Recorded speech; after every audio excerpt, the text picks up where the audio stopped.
here we go.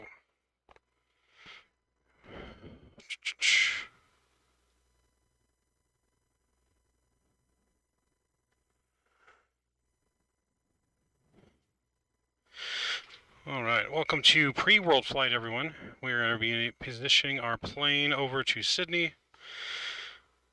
Actual world flight starts tomorrow, 2 p.m. Pacific time. But we are doing taking our plane from its home in Ontario down into Sydney, where it's going to be the start of world flight. So, give me a second here as we get things up and ready to go.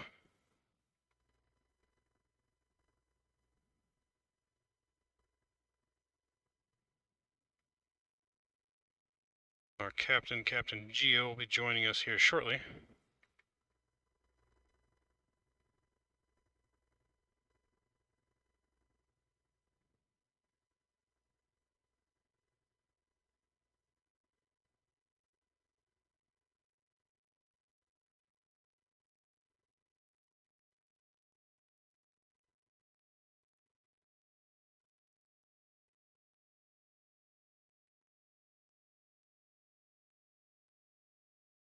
All right, welcome everyone. Just pull up this real tab. What is this?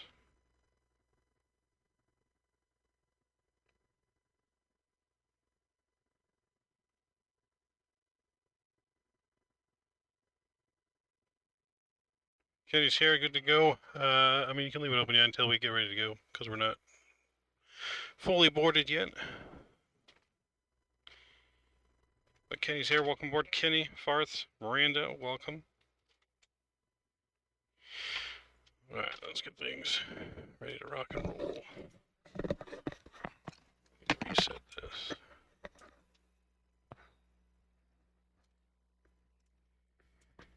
So we are in Ontario.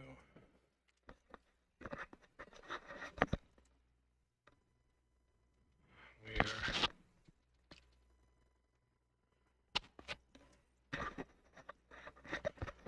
Okay, looks good. We do... Yo, what's going on, everybody? What is going on? Couchiers up here on the flight deck with you guys. Welcome aboard. Man, I don't know how long it's been. What up, Marv? What up, man? Everything Ready good? for this early-ass morning, Early morning, what? Flight? 5-6 hour flight? I'm not ready for this because I need some sleep. I don't think they don't have us in real time in the sim right now. No. Oh boy. We're gonna have to fix that.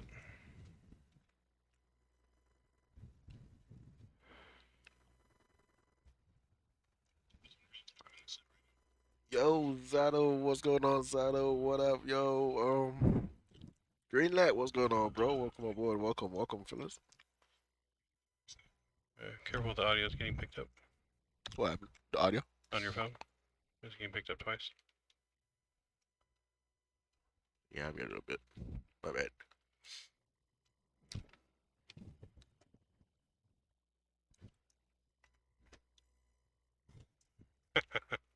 Says, Geo, this ain't no 13 speed. So, ignore the Streamlabs bot, guys. There is no giveaway going on right now. That needs to be turned off. Yeah, they said the touching speed. I remember, man. I remember.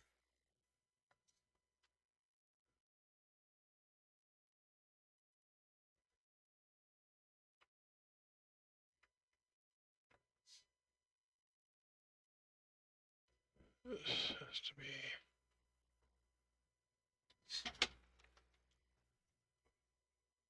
Alright. 1 second, bear with us, ladies and gentlemen. We are getting stuff prepped here. Which one you was talking about the alternate? It's, these. Oh, these are okay. Got it, gotcha. But we got slight issues here. Man, yep, this truck has wings. Tell me when the mouse is on P3D down there to the left. Down on bottom. Yeah, tell me when the mouse or where do I need to go? Go left. Down. There you go, right there.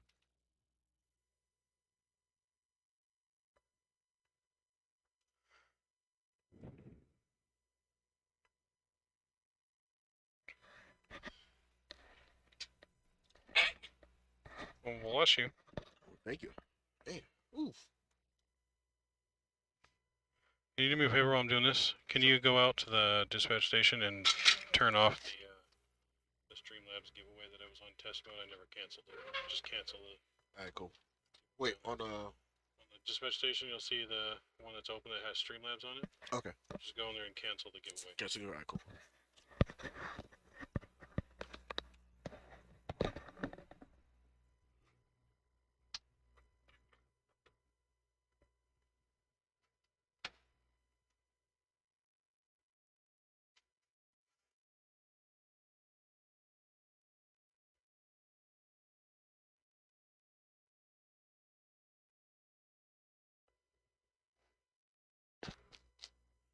So yeah, no giveaway on the first flight, guys. That was a test that was left on as we were testing stuff before stream.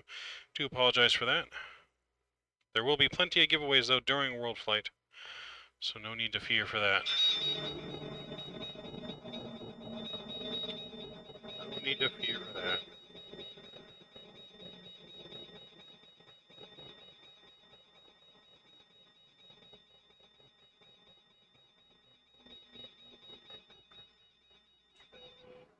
There we go. Oh. Put us in the wrong spot here.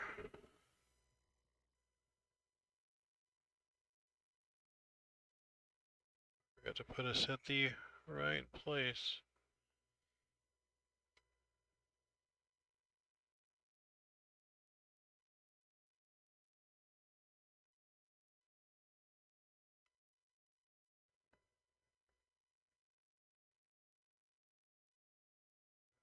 Yeah.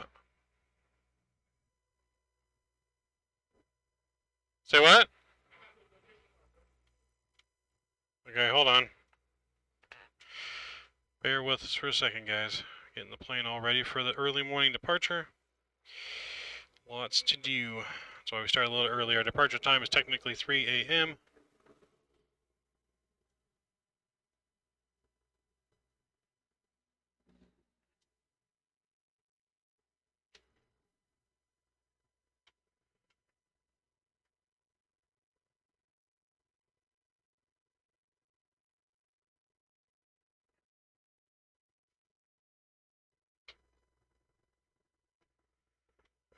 I'll be right back, guys.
we'll be on.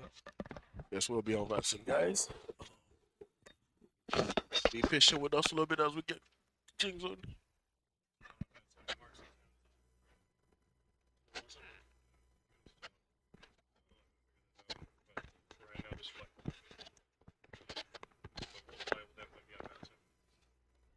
Alright, well, guys, apologies. We're not gonna be on Vatsim. I count on. Not on this flight, but we will be on this that flight. We'll be on Vatsim for a flight, but not on this flight, guys. Sorry, miscommunication here. Welcome aboard. Welcome aboard, ladies and gentlemen. Welcome, welcome. Mr. 2E, what's going on? Mr. Drew the Goat is in the house. Alright, so let's get our plane ready to rock and roll. Our position is in. Wait, Raz. What up, what up? So, we'll go ahead and... Statui, what's going on? What's up, what's up?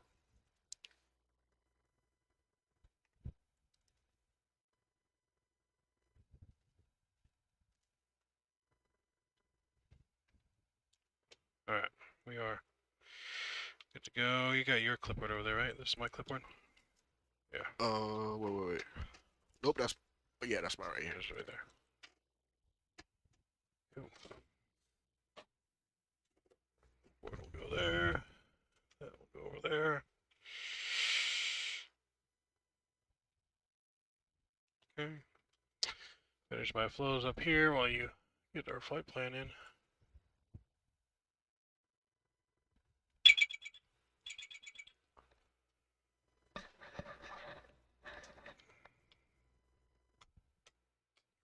Your window heat test. I gotta get down to business here. It's all good, good. You got the flight plan with you? You didn't print out? The flight plan? Yeah. It's not printed out, but it is on there. Just refresh the page.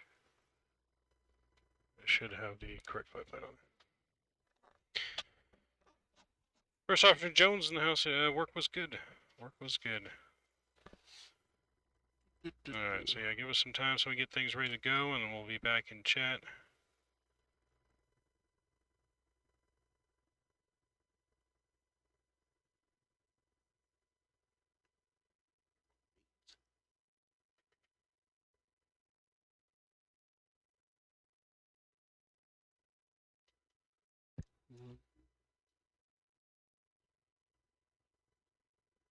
You already answered that in there?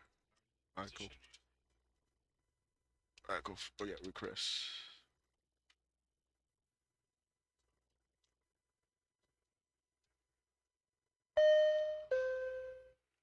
And hit load, right?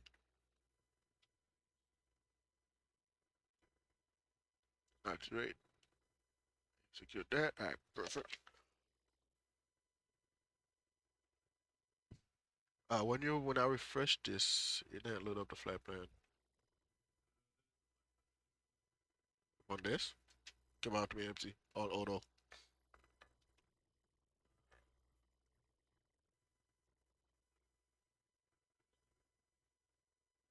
I just refreshed again. That's something.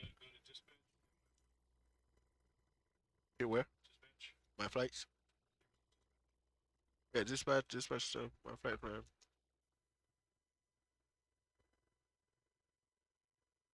Yep, got it right here.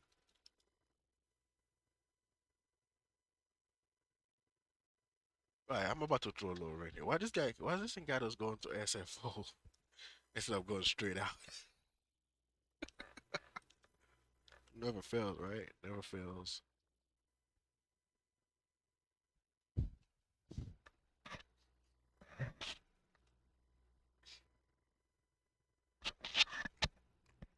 Alright, let's go perf. Right?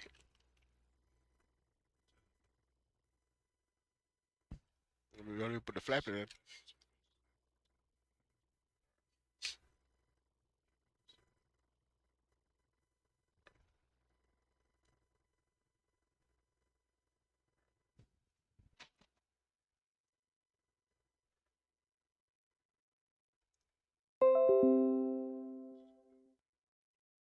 Alright, let's leave it with E-top then.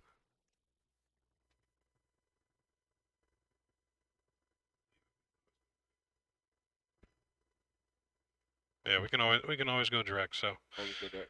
We'll just leave it. We'll file it how it's filed on there for now. Yeah, we got reverse ops out of Ontario tonight. So we'll be taking off runway 8 left for departure.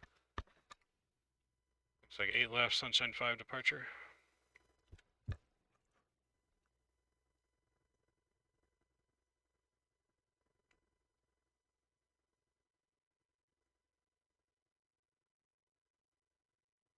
Eight left. Sunshine 5. Correct transition. Yep. Execute that. We're not gonna do no arrival yet because we don't know what the wind's doing. Route. It's going to. I have a discount, so you have to check it on yours.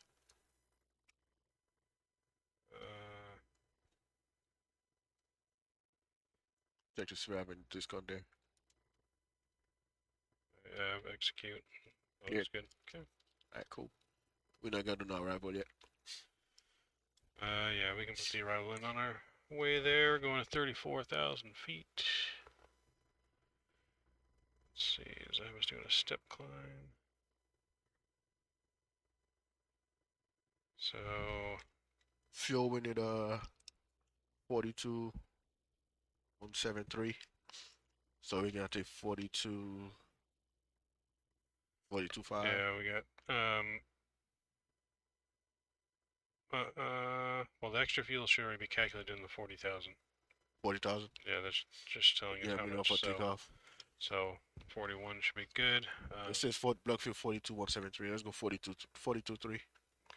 So, you go to the performance data in there, and you can request your performance data. Let's go perf. Well, everything up here is looking good. This one right here, right? Perf. Quest. Yep. Just wait for it to request loaded in, and we'll double It says check 46.3 on the fuel. Load it first. That's just what's in there now. Load. Go back to the page again. Just hit the same button. Which one? The init button right there. Init ref. Init, yep. Okay, so it's loading 46.3. Let me double check that. We need 42.3. Stand by. Stand by. Yeah, Mr. Rookie's tired. He's taking a nap. We let him have it for now, right? Yes. Because I was in there napping too. Mal came and woke me up. I'm like, man, it's time already. We're being our own dispatch right now. Yep. Dispatch maintenance.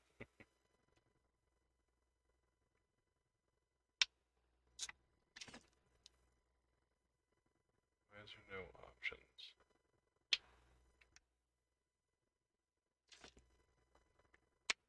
Right, unplug the tablet. Let me see that tablet real quick. I gotcha.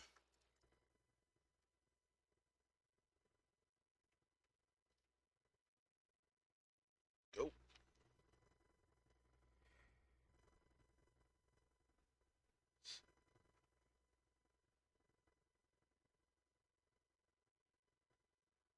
You got real time, right?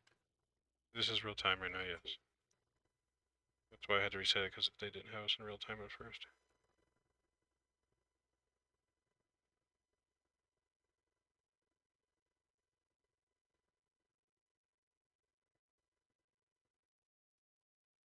So, landing. It's good.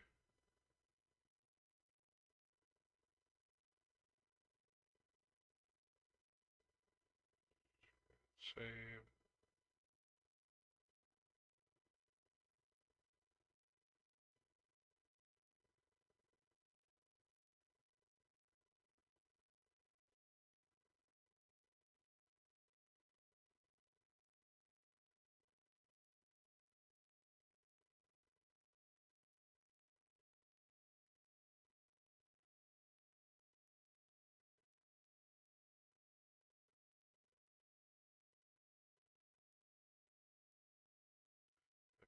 Here you go. Plug it back. Yeah, make sure you plug it back in.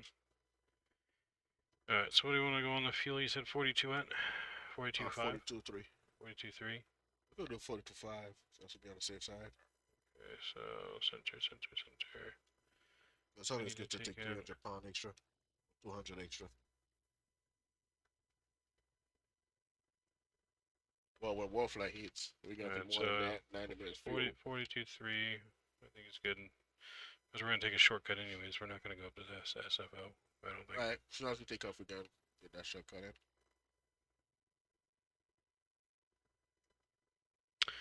See if I can't grab the ATIS in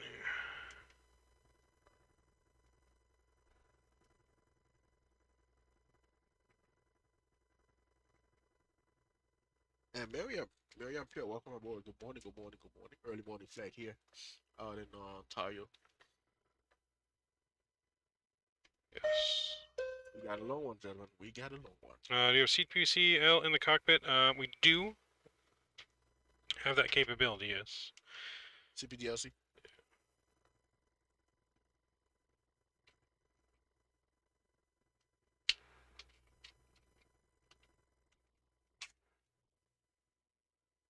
Is your weather?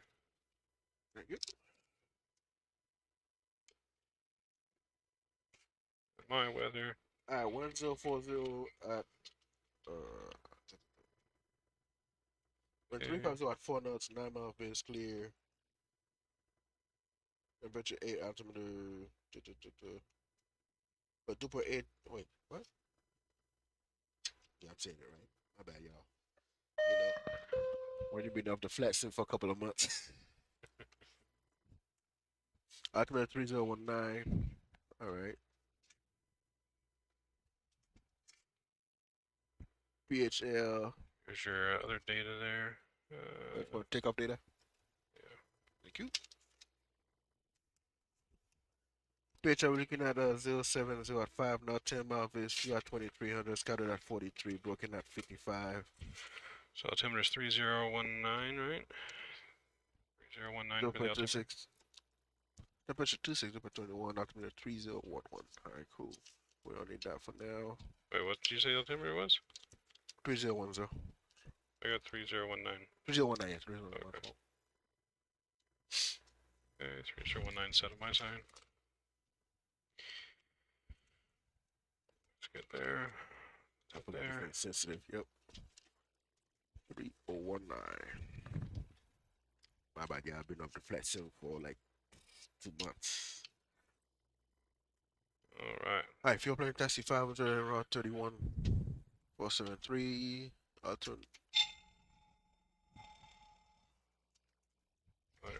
Good. 26. Radar test here. That's the custom next to give us? What was that? That's the custom next to give us right here, 5. Yeah, because we're almost at max range going to Hawaii. We can't really speed up too much. Wind shear ahead. Alright. And we'll do our system test here. Line slope. Pull up. Wind shear. Wind shear. Wind shear. Alright, Doug. See you guys later. Doug said see you guys tonight. Don't sink. Doug was in chat. Yeah, that wasn't your chat. Too low. Oh, what's up, Mr. Doug? Too What's up, low. Doug? See you tomorrow night, man, Bank angle. Bank angle. for your first flight. Approaching minimums. Minimums. 2,500. 1,500. 400. 300. 200. 100. 50. 40. 30. 20. 10. Okay, test good. TCAS test is next. Alright, let's go execute that. So, and TCAS test. Pass. Straight up to 34,000. set temperature 14. We're doing toga takeoff. We're not derated. Flaps 5. Chart. Do you have CG? Yeah, let me get you a CG here. 25.4. 4. Go. Alpha 30 on the trim. My bad.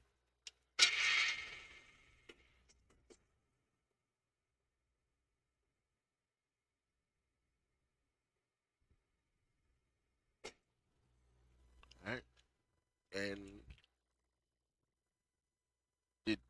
did fix the speed. Last time I checked, it wasn't working right. Nope, they're working. It works now. Yep, press it twice. 6, 48. Any D-rate or no? Full toga? Toga. Yeah, 155 there. Hitting at 078.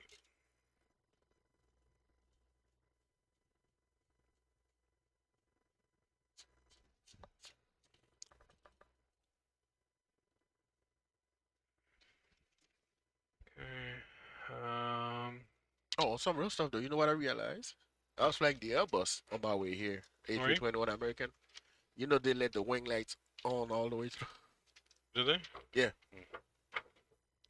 American. I was shocked. Alright, so that's good. Check Alright, this. so you want to go over any kind of pre-flight briefing here? Well, we know they're doing reverse ops out of Ontario. Weather is clear. Nothing really to be concerned about except engine failure on the rollout. Yep. Anything less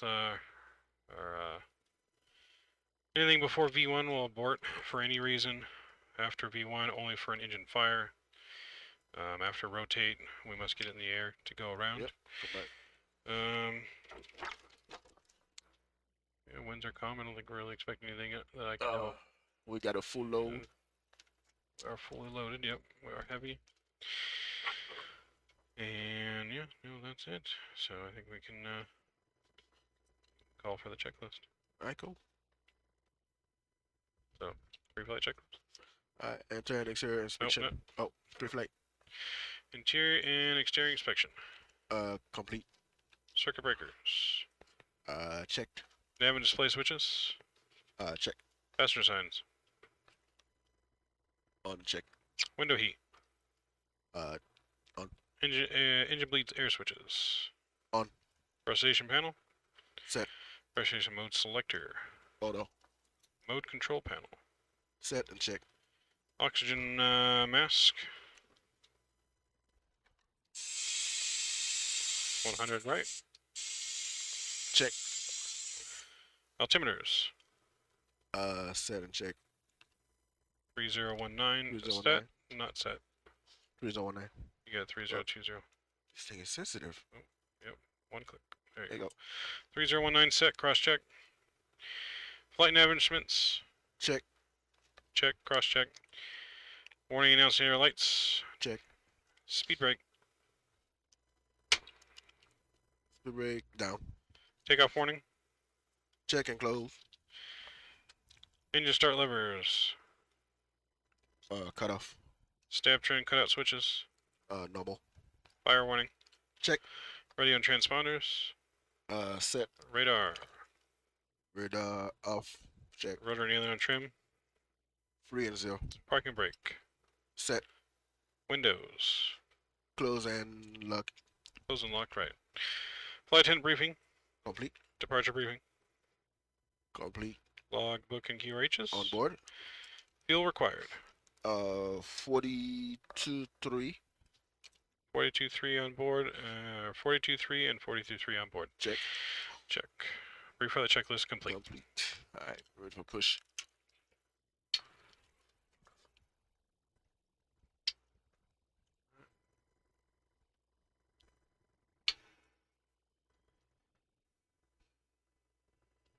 Alright, little dog. We're going to be pushing back nose to the right, or nose to the left here, sorry.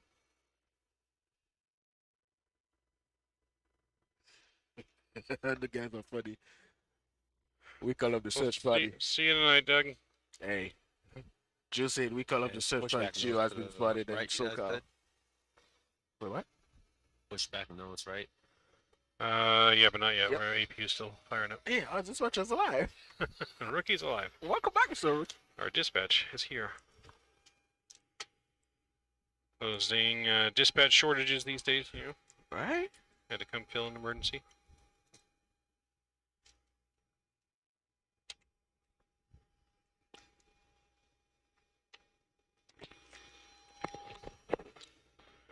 Alright, APU coming on the bus. Right. APU bleeds coming on. Right, and there we go. I got the door. Hold on.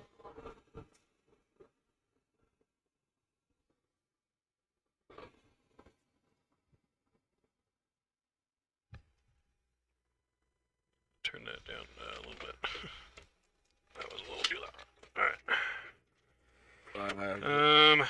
Let's see. I think we need final logbooks and cockpit door to be closed and sealed. So Rookie, we can call him. So we have to get up.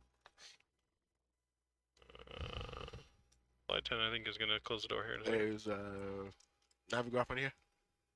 Yes, so Got exit. at the very bottom, scroll your finger up from the bottom slowly. From the edge of the iPad onto the screen. Pop it out. Like this. Oh. And it brings up the limb menu and you can Yep, click. there you go. There we go. Alright, flight deck door is closed and locked. So, next checklist. Pushback. Pushback checklist. Closed. Doors Closed. closed. I'll read that. Hydraulic panel is set. Fuel panel set. Set. Flight deck door closed and Closed and locked. locked. Transponder transponding. Pushback Right. checklist complete. Right. Pushback nose So, right. you can go ahead and call ground for our pushback. Wait, gotta load the chart first. There you go.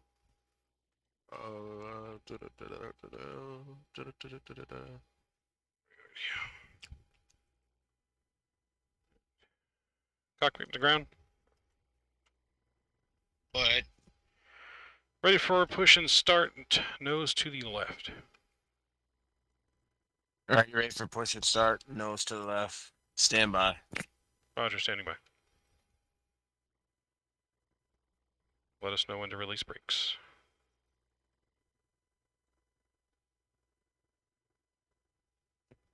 I'm gonna get your panel lights on. Gio. Ground the cockpit. Cockpit, go ahead. Bypass insert. Bypass in pin and insert it. Please release block and brake. Alright, release the brakes. Press them a couple times. Just press a couple. There you go. Parking brakes released. Missing pushback.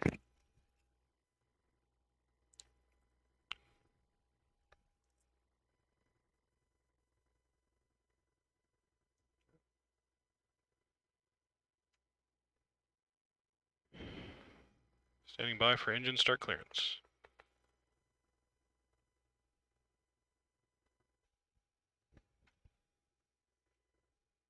Ground the cockpit. Go ahead. You clear to start 2 to 1. Clear start 2 then 1. Alright. Pack's coming off. Clear start engine 2. So we'll go to ground.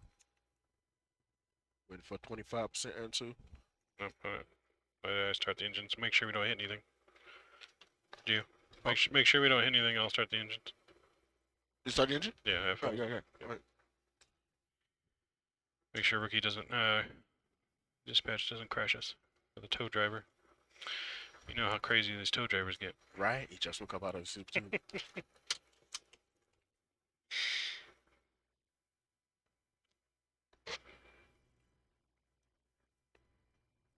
Forgot to set the fuel pumps.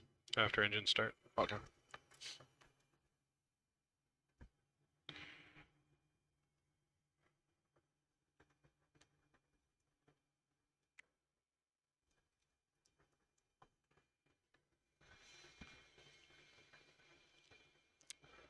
Cockpit to ground. Go ahead. We're good with pushback there.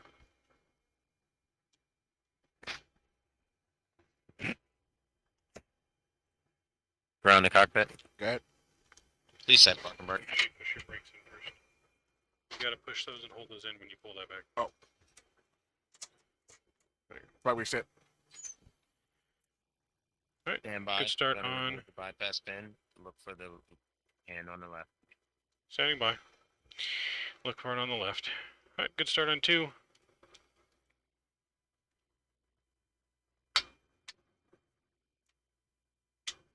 Starting 1.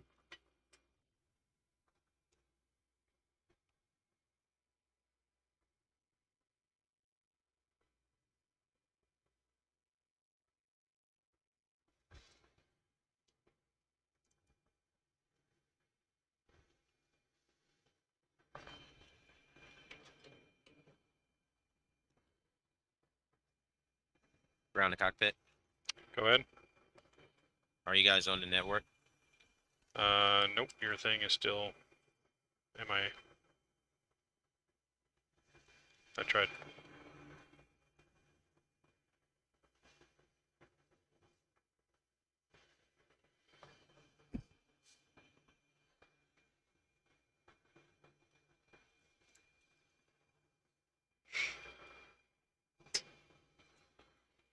Starter cut out.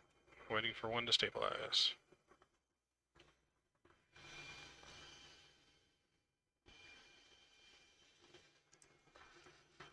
Okay, get started at one.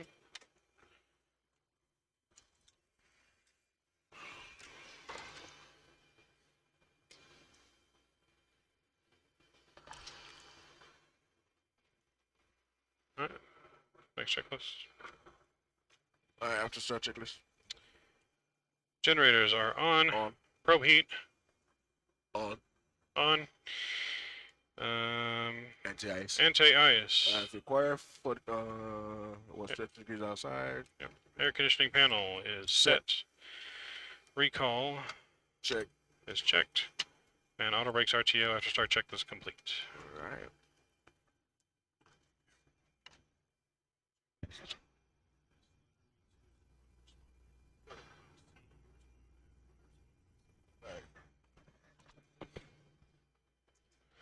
Alright.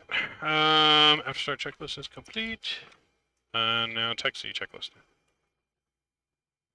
Flaps. They're not green. Taxi. Flap 15, check. Alright, hold on. Flap 5, my bad. Yeah, flaps 5 are still in transit though. Yeah.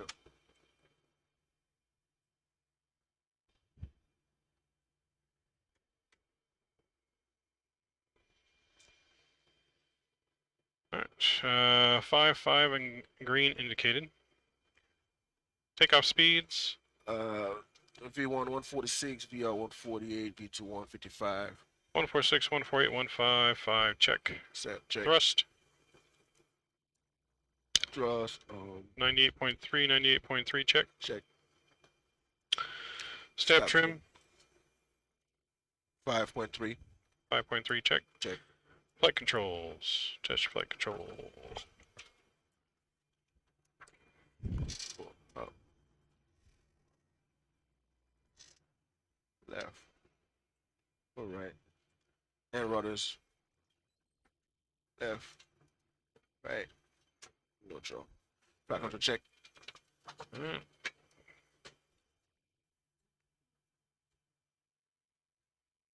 Alright. Flight control checked. Text checklist complete. All right. I keep my eye out for now. Alright, so taxi lights on you when you're ready to go. We're gonna go We're going Papa November, Papa to the runway. To the runway. Well, all right, ready to go. Ready to go. Release brakes when you're ready, and taxi light on.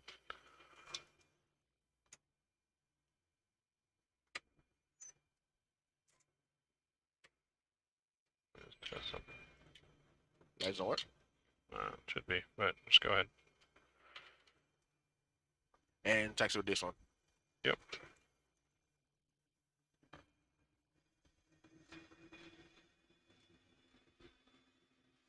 Yeah.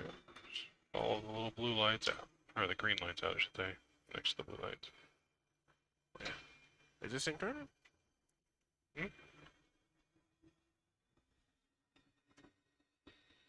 Is it not turning? Nope. Alright, brakes.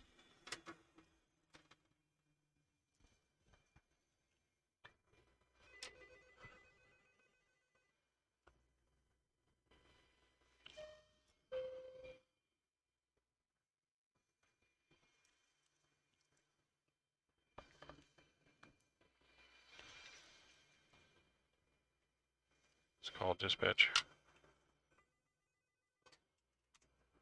Flight deck. Right.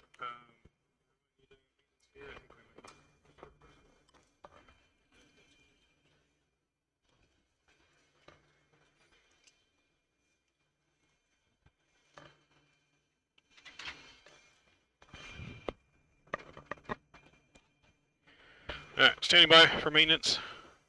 Gonna come take a look at our plane. Perfect set. Standing by, guys.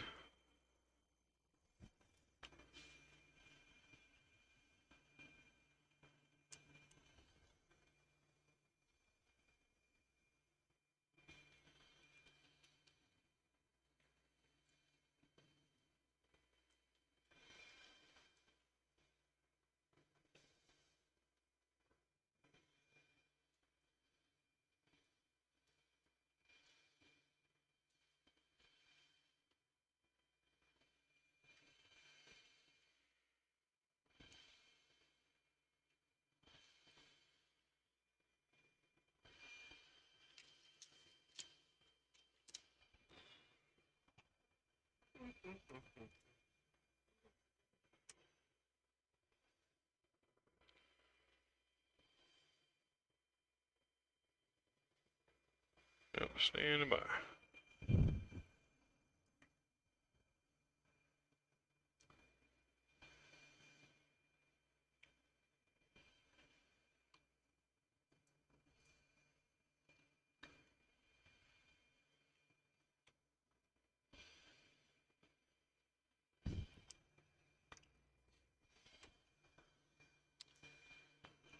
We're standing by, ladies and gentlemen. Standing by for a little bit.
Okay, maintenance.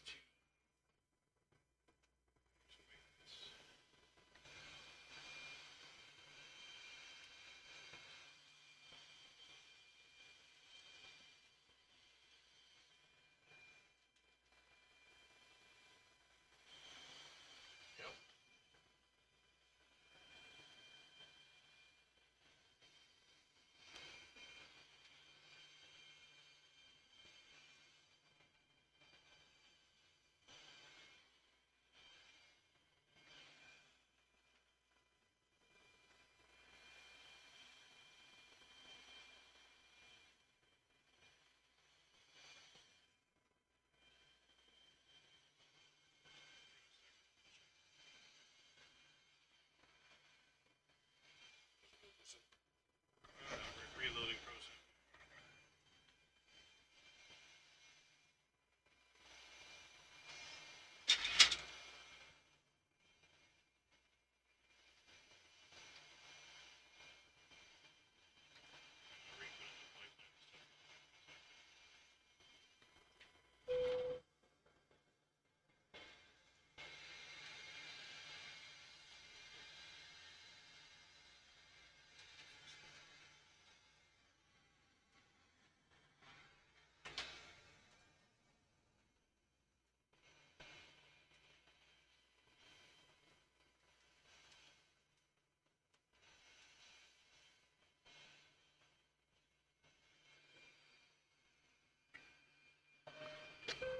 Maintenance is almost done with our plane.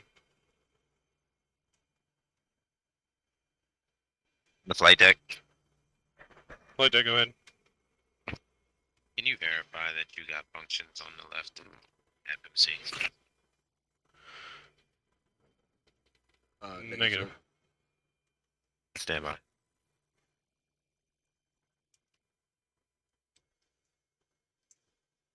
And still no lights. Oh yeah, we good. We got lights on.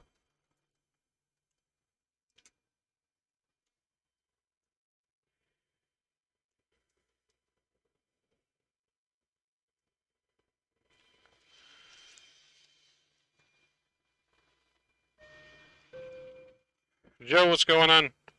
Just a slight maintenance. Think maintenance is taking care of us, though.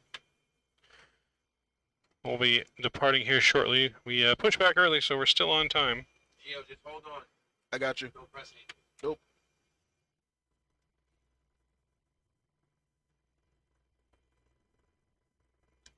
Man, I was about to say, what the hell down there? Right now.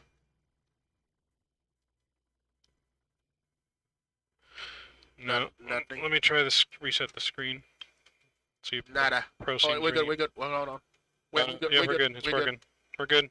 Maintenance, good. We're good. Yep. Yeah, we good. Okay, so fuel's going in. We're good there. 41-1. We're gonna execute Execute that. and And one limit. yeah. So Tool guy. yep, just leave it. Flaps 5. What was the CG? 19.5 now. There we go. Reset the trim.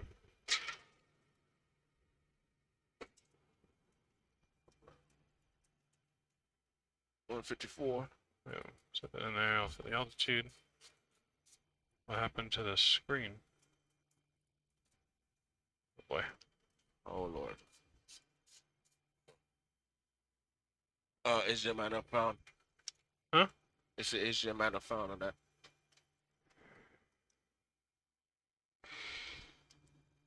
Drax, what's going on? Welcome. Drax, morning.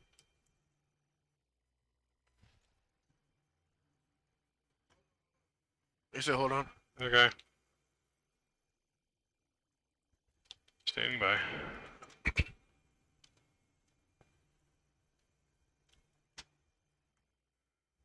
There's a co-pilot. I'm the co-pilot, Drax. Co-pilot's on the right. Captain is on the left. Geo is pilot flying on this flight to Honolulu. Going from Ontario to Honolulu on the first flight.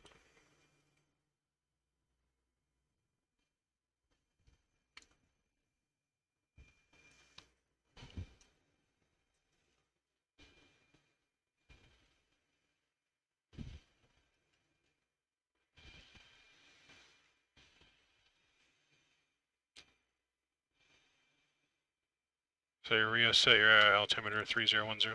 2019. Or was it 3019? Yeah. Okay, sorry. Oh, whoa. Set. That's very sensitive. If you do one quick twist, it's like 10 every time you do a quick twist.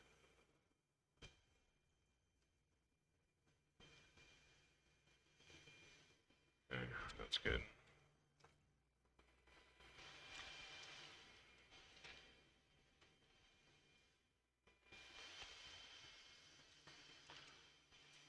What's the runway heading? Geo speeds will have us there early. Runway heading is 078. Oh yeah, you know it. Flight deck. No, it's still on the regular.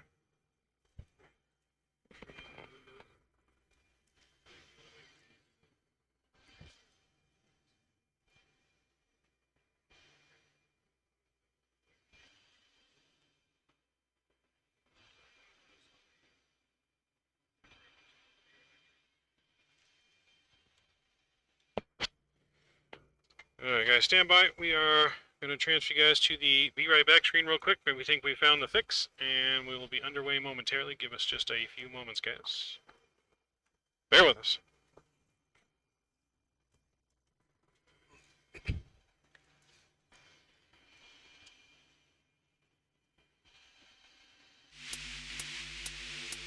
So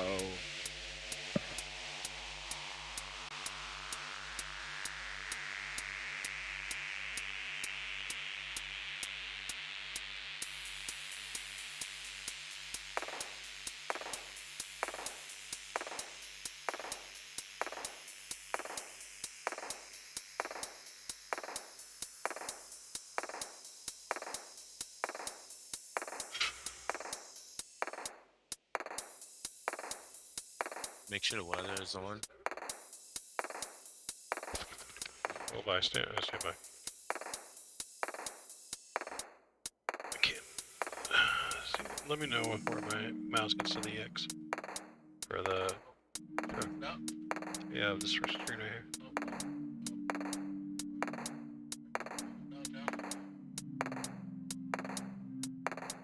Cool, thank you.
How's it looking?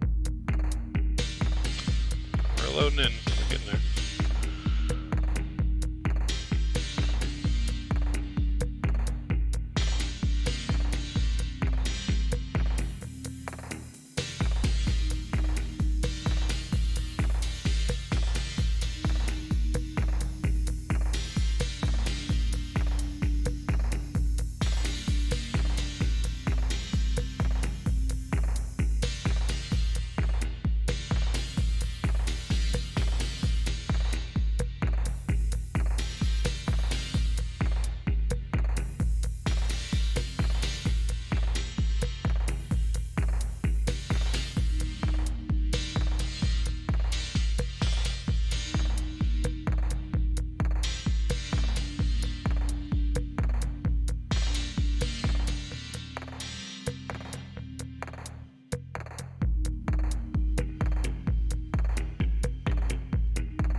brown. Go ahead. We're good except for left MC, LMC. Left person. Stand by.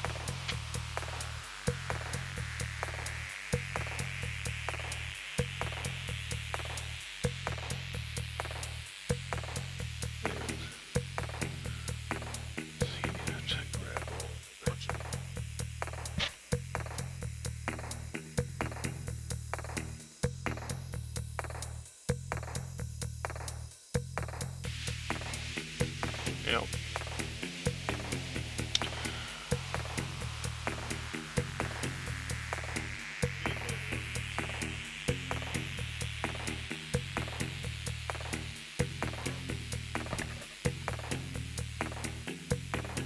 What's it on?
Left not working.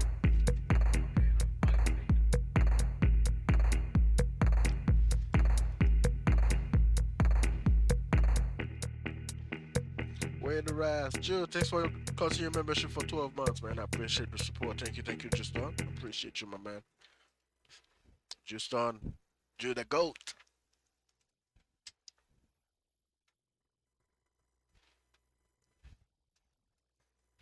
Wait the rise.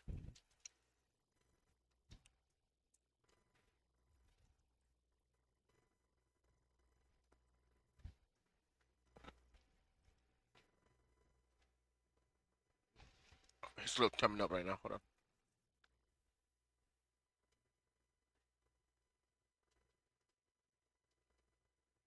Nope, nothing.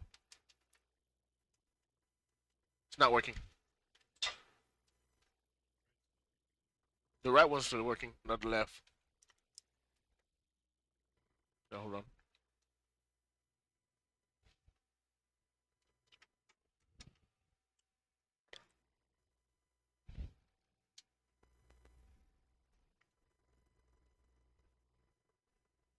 It's coming up. Hold on.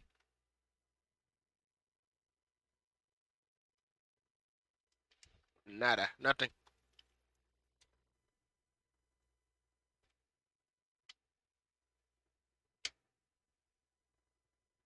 Post pro sim?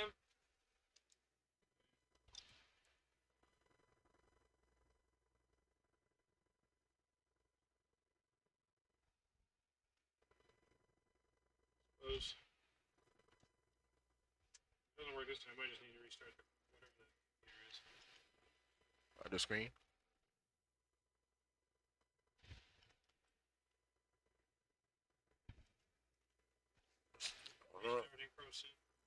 Hold on, we're starting proceed.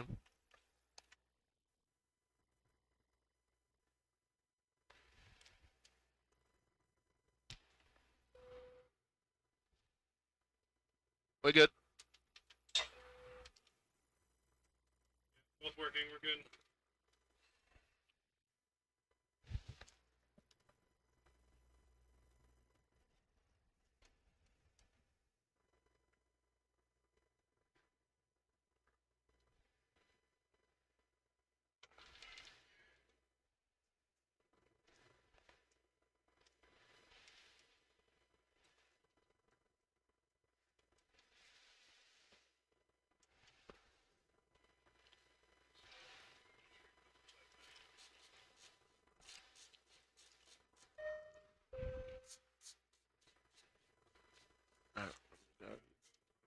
Yeah.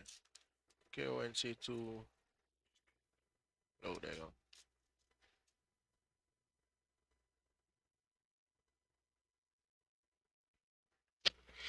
go. Alright guys, maintenance I believe has solved the issue. We're going to get out of here without any further delay as the plan. Departure. 8 left. On sign. It's co-res transition. Execute. Right. Check to see if there's no just on. Load the perf data in. That's good there. I'm just going to recycle these. Load. 41.1. 41.1 is fine. Execute. And 1 limit. Still got takeoff. Yep. Flaps 5. Got the CG for me. 18.5. So it's going down. That's good. 44. Sounds about right because we're heavy. Oops. 5.4 there. Spot code is in.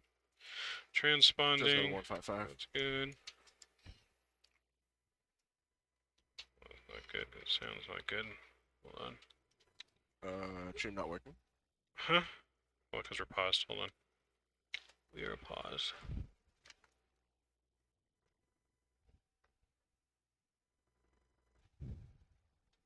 Cockpit to ground. Go ahead. Is ProSim paused? There we go.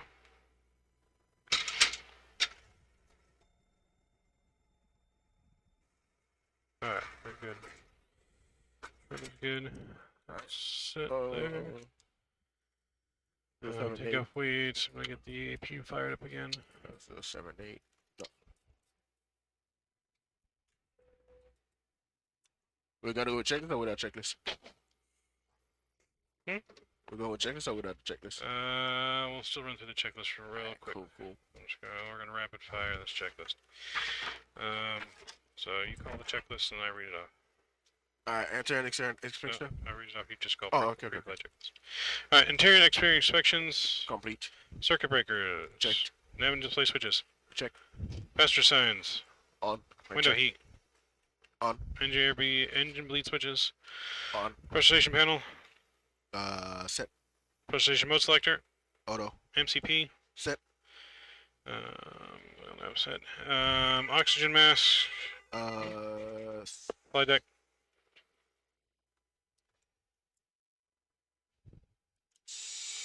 All right, stand by. Be there in a minute. All right. Stand by 1 second.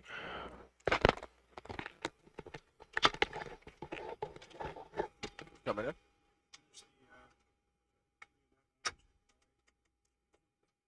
Alright. Altimeter 3019. Check once.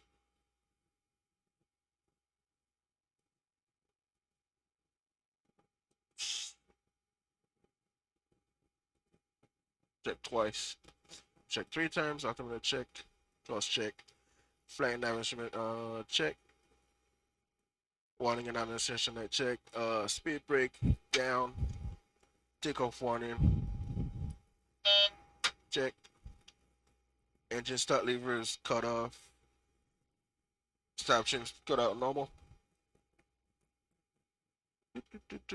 Fire warning check. Alright. Radio transponder set. Radar off. Rudder and aileron trim free and 0. Power brake set. Windows closed on both sides. Checked. Flight attendant briefing complete. Departure briefing complete. Logbook on board. Fuel required 41.1. 41.1 check. Alright. Alright, ready for pushback now, guys. What do you buy? It's special for the team. We had them specially made for the team, Drew. But you can ask Mr. Rookie. I don't think these are special for the team. I don't think they're gonna sell them. They are special made for the team.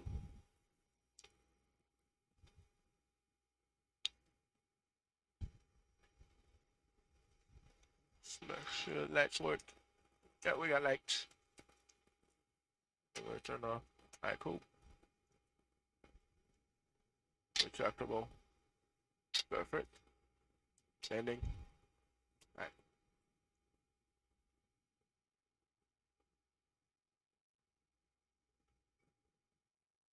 There's an APU.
Oh yeah, yeah. No, I don't play no music.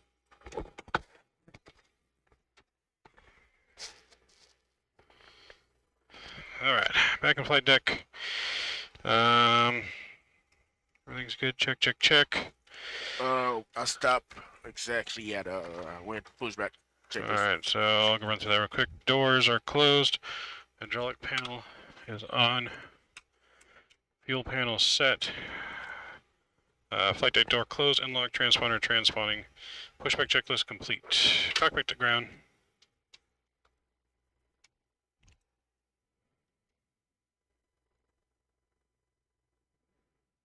Cockpit to ground.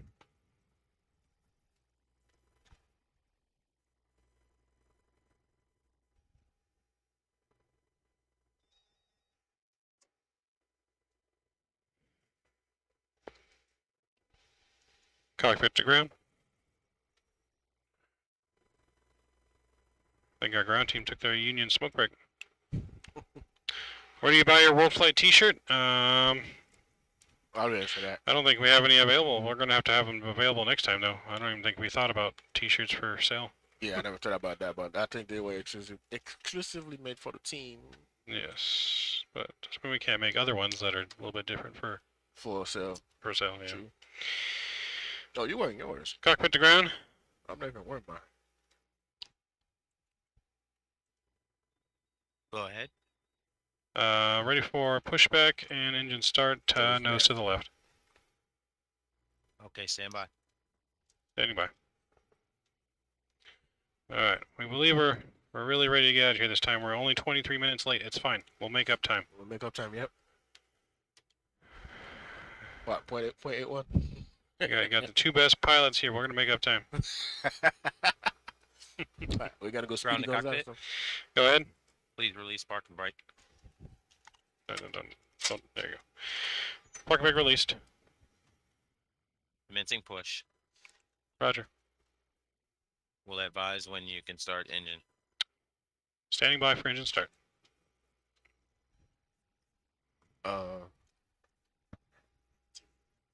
Clear to start 2 to 1. I'll get rid of that in a second. Clear to start 2 and 1. All right, packs are coming off and firing up engine number 2. Uh,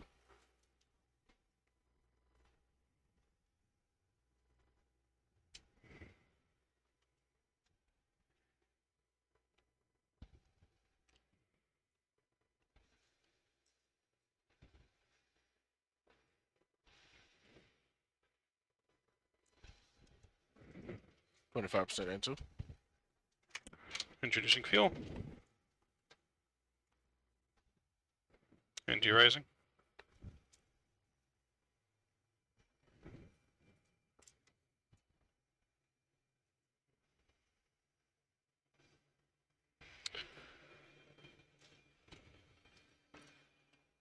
Start right here at the green. Cockpit to ground. Go ahead and please set park and brake. Park and brake set.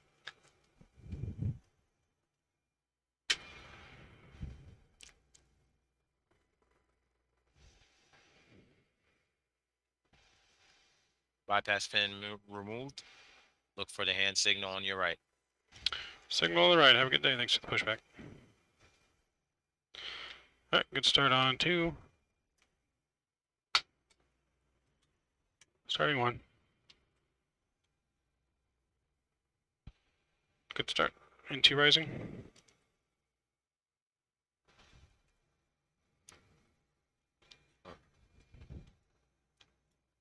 Got the hand signal.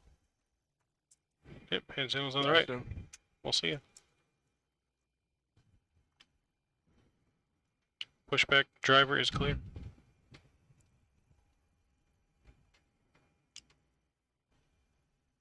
Yeah, if only Geo knew someone that did t-shirts, huh? Throwing you under the bus.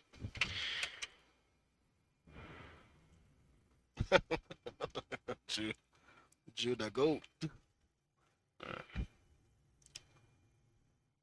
Alright. Once we are ready for taxi, it'll be sterile cockpit till we're in the air. Just so everyone knows, bear with us as we follow all of our procedures for departure.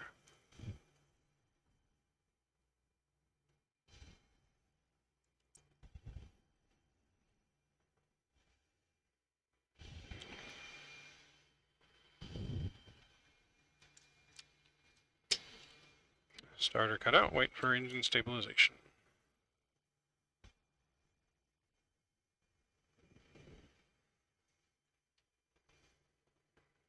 Ground the Alright. cockpit. Go ahead. Can you try one of the FMCs? Yep, FMCs are working. Have a great flight. Thank you. Alright, APU's off. Alright, after start checkers. Generators are on. Probe heat. On. On. Anti-ice. As required. Air conditioning panel is set. Recall is not checked. Hold on.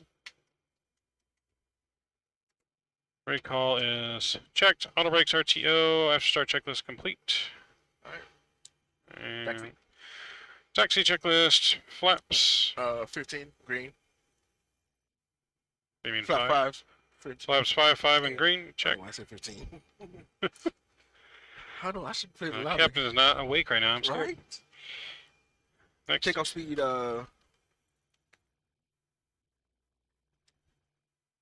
146, V1 146, VR 147, V2 154.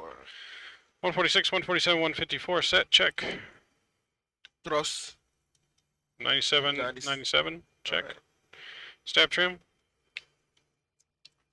The check 6.4. Check. 6.44. And flight controls. Flat control. Check those one more time. Full up, full down. Neutral. Full left. Full right. Neutral. Rudder left. Rudder right. Neutral. Alright, flight controls checked. Taxi checklist complete. We are ready when you are. Taxi. Alright. So, taxi light and ready when you are, Captain.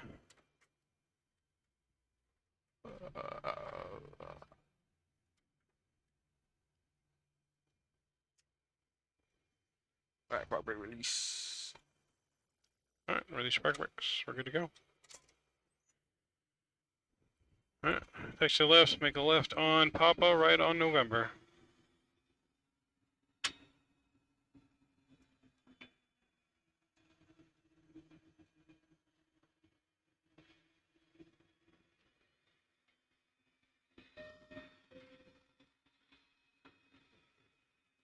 Oh, this thing is straight now, right? It should be. How does it look? That's pretty good. Look straight? Yeah. Okay. Yeah, it Left on Papa. yeah, it should be left right here at the green light. It should be straight for you. It's not going to be straight for me, but...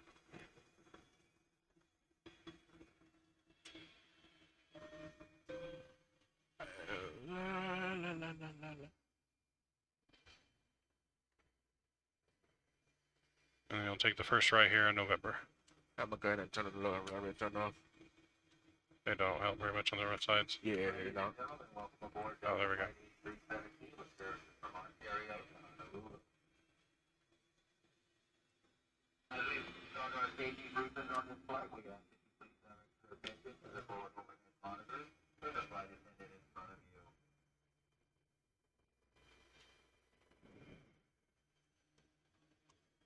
Now we request your full attention as the flight attendants demonstrate the safety features of this aircraft.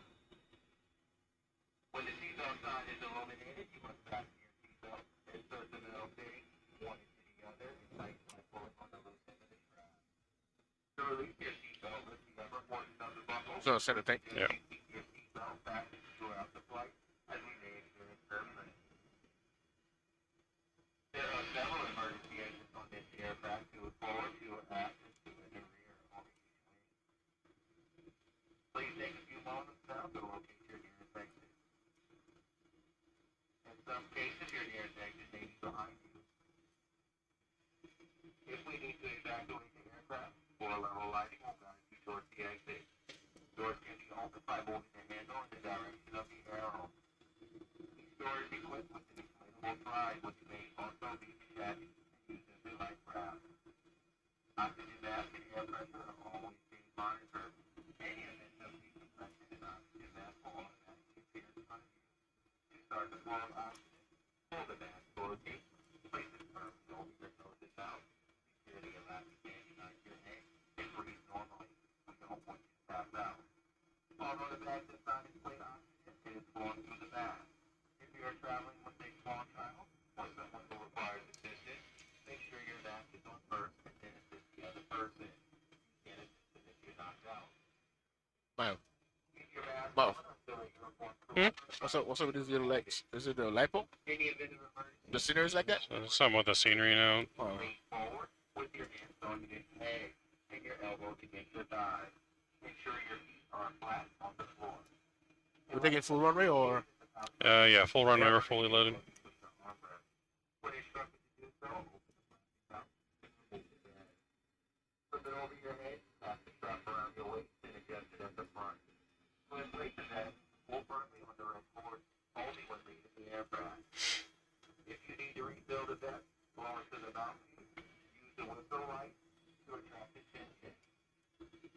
Lastly, the T-bar can be used as a flotation device. Pull the cushion from your seat, slip your arms into the strap, and mount the cushion to your chest. At this time, your portable electronic devices must be set to airplane mode until your ground finish date upon arrival. We remind you that this is a non-smoking flight. Tampering with, disabling, or destroying the smoke detectors located in the laboratory is prohibited by law. You'll find all this and other about safety information in the car located in the seat pocket in front of you. We strongly suggest you read it before takeoff. If you have any questions, please don't hesitate to ask one of our crew members. We wish you an enjoyable flight.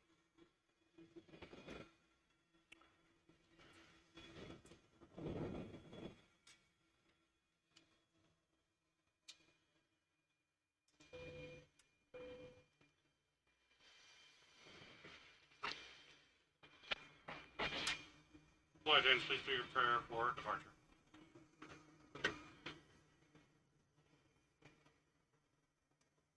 Alright, before takeoff checklist.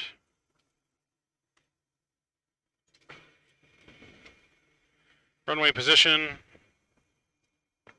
Hold on. We stop right here.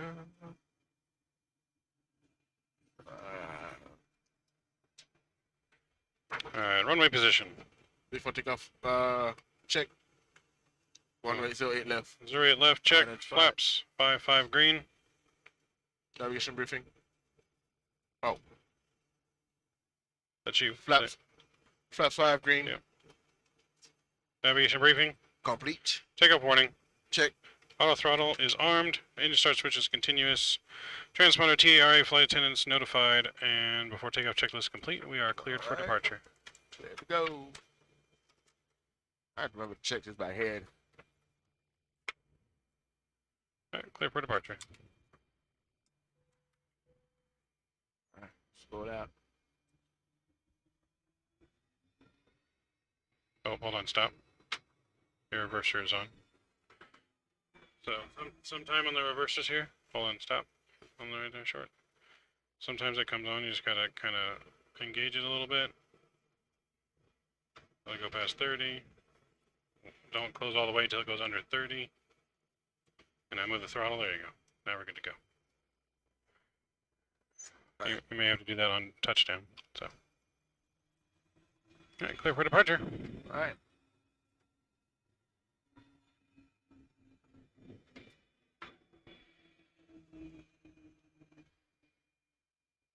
You want train on your side or weather? Huh? Weather on your side or train? Weather. Train my side. Lights. Wait, I turn on the lights or you? Yeah, you would turn on your own lights. Alright. I handle the lights on this side, you handle your lights. Alright, cool. And for the rudder, I control with the. Yep, we control the rudder and just line up straight and then 40% and then toga. Toga. Yoga.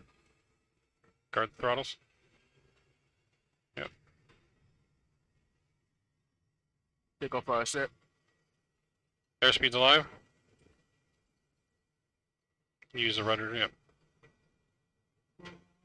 80 knots. Plus check. Throttle hold. Thrust is normal.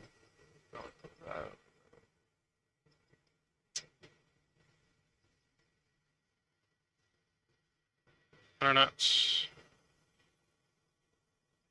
V1. Rotate. Rotate.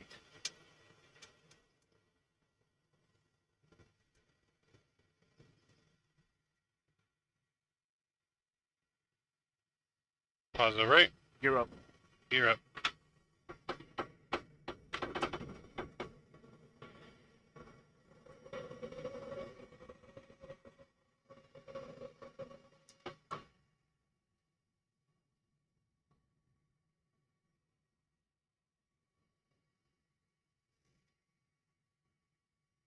Passing 2000. You want VNAV?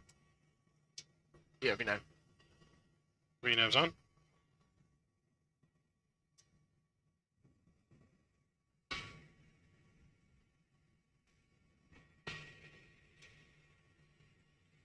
Trim check.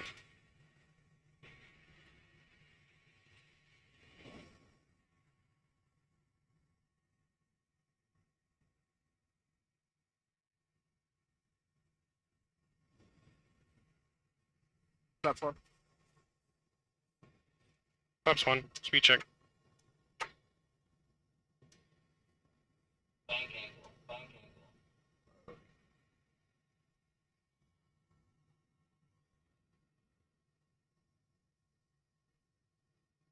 Pitch. Pitch warning. Use your trim. Bring that nose down with the trim.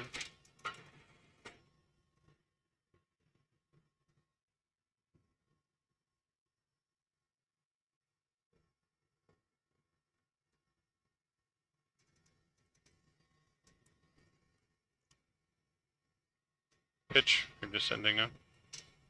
Pitch up. Watching everything at the same time.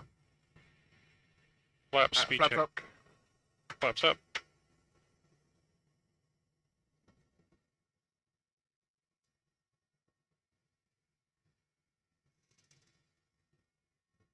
Okay, Alright, autopilot. autopilot on. Check. Alright. Go directly, see? You can only go direct on your side, right? Direct lessee. Yeah. Confirm. Alright, Okay. go.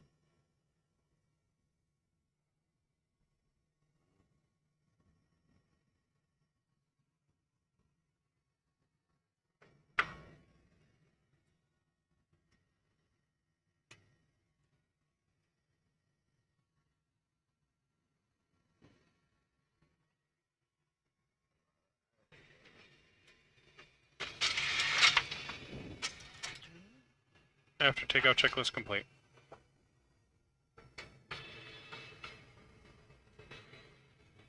Wait, did you read it?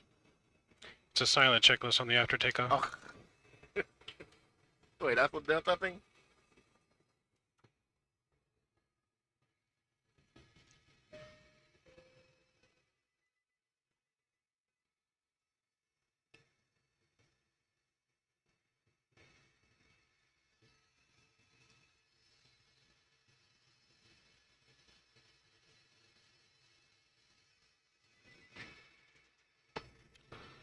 Play deck.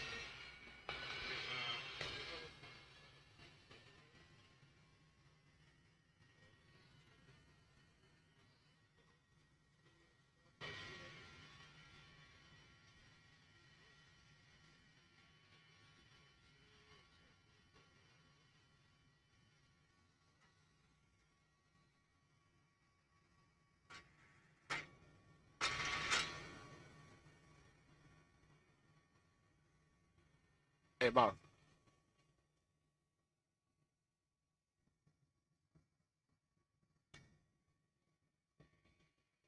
Bob. At 10,000, lights came off on me. Then they like stay on, right? And these, they stay on too? Right, cool. Alright, y'all. We up. Passing 12,000 feet. Ooh.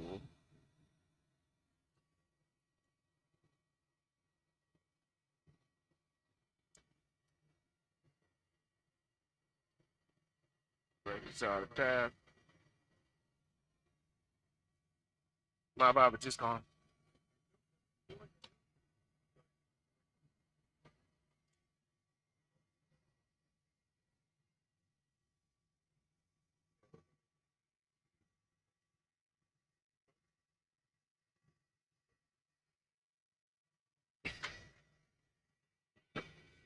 Just gone.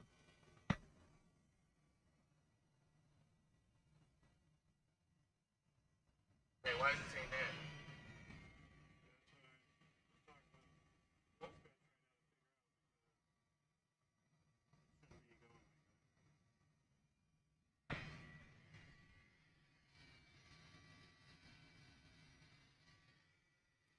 Alright, 18,000. Standard. Pressure set. Set. Cross check.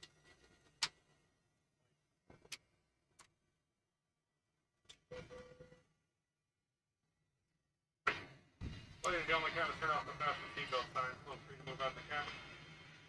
Please keep your seatbelt fastened. You remain in the seat at all times in case of any unexpected turns. Hope you're enjoying your flight here on the LP 317 service to Honolulu.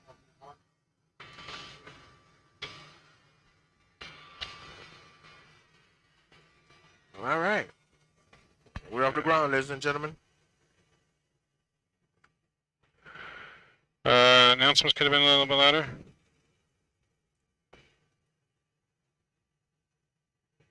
Got it. Okay.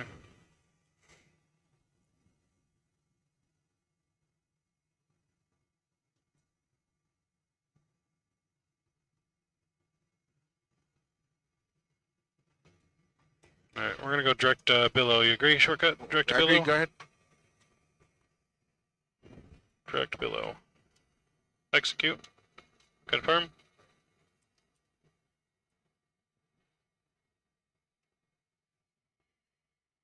You got it? Why did I go direct to below? Hold on. Below. Confirm. There you go. There we go. ATC give us an answer, shortcut, gentlemen. We'll be there before you know it.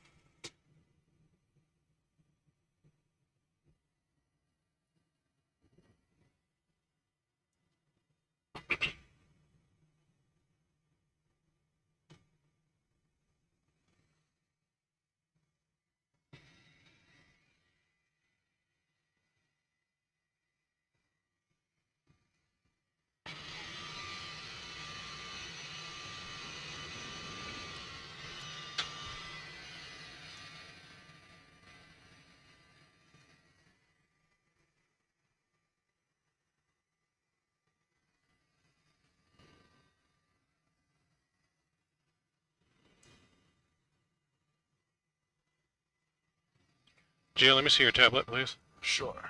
Plug it.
All right. 1,000 to go. 1,000 to go.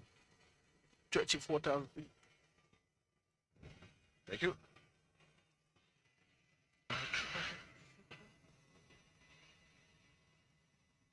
Ghost, welcome aboard. Good to see you guys on our pre-world flight flights.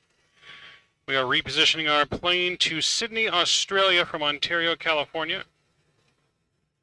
There'll be several teams of pilots. We have 8 legs to get to Sydney by tomorrow afternoon. So we are 22.5 hours or so away from the actual start of world flight. 2 p.m. Pacific time Saturday. When we start flying with all the other world flight teams. I don't think any other world flight teams are doing a repositioning flight like we are. Curry, what's going on? Curry is Yonda. Hopefully I'm saying that correctly. Hello, welcome aboard. Welcome, ladies and gentlemen.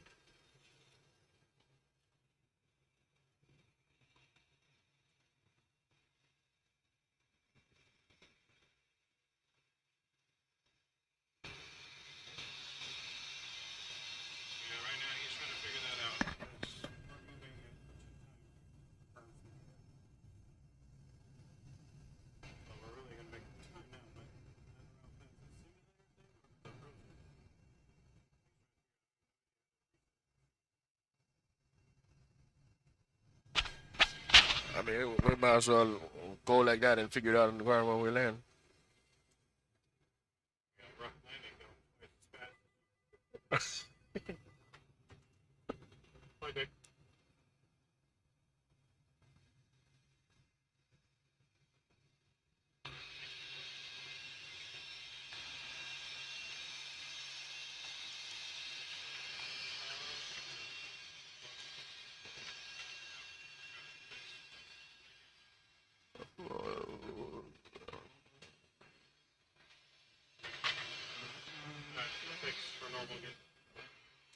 Normal speed. We good? We're good. All right, cool. All right, let's go 0.81. I don't think we need to now. We've already made up a lot of ground. We took a shortcut plus extra shortcut. I think we're good. Let's see. So destination has us right now at 0852 Zulu, That's what, and it's currently 3:40 now. 0340. So that's 5 hours. Zulu time apparently is the time right in the sim. So let me check what time we were supposed to land. Let me check that. But I think that might be good. I think we might be on time. But let me.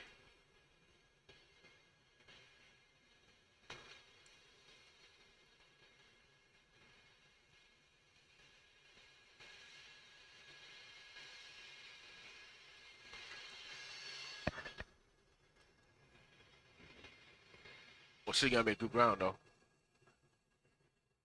Alright, yeah, we're good. We have a arrival time of 9:25. All right. So right now we're at 8:52. With our descent, that's going to change though. When we start descending, it takes up more time. So it's pretty much right on time at this moment. So just like that, guys, we made up time and we are now back on schedule. We did have a A little hiccup. 28-minute delay. We're supposed to have departed at 3 o'clock or 3 a.m. We departed at 3:28. But we have made that up with a nice shortcut provided by ATC and good work from our maintenance crew. We should have an on-time arrival of roughly about 9:25 a.m. Pacific time. And guys, also don't forget that's coming in. Don't forget to hit the like and the smash button as well. That would be greatly appreciated from every single one of you guys. Don't forget to visit our rookie. Yes. Yes, you guys can check out the description. It has everyone that will be streaming the world flight. This flights are just streamed on my channel and Geo's channel, the pre-flights. But once we get to world flight, they'll be streamed on mine, Geo's, Rookie's, and Shadow's channel, as well as Jeff Fabiano will have it on his Twitch. On the Switch, yep. So all the links are in the description, as well as the donation link. This is a charity event that we're raising money for our lovely Orbis charity all week. This working? There will be the main, obviously, raising of charity is in during the world flight events, but everything that from now till the end of us doing this whole flight event, it will be all 100% donated to charity. And of course, Mr. Drew the Goat already coming in, dropping the $5 bomb. Mr. Drew, appreciate you and your continued support, sir. Thanks for the dono, Drew. Appreciate you. Yes, the dono link is in the description, guys. There is no super chats or anything like that turned on, as all proceeds must go to our charity. So huge no skippies to Mr. Drew, as we say on my channel. Big up, Juju. So appreciate that, man. Kicking it off already. I think he is our first dono. Appreciate it, Drew. So yes, 100% proceeds going to Orbis. The charity link is also in the description if you guys want to check out the charity and what they're all about. A very great cause all the money is going to. So, but yes. And there will be plenty of raffle prizes to be had. Almost every flight during World Flight has a raffle. I think 32 or 33 out of the 45 official legs has a raffle. So gotta make sure you stay tuned for that. There is 2 really big giveaways that we can't say at this moment in time, but there is. Some big things coming. In a few moments, the flight attendants will be passing around the cabin to offer you hot cold drinks as well as breakfast. Alcoholic drinks are also available for nominal charge. Oh, yes. Tequila, here we come. Don't tell anyone that the pilot is drinking tequila. Not the FAA guys. Don't tell Keep them. that on the low, huh? What's up, Keith, man? What Good up, to see Keith? you. Long time. Morning. Yeah. So you should be able to see everyone's Yeah. the way I have it yeah. set on yours. Yep. No matter whose channel I had. Yo, it set- Mozzie, set. what's going on? Welcome aboard, Mozzie. Flight deck. Alright, sounds good.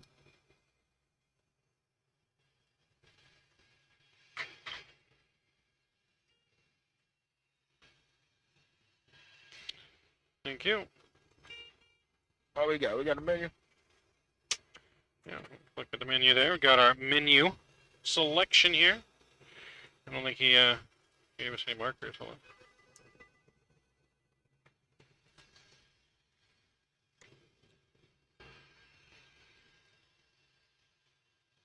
on. We need some markers, I think, still here to mark our beverage menu.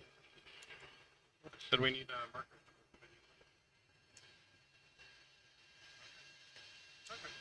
Roger that. We'll contact you. Well, it looks good on the menu, guys. We got some spicy Japanese nuts. We got some regular spicy nuts.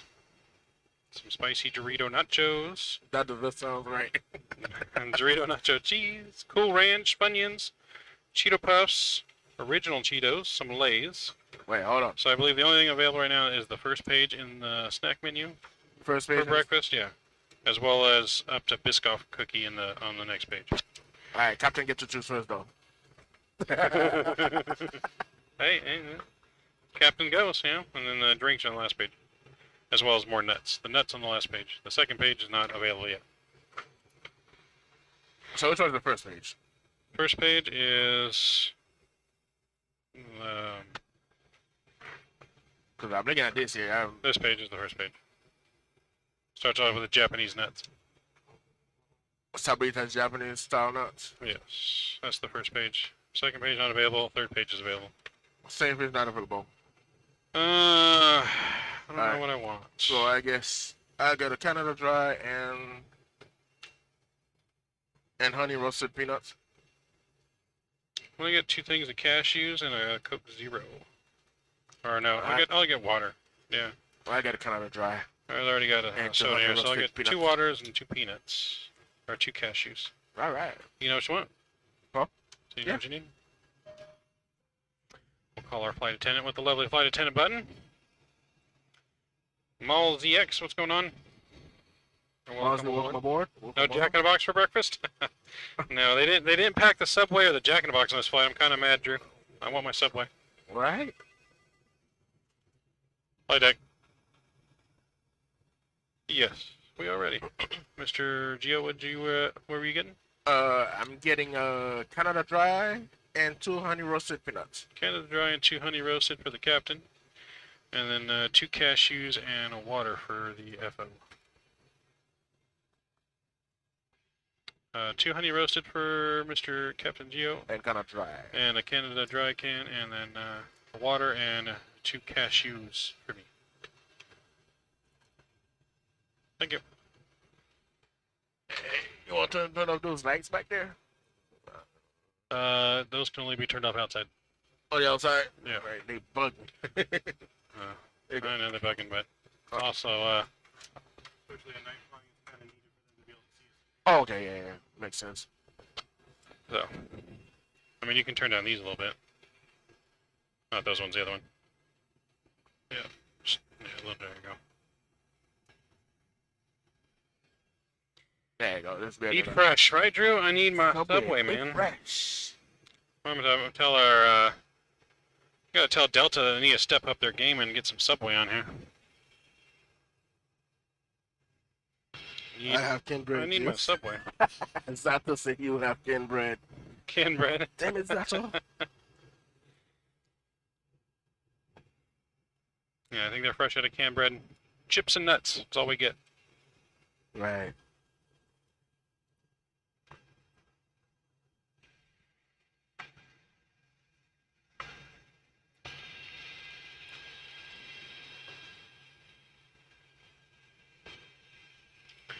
I only get chips and nuts on this flight. I don't know. I gotta start thinking about Subway though. I don't need to eat. I just had McDonald's when I picked up Gio from the airport. I'm already thinking about more food. Already thinking It about just more have food. to what? Back the ball and add the number 3. Mm-hmm. I already had a couple McDoubles. Now I want a foot long. I got a problem, guys. Footloaf with some rotisserie chicken. Sounds Nope. good right now. I got a problem, guys, and her name's food. Nah, you and me both. I'm on the diet. I know you gotta be careful. I gained all my weight when I went to Trucker. Man, I'm telling you.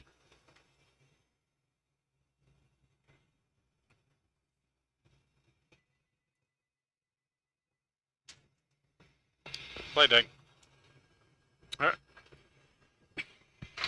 Snacks have arrived.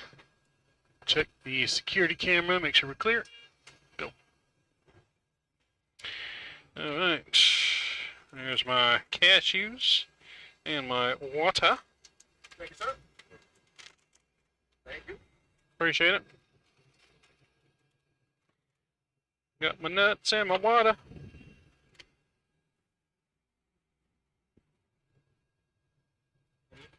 Thank you, sir. Menu. Oh, menus? Menus. Yeah, both menus. No, you Oh. Retro. Thank you.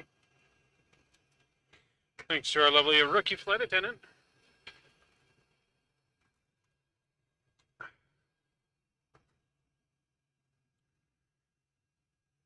Now that's some high quality H2O right there. Uh-huh. Which one is that? Zephyr Hills? Oh, purified. Purified. All right. I was just quoting the water boy. Come to Water Boy. Yeah, no one say Gatorade's better. You'll sponsor a Subway delivery to the sim? I mean, you're more than welcome to. We ain't gonna stop you. I ain't fighting you on it. I ain't fighting you on it. That'd be up to, Come to on. Ricky. Bring it on. Bring it on. To Ricky there. You want to get with Ricky and message Ricky on it. I'm sure he'll take you up on it. I definitely ain't gonna fight you on it. The foot long for Gio. Wheat bread. Try the turkey pepperoni. That sounds pretty good. I love pepperoni. Bacon McDoubles for the win. Those are delicious, yes. I would like to get mac sauce added onto my burgers, though. I didn't get it tonight, but I do like to add mac sauce onto the double cheeseburger with the bacon. Not good for me, but I like it. Definitely not good for me, but I definitely love it.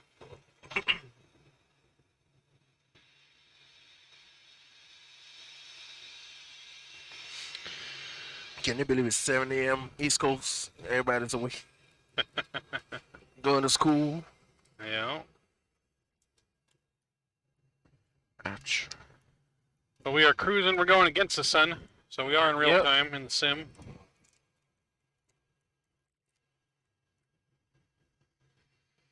So by the time Yeah, we're probably prob- going to be landing, it's probably going to be what? Well, it'll be 6 9:30. a.m. 9:30 our time. and 6 a.m. Hawaiian time. Right, they're 3 hours behind?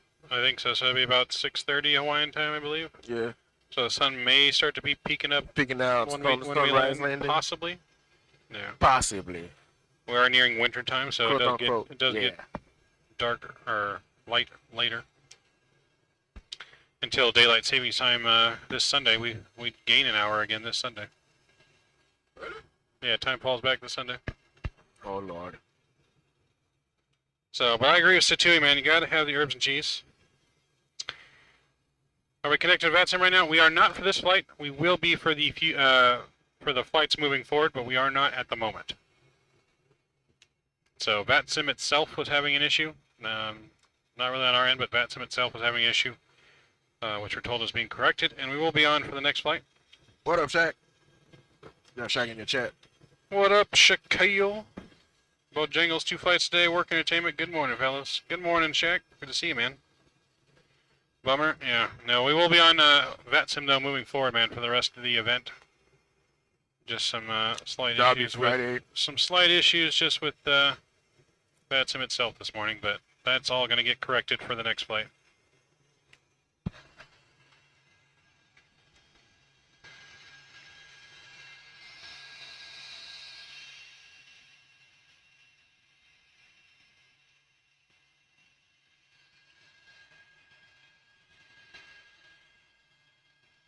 What is gonna say? That's just one of the minor things. It's still it's synced in there. Yeah, Ricky was telling me about it. Yeah. The throttle's been the problem child. Getting extra sleep, whatever sleep is. Yeah, Drew don't sleep. He just lives on YouTube full time. We need to get this guy like a YouTube ambassadorship or something like that. Right? There's YouTube awards, aren't there? Nominating him for YouTube's best moderator.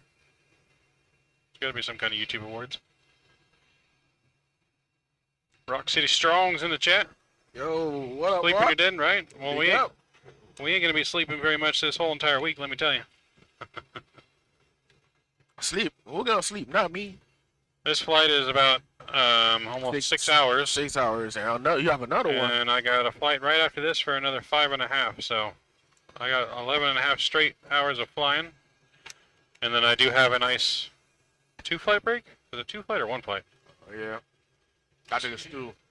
I think I got 1. No, I got You got 2. I think I got 1. 2 because I had to come back to 8 o'clock. Yeah. But the flight's long though. That's probably why though, because the next flight won't even land till almost 3, and then the flight after that goes till almost 8 probably. That's probably why. Yep.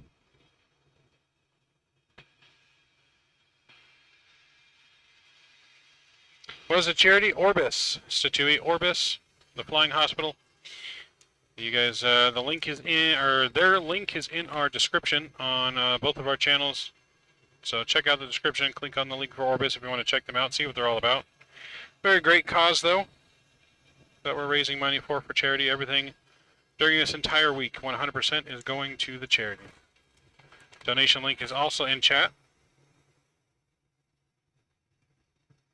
Gonna charge Mav rent. Big up, Rock City. What's going on, man? We're out in the house.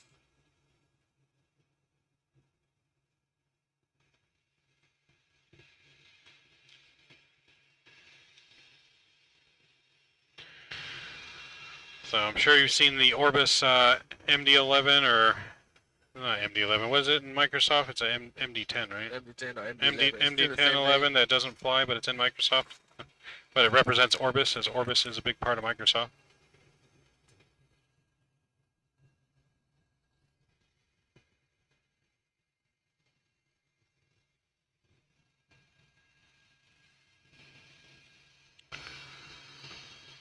Chammy rent, telling you. So, we got a lot of flights this week, plus also riding jump seat on flights too. So, I think if I wake up on time, I'll probably ride jump seat on your flight. so yeah, Probably you and we definitely got a lot of open jump seats we do. that are available for the taking. So we want to get most of the world flight. We'll have jump seats, hopefully, as they'll be the one keeping track of donations and the raffle prizes. You need to charge landing fee as well. Don't give Rookie any ideas, because he will. Right? We're gonna have to empty our pockets when we walk out the sim now. I'm not gonna leave then. I'm gonna hold the sim hostage and not leave. Rookie trying to make me stay in here.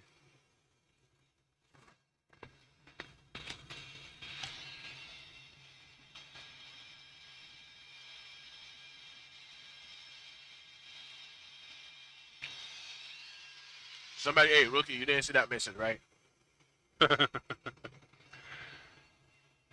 Hopefully not. Hey, Rookie is legally blind. He didn't see the message.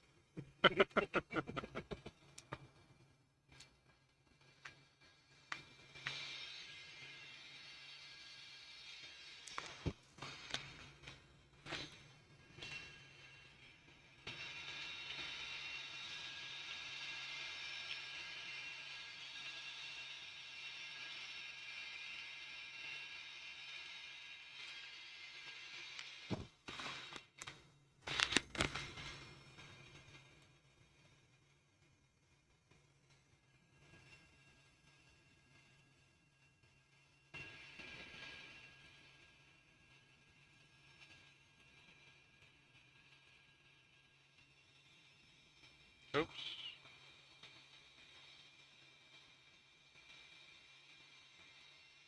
Oh, Rock, we literally just started.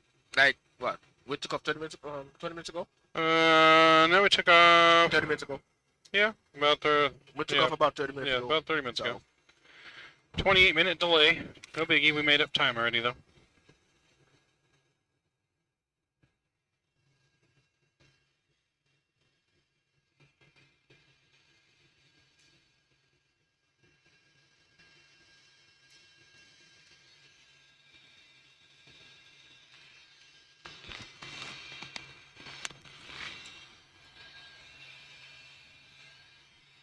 So now we got lots of flights from now until Saturday afternoon when World Flight really starts. These are all the pre-positioning flights. yep, we got plenty. Reload the overlay. Yeah, no, the overlay is not working at the moment. Overlay will be fixed once our tech department gets here. When we had to restart the simulator when we first started to get everything ready, for whatever reason, the overlay is not connecting to the simulator. So, the whole setup here is, you know, very complex. We have more than one computer that's running this whole thing. There's two computers. We got one computer that runs the MIP and displays down here that you see, the FMCs. And then there's another computer that runs the actual simulator and some of the other stuff that's going on in here, throttles, overhead. Yeah, we got a whole And so, and then there's a third computer, yes, that runs our dispatch station. And that's the one that's controlling our pushbacks and helping with giving us our dispatch paperwork and flight plans. And so that's, the third computer is also the streaming computer. So the software for the overlays on there, and then it's linked to the other computer that has the simulator on it, and the link right now is not linking. So that will be fixed. If I try to donate and says your PayPal account is restricted, it should not. Let me double check why. Hang on.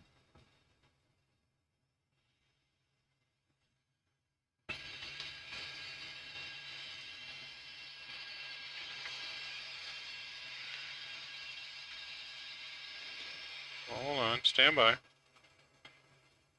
Because Mr. Drew just used it to tip.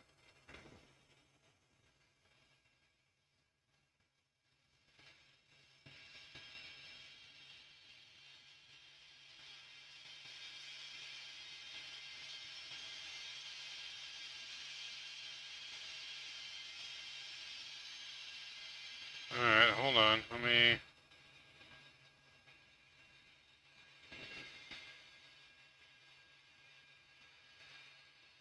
me solve that issue.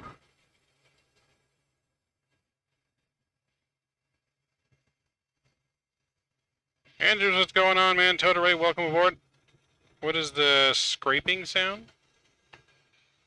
Not sure which scraping sound you're hearing. I'm not sure. Can't hear it on my end. It may just be the back noise of the engines, maybe in the simulator, potentially. Be right back. You in smoke break? All right. Hold on, Mark calling me. Who?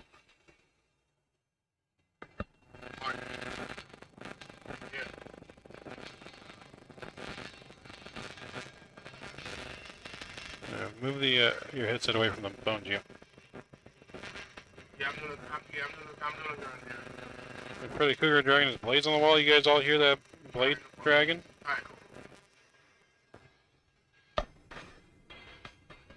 Alright, we good.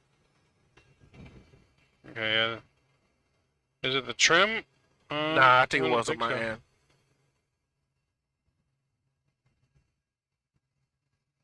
Right.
There you go. As you guys can see, we have a major shortcut here. Thanks to ATC. I think this is the waypoint we're going to. We're going to direct barrage or below? We're going direct to below. Direct below. This is the waypoint we're going to right here, the one that's highlighted. Alright, not bad, not bad, not bad.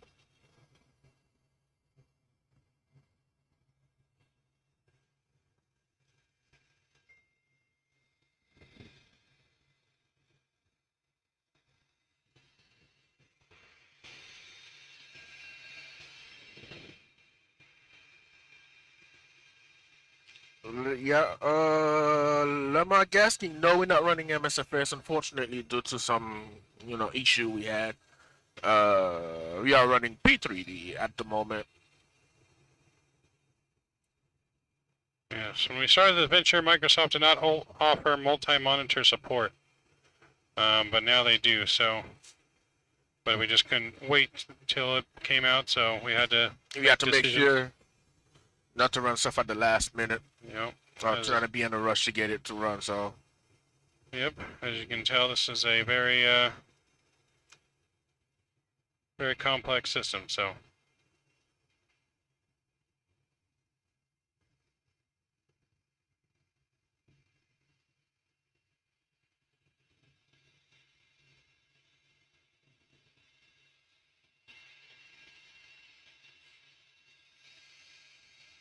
What the?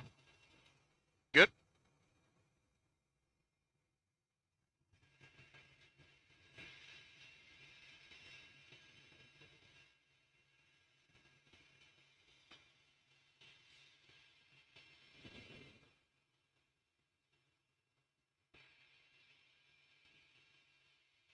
Overlay should be good to go. Yep, we got overlay running. Thank you.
That's about. Alright.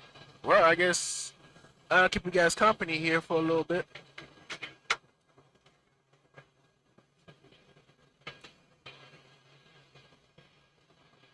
Co-pilot gotta head out real quick.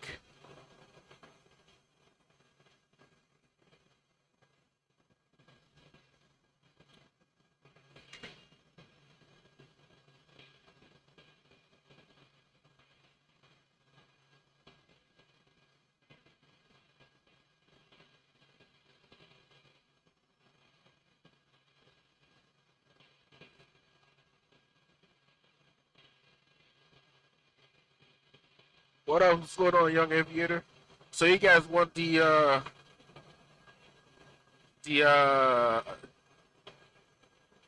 what you call it, the jump seat camera? Or you guys want the map? Which one you guys want?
So what is going on with you guys, man? It's been a long time since you've been on the flight sim. It's been a half minute, about what, 2 months since I haven't streamed. It's nothing. It's just me dealing with personal life, you know, business stuff. But I think after this month, December, I should be fully back into streaming again. I should be back in full with streaming. Probably you know, do some times out on the road and back home streaming when I'm hanging out with the family and stuff. But yeah, I've missed you guys, man. Finally back in the cockpit.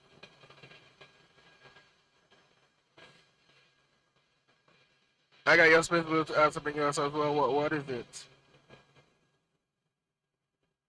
Short final, welcome aboard. How you doing? How you doing? Good morning to you guys.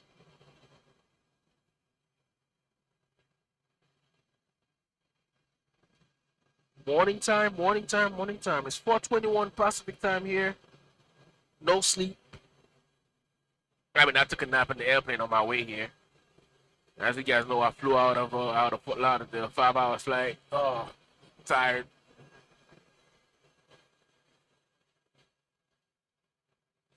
And by the way, I'm rocking my man Rock City. I'm rocking your hoodie, man.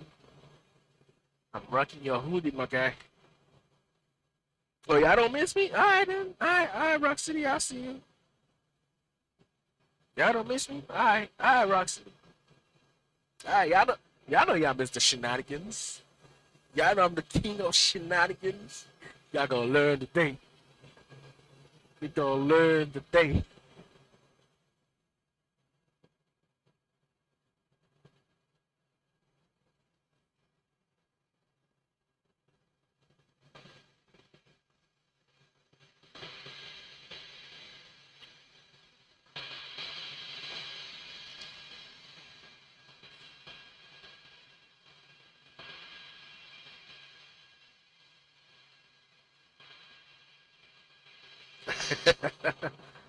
Mav is flying the next leg. Mav is flying the next leg. I think he's gonna fly with Captain Chemtrails. I think that's what I saw on the schedule. He's flying the next leg with Captain Chemtrails. Me, I'll be gone. I'll be asleep.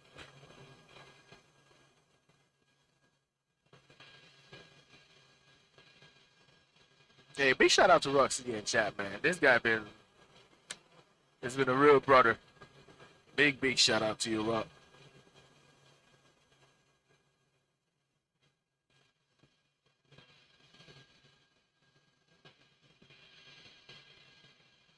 No, we are not on Vatsim right now. We will be on Vatsim. We will be on Vatsim soon as World Flight kicks in. Soon as the event kicks in, we will be fully on Vatsim. But as of now, we are not on Vatsim, guys.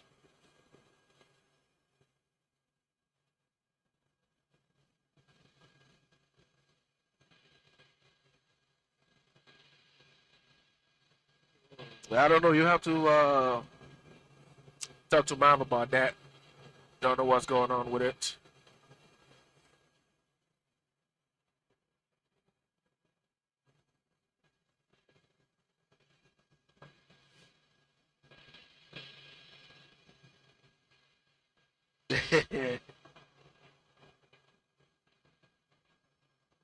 Oh, there it is. What up, Sheer?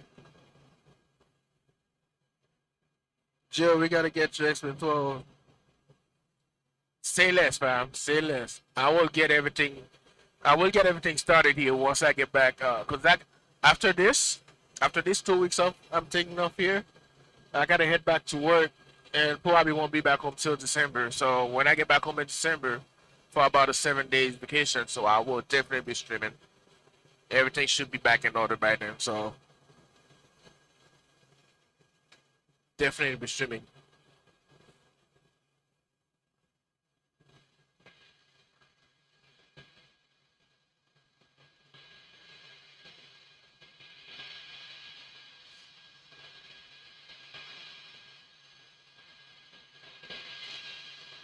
Nah, he's not sleeping. He stepped out real quick to go handle something. Well, I don't need to hit the cabin shine because if I do, that means I need something. Well, I don't need anything right now as we speak. I already got my snacks.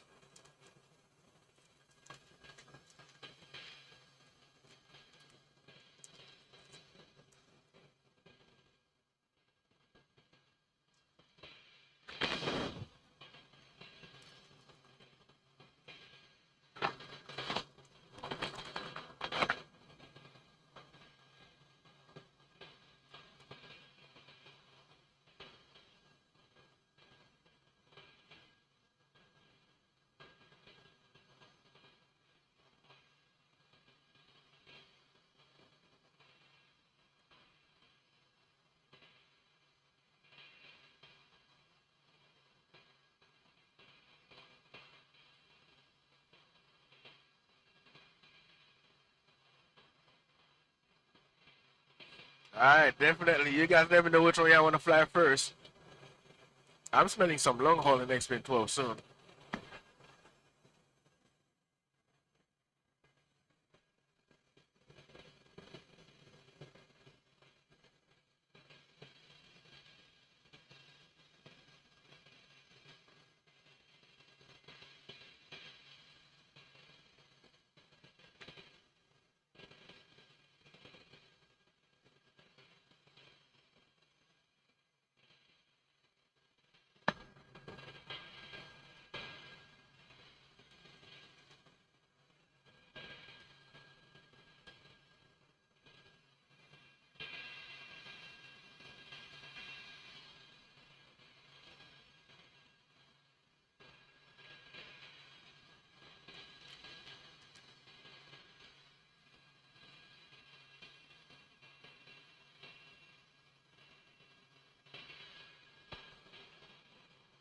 Alright, you name it, man. Z-Boy it is.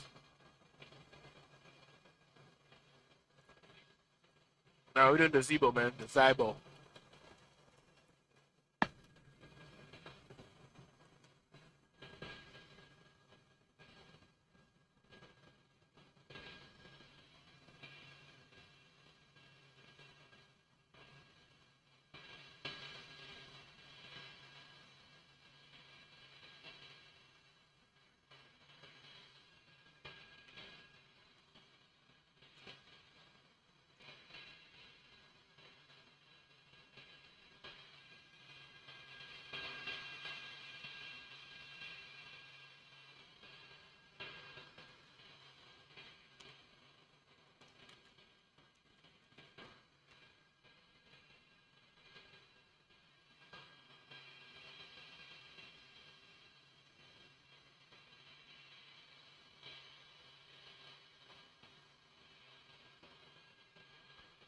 Look here, man. Look here.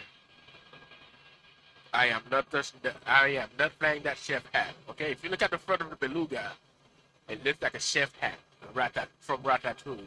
All right, I am not flying that plane. No questions asked. Thank you.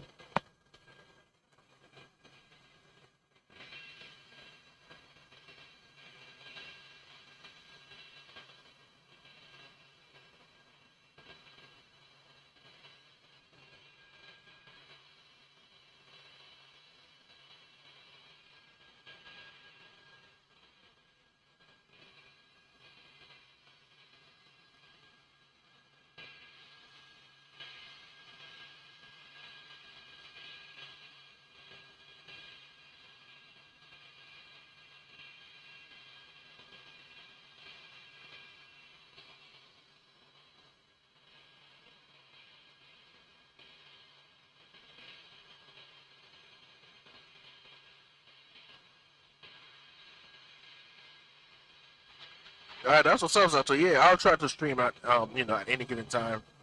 Just trying to get my feet wet again. Flying well. No, if you look at the front of the beluga, the head, like when you open the cargo compartment. If you look at it right, you will see it looks like a chef hat. Look at the shape, the size. You feel me?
Don't mind me, I'm over here eating nuts.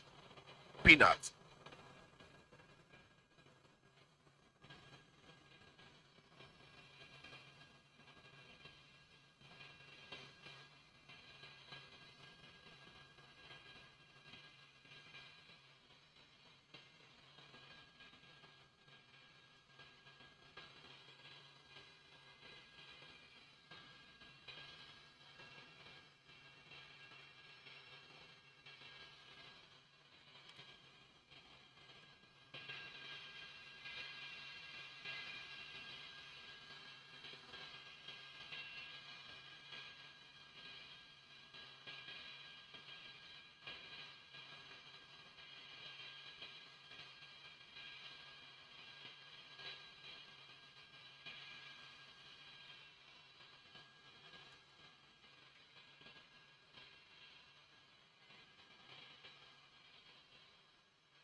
The good old XP72 Crow. We don't serve peanuts.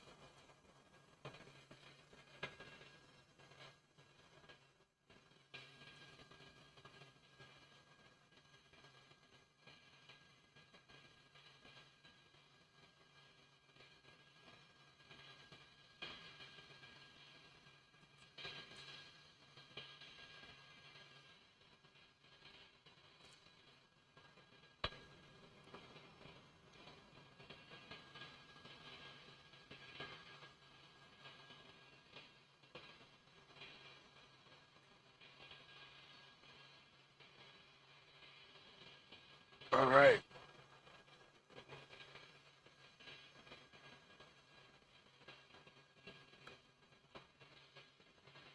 Give me a second, yeah. I'll be right back. We can chat for a second.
After you gotta wait on Mouth to come and try to fix it. You gotta wait on Mouth.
Hold on, y'all. Give me a second.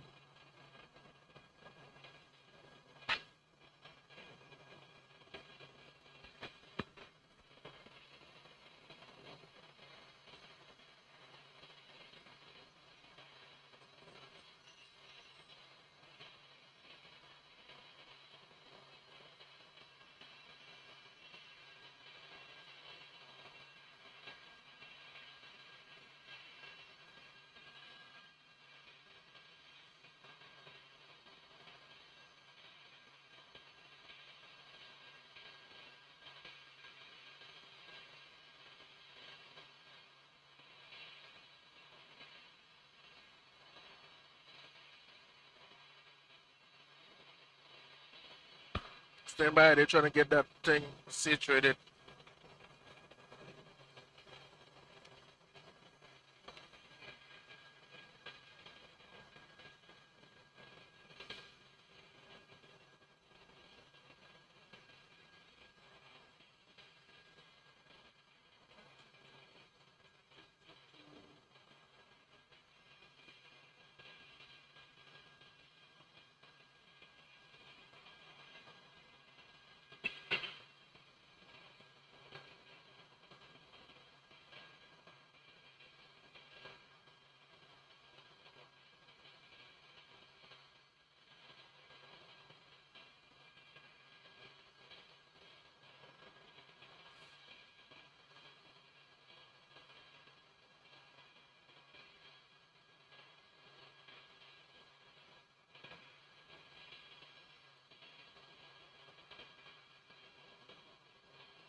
Good morning, Cyril. Good morning, welcome aboard. Thanks for joining in.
Ooh, Lord.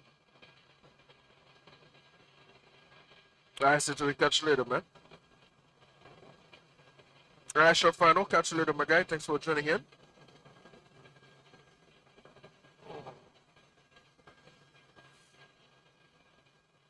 See ya.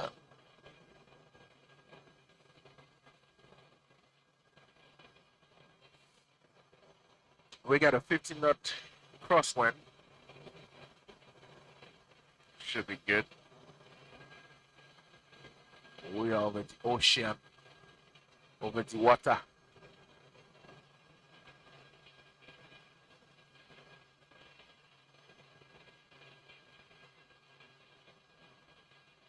I'll start with yes, we're still on P3D. This is P3D.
Somebody donated?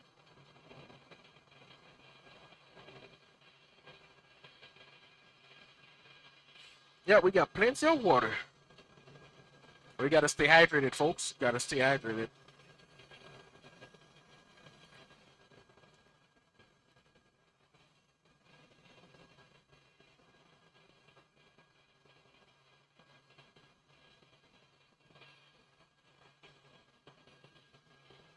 Hey, Rock City, you holding on to that tip jar? You holding on hard to it? I need to see you on. I need to see you online, Rock. I need you to fly. I need you to fly, Rock. Where you at? Where you at? Come on with it.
Monthly membership, don't know.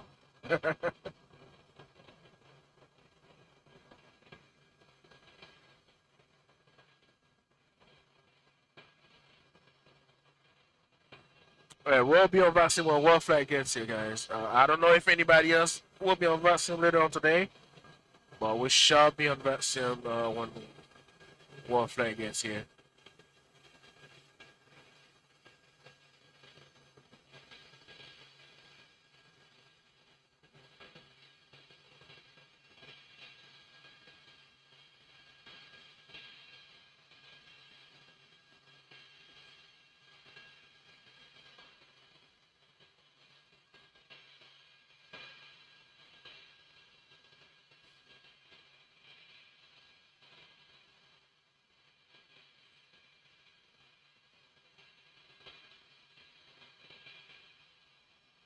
That tip jar never get out of sight. You hear me?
Man, by the time it lands, still darkness, right? It might be a little bit of sunrise. Might is the word. Yo, Mr. Brian Harris in the house. What's going on, Mr. Brian? Yeah, I'm down here in Socal, man. I'm in Ontario. I'll be out here for 10 days for World Flight, gentlemen. We are starting at Sydney. Sydney, that's where we're starting off.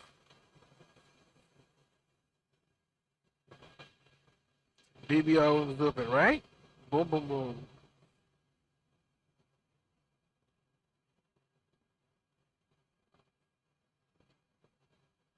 Big up, Mr. Iris. Big up, big up.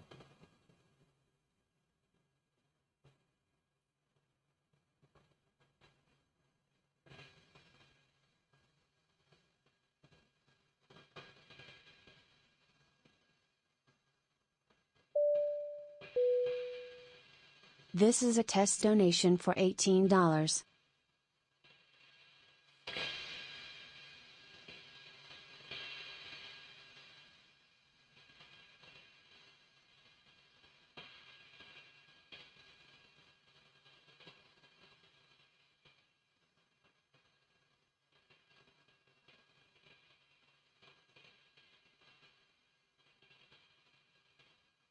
Uncle Ray Ray, what up? Uncle Ray Ray in the house. What's going on, Uncle Ray Ray? You trying hard to stay awake? Man, I'm telling you, 1 hour of sleep. Good morning, Nicolin. Good morning, good morning. How you doing? How are you?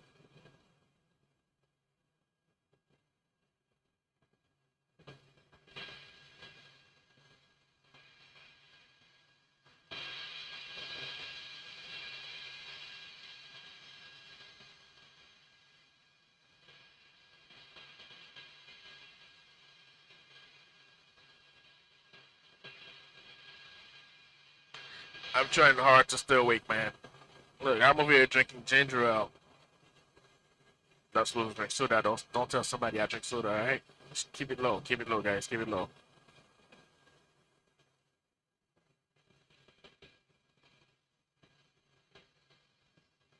I am doing great, except that I'm sleepy over here. Not that sleepy, but a little bit. What am I doing for sure? I drink some more flight days. Hey, for sure, come on, Zato. Tag along, man. Tag along with us.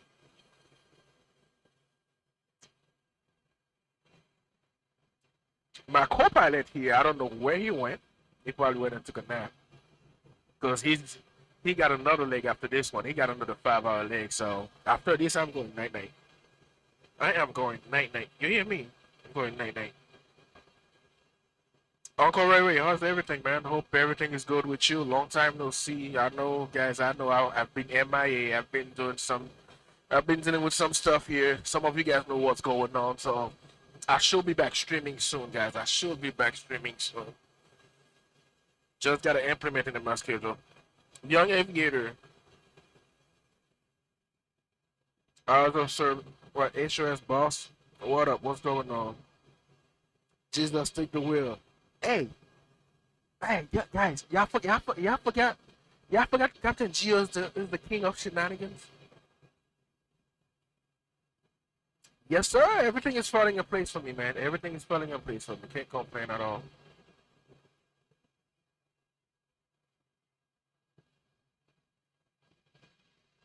Zato, Jesus, take the wheel. How about we put an NZ face in Honolulu? How about an NZ face, guys? NZ face. Yes, that's what we're gonna do. NZ face. It's been a long time. We're gonna put some NZ face on the ground, alright? We're gonna get some butter landing.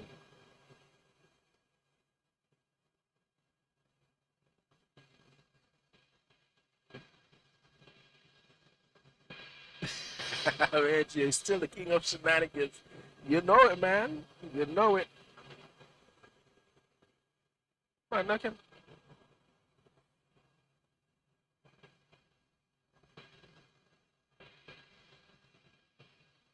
Right now we're on autopilot, cruising at 34,000 feet.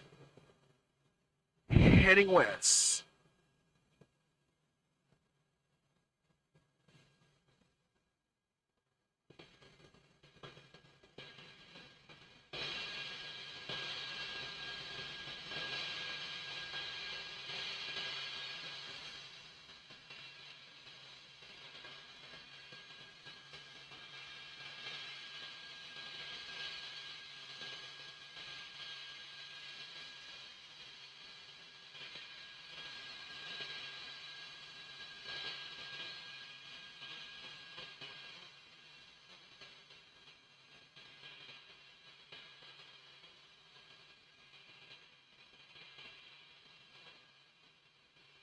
Guys, don't forget that's coming in. Don't forget to hit the like and the Keep up sub the button. good work, guys. Greatly Great appreciate it cause. from you guys. I can't wait to see Mauve try to deal with some wind shear.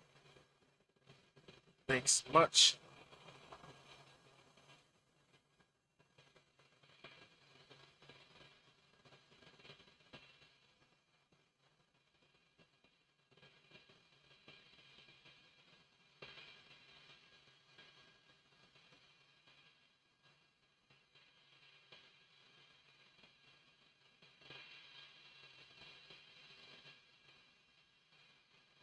No skippies, no skippies, no skippies, no skippies.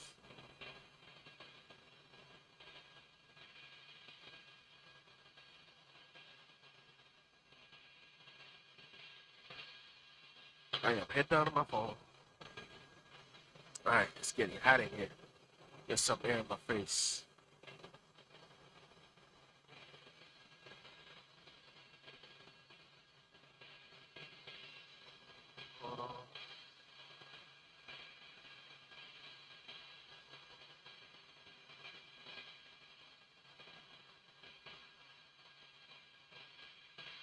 What? Whoa! Bomba clad. What?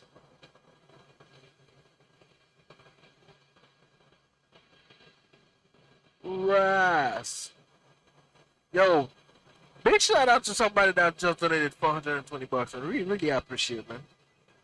Hold on, yo. Hold on. Flight deck. Alright, cool.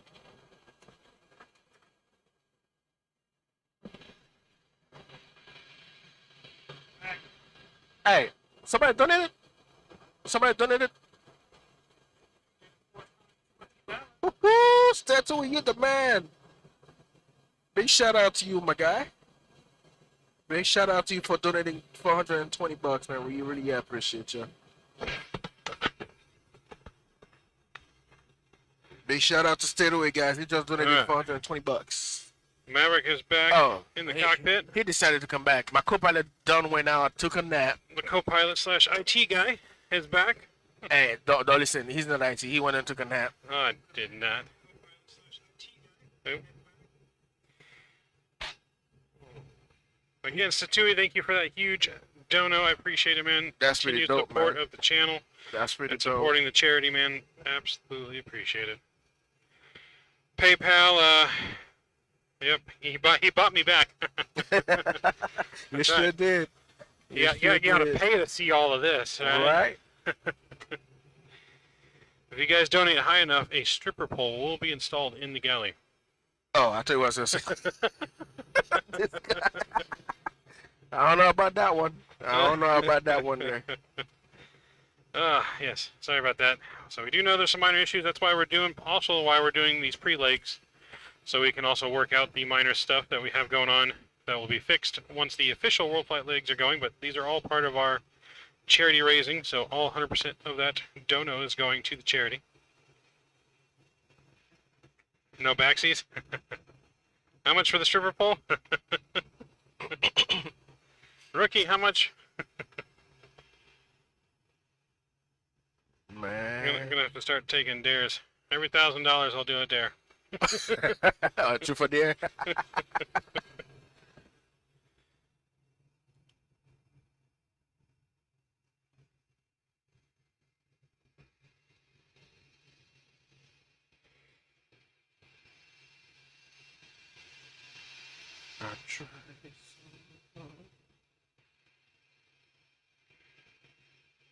Maybe by the time we're done with all my donors, Rookie, let me take it for a joyride. Hey, it's possible.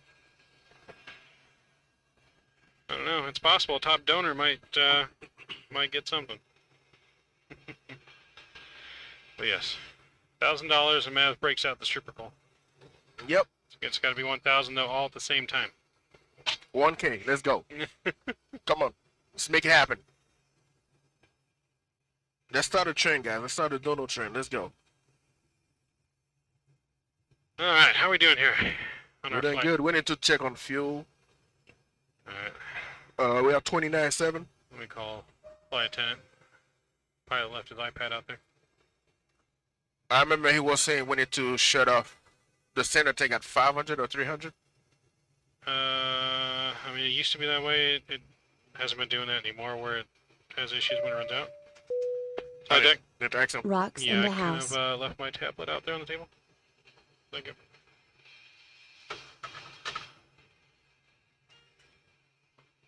Thank you.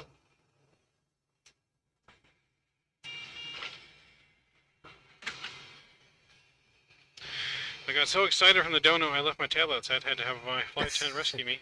He forgot to sub it in the galley. It's this guy. So we should start putting the arrival. I will do the full 1K if he does it right now. Rock City Strong dropping the $5 bomb. Appreciate it, man. Rookie, where's the poll? Rock, Get it ready. Someone record me. Oh, Do you have a Lord. poll to put in there? I'll do it for 1,000. This guy. I will do it.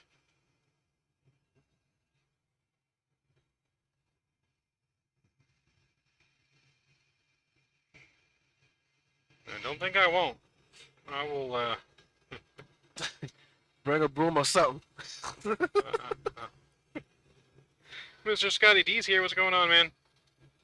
I need to get these bots turned off. I had to What up? switch to What's my going on, Scott? Labs. Another can't.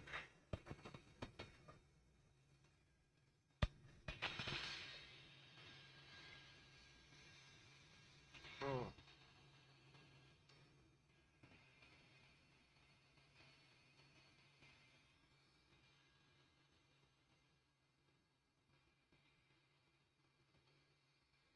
Hey, Scott actually what you gonna do for $1,000.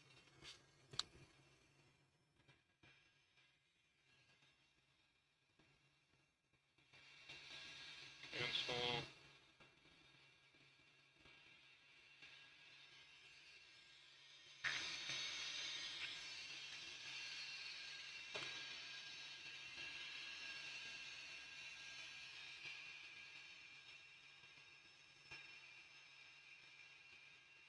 Email.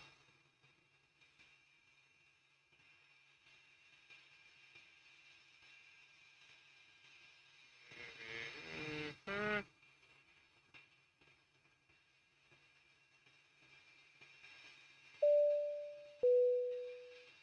Let's see the captain hand fly the whole rest of the flight. State. Oh, just.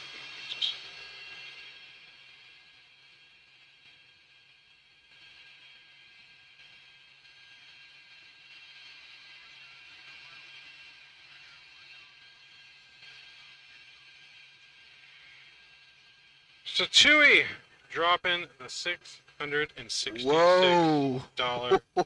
donation. Whoa. Now Whoa. I definitely feel like I gotta do it. Oh my. Stewie, man, you are absolutely insane. I appreciate that. You gonna do Continued it? support for the channel. I'm definitely gonna have to do something for you now. What that is exactly? You gonna strip? Huh? You gonna strip?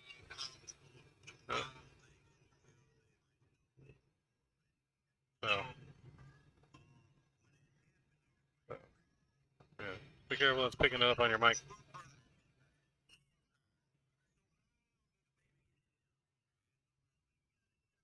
How about TikTok? Oh, my bad. Yeah. Y'all was not supposed to hear that. They talking on TikTok. Still Chewy, my man. Oh. Alright, name your price, man. Name the price.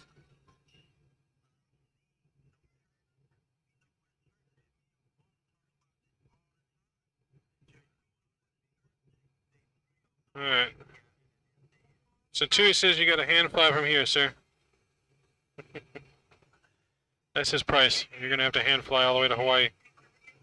Wait, what? Yeah. You're gonna have to hand fly all the way to Honolulu, sir. I don't know about that now. That's the Stewie's price.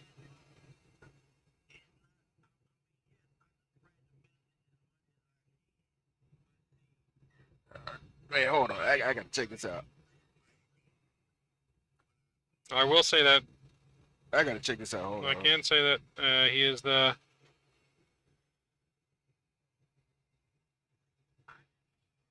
so.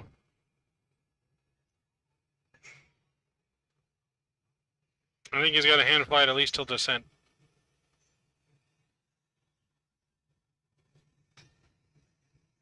Yep. Oh, what? Got a hand flight to descent. Oh, you wanna take over? Oh, I gotta take over. You gotta take over. You're the captain, sir. He's requesting the captain to take over. God damn. Alright, from descent, I'm gonna descent down to. No, from now till descent. I don't know about that now. That's a plus one. I don't know. He donated $1,000. Right. Hold on, let me get back in chat. Hold on. He donated 1,000 smackaroos, sir. Jesus Christ. You got to give the people what they want. Right, this ain't no DC6, right? This is a moment. This is a 737, man. Yep. Now I got to criticize you because you can't hand fly. But hey, big shout out to Step to him, man. You can't hand fly. Now I got to give. He came through with this one, man. Big shout out to you, man. Now I got to give the captain crap. Okay. I'm the captain now. Hey, look at me. I'm the captain now. It's alright. We're going to throw him out of the cockpit out the window here for you, Satui, without a parachute. We'll pull a berry on him.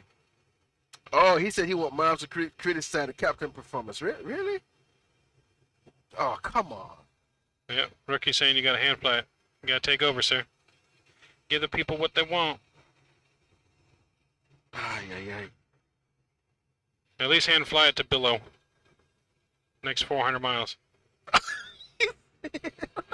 Next 400 miles? Or 530 miles to Billow, hand fly it.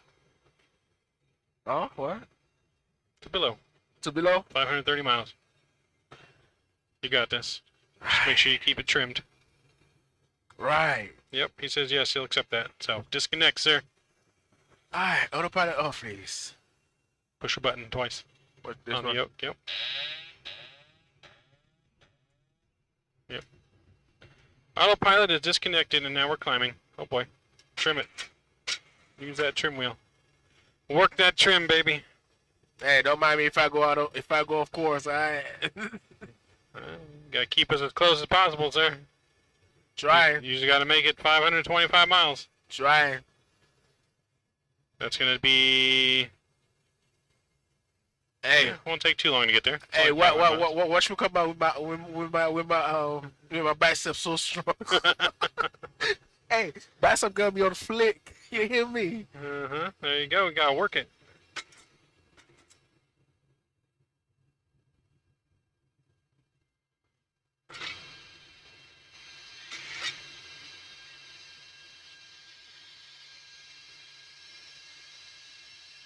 Stay on course.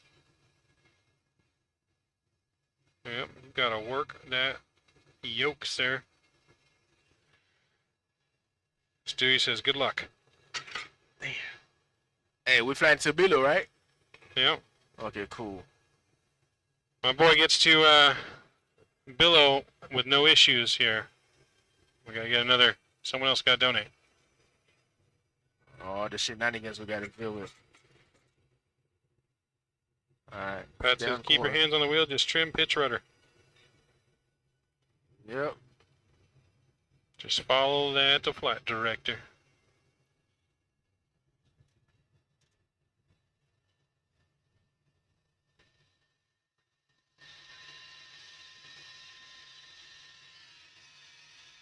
I can reach that. He said, once you get to Billy, you can go back to autopilot. Once I get to Billow? Yep. Jesus. And then he says he's going to be way more ridiculous once you're on Vatsim. I ain't doing that fast, man. You got me on your own now. God. He said he's going to join as an approach controller somewhere and make you do a crazy hold. Oh, really? Really, Stitchy? That's what we're doing now? He's Alright. going to give us like a 2-hour delay. Alright, just make sure you have enough fuel. That's all. We're going to be landing on fumes. Yep. Not bad. So far, so good. Right.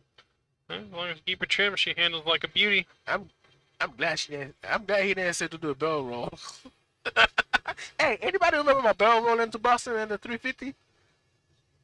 With the greaser? Man. He says expect to hold till 2600 Zulu. Right. I don't know about that. I'll disconnect and go to sleep.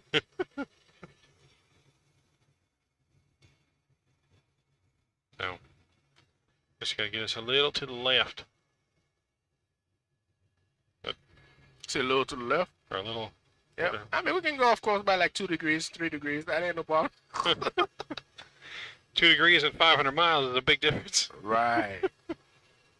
And we climbing. Come on. Come on. You're down.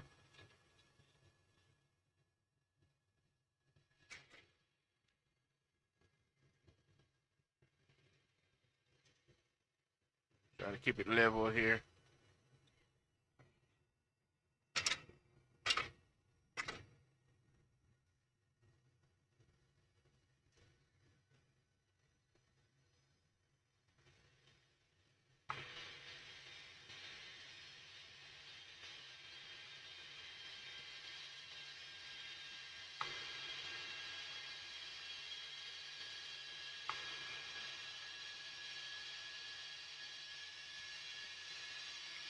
Well, hit by 737 at 34,000 feet.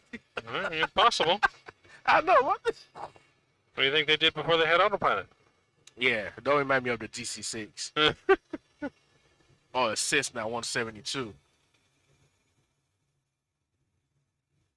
Yeah, I got me working. I see y'all. Hi, I got something for y'all. Don't forget the RVSM airspace. There you go. Caprio pilot deviation. Prepare to copy a number. Gotta be prepared for that number.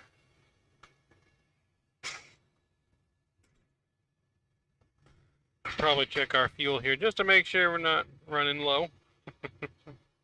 Oh, we're just gonna add it magically. Yeah, I didn't hear that. No, we're just gonna have to swim for it the rest of the way. Let's see it. Below. Where's below? Below. We got There you are. 28.5. So at below we should have 21.3, and it says we're gonna have 23.8 so far. So Alright, we're good on fuel. very good. Good on fuel so far. It says a little pro some cheat code never hurt nobody. This is 737. Tell me about it. Tell me about it, Zato. Tell me about it. Before autopilot, pilots prayed before every takeoff. Right. DC 737. So far so good. I'm keeping in within the, you know. No, yeah, so far so good. Yeah, we're not doing too crazy. Alright, so current real world, So, is yeah. checking in on the weather here in Hawaii. After I took a 5-hour flight out of Fort Lauderdale to LAX, and you guys decided to give me a hint. You know what? I'm done with y'all. I'm done. I'm going to bed after this. This is where Captain Geo's got to earn his stripes. I'm going to bed after this. All right. Make sure I keep the donut train coming because I'm heading Easy for you. I still got another 5.5 hour flight after this. Yeah, I'm going to And I've bed. been up since 6 this morning, 7 this morning, 7 last morning, yesterday morning now. You're a beast. I don't know about that So I'm one. going to be up for another, What? still like 7 hours at least of flying at this point. Something like that. 7, 8 hours of flying still left. And then I'll still be helping with other things. Another break, and then another flight. More power to y'all, man.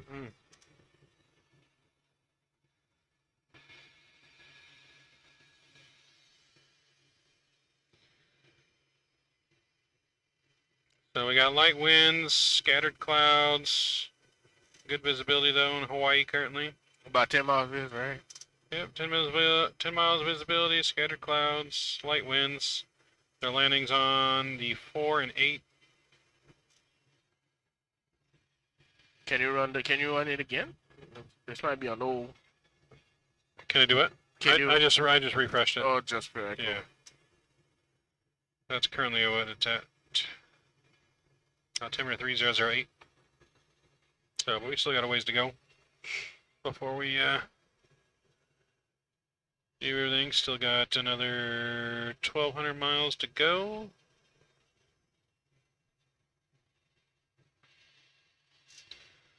Bring up my charts here. Red Bull. Hit the progressive key on CDU so stream shows fuel. There.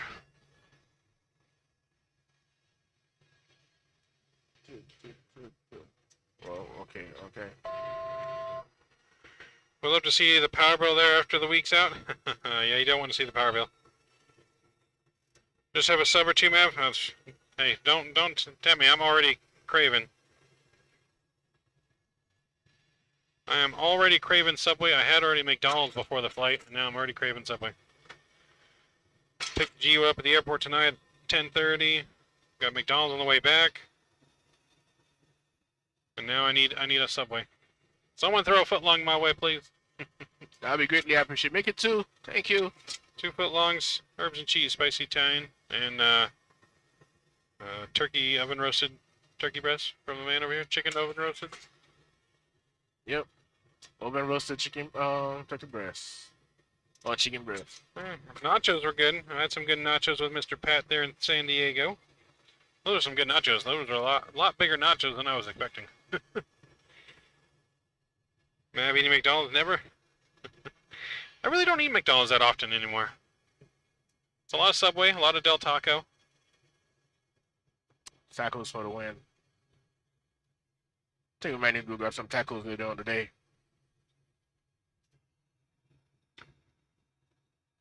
I think someone said here, like, who's the one that said here they're going to order catering Subway for us, right? Someone was going to be gracious enough to All right, what's cater that? us some What's that? Subway. What's that? Mr. Juice Star? Jew the Goat? Well, he can order some Jimmy John's. I'll take Jimmy John's.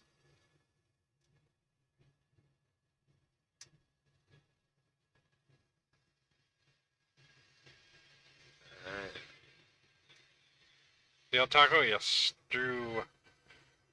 Del Taco is good, not gonna lie. Could go for even a chili cheese fry right now.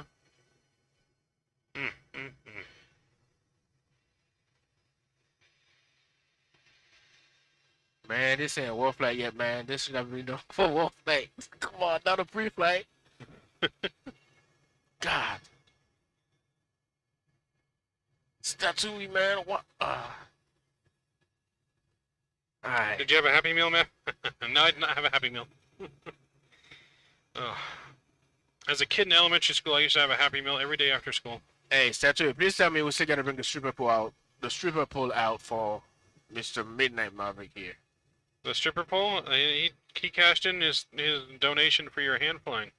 Nah. We're gonna have we're gonna have to have another donation now for me to start stripping on the pole. This guy. Max B was going on flight Yo, rookie sim, VREF, yes. good morning. We got VREF in the house. VREF, another fellow pilot, he'll be here. Wednesday, I think. No, he'll be here Sunday. I Sunday? think. Sunday or Monday? Monday? Sunday night he gets here, I think. Okay.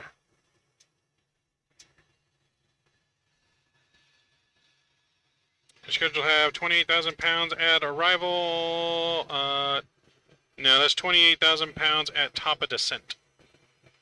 You gotta I believe. Did you program the arrival?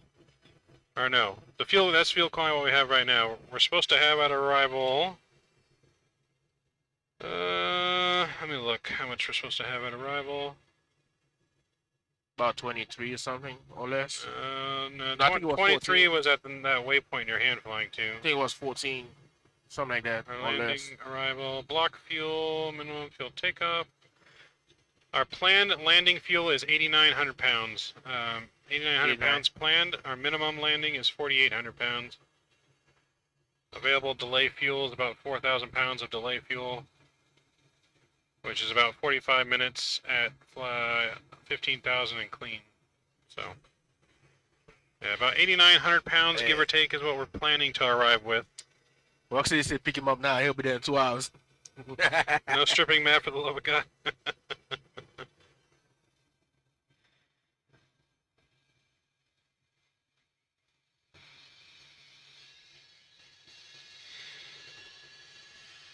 How long to that waypoint?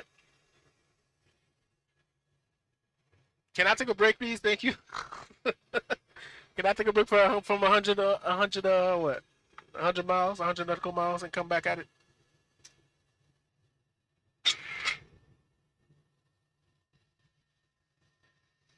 Gotta keep this intact.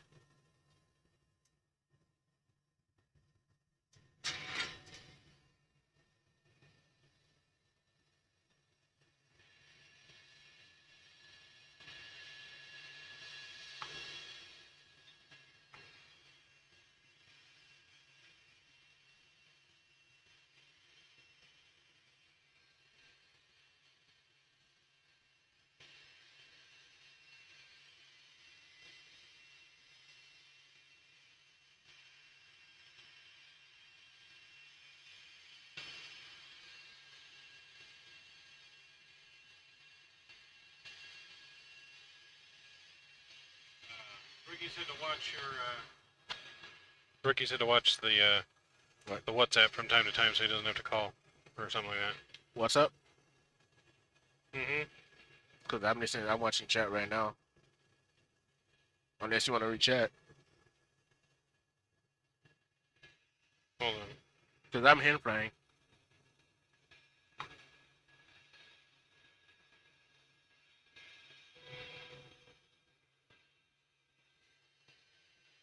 Hey, tell me I can't really focus on the phone right now because I'm hand flying. Guys, I can't really focus on the phone right now because I'm hand flying, so it's still a cockpit for me. I gotta pay attention to this, and somebody wanted to give me a test this early morning with no sleep, and I had no choice but to do it.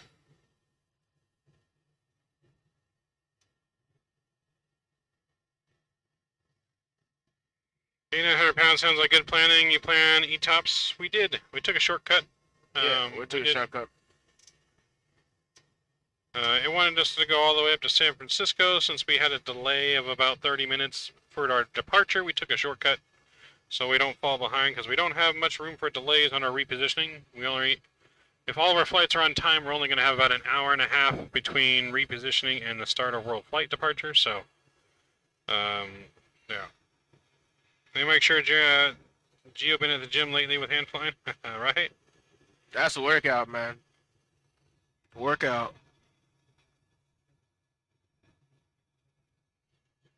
Say pilot doesn't get breaks. Okay,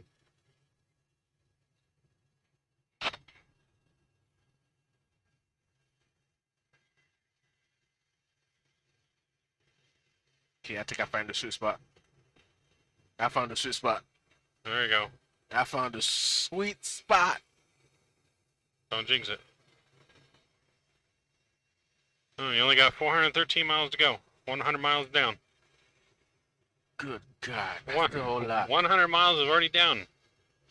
100 just flew by like that.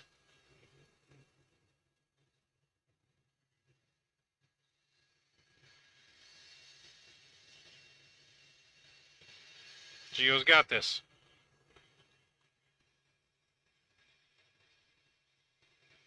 Make sure you guys, if you haven't already, smash down that like button. And hit the sub button as well. Sub button, share the stream, and get the word out. Raising money for charity. Drew Stone's headed to work. I thought you were at work, Drew. Don't you work for YouTube at this point? Hope you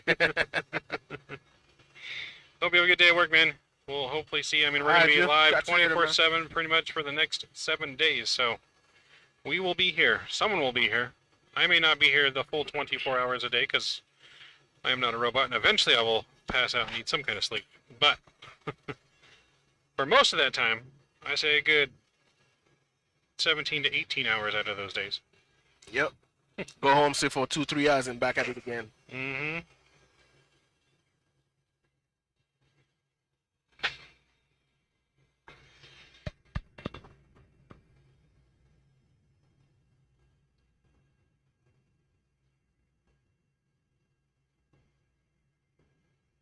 May have ghosts don't sleep. That's true. My ghost doesn't sleep, but my regular body does.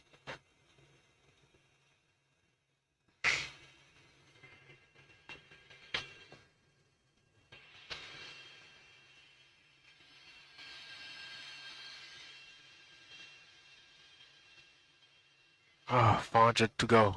400 down. Oh boy, come on, Jesus, Jesus. Can we split this thing 2 times, please? Mind over matter, sir. Mind over matter. Right. Be there before you know it. You know, just keep looking at the horizon. The horizon's starting to become a little bit think lighter. about something else, right? And the sun behind us is starting to peek its head up to the clouds a little bit. Yeah, we got some little... We getting there. Slowly but surely, we're getting there.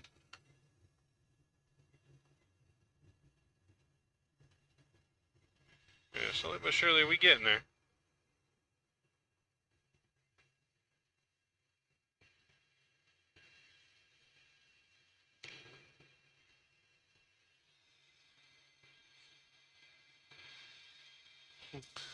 Keep Jesus out of this. So Scott wants to know what's your favorite airline in real life and in the sim to fly, sir. For me, Yes, you. and the sim, I'll say JetBlue. And out there in the real world, JetBlue as well. There you have it. He's a I'm a JetBlue guy. JetBlue fanboy over here. Yep. JetBlue just merged with Spirit. Spirit, right? Yeah. Yeah.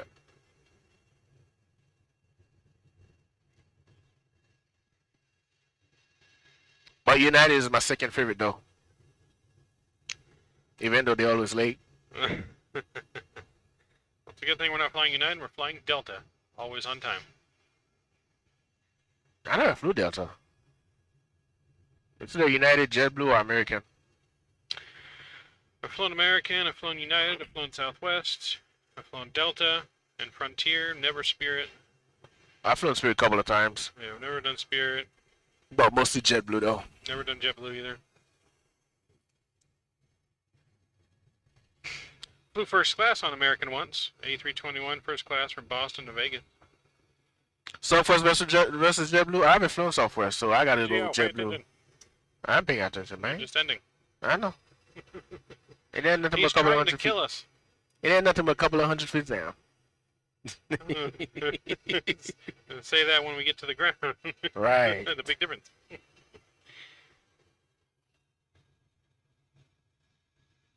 What's up, 737NG? Welcome Yep. to Not the much stream. movement. Yep. Trim real nice. Southwest versus JetBlue. Gotta go Southwest. I'm going with JetBlue because I haven't flown Southwest yet, even though I want to work for them. Qantas has been copying a lot of bad press there. Why? What's going on with Qantas?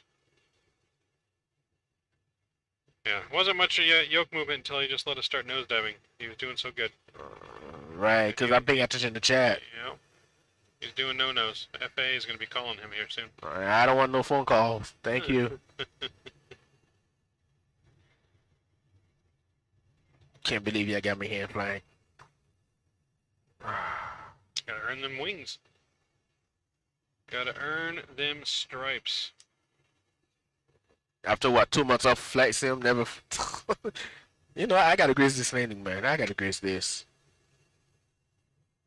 This landing gotta be a greaser. It better be a greaser. Everyone's gonna be watching.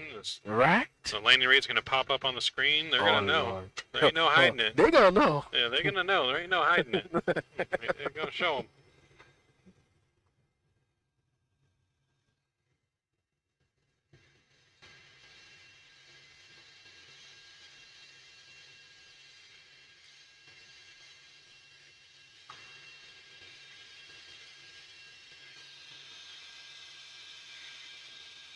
Lots of flight delays. They sacked and contracted all the baggage out, and bags are going missing.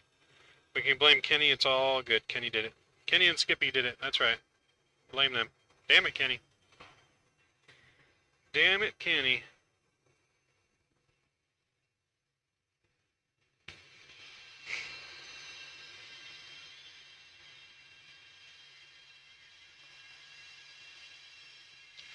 Yeah, no, we'll definitely blame Kenny for sure.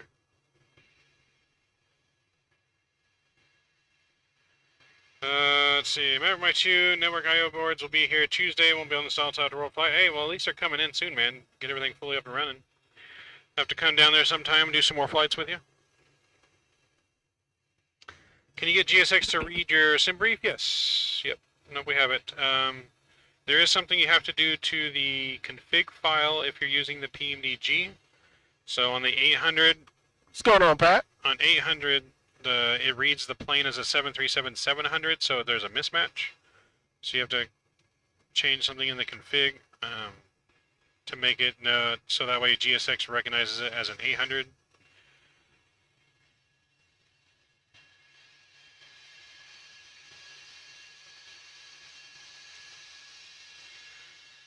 So yeah, we'll have to go down there and do some more flights, as well as eventually get you up here to check out our sim as well with Rookie. I know Rookie wants to go down with me at one point too.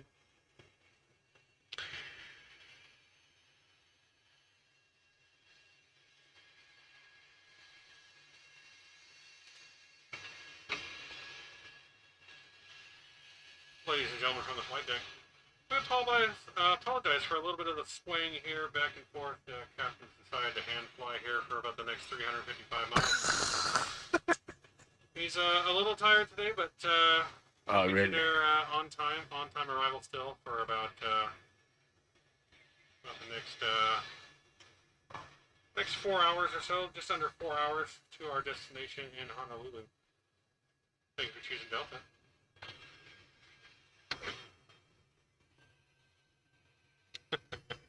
You have to throw me under the bus. Say I'm tired. God. Good Lord. Make sure you guys thought of doing a GoFundMe page with the World Flight. Probably. I mean, there's a lot of things that we will do better next year as well, for sure. This is our first year doing this. We're learning. It's been a great and rewarding process. Learning everything that I've learned when it comes to sim building and tech stuff and Yeah, it's a whole lot behind this. everything with the team and learning how we do all of this. Yeah, it's been a big learning curve for sure.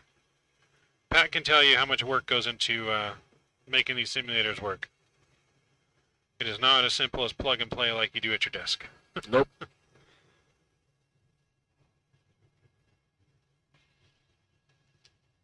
It is not. That's interesting, 737. Yeah, you're going to have to take a look at that. I don't know. You might want to check your manifest. You might get in trouble for storing people in the cargo if you don't declare it on the manifest. So, yeah, just make sure you declare it. I store Barry in the cargo hold all the time, so you can ask Barry how it's done. I think he's starting to enjoy the cargo hold. Make sure you put some tequila in there too.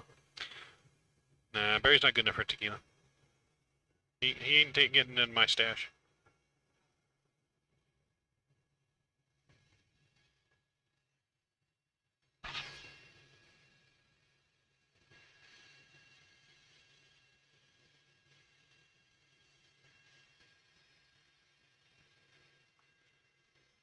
So, but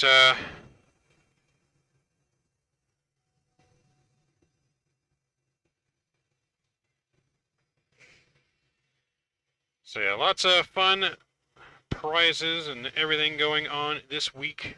Lots of raffles to be had. There's about 33 prizes or so to be raffled off this week. They're going to be on various streams. They'll be announced at the beginning of each leg during World Flight when they are. These prizes are ranging anywhere from gift cards, from Sim Market, Sceneries. or sceneries from other developers like Vertical Sim and Latin VFR, to huge prizes from Flight Deck Solutions, giving away custom hardware. Can't name them yet. So custom hardware, but some two big giveaways at some point during the week. Those will be a surprise. You got to stick around to see those. But you guys can take a guess at what it might be from Flight Deck Solutions. Some kind of piece of hardware that they've been generous enough to donate to us for this year. Everyone's been so generous to donate. All of our sponsors are also listed in our description as well. Everyone that's sponsoring our World Flight. So yeah, you guys aren't going to want to miss those.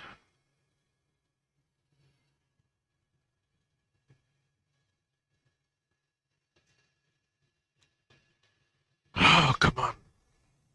Oh, Lord, I'm tired. Jesus, stick the yoke.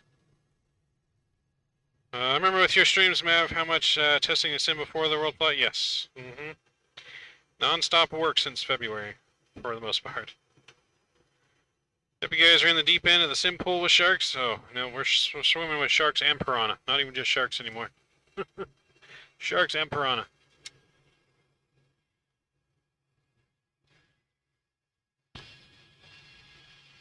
Can you, Skippy, keep Barry under control so Mav don't Rick James him?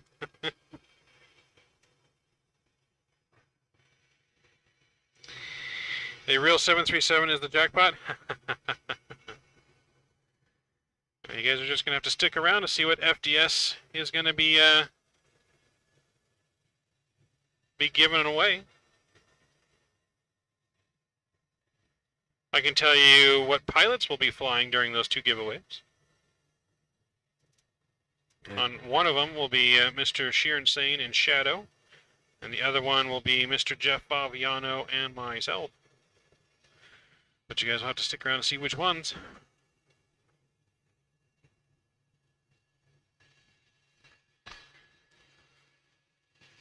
Someone's going to walk away with some real nice equipment.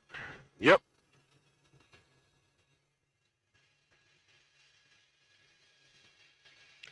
You're almost there. Another 100 miles down. 3 to go.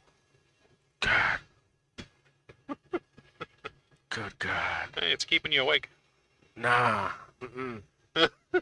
It's not helping at all. Like, I'm literally focused on this thing right here. Instrument flying.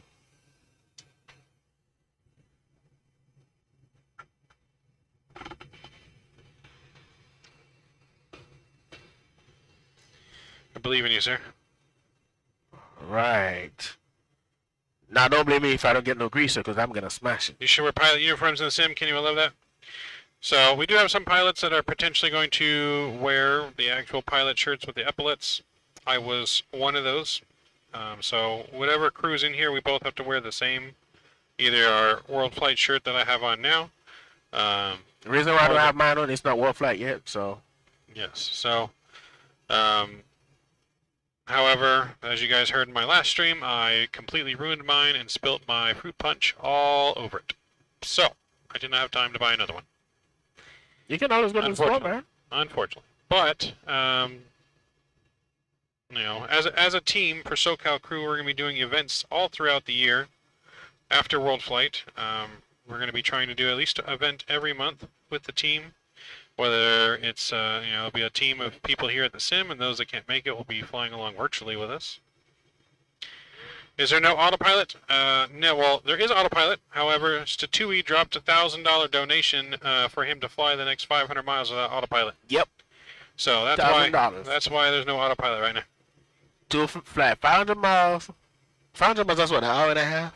Mav dropped to 7. I must have been crying. I was. Got to go before my wife wakes up, catching me watching you guys talking about pole dancing in the cockpit. See you later, you go. We'll see you, Pat, man. We will see you. Definitely will see you in the skies flying with us here on Saturday. Hey, 500 miles, that's about what, hour and a half flight? 500 miles? Yeah, roughly about an hour and a half. But So I've been hand flying for about, yeah. I will be hand flying for about an hour and a half. So you only got 300 miles to go? Just under 3 now. Don't remind me. I don't want to know. Don't remind Gio. Mm-hmm. Good God.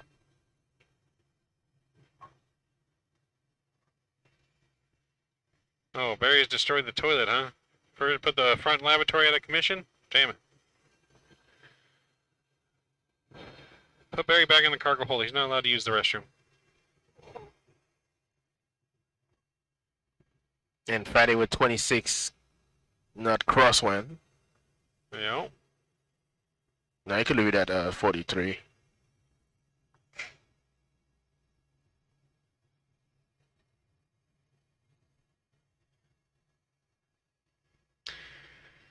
Just sing the old song from the Placamoras, I would manually fly 500 miles.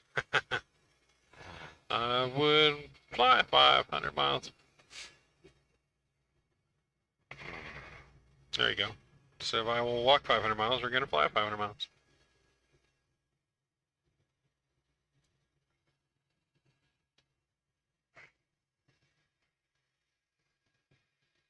Oh, below, I could see it right there in the horizon below. Come on, faster.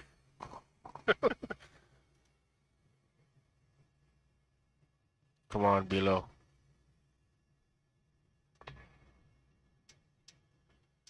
Fighting that 27 knot crosswind. Yep, I'm fighting it.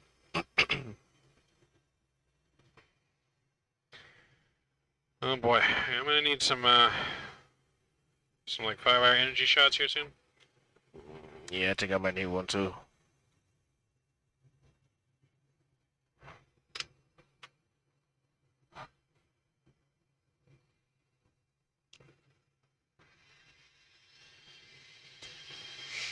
He's got trim, just making small corrections. So we do have trim. Yep, I've been trimming the hell out of this.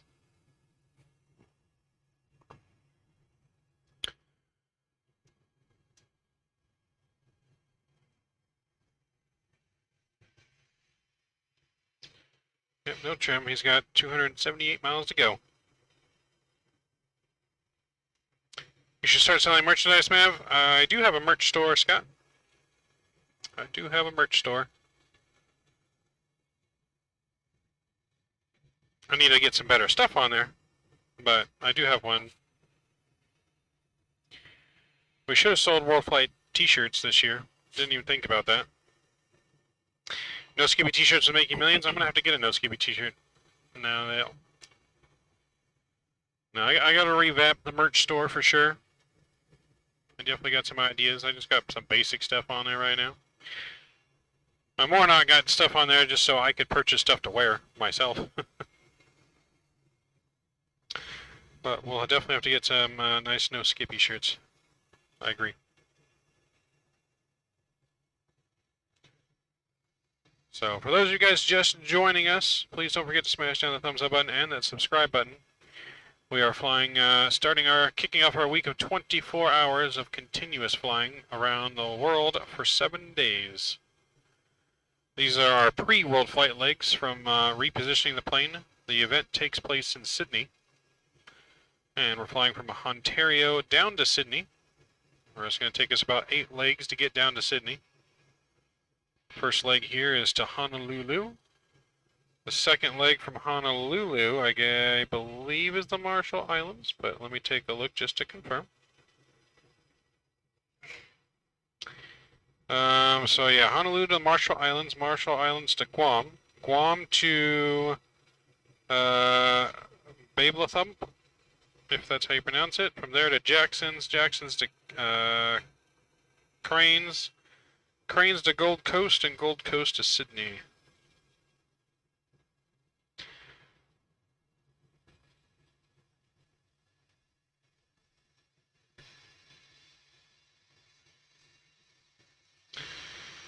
Still spewing Perth wasn't included. Hey, I didn't make the schedule, Scott. You're going to have to take that up with the scheduling department. What happened? Scott's saying he's mad that they didn't include his hometown Perth in Australia in the flight path. And we didn't make the schedule. You're going to have to talk to Chewy in the scheduling department. And maybe they'll include your hometown next year.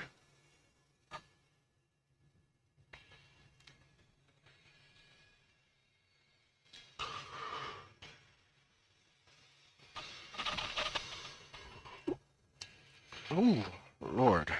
You're getting there. Wake up, Gio, wake up. Skippy was real upset. Huh? Yeah. So you're saying Skippy was upset.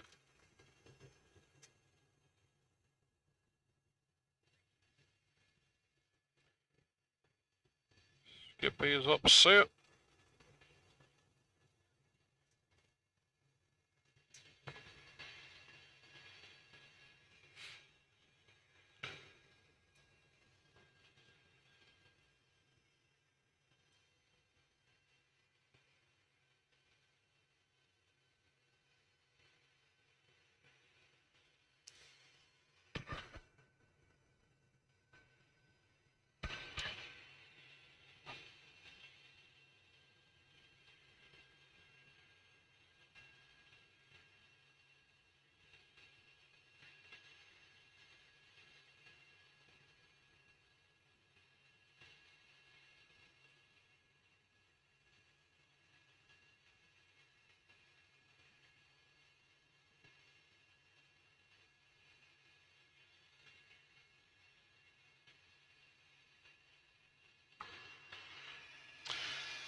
Mr. Robert, why am I not at work? Because I'm on vacation until after next week, sir.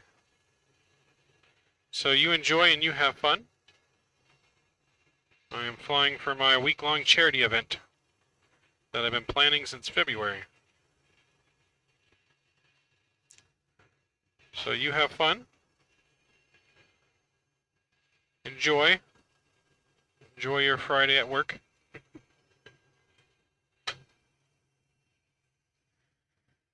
Well, I sit here and laugh because I'm not at work.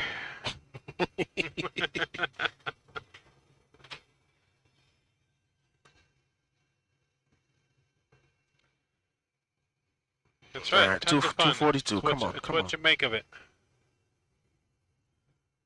What you make of it, sir. Speaking of which, though, aren't you supposed to be working instead of watching the stream right now? You should be getting your truck loaded, sir.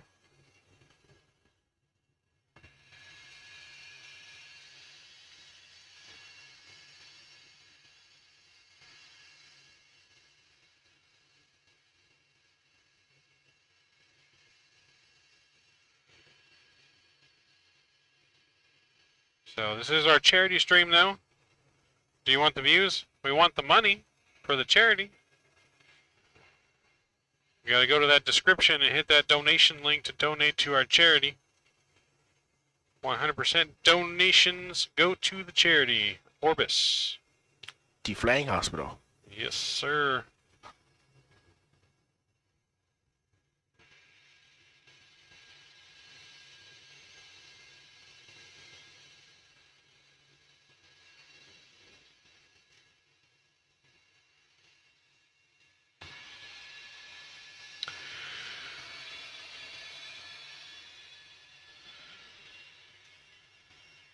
Let's see, so we got about 1,100 miles to go to our top of descent.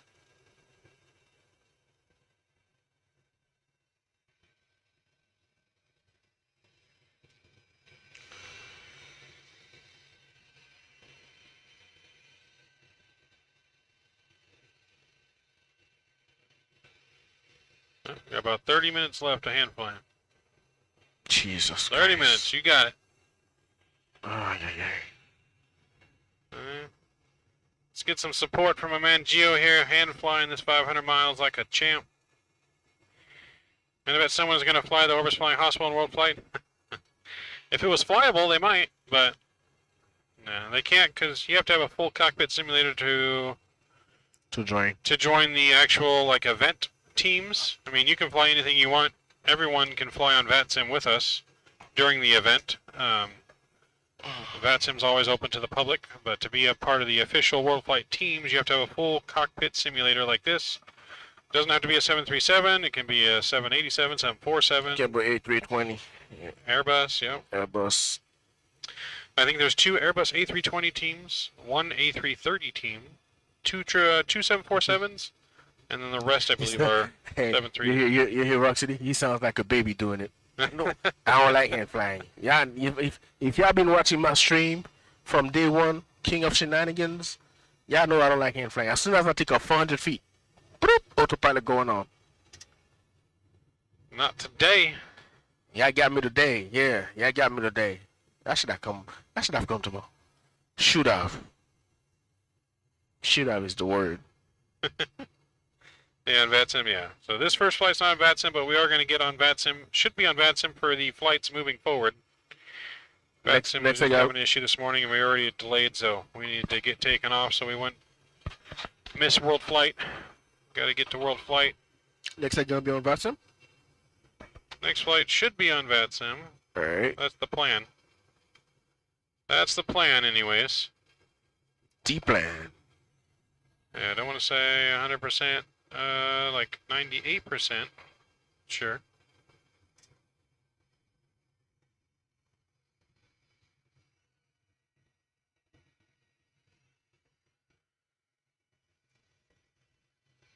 $200 miles to go.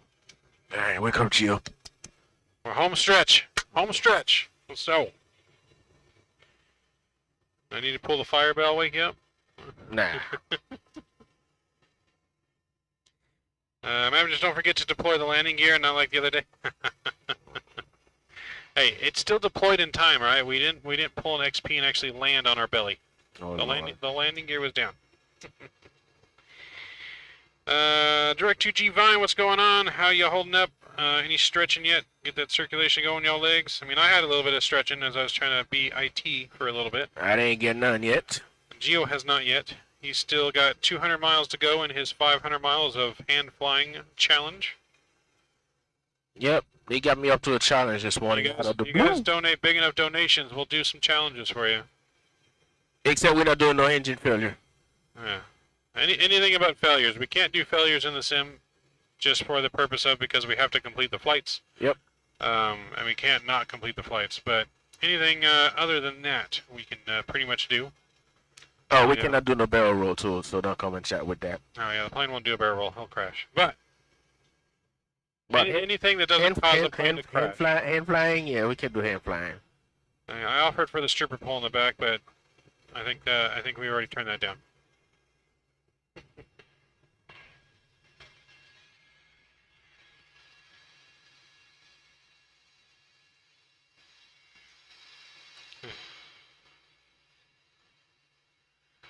So like that time in DC where you bailed at A320? Damn, not barrel rolls. So yeah, we still got another good solid, it's about to be 6, a good solid 3 to 3.5 hours of flying left to Honolulu.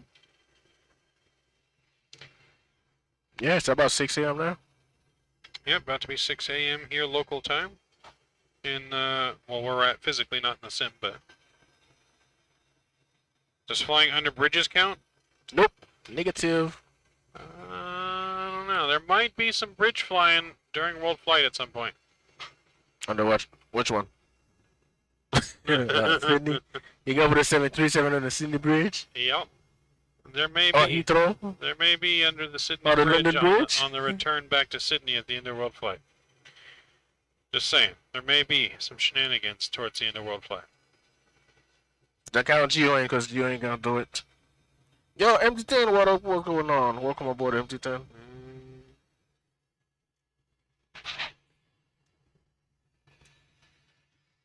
Guys, don't forget, as you're coming in, don't forget to hit the like and the sub button. Greatly appreciate every single one of us that are streaming this. Their links are in the description down below, guys, and pay them a visit, show your support. We really appreciate you guys for staying up this late or / early morning with us here. Yeah, just me and Gio are streaming the pre-flights, which are the first 8 legs going to Sydney. Everyone else, though, all of us will be streaming the entire event for the rest of that time.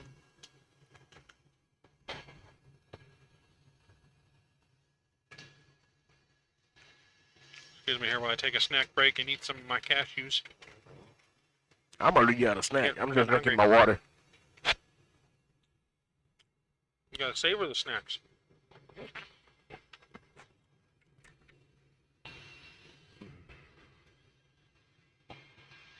$185. Thank you, Lord. Thank you, Lord. 185. Come on. Go faster.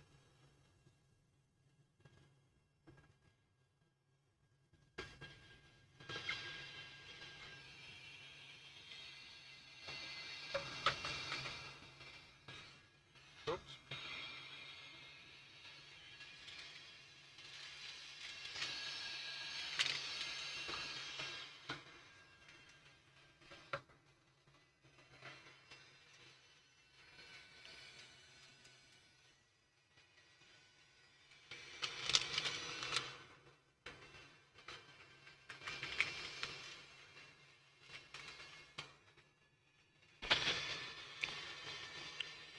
So we appreciate you guys joining us this super early morning stream, especially out here in the States.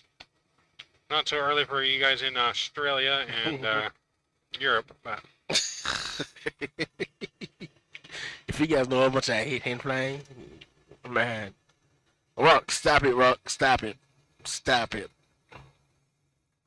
Do we have a lineup on taking the next flight? So you're talking about like a flight schedule? We do have a flight schedule. Next day should be what? Honolulu to... On my Honolulu to Marshall Island, isn't it? That'll be you and Chemtrail, right? That'll be me and Chemtrails. Chemtrails is a real-world 737 captain. He'll be my first officer on that flight, and I will be the captain flying next. Should I be jumping on that flight? Nah, I need some sleep. I need some sleep. Yeah, so I got another flight after this. Yeah, y'all can have my mic over here. I'm going to sleep. Y'all gonna catch me later on this afternoon. Yeah. We both got plenty of flying to do for the whole week.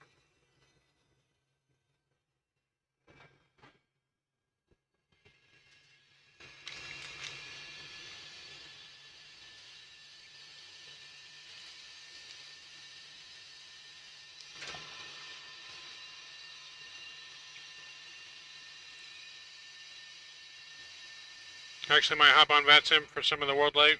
Can't wait for it. Nice, yeah. Like I said, it's open to everyone. You don't have to have a full cockpit to fly along on Vatsim with us. Everyone can fly along. I'm sure it's going to get crazy busy with traffic, man. It's the ultimate Vatsim event. It's gonna be a nightmare. Trying to get everybody to push back. Well, hopefully they don't do any pushback at your own discretion. It should be. Probably gonna be a time. Gotta get. You're gonna have what? You're gonna get your slot. Yeah, hopefully. Time slot. Something like that. I mean, we have our departure time slot where everyone's supposed to depart by for the teams, but I'm just hoping they at least make everyone have to get clearance to push back. They don't. Wait, we have a departure time slot? Yeah, it's on schedule. Oh, okay. So, first departure, we're supposed to be out, departed by 2 p.m. Saturday.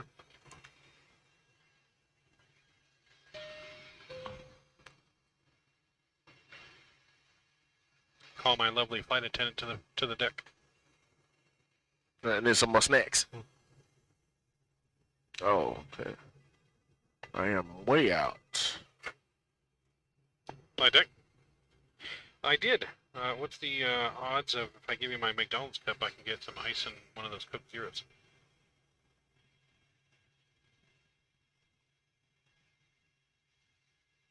That works.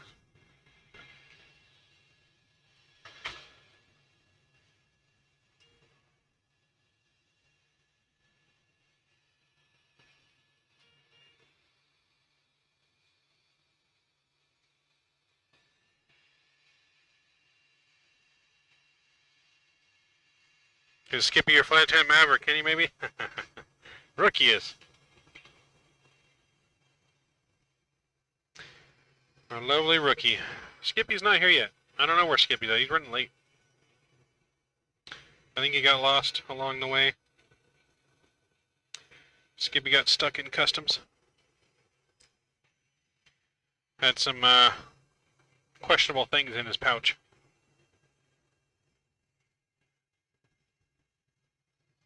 Almost there. Almost there. Ooh. Ooh. Yeah, I need a stretch after this. Flight deck.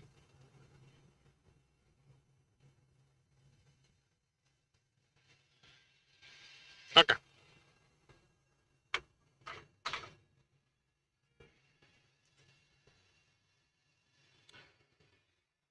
Thank you.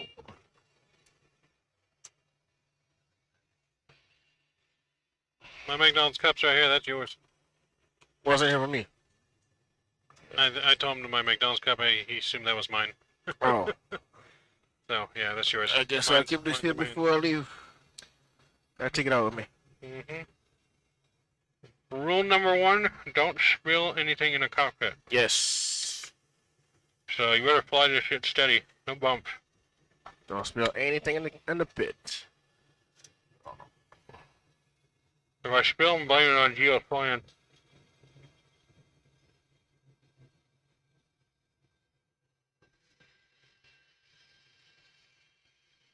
Thought you were getting Subway now? I want Subway.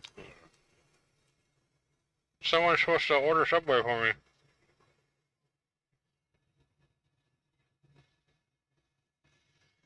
There we go.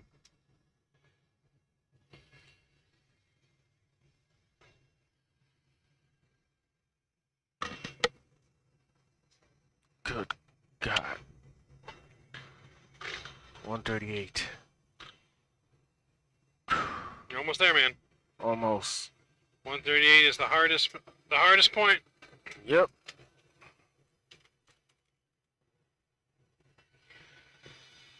The end is always the hardest. You got it, though.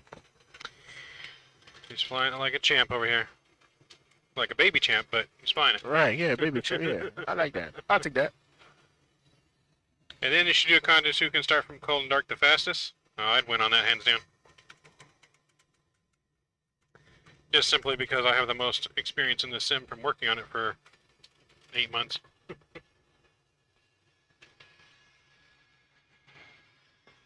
So it wouldn't really be a fair fight.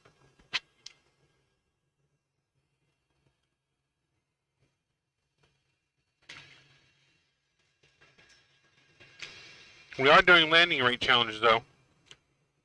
Giving away prizes to our pilots that have the best average landing rate throughout the whole time. Yeah, I know Gio gonna win this. Oh, I don't know. About to give Gio a run for his money. Yeah, I know Gio gonna win this.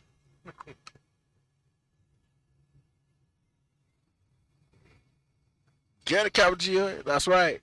That's right. Yeah, I know Gio is the king of shenanigans. The border king.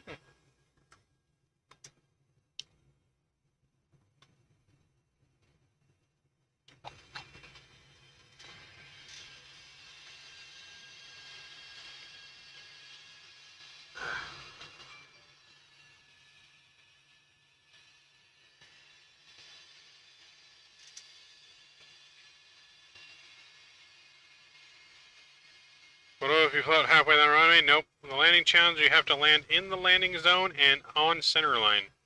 Landing zone in what, the 1,000 foot of the block or? The first 3,000 feet of the runway. Okay.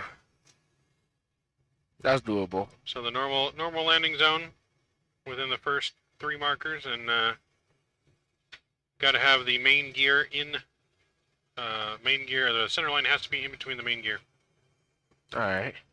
or else the landing doesn't qualify. All right. Fair enough. Fair enough. Give them hell, Gio. Right. Yes. I'll give them a run for their money.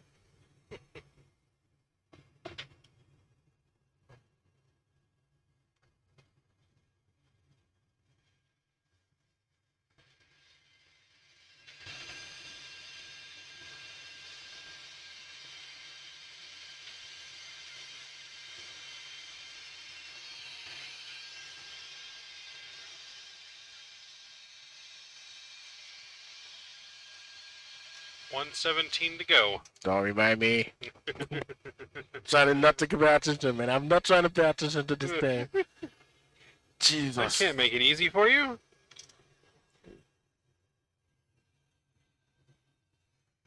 Gotta be fun for me too. Right. Right. It's for a good cause, sir. For a good cause. Right. Oh, I'm gonna do this to Rookie. Watch. Get ready, Rookie. I'm gonna do it to you too. Oh boy. Yeah, you're gonna hand fly this sucker. Departing to landing. Nah, I can't do it like that. You gotta try to close lock the door on me in here.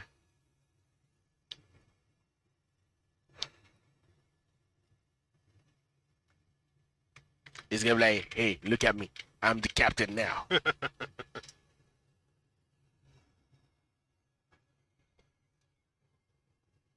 Mm-hmm.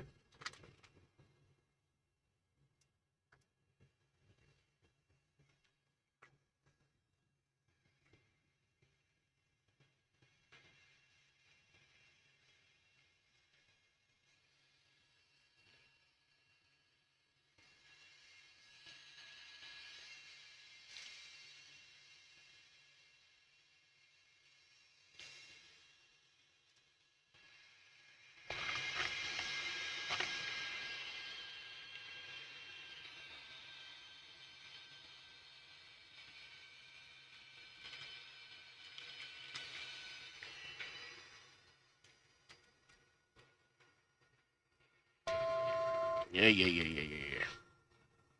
Get back on it, Joe. Getting a little crazy there, sir. You feeling all right? Yeah, I'm good. Are you sure? What was in that drink earlier?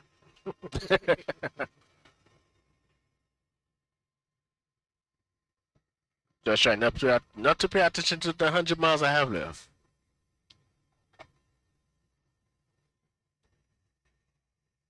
98 to go. Don't remind me, man. This guy.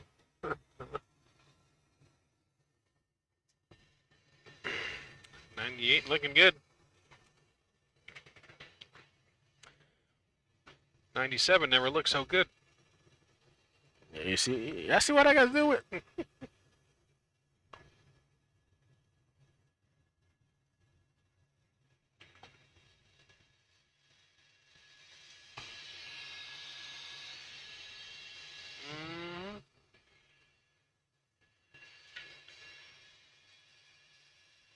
Nope, going that way. It's got to be 230 something on the heading, or 240.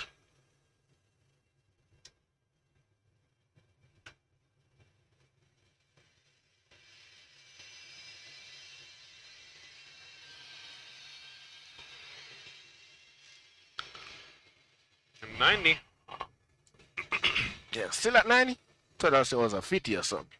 No, 90 to go. He's almost there, guys. Almost to below.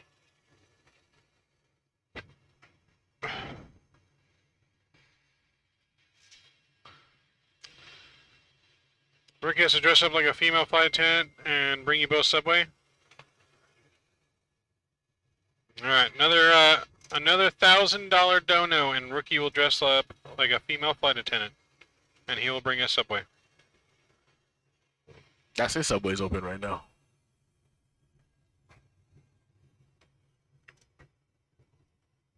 Okay, he'll dress up like a female flight attendant on the next flight and bring us subway. If someone drops another 1K dono, there we go.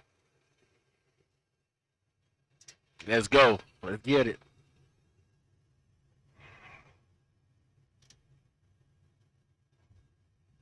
Yep, Ricky's got this. I believe in him.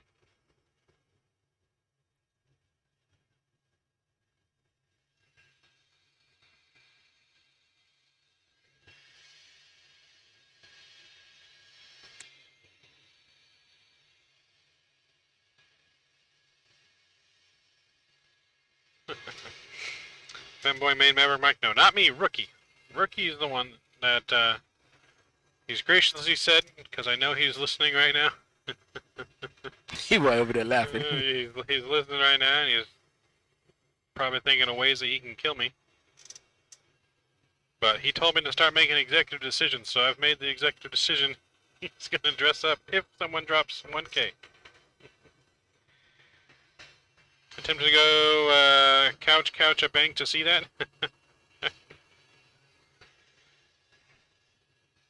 Oh, hell no.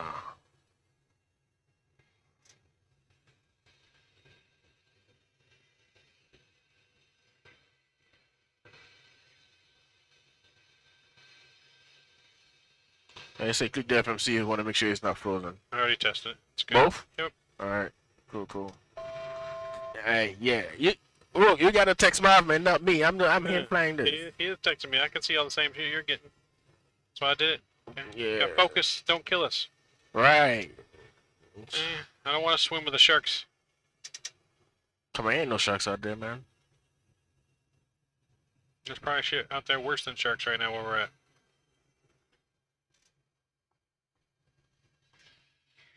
Anthony Watt T, what's going on? Welcome aboard. Good to see you. Welcome to our World Flight, pre-World Flight flights.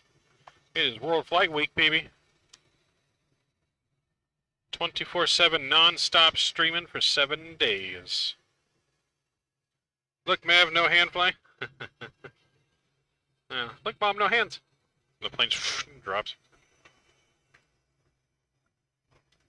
It'd be like that scene in Independence Day when Will Smith's flying the spacecraft, and what's his name's freaking on the right seat. He was like, "Look, Mom, no hands," and the space chop just drops after he lets go. He said he got scared. For what? Oh, yeah, nope. 100 miles for him, just hand flying, not to top of descent. 100? No, I was telling him when he was talking about the chat.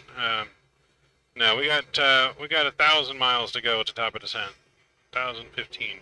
Yeah, I ain't flying for 1,000 miles. Nope. I'm about to turn on autopilot here in a minute. 61 miles to go. Can I just turn it on right now? No, cannot cheat it out. You got 61 miles. You already made it this far. Gotta tough that out. God damn. It'd be easier if you were using your trim. It's well trimmed. I'm just out of work right now. Use your trim. You don't have to go up and down with the yoke. Then you just gotta work your thumb muscle instead of your whole bicep.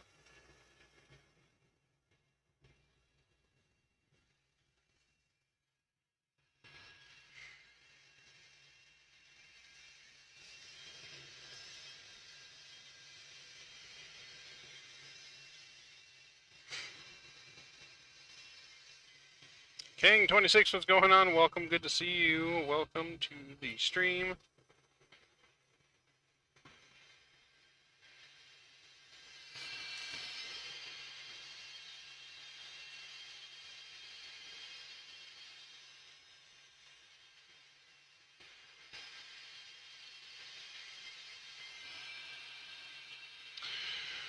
Emily says she's excited to see the maid, the female flight attendant.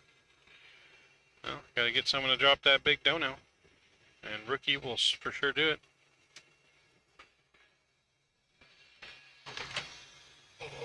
Careful.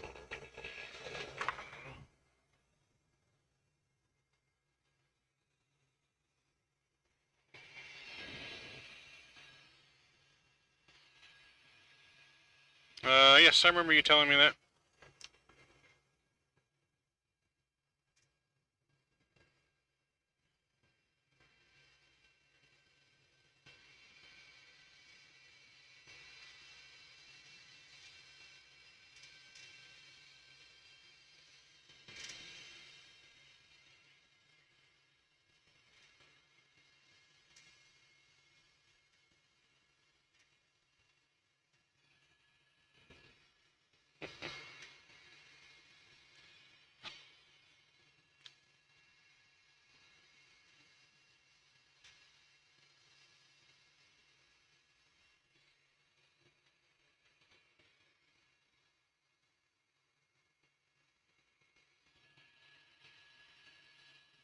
You soon there? Somewhat. We got roughly about 3 hours to go, roughly. 994 nautical miles. 2 double descent. Yeah. 40 miles to go, sir. 40 miles. Ooh, God. Ooh, sorry guys. I'm tired. God. Nope, not doing this no more. Thank God I was the first one. I know, be thankful it wasn't like flight number 12 when they asked you. Hold on. Fix my seat.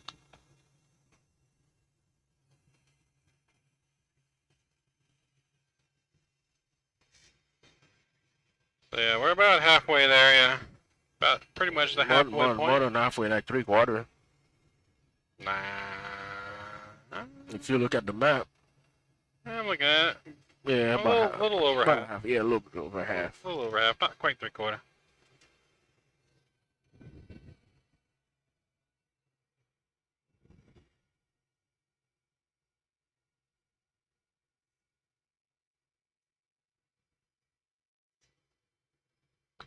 What's going on? No sound or anything?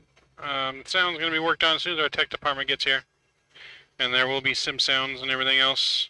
Wait, they don't hear no sounds? They can't hear just the ambient noise of the plane. Oh. Because the Discord capture is not properly set. It's not screen sharing the audio. That'll be fixed when Mr. Shadow or Hadley get here later today.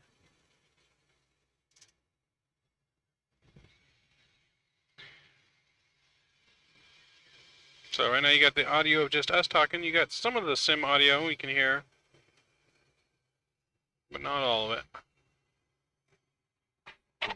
Oh, man.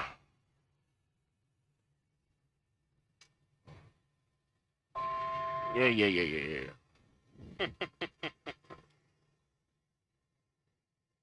Almost there. 24 miles to go.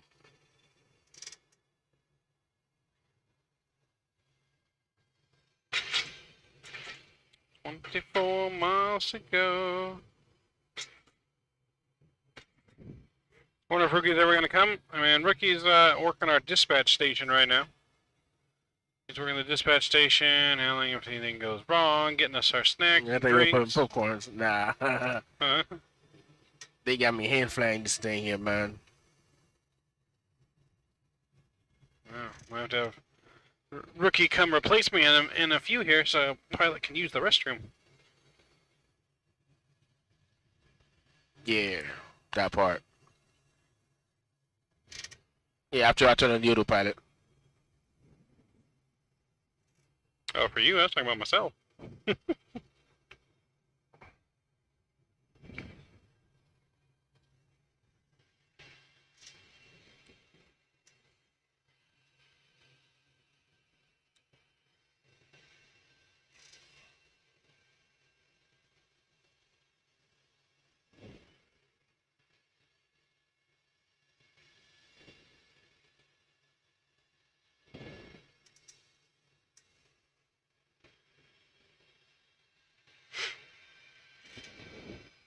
14 miles to go.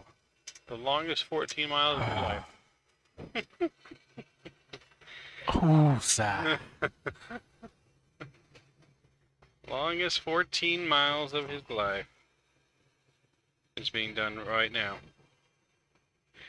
Pilot does work, JZ Wrecker, but due to Statui's fat, more than $1,000 donation, it was about About a $1,100. it was about a $1,600. $1,600? Or no, it was No, $1,200. that's about $1,200. Yeah.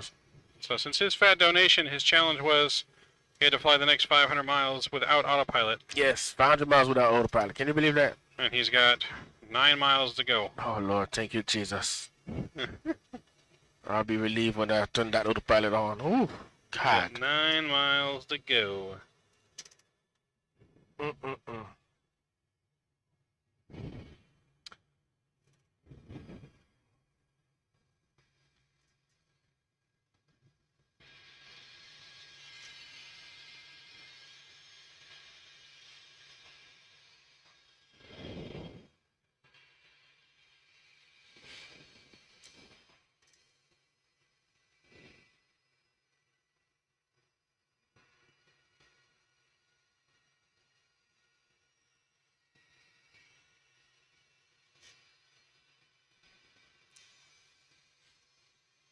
Yo, Kevin Thomas is in the house. What's Man, going on, I man? step on flick. 5 miles, Gio. 5 miles to I go. might step on flick. 5 miles to go, sir. Hey, can somebody bend that person in chat, please? Say what? It's in your chat. The bot? Yeah, the bot. I hit it already.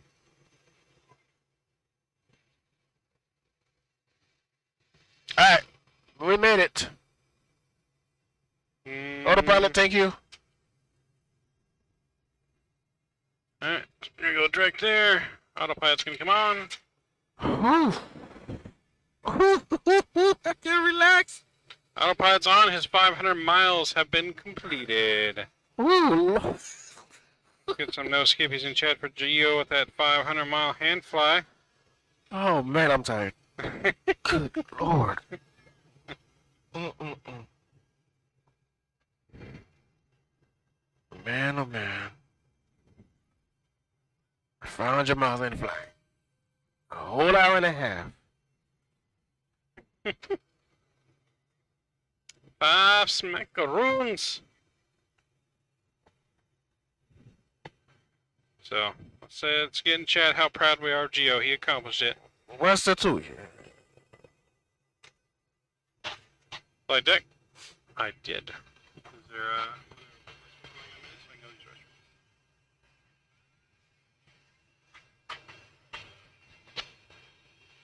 Alright guys, I'm gonna use the restroom. Our lovely flight attendant's gonna take my place for a minute. And I'll be right back.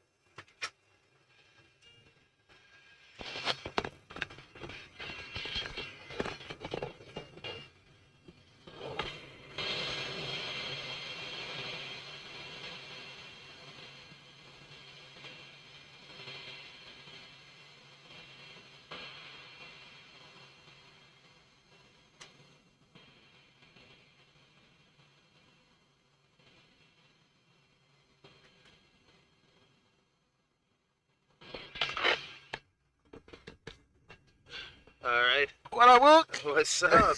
What's the word? Yeah, 500 miles. 500 miles. Wow, Yeah, you hand did proof. it? Man. You did it, huh? Yes, about time. I'm tired. That's incredible. So how you feeling? Bicep on flick.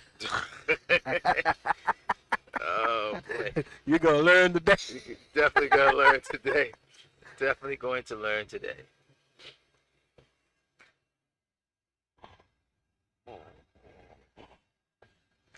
What's up, man? Everything good? Everything's good. Man, I need some sleep. You need some sleep, huh? Sleep is calling my name. Yeah, this is a long flight. I know that'll brighten it up a little more, but you guys are probably about tired of all these lights in here.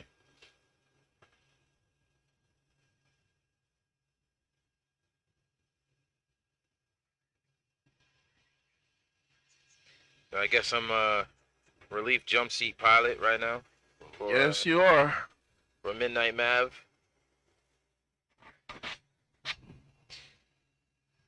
So, Joe Zato Files, what's up?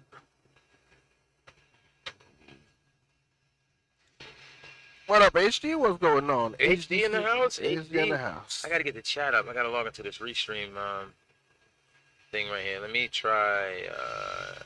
Let me do this. Let's see. It's a so that way I can see chat. Now we're here.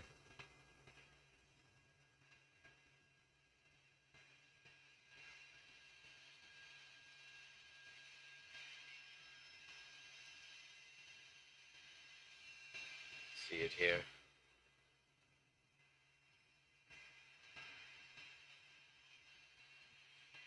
Okay, got it. Okay, cool. HD in the building. Zato Files is in the building. The whole snaps.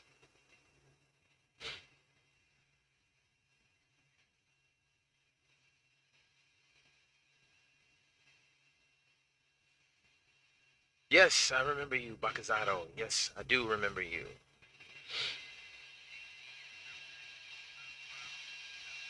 Hope you've been well.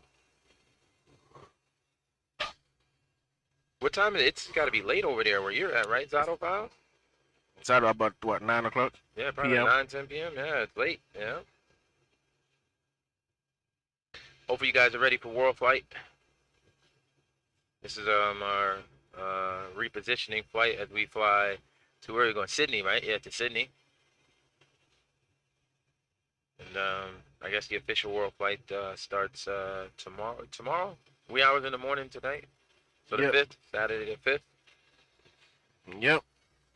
Today's Friday. Today's Friday. Yeah. So then tomorrow in the morning. Late Early morning. Yeah, early morning. I think the first World Flight. See, I can probably pull that up. It's 1 p.m. here. Yeah, you're lucky. It's just barely 6:24 here. Early mornings. Mm-hmm. It's 9 a.m. East Coast. 9 a.m. East Coast. Oh man. Man, I've been up for 24 hours now. Yeah, I know you tired. Don't worry. World Flight hasn't even started yet. It's gonna get worse. It's gonna get, yep. It's gonna be painful.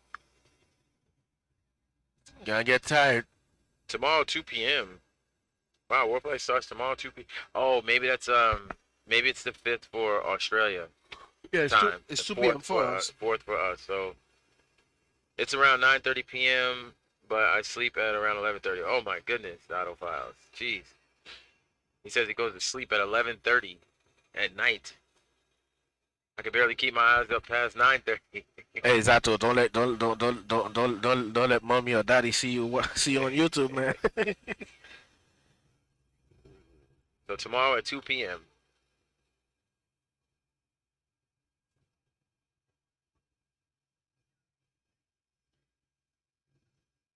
Yeah, I didn't want to come in here right now, but I guess when the pilots need to be relieved, it's my responsibility or someone's responsibility to hop in this jump seat. So here I am. Yep. I'm so sleepy right now too, and it hasn't even started. I'm sleepy. What you? I couldn't even get up when you got. I didn't even know you guys already took off. I was knocked out on the floor. I'm like, Hey, he came and woke me up like twice. I'm like, okay, I'm coming. Okay. All right, guys. This takes the end of my time here. So I will give you guys back to the flight crew. So take it easy, guys. See you during roll flight.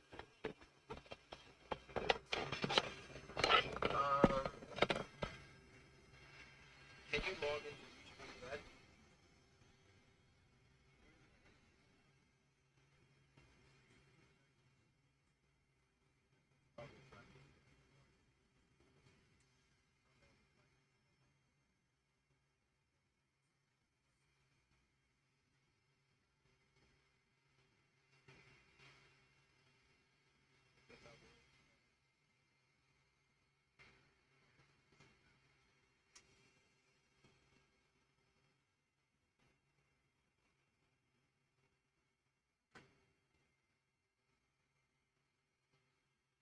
So Brian, thank you, man. Thank you, appreciate you.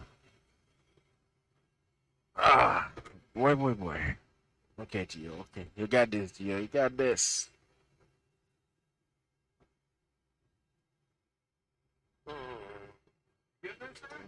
Yeah. I'm good.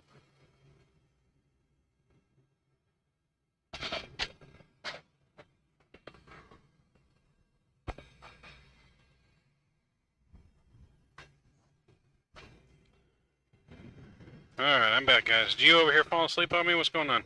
Yeah, I'm falling asleep. Slowly falling asleep. Can't be falling asleep on me. You can go to sleep after No. this. I still got another flight. I'll take one.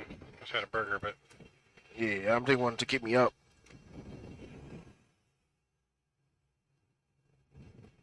Yeah, you're doing that flight by yourself. I'm going to sleep.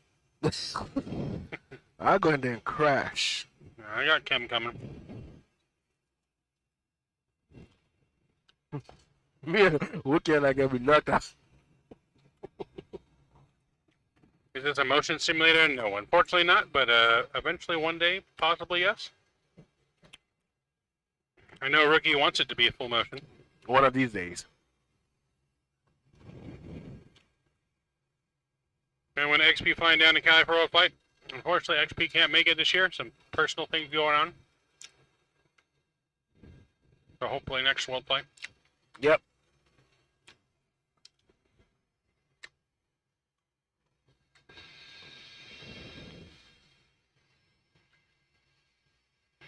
No, it is definitely super cool, Kevin. Cool, one of the coolest things I've ever been able to do. Nothing beats flying in a full sim when you're flying your flight sim, man.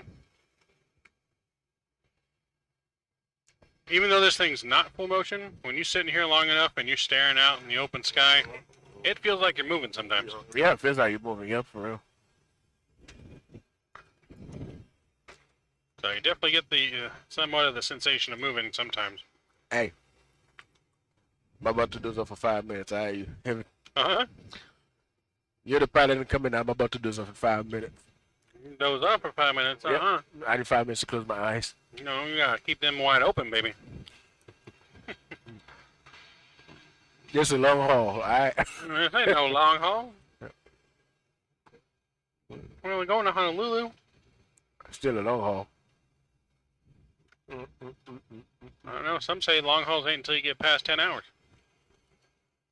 I just did a long haul. I flew from Miami to here. That's 5 hours. You rode and slept on the plane. I couldn't sleep on the plane. I was sleep for, what, maybe 30, 40 minutes? Yeah. 30, 40 minutes longer than me.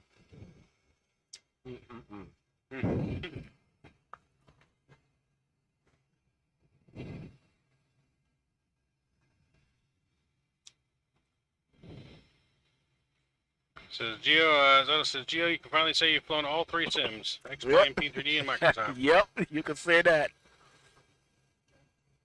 Yeah, moving forward, this sim will be run on Microsoft. And Microsoft only. Yep, only Microsoft moving forward after World Flight. We just did not have enough time to make sure and wait on Microsoft to get multi-monitor support and other things, other softwares that we have to run with it. We couldn't wait for them to come out with support for Microsoft, so that's why we're in P3D, but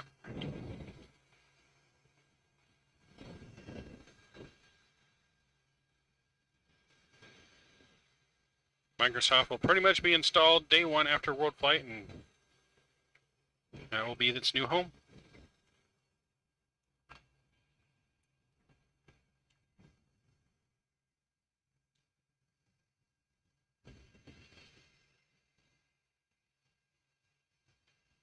$860 miles to go. Let's go. Alright, I'm gonna look at my Rick says Rollfly is gonna break a lot of our pilots this year. The physical exhaustion is real. Not this pilot, rookie. Not this pilot. We're going strong. I'll do all 45 legs. Let's do it. Excuse me. Thanks, Rock City. Appreciate it, man. Big up.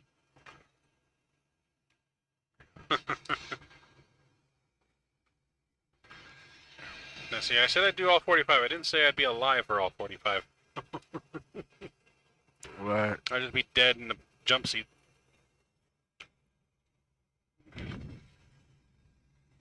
Mav don't sleep, remember? I feel like I don't sleep. When's Rookie come with the sandwiches? Gotta wait for that, big dono for him to dress up like that flight attendant.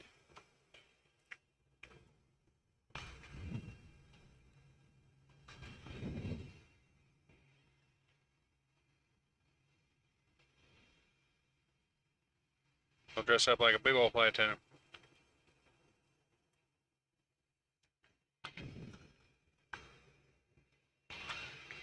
Alright, let me look at my charts here.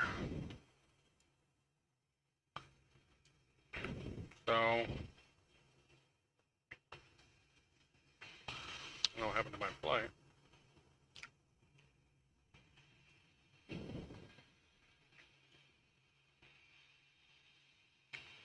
we go. Hey, which check you have to donate? Hmm? Under which What? what's the link to donate? Can you send it to my phone? The link to what? To donate. Oh, to donate? Yeah. Should be in your description. I updated your description. It's in my description? Yeah, I updated both of ours with the new link. Alright, hold on, let me see. What was? I can't see either. I can send it to you. Is it a charity donation link? Hmm? The charity donation link? Yeah. Yep. PayPal didn't like our account that we signed up for under the Socal crew, so I had to switch it to mine since I'm keeping track of all of it anyways, because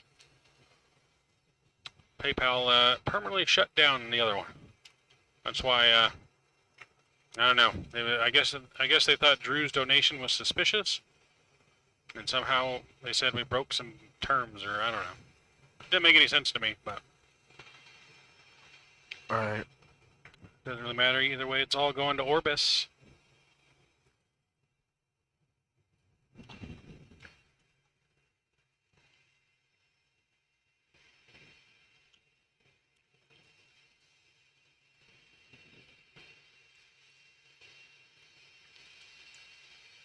You muted the laptop? Okay, I didn't know there was sound coming out of it. Well, that's fine.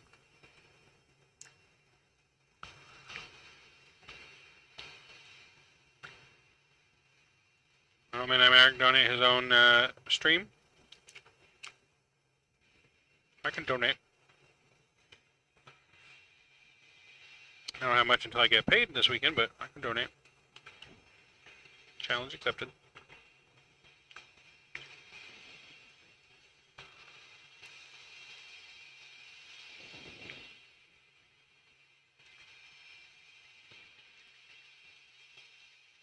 How we doing on fuel? Still good on fuel. Yeah, no, we're still good.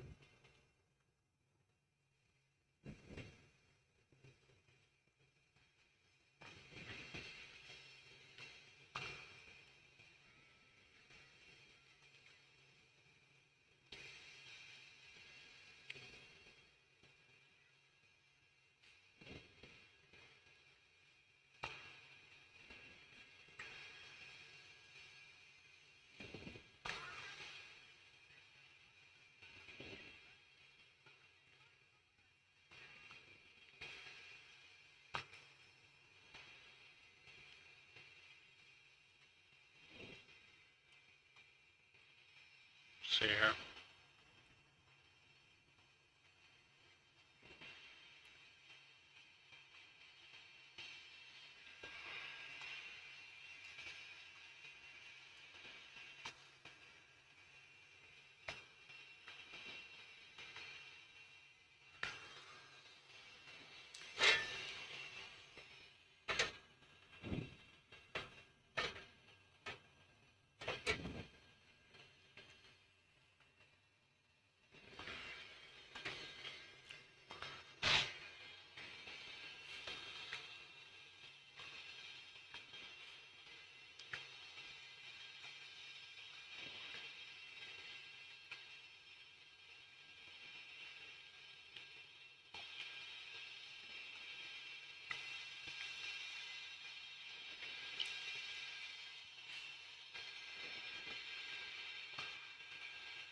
Trying to donate for my phone here, and it It works doesn't want to log in. on PayPal.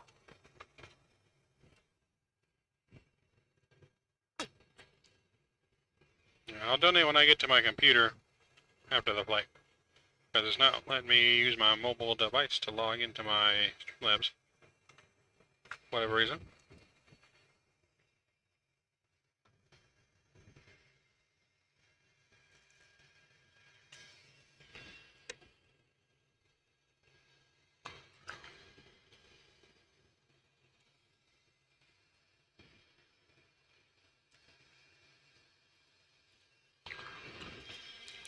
Because my baby was trying to donate. Hmm? My baby was trying to donate, but it couldn't log in. From your phone? Huh? On your phone? No. On the link.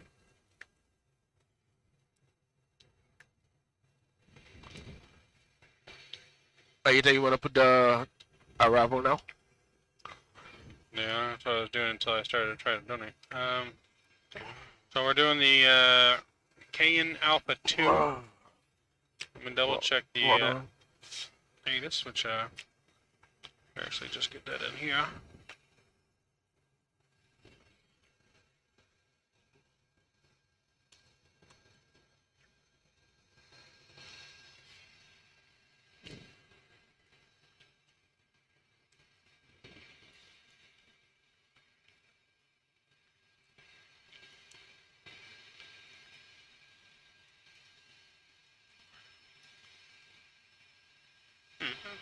Which one are you doing?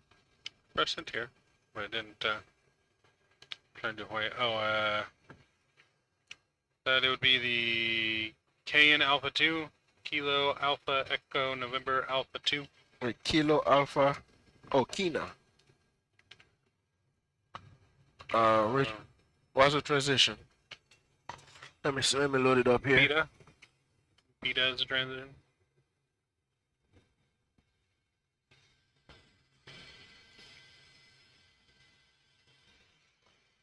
Is it beta? Yeah. We're doing what? On nav? Oh, we don't know what the ones are doing. Kina Alpha 2.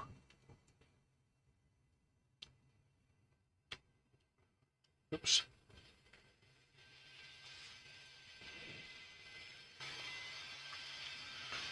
There's 7,000 feet at Kina.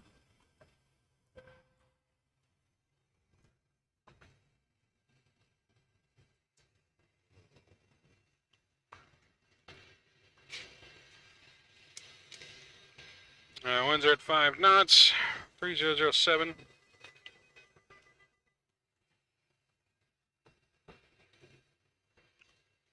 Flight deck. No, that was our ACARs for the weather. Let's see. Mm-hmm. 1050 510 miles. If you have 2500, if you have 5000, scattered at 25,000. Okay. Yeah. Temperature 252.22, altimeter 3007. Yeah. So that should still be. What direction was the wind? 050. So that'll be So yeah, on the 4s and the 8s. So we'll land. we're doing the ILS or Yeah, we'll do ILS. You want to do ILS 4, right? for right there. That's cool. ILS Zulu or Yankee? Let's see. Approach. Let's look at the Yankee. Yeah, Yankee would be the one I can go with. Yankee will be the other side. Look at Zulu.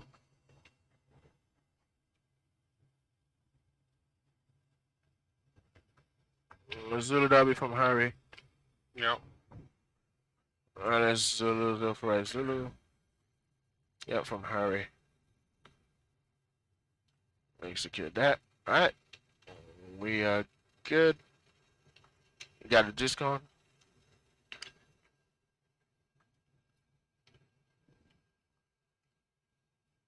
Good deal. Another one.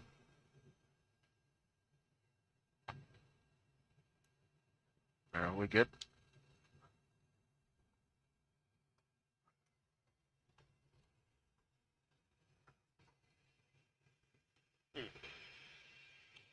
Yeah, we're looking good.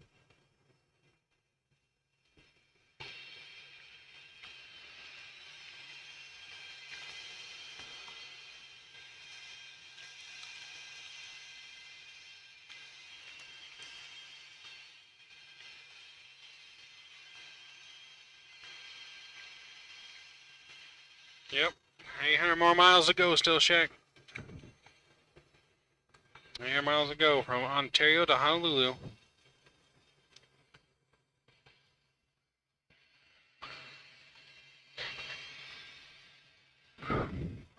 This is about a 6-hour flight, and I got a 5.5-hour one coming up next. I don't know how I'm going to do it. I don't know how I'm going to do it yet.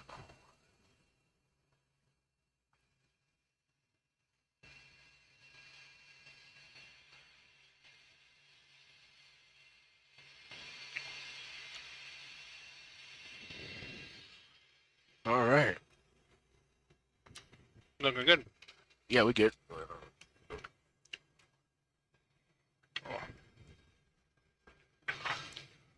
Need to stretch these legs, though. Ugh.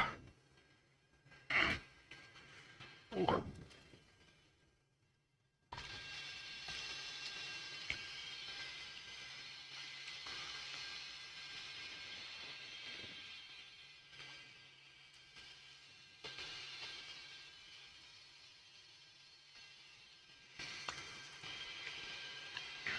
Oh yeah, got 800 miles to go. We still got 2.5 hours or so. Yep. 2.5 hours to go.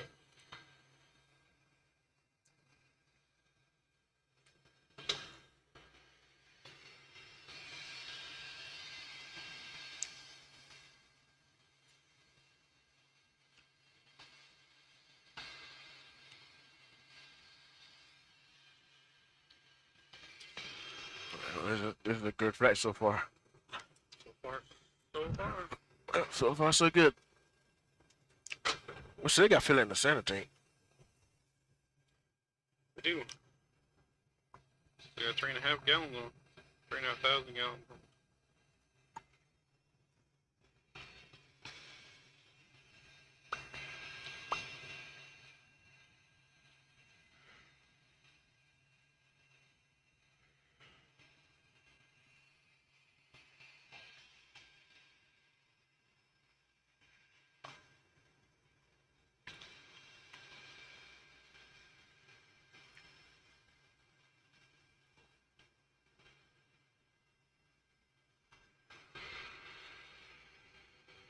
Wake up, man.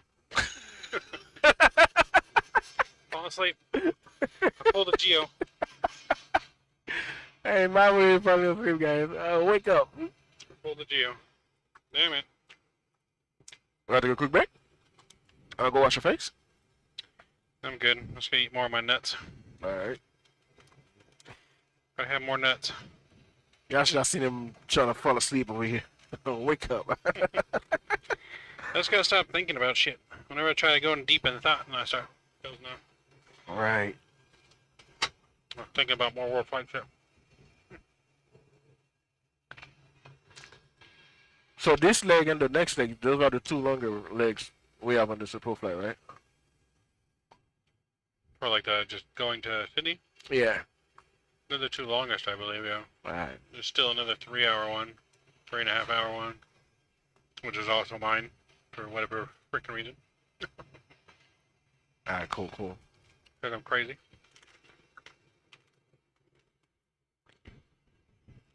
What type of pilots are you doing? Brian Harris is going on.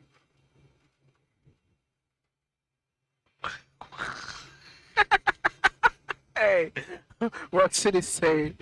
What type of pilot are you doing? What else this flight week? Hey, blame the first officer, not Geo.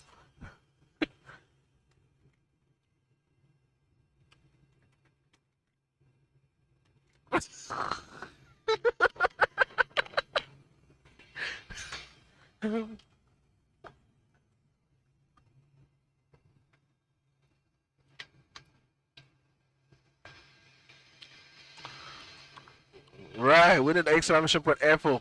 Keep us awake. We need to get that safe FO. Hey, the screen wasn't like that earlier. What does it mean? The warping. Always like that. Oh, okay. The edges, just the lights don't blend together right. So when it's dark like that, you really see it. When it's lighter outside, you don't see it as much. We gonna see it, okay.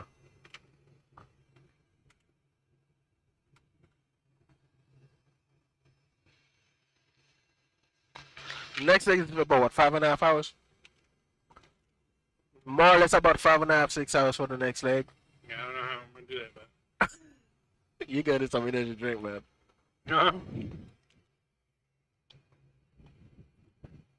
I just need food. Food will keep me awake.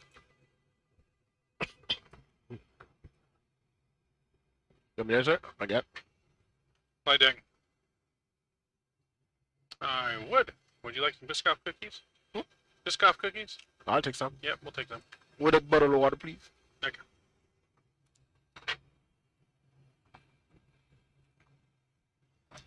We have Biscoff cookies on the way.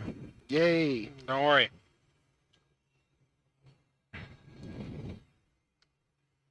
Yes, next flight's 5.5 hour block. Well, 5.5 hour block time.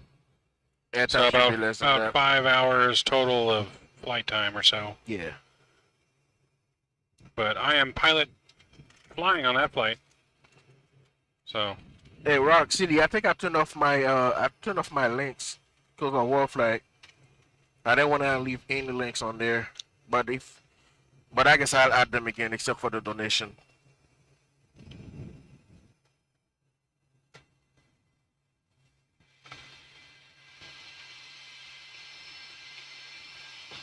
Yep, he needs to.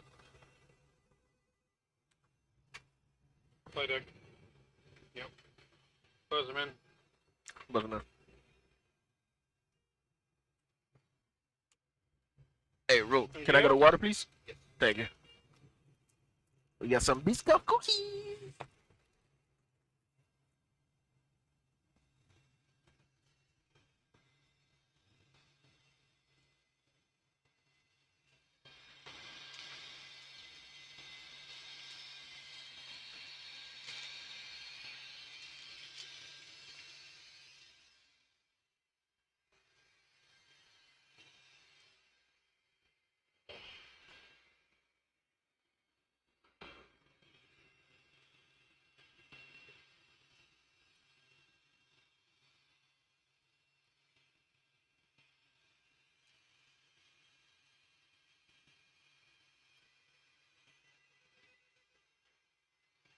Flight deck.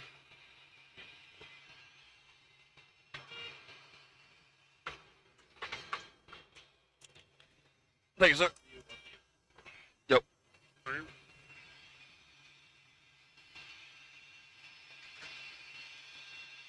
We got some agua.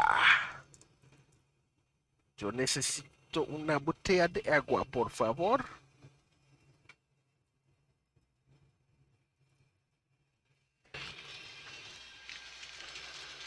Wait, this one got liquid in there? Huh? It's empty? This is empty. Okay.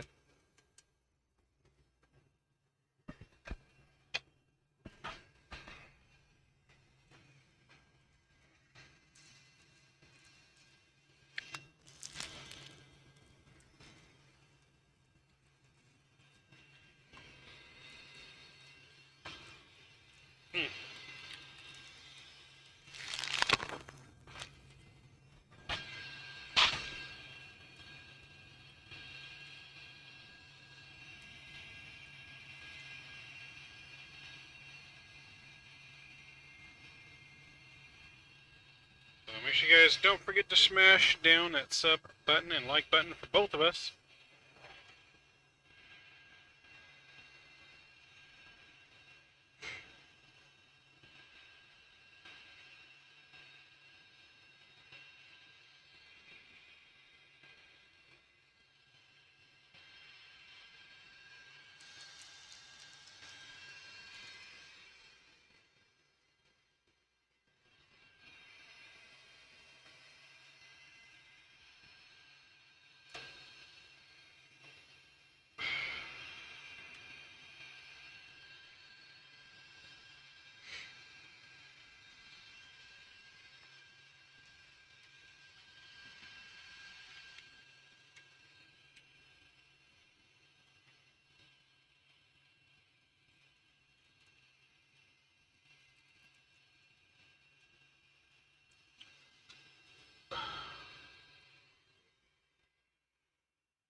Boom, boom, boom, boom, boom. So we got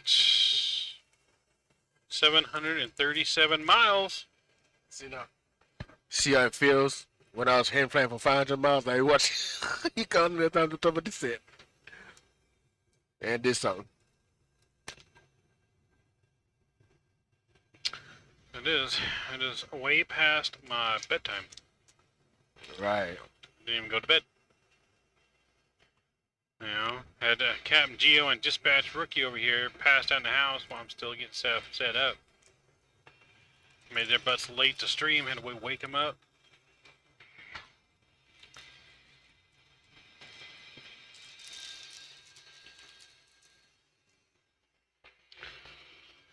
I'm glad I don't have 3 flights in a row now, because there was no way I was going to get through that 3rd flight.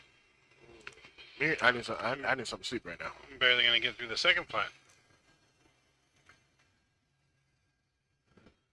You want me to be a relief pilot? Huh? You want me to relieve you? I might need a relief during the 2nd flight. I might need a relief during the second I need some sleep. leg after you get some sleep.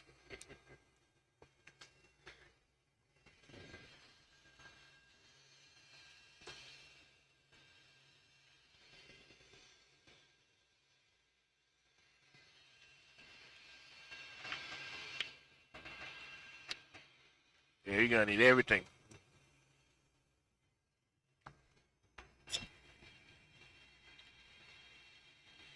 Yo, we have a nice tailwind right now pushing us. That's good. Should we speed up to 0.81? If we want to run out of fuel in the middle of the ocean. No. At our next waypoint, we need to be at 18.2. Like bet me.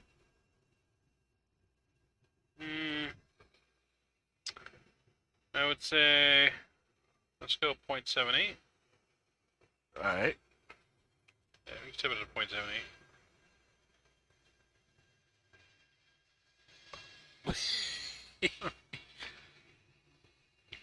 We're going to go 0.80.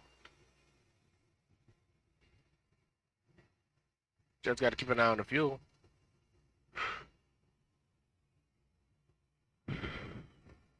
Now it's gonna have to have 3 subways before the end of his next flight.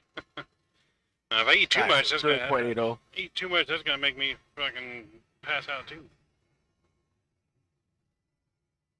Yeah, put me in a subway coma. We gotta put this baby to test, man, to see what it can do. Y'all know me, Gio Speedy Gonzalez here.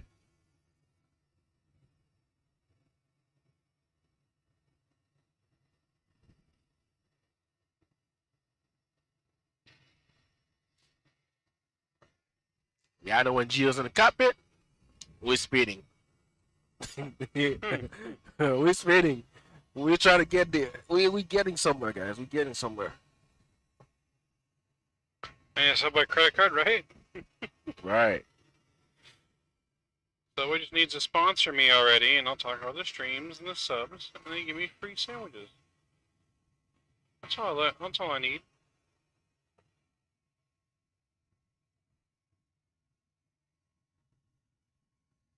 I need Subway every day for the rest of my life. They give me free Subway every day.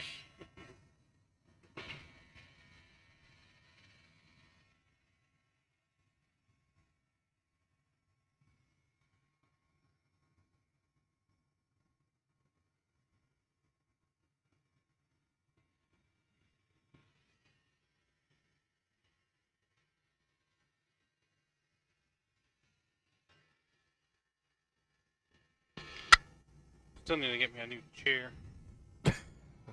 New chair. There, my setup at home. My chair is super squeaky. Oh. Things like since from like the early 90s. Like one of the first computer chairs they ever invented. The official jet fuel, the MAV channel. That's right, Subway. Eat fresh. That's what I'm missing. I need my MAV fuel.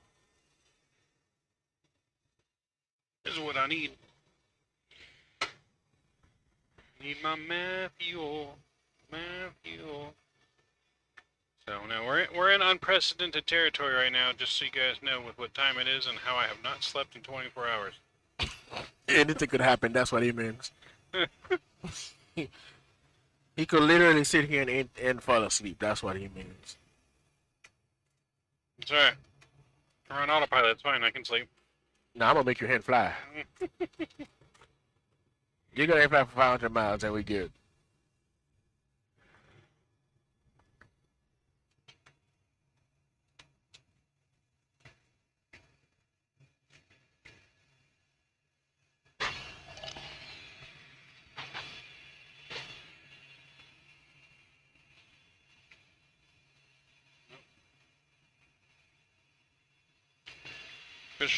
Official fuel MAV channel is Subway and cashew nuts.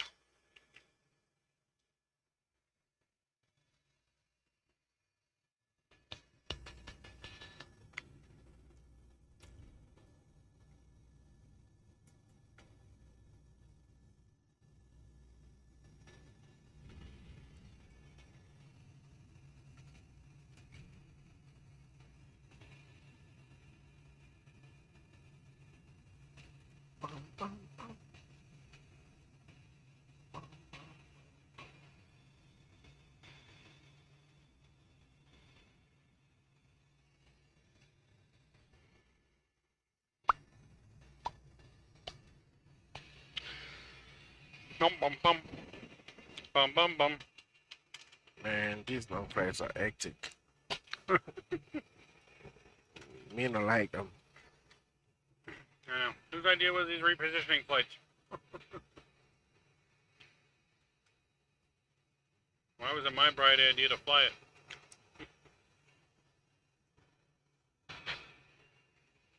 Should have picked a shorter flight.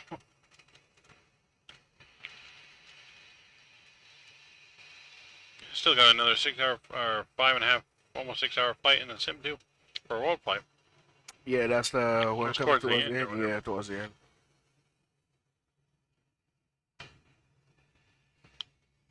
Mostly better if the sun was up right now.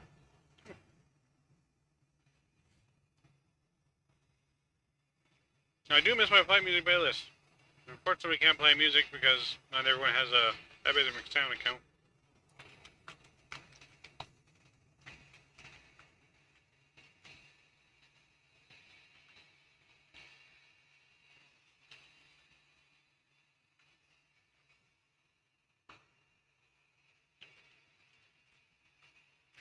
I have to have my flight attendant replace me again as soon as I can use the restroom again. Talking about epidemic sound. Mm-hmm.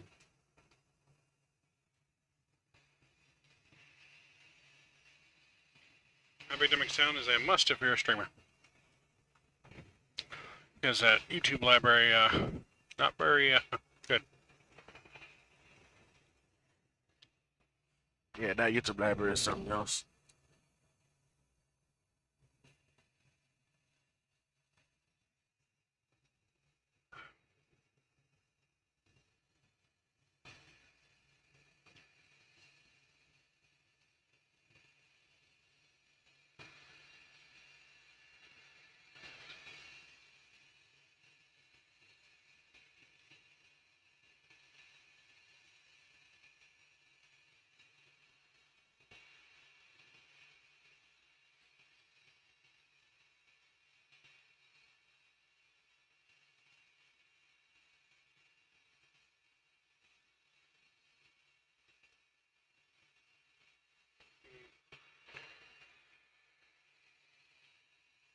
Only, that's a bad number, 666 miles to go.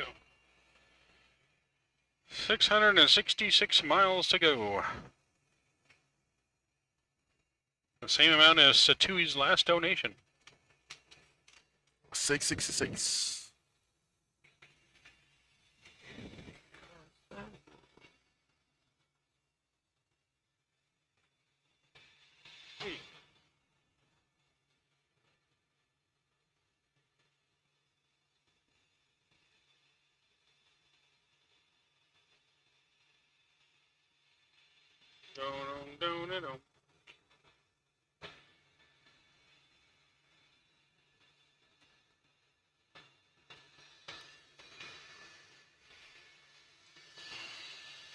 Alright, come on, almost there.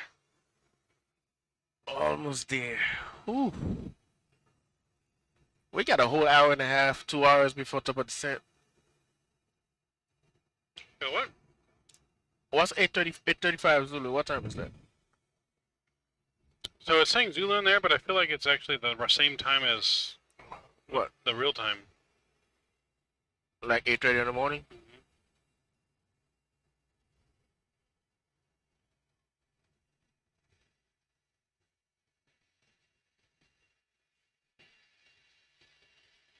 Boom, boom, boom, boom.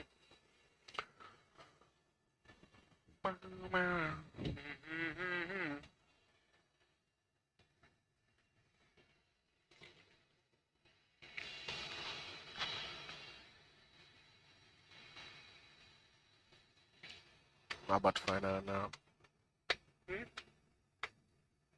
About what? Hold on.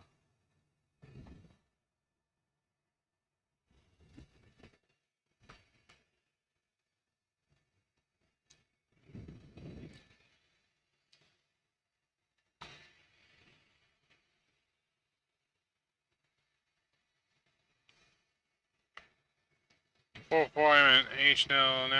You're in Hawaii? Is that what you mean?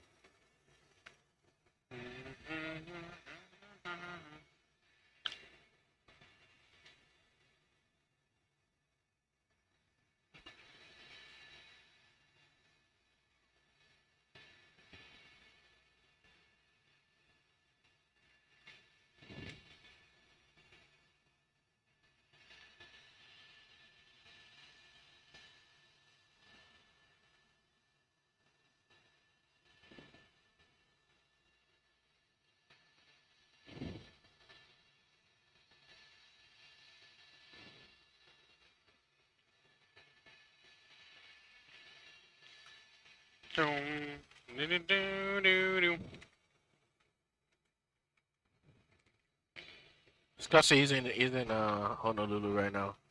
Honolulu waiting for us? You're gonna be waiting a minute.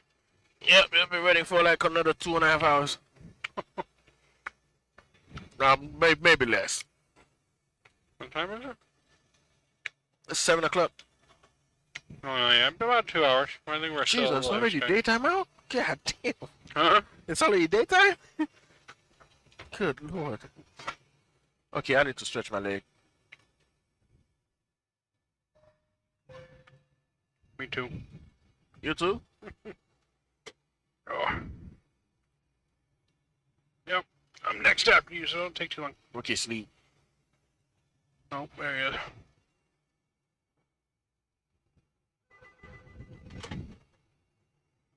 Play deck. And Geo needs a relief. Right. All right, gentlemen, I'll be back. Gotta go stretch my leg real quick. Be right back. Oh.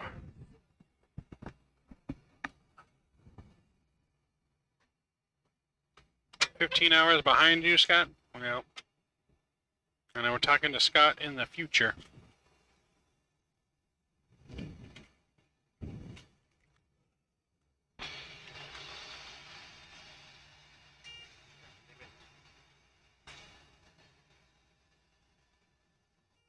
Careful. I didn't want to say all the way up.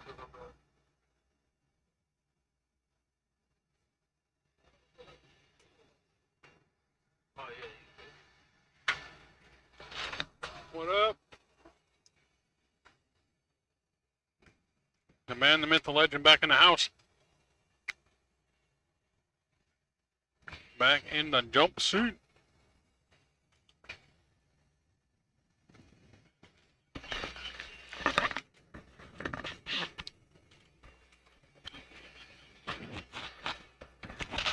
Okay.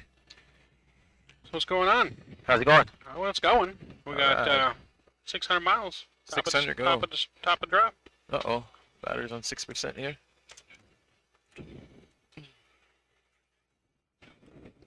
So this is pretty much the a warm-up to World Flight, right?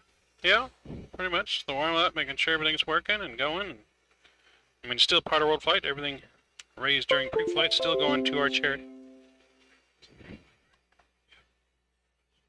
Okay.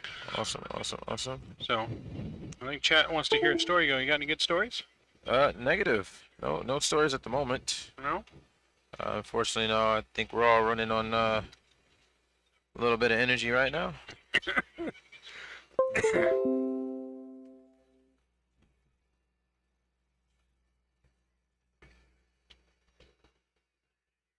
So this project here is, what, a little over a year in the making?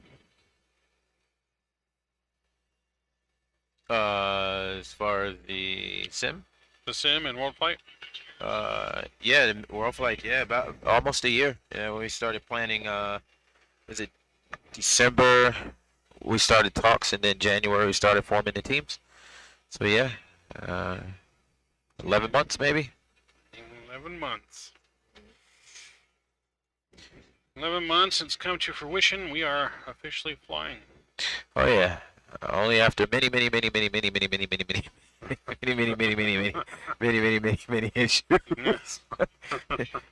It definitely hasn't been a breeze. Many sleepless nights. Yes. Leaving the house at like 2 a.m. every day, man. At least for the, at least solid for the last month, but yeah. Oh yeah, it's been brutal last month.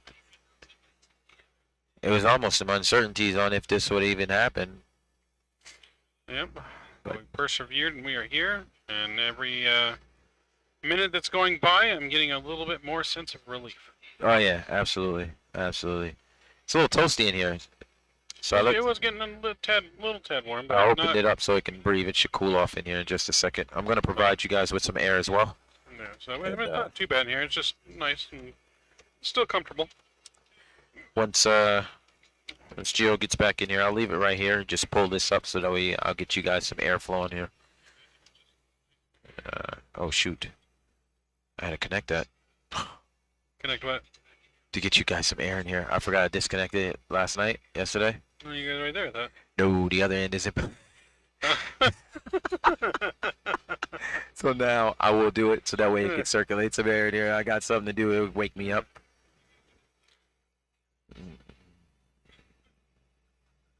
I didn't like that sound. No, I'm just watching that star though. As long as that star, it looks like, yeah, we're moving. That was kind of weird. Stars twinkling.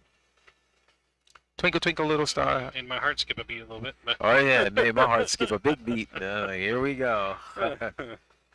There ain't no place to start over in the middle of the ocean. Right? Oh no. Yeah, you guys are. I don't think yeah. there's any specks of land in between here and Hawaii. How's the weather going in? It's good visibility, scattered clouds, calm winds. Should be a nice smooth approach in. Are you landing or? Huh? No, Gio's got the whole thing. Or has he got the whole leg, huh? Well, you slide over to left seat next leg, right? Yep. Okay. Kim Trails is up next with me. Really? That's who's up next, huh? Mm-hmm. Me and Kim. What time you guys depart? Well, this is supposed to be landed by 9:25. Okay. Which we might end up being a little bit early. Which is good. But so this one would depart, I think, by 10 o'clock. Okay. Let me take a look here. Maybe like 9:55. So your briefing is probably like I mean, especially with me and Kim, it's not going to take us long to get things ready. So we'll definitely have time to do a briefing. Okay. Especially if we're going to be a little bit early on this landing. So we took a little shortcut, and now we're going 0.80. Oh, you guys increased the speed a little bit? Yeah, just got to watch the fuel. But so we're supposed to depart 10:05. Oh, 10:05? Okay. Depart by 10:05, and then we'll arrive at 3:35 into Marshall Islands. Oh, wow, okay. 5 hours and 10 minutes of flight. 5 hours, 10 minute copy. Okay. Whoa, that's another long one. Mm-hmm. Wow, so you won't be, you'll pretty much be flying till afternoon, right? Till 3:30 in the afternoon. 3:30 in the afternoon, so we'll have some more people here, obviously. Some more pilots will be showing up around that time to really kick off World Flight. So when does the first leg of World Flight start? Is it 2 p.m. today or 2 p.m. tomorrow? It's 2 p.m. tomorrow. Oh, it is tomorrow. Yeah, so we're flying all day today throughout the night and Okay. into next morning. Uh-huh. And then we stop at about 12-ish tomorrow, and then it kicks off again within like an hour or so. We would pick back up and get ready to go because we have to depart by 2 p.m. out of Sydney. Okay, now are you lead captain on the departure out of Sydney? No, I'm riding jump seat. Mr. Chemtrails is the captain on that one. Oh, Chemtrails is captain. Chemtrails and Shadow are So they're flying kicking in it a off. jump seat. Okay. And then I'm flying the second leg with Chemtrails from Brisbane to Port Moresby. Okay. Cool beans. Yeah, so I got one more flight, and then I got 2 flight break, and then I got one more. That's so. But Jeff's got the 3rd flight with Chemtrails. Captain Chemtrail, morning fellas. Morning to you, sir.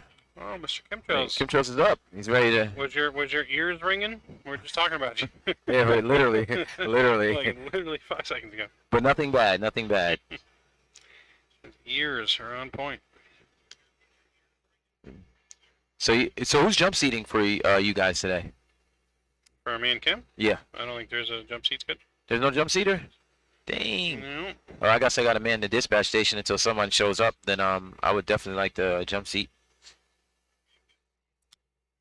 It's not like I get to fly with chemtrails often. So at least I could do is jump seat and take in some of that knowledge because I know he's gonna share some knowledge with us. Yeah. So we're right on time too so far, Kim. We departed about 28 minutes late, but we've made up our 28 minutes already, so we should be on time and if possibly early for our arrival. So oh, no pressure, turn that down. The chat's probably hearing that, like, what the heck is going on? So how did you guys make up that time? Just curious. Well, we made up the time because we took a shortcut in the route, as well as flying a little bit faster than scheduled. So okay, got some nice little bit of a tailwind, not a whole big tailwind, but a little bit. So we have so far on schedule to make up that time, so we should be good. Should be good as of right now. As our top of descent is scheduled for at about 8:34 our time, I believe. Mhm. Let me just see there. It's only 558 nautical miles left to top of descent. No, top of descent's not until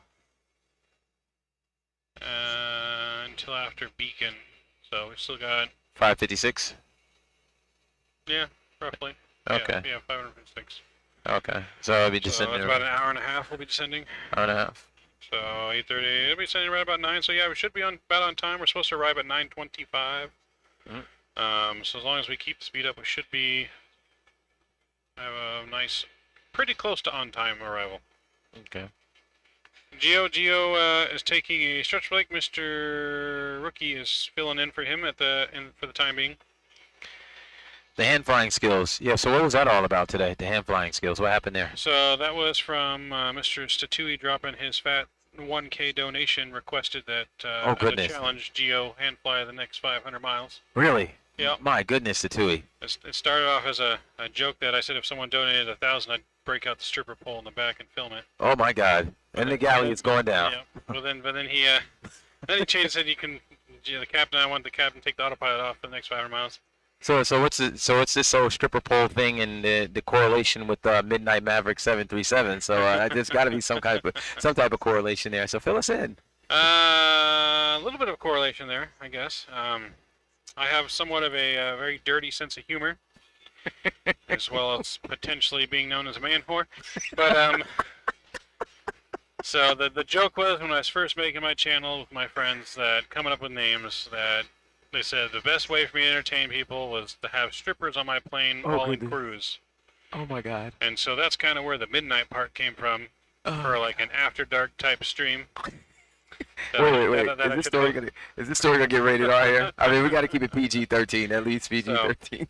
So yeah, they're saying I should have an OnlyFans in cruise. And then Maverick, of course, just came from because it's the most popular aviation call sign for Yeah. Top Gun. But it just kind of went together. My name's Mike with the 2 M's. Everything's an M, So kind of just happened. So I'm curious, Mr. Maverick. So if you do Google Midnight Maverick without the 737, you do get some kind of porn star chick, by the way. Oh my God, are you serious? Whoa! So you're really into some other stuff after dark? There's a Miss Midnight Maverick out there somewhere. But yes. So just curious. So Midnight Maverick, who are you? Who am I? Yes. Well, I mean, I kind of just went into detail about some of my past, but Your personal life, yeah. we don't want to know that Midnight Maverick. So. Well, my name is Mike, and I am newly content creator as of about a little over a year ago now. Full-time content creating, streaming on YouTube flight simulation since pretty much just before the expo last year. Looking to grow that community of flight simulation and give back to the community for what the community has given to me throughout the years of flight simming and all that kind of stuff. So, big things coming to the channel. Ooh, we're going through some rough air. Turbulence here. I got the seatbelts on. Oh, I turned that off, I think. Let it charge, I'm sorry. That's right. Ladies and gentlemen, turn on the fasten seatbelt sign here. We're experiencing some rough air. Please return to your seats and fasten your seatbelt as we're passing over some thunderstorms below us. Holy shoot. Oh yeah, it's pretty violent. They can't see it on stream because it's nighttime, but yeah, it's pretty violent. Anything going on the weather radar below us? Are you picking up anything? Let's see. That's another thing. I can't wait till chemtrails get here because I want him to really show me a little bit more about the weather radar and its functionality. So hopefully once we get to cruise, I can ask that question.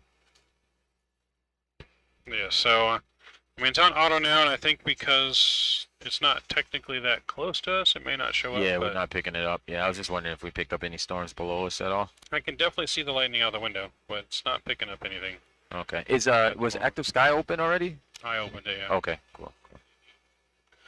Yes, Active Sky should still be active right now. I feel like one of those kids in chats. We're in clouds. Why is it not showing weather radar? Because it's not a cloud radar. What's the channel? What channel, Emily? Oh, so. Oh, goodness. This guy says, saw her channel map, she's hot. Oh, you guys are going to the dark side. You guys are going to the dark side. Oh, shoot. So, but yeah, no. All right, looks like you're low on your fuel. Your center tanks. Where's the captain at? Ooh, whoa, we rocking. We are rocking, but it's alright. It's violent up here. Oh boy, whoa. Whoa.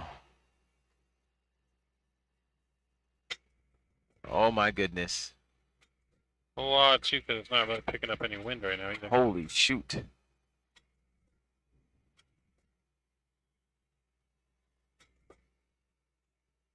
Slow us down a tad. Jeez. Right now it'd be Hey Rob, 920, what's going on? Whose sim is this? So cool. The guy sitting right here in the jump seat, that's who.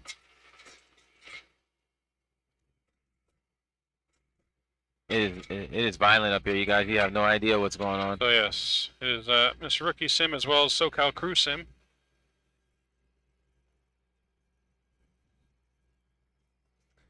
Let me pull up some weather here. See what I can find out about our route.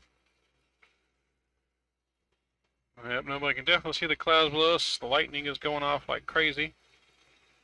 Oh yeah.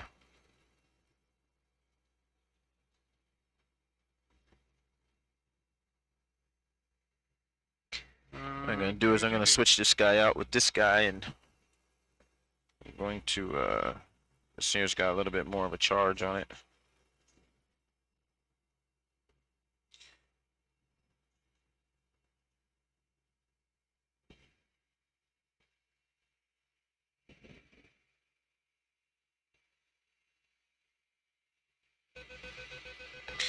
Yep, stand by, guys. Flight deck. Ready? Okay.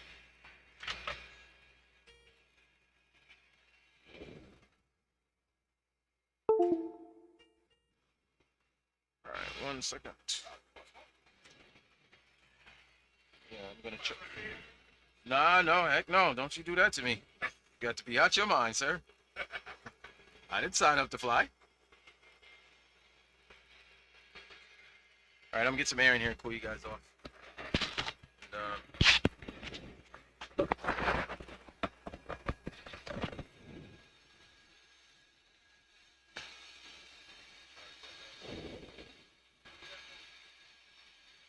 I mean, I'm not gonna lie, it's not bad sitting in that jump seat for me. It's not bad sitting in that jump seat for me.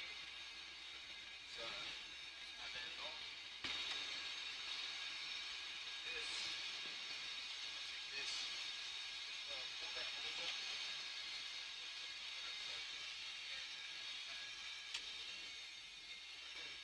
That white? Yeah. Put it up.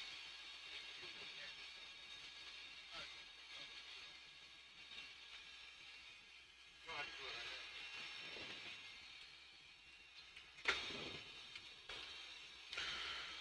Welcome back, sir. Alright, I went inside, stretched my leg. Lean down for a little bit. Alright, what I miss? Oh, yeah. Then we're going over quite a bit of thunderstorms right now. You can see the lightning out in the distance. We hit a lot of turbulence right now, so fasten seatbelt signs come back on for the time being. Alright, we're back in the building. We're back. So Kim's in the chat, just waking up as he's getting ready for the next flight.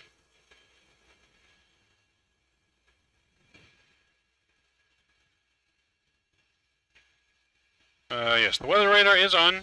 However, because of where we're at, it's not really going to show us anything because it's not really in our path. Because we're way over top of it. I'm not sure what the unexpected turbulence was from. But when it comes to weather radar, we're Alright, what's going on, everybody? Captain Jill's back in the pit. Step to it for a little bit.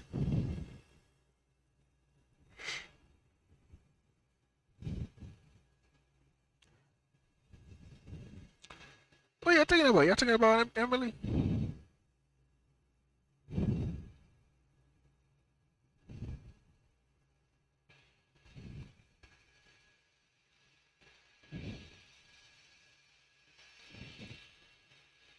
What y'all talking about?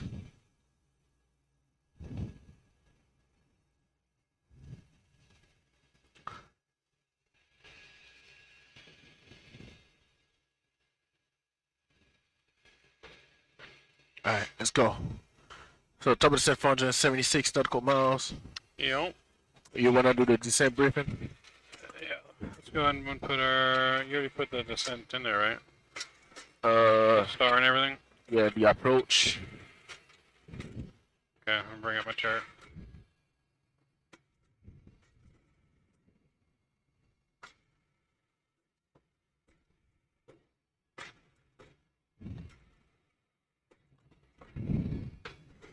Alright, so I was checking the winds. I actually wanted us to do a step climb. I think we should just step climb to 36,000. 36. Yeah, see if we can get away from some of this turbulence. You wanna get back to 2.75? 7.5 and go up to 36. To go 36. So we're like, oh, you went down. Okay. I'm gonna go up. We're at 34 right now, so let's go to 36. Original flight plan, we were supposed to step climb up to 36 at some point, but we never did that. We left at 34. But I think if we get a little higher away from the storms below us.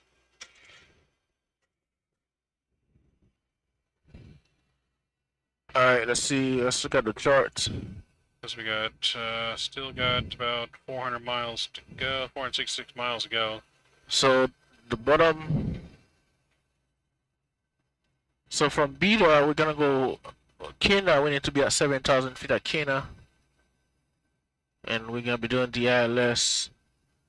Airport elevation is about 13 feet high. Yep, landing altitude set already. All right. We're doing the ILS. Yeah, so it's a straight in approach on the Star down into Karina or Kana. Kena. Then via RE. So And we got the ILS 4 right. 110.5 for the localizer.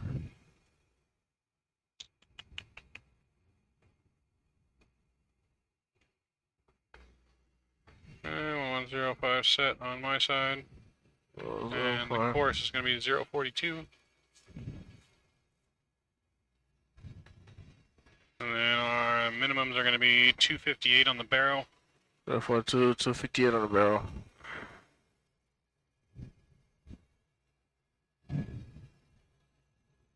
It's very sensitive.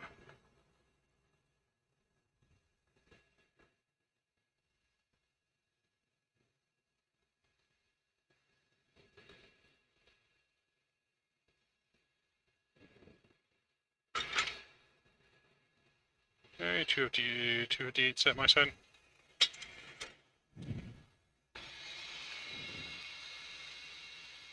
There you go, 258 set.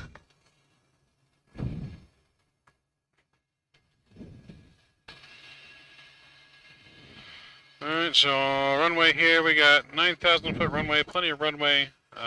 Short runway at that. Yeah, I suggest auto brake 3 for landing. Auto brake 3, yep. Okay. Go ahead and just set that down so we don't worry about it. And then flaps 30 for landing. Short runway, yeah, flaps 30. 144. So we'll do a flaps 30 landing, pretty much straight in. So said we're doing a runway 4 landing, right? Is that what you 04 right. 04, right?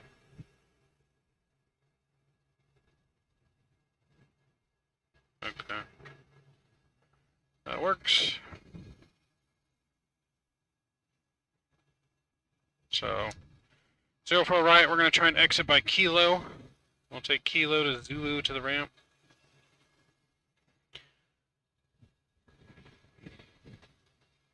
Either Echo or Kilo exit at.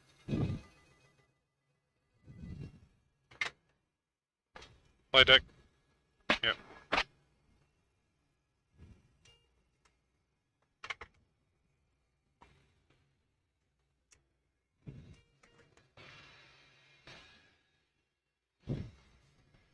So yeah, should be a nice smooth arrival. There's No storms over Hawaii, just here in the middle of the Pacific. Yep. Probably went over a hurricane.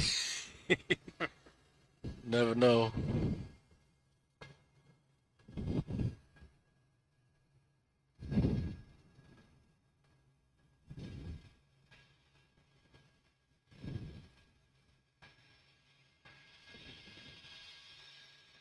Gotcha.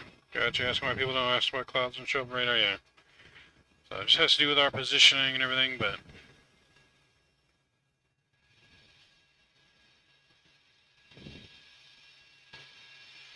if there were stuff to see though, we'd be able to see it.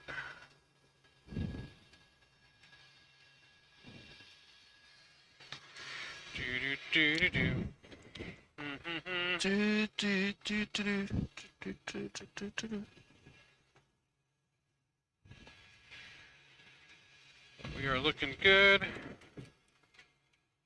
So far, so good though.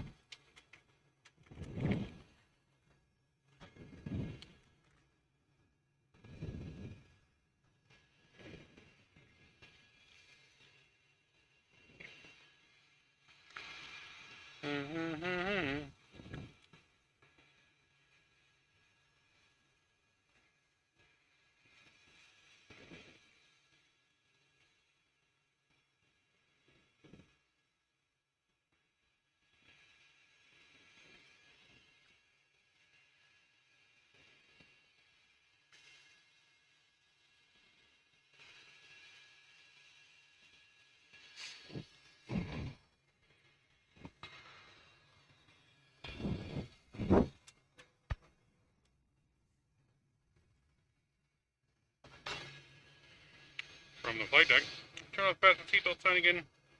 We should have gotten through most of the rough air. But just in case we remain in seat, please keep your seatbelt fastened at all times, but feel free to get up and use the restroom, stretch your legs a little bit if you need to. Should be on the ground in Hawaii. And about the next, hour and a half. Hour and a half or so, hour and 45 minutes. Thank you again. We appreciate you choosing Delta 317, as you guys got a lot of choices out there. And we very much appreciate you coming aboard to Honolulu.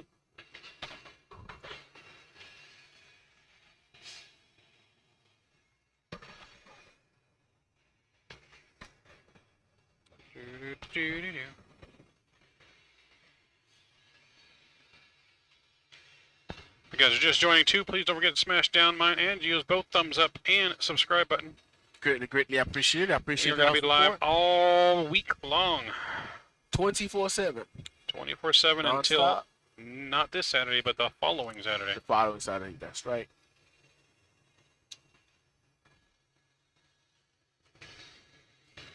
And it's not that we're still gonna do some. We're gonna do another repo flight coming back from Sydney back to Ontario. Yep. We're going to take the plane back home. Can't just Yeah. leave it in Sydney. Got to take it back home. Gotta take it back home.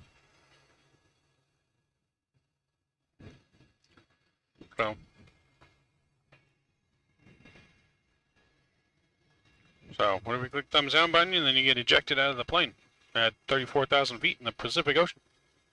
Right. You'd be swimming with the fishes.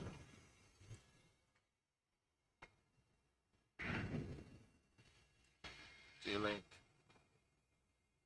There it is.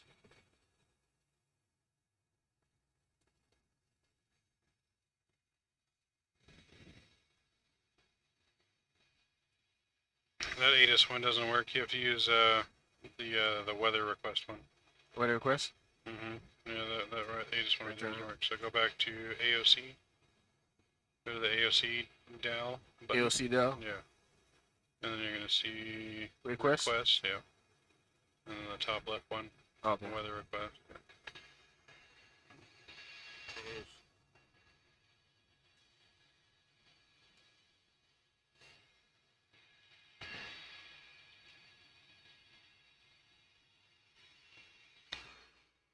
It's gonna print out?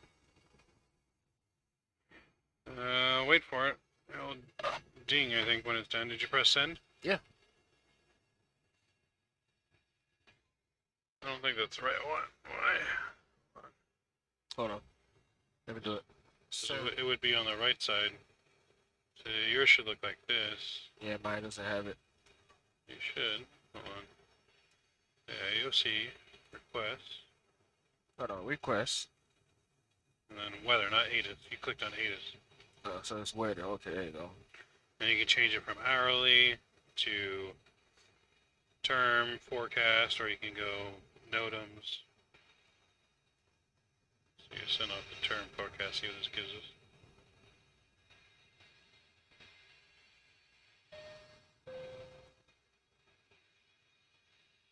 Yeah, you printing yours. I don't need to print mine.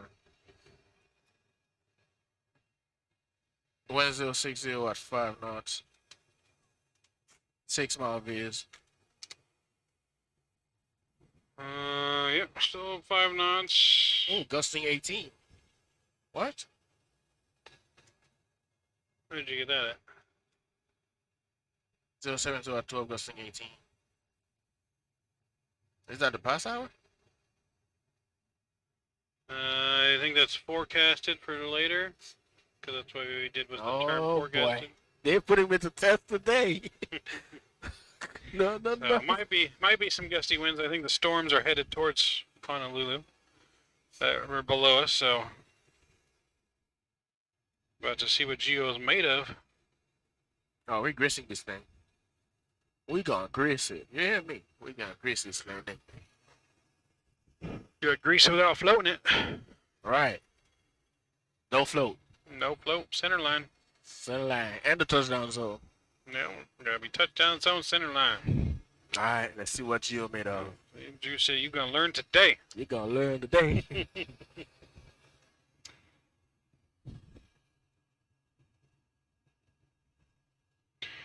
You're gonna learn today what it's like to land a plane with no sleep.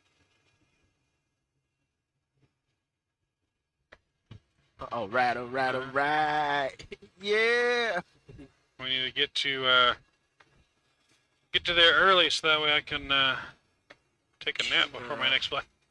Yeah, nap. Okay, now 7,000 wraps, sorry, 4. Alright, everything's in.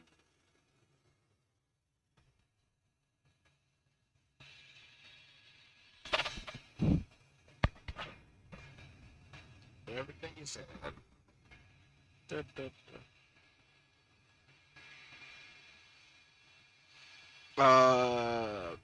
Somebody asked me what's the next flight. It's from Honolulu to Next flight is gonna be Honolulu to Marshall Islands, Marshall Deputy. Islands. Yeah.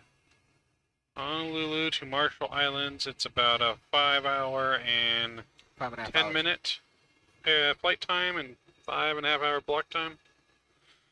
That's going to be with me and Chemtrails, the real world 737 pilot. And then So that means Bob's gonna have to be on his P's and Q's.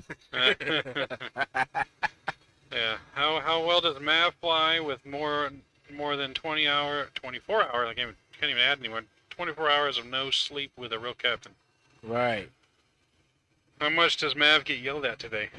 Is the question. Because Mav is flying the next leg. I'm not pilot monitoring. I'd be flying.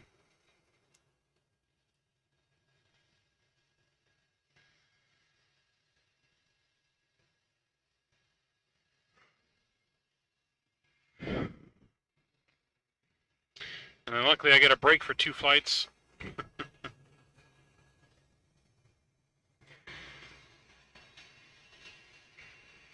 What time do I have to come back for that other flight time? I get a break, so my last flight lands at 3:35, and then I don't have to come back till 11 something at night. What time are you gonna come back? Huh? What time are you coming back? Well, 11? my second flight lands at 3:35, and my next flight I don't have to be Till here 11 p.m. till 11. So my next flight is after yours then, at 8 p.m., right? So yeah, you're flying the 4th flight. That one departs at 8:30, yeah, because I land at 8:40. Oh, I got all night then. I got all day to sleep. Right, 8:40.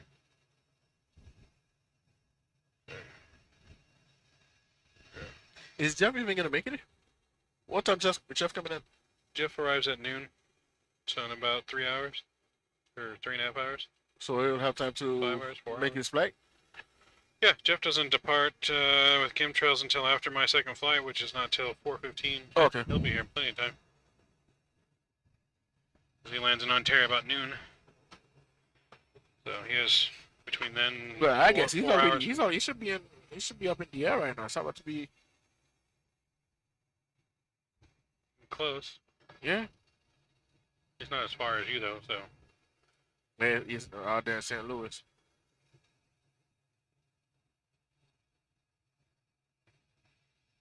So might not have departed yet. He posted a video yesterday about him coming here. Yeah, I saw that. Oh, we only got 400 left in the center thing. Yeah, I already turned it off. All right. Already turned her off.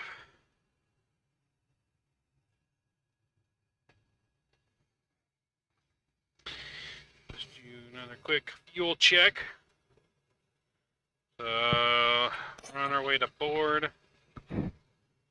Board, Ooh, that's which is 164 miles away. We're supposed to have 13.2 on the fuel, supposedly. Beer says, I'm drinking a cup of coffee in honor of you guys right now. Good job. T-minus 1 hour to Hawaii. Well, thanks for the emotional support. I appreciate it. I'm going to need more than coffee to keep me awake, though. After you land in Marshall, are you doing the return legs, or are they just jumping back? So we're taking the plane to Sydney, WD. We left Ontario right now, and we're headed to Honolulu. And we're flying the plane. We got 8 legs to get to Sydney. So after Marshall Islands, then another crew will come in here, and they're going to fly from Marshall Islands to Guam. So that flight's going to be Chemtrails and Jeff Faviano from Marshall Islands to Guam. And then it's Gio again and Doug. They're going to fly from Guam to where? Guam to Babelthorpe, whatever that is, Babelthorpe. And then at that point, I'll be back after that. Doug is pilot flying on that leg, or I am? Doug is. Pilot flying? Pilot monitor. Yep. Cool. So, and then after that leg, then I'm back after 2 flights off with Mr. Jeff. And I'm his first officer. And I got one more flight. That one, luckily, not too long, a 3-hour flight. And after that, I'm done until Saturday afternoon when World Flight kicks off. Riding jump seat for the first flight and pilot flying for the second flight.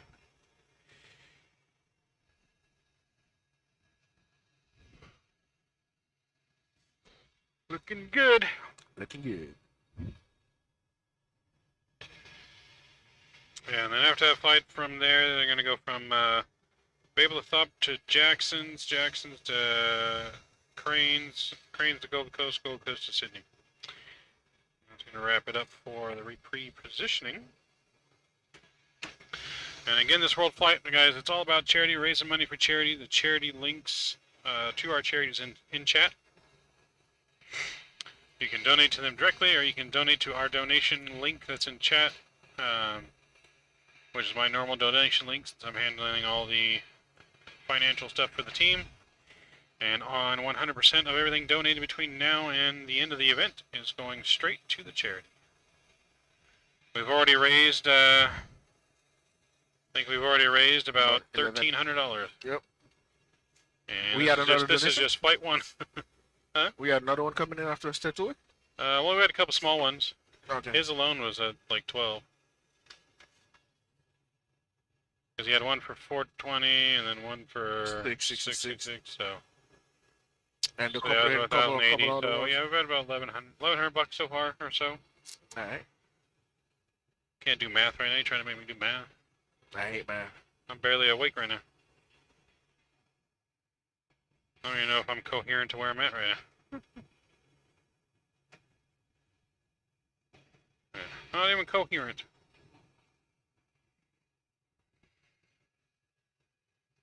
Alright, so we're 330 miles top of descent. I'm going to go ahead and stretch my legs one more time here. I'm going to use the restroom real quick, stretch my leg, get the blood flowing. Gotta So stretch, ready to man. go. Gotta stretch. Call the flight attendant. Come on back in here, rookie. Call flight attendant. Come take. Give me some relief.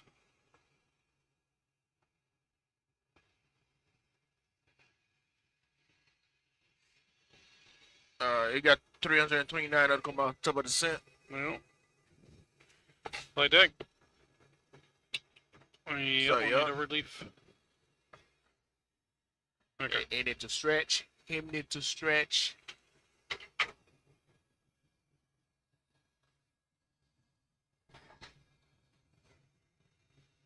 Need to stretch and use the restroom. So I'm ready for our descent.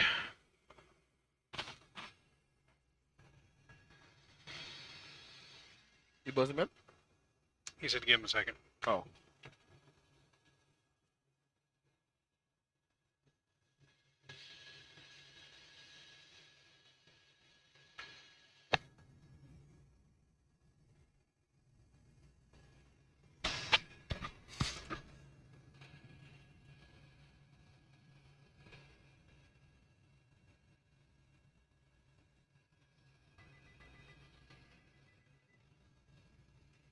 Flight deck.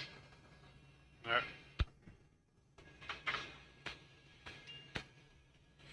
Alright guys, I shall be back shortly before top of drop.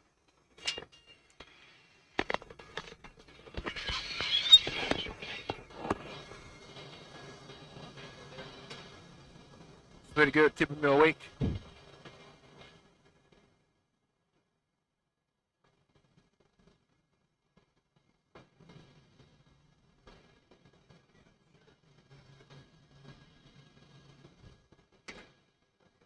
What's up, what's up, what's up? Hey, can you move his mic from that corner? 'Cause that's why it's making it go louder. Yeah, that's it. Yeah. Okay, back in the flight deck. This time with Captain Geo.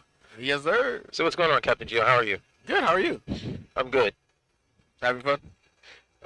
Having Yeah, fun? listen, I'm loving this. I have all my boys here with me. Geo, you came through in the clutch. You gotta learn today. You my dog, bro. So Geo, hold on, let me get this set you out of here. All right. What we got? So, who are you, Captain Geo? Give me a little information on who Captain Geo is. Well, Captain Joe's that young fella, you know. Was born and raised in Haiti, moved to the state out when I was 15 years old. Went to high school down in Miami. Graduated pharmacy technician as well.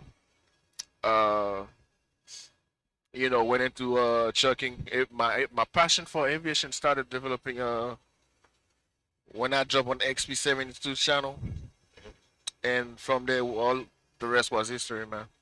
Okay. Yeah. So you've been flight simming for a long time? But I'll say, matter of fact, the guy that brought me into flight sim, his name is Old School. He just turned 7 years old not too long ago. Happy birthday to him. I don't know if he's watching. AV ref. He introduced me he introduced me to Microsoft Flight Sim. Mhm. You know, Flight Simulator X. And then I went on YouTube. I started searching, and I discovered X-Plane, and then you know, discovered XB72, Captain Canada, and whatnot. So, and I followed those guys. Next thing I know, I was on X-Plane 11, man. And here I am today. Here you are today, flying on Prepared 3D. Yep. John V Ref is in the house. What's going on, John V Ref? Can't wait till you get here, my friend. What's going on, John? Can't wait for you to get here. We Yeah. are already burnt out. On top of that, Captain Geo is a young entrepreneur as well. I got my own business, you know, doing I'm a truck driver as well. Okay. So that's why you guys, I've been missing from YouTube for a couple of months. I've been doing some other stuff. You've been MIA. So how I've long you been MIA. trucking? 6 years now. 6 years. Wow. Okay, so Yeah. you're a veteran guy. Yeah. Yeah, you're a veteran guy. Been around a while. 6 years. So how'd you get into truck driving? Well, if you guys know me, I'm a gamer. Uh-huh. So I have a American Truck Simulator at the house. Okay. I was just at home, you know, playing my truck game, and I said, you know what, let me just go to school for it. And here I am again, Went to school for 1 month and got my CDL license. Wait a minute. So you learned how to drive trucks, or got the passion to drive trucks from playing American Truck Simulator? Yep. That's crazy. That is. So you was in that 50-50. So you were flying flight sim. You were playing, you know, ATS. ATS. So you could have went either way. You could have went the pilot route. You could have went the truck driving route. I still want to go pilot route, believe it or Okay. not. I just got to have the finance right. Okay. I mean, I'm still I'll be 32. Under 9? Oh, you young man, you. Yeah. So you got a birthday coming up in a few days here, huh? The 9th. Wow. They get to treat me that night too, right? Ah, boy, here we go. It's your birthday, damn it. Come on and show out. It's Gio's birthday. All right. So far, what are your thoughts on Prepared? This is my first time experiencing Prepared. It's my first time as well. I need to. So far, it's sounding pretty good. You know, it's been mostly nighttime, and I gotta wait till the daytime. What daytime gonna bring to me? Yeah. But so far, it's sounding pretty good. Can't complain about it. Okay.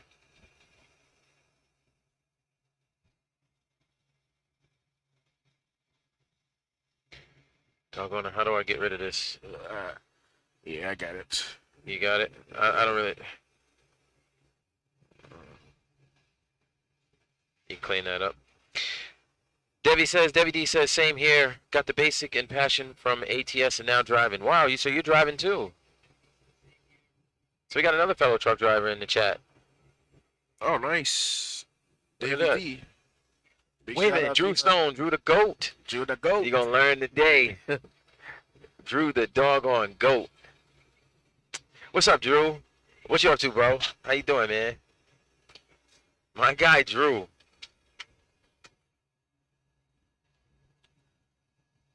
Yeah, man. You know, I start working on the financing issue. Once I get that done, definitely thinking about going to get my PPL. Okay. Okay. Do you plan on going beyond PPL, or you just kind of you'll gauge it when you get closer? I'm going beyond. You're going beyond. Okay. So truck driving may be a thing of the past. Yep. And aviation might take the lead. Yep. Okay. Well, you're young enough. Definitely young Yeah, enough. trucking gonna pay for everything. I just gotta have that residual income so I know I can take off for 3-4 months and just focus on it. Absolutely, absolutely. John says that is cool, Gio. ATS is really neat. I never looked at trucks the same way again. Oh yeah, chucking. It's a whole lot you gotta learn about chucking. Debbie D says got into Microsoft Flight Sim and now looking to be a pilot or a flight attendant because the aviation bug is biting. And that's nothing. You guys, if you guys don't know me, I used Did to you get be, rid of that? I used to be a stuff in the fueler. chat? Were you able, I didn't mean to cut you off. Were you able to get rid of that thing? Yeah, I got rid of it. Cool. All Yeah. right. I was a fueler for at Miami International Airport. I used to fuel aircraft as well, so that right there makes me appreciate the fuel way more than you guys can think. So I was fueling anything from ATL 72s all the way to 787. Wow. Wow. So you have some hands-on experience around aircrafts, different types of aircraft at that. Yep. Okay. You know which one's the pin in the rear to fuel? Yeah, 7.4 maybe? Nah. No. Those are the easiest ones. Really? A321. A321. Yeah. And you actually like that dog. The Airbuses? Uh-huh. They're the hardest to fuel up, man. Like, Debbie says I did ramp with Spirit Airlines in Las Vegas. oh, nice. Oh, nice. So wait, are you from Vegas or the Nevada state of Nevada? It's pretty cool. It's pretty hot out there. I thought SoCal was hot. But I don't know, between Nevada and Arizona.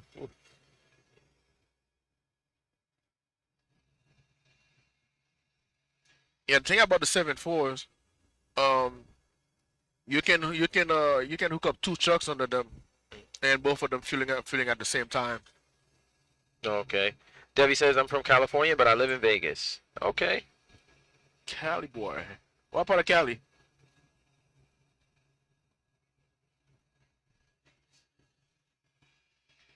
So we got this is like 1 of 8, correct? Yep. That will get the aircraft to Still Sydney. Sydney. One of 8. 1 of 8. Okay. So we got another crew coming in shortly after, within what, about 30 minutes turnaround. Moreno Valley. Okay. That's what's up. That's what's up. Yeah, so we'd be flying all the way until basically, well, the reposition legs go all the way up until Saturday, correct? I think And then that's when tomorrow night is the last night. tomorrow night, last night, and then that's when the If we can get everything, quick, uh if we can get everything done quicker, Yeah. we all get a break in between before world flight start. the 7-3 only flies with so fast. Brian Harris is in the house. Hey, what's going on, What's up, Brian Brian? Harris? What's up? Much respect to all of the crew. I definitely acknowledge the commitment. We appreciate it. Thank you very much. Not too far from Mav. Yeah, it's not too far from Mav. You're right next to March Air Force Base. That's why I was doing Mach 0.80 earlier. Oh, okay. Yeah, we caught some wicked turbulence when I was up here earlier. Okay. Yeah, it was tossing us around pretty good, waiting on that sun to come up over this side of town. Been nighttime. Yeah, we might get a sunrise landing. Jill doesn't know about me. I'm a retired driver and instruct part-time at my local truck driving school. Morgas, I don't know about you, man. Morgas, you've been in my stream, but you never talk about trucking though. No, Yeah, Morgan's Morgan's got more years of experience Yeah. than you. More seasoned, seems More like it. season, exactly. So we got a few truck drivers in chat today. Hey, bring him out, man. Bring him out. Only Jill bring everybody out. Oh, gee. Captain Geo. But that's what's up, though. That's what's up. I know you're probably burning the midnight candle. You're probably really tired by now. How long was your flight here? 5 hours. 5 hours. Okay. Where'd you fly from? Fort Lauderdale. Oh. Fort Liquidaire. There you go. Okay, Fort Liquidaire to To LAX. LAX. Okay. Yeah. All right. Great flight or what? It was pretty good, a little turbulence here and there. Okay. Because we were, 30,000 feet. Oh, okay. Because we actually made it 20 minutes early. Had tailwind or what? I don't know. I don't know if it was a tailwind. Favorable winds coming home. Hey, they probably pulled a G. Probably was doing 0.81. Yeah, I'm still trying to get on the flight with Captain Chemtrails, man. I'm dying to fly with that guy, man. Dying to fly, like real world flying I'm talking about. Oh, yeah. I seen on his Instagram, one of his followers actually met up with him in the airport. And then he also ran into Orange County 737 sim as well out in Atlanta. That's what's up. Yeah, it was pretty cool. Definitely cool to see right there. Hey, hopefully if they get me out of Ontario going to O'Hare. No, I know it's gonna be some gnarly weather over there. It's this time of year. Yeah, it gets a little spicy.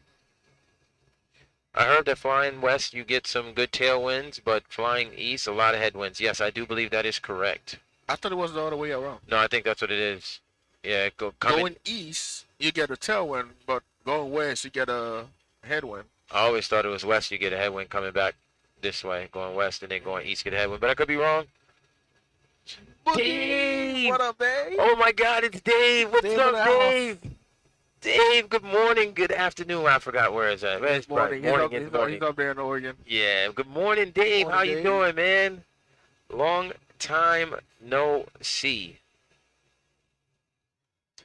Dave's a long-time member of the channel, long-time member of several channels of the community. My channel, he kept me up to date with sceneries, man. Big shout out to Dave, man. Man, big shout out to Dave. Dave is he supplies us with the latest and greatest news, man, and just a really great guy. Just does it out of kindness of his heart. And I think for like the last year now, he's been a content creator. He's got a great channel. Make sure you guys check it out.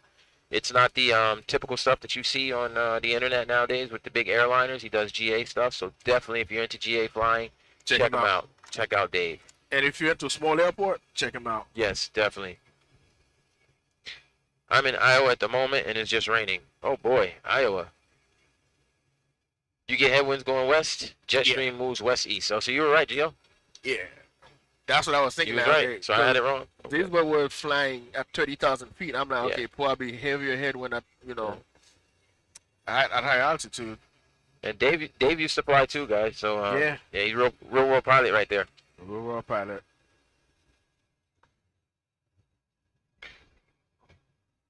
All right, guys, 229 nautical miles to top of descent. Oh, almost the top of drop. Almost at top of drop. I see you got the auto brake set to 3. Yep. You got short runway. Oh, it's short. Feet. Oh, wow. Ooh.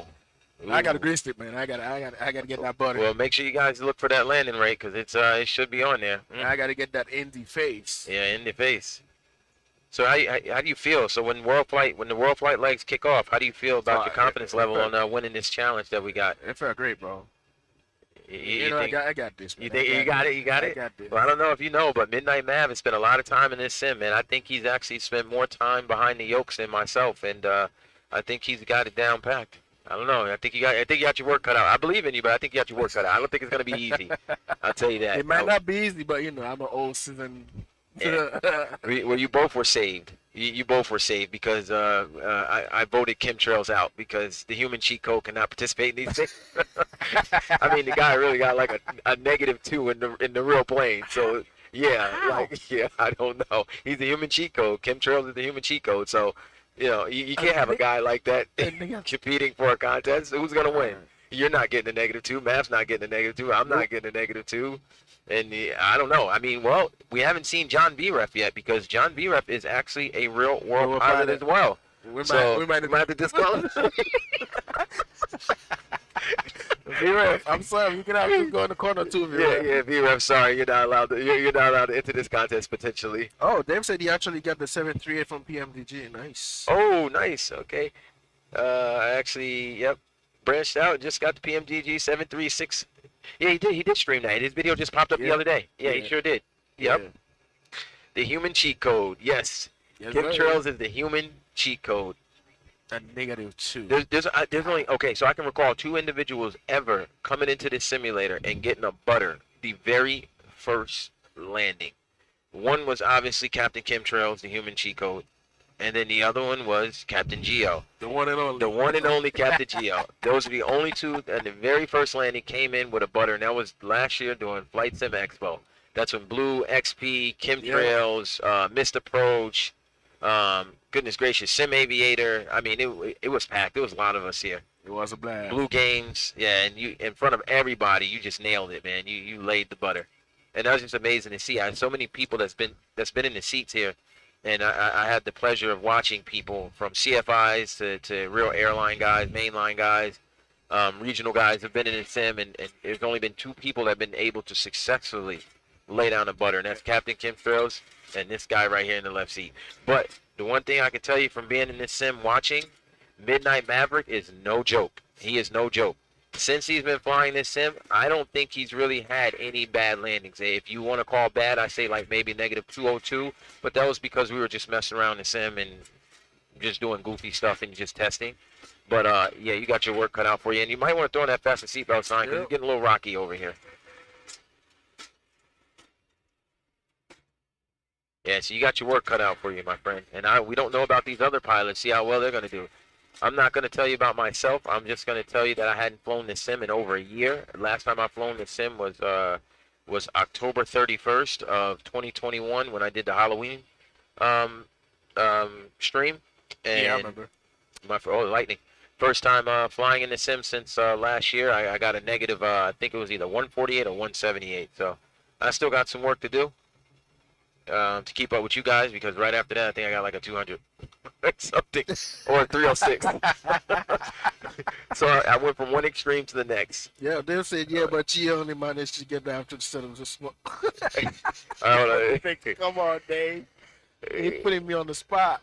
Oh, I'm not a real world pilot, guys. So correction on that. Oh, my Yeah. apologies. So misinformation on my part. Dave is not a real world pilot. My apologies. I'm a slam it, John said. Oh God. Oh God. Can't slam it, man. Can't slam it. Yeah, but you only managed that after heading off the cockpit smoke detector. I remember that. Was it in the laboratory or was it? Somebody had something going on. That wasn't me. Oh man. It's so funny. And XP had that go around into Yep. Vegas. I think it was Vegas. He had that go Vegas, around. yeah. Yeah, he had that go around. Yeah, that was fun. That was the last time we actually had everybody here, man. It's been a long time coming now. We got some great people on the team, the Socal crew team. You guys will see a lot of different people coming in to fly from with different experience levels, from enthusiasts to PPL holders to, you know, ATP ticket holders. I mean, you know, we're fortunate enough to have assembled a really great team, and I'm looking forward to everyone coming out here and participating in World Flight and raising money for Orbis Flying Hospital. Flying Hospital. If you guys don't know about Orbis, you can find the link to Orbis. You In the can find description. information about Orbis in the description under our website. It's FlyRookie, I don't know, .com / maybe World Flight or something like that. But you guys can find more about Orbis and the charity we're raising money for. We won't keep any of the proceeds that come our way. They all 100% go straight to Orbis. Yep. We don't collect none of it. David D, we will be doing all the legs starting from Sydney all the way back to Sydney, and then we're gonna report the plane back to Ontario.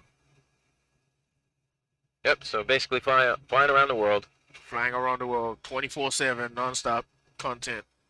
And the next week. Yeah, so you can literally wake up at your 2 a.m., your 1 a.m., and this plane is going to be in the air. If it isn't in the air, it's on the ground preparing to depart, or just arriving. So, yep, all the way up until, what is it, next Saturday? You can literally log into, to our stream and enjoy the content. Yeah. Just make sure you smash down that like button for us. Sub button as well. And that subscribe button. You're going to find all the links down in the description below. Make sure you share some love. Share some love, because we're going to do a lot of giveaways. A lot of stuff's going to be given away during this. Giveaways start Saturday, right? Huh? Saturday? Saturday. Yeah, I think I'm not really sure. Actually, got to talk to Mav on that, because. Mav, right? Yeah, Mav actually. Oversees that.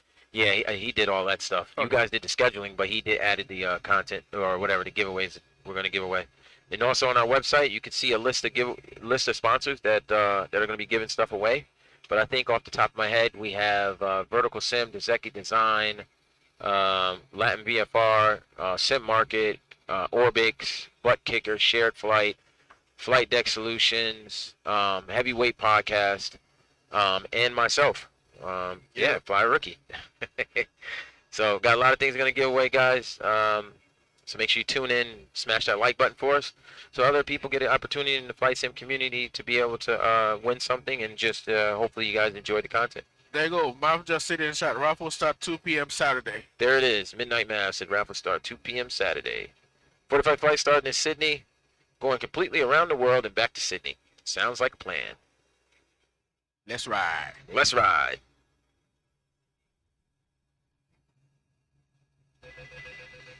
Uh-oh, I don't know if you guys can hear that, but once the tech team gets here, you guys will be able to hear that, I'm sure.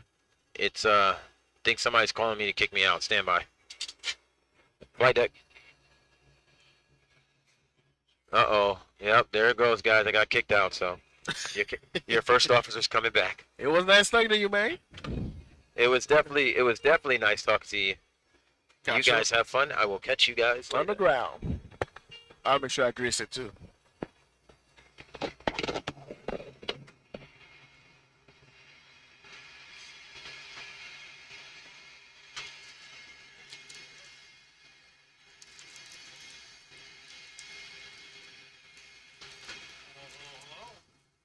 Welcome back. Had a good nap? Nice little stretch with the blood juices flowing again. Getting my second wind.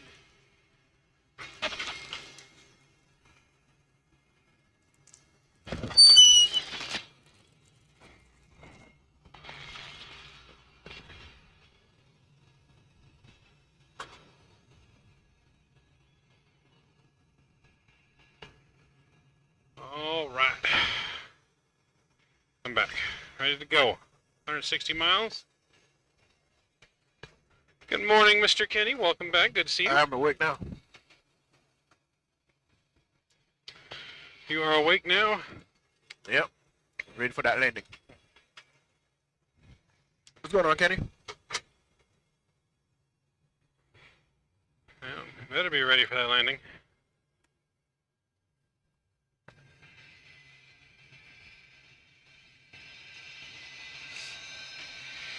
Mav, are you keeping your street open the whole time, or is there another channel for that? Stream gonna stay up all the time. Yeah, my stream will stay up the entire week. In the description, you'll see 5 channel links. Each of those channels, once World Flight starts tomorrow at 2 p.m., every channel will be, each of those 5 channels will be streaming the event the whole week. Just mine and Geo's are the only ones doing the pre-flights until tomorrow. But once tomorrow starts, all 5, mine, All Rookie, 5. Jeff, Shadow, and Jeff will be mainly on Twitch Yeah. for the Twitch guys. Yep. Jeff Fabiano will be on Twitch. Yo. When you start my descent, Liam, we start then 157 nautical miles. We are almost there, guys. Almost there. Almost. Bear with us, guys. Bear with us. Yeah, Ooh, we're- thunderstorm. We're flying over some storm right now. Yeah, no, it's been stormy. I almost feel like someone like switched it to storms or something. I don't know where these storms are coming out of. Let me check the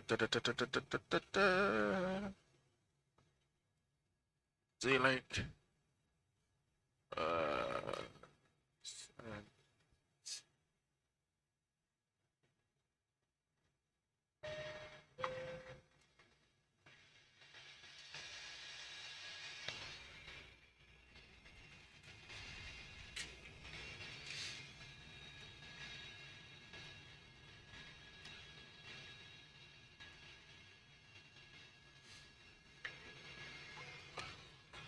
Alright, updated order. See, 0605, 6 mile radius, got a 2500, got a 6000.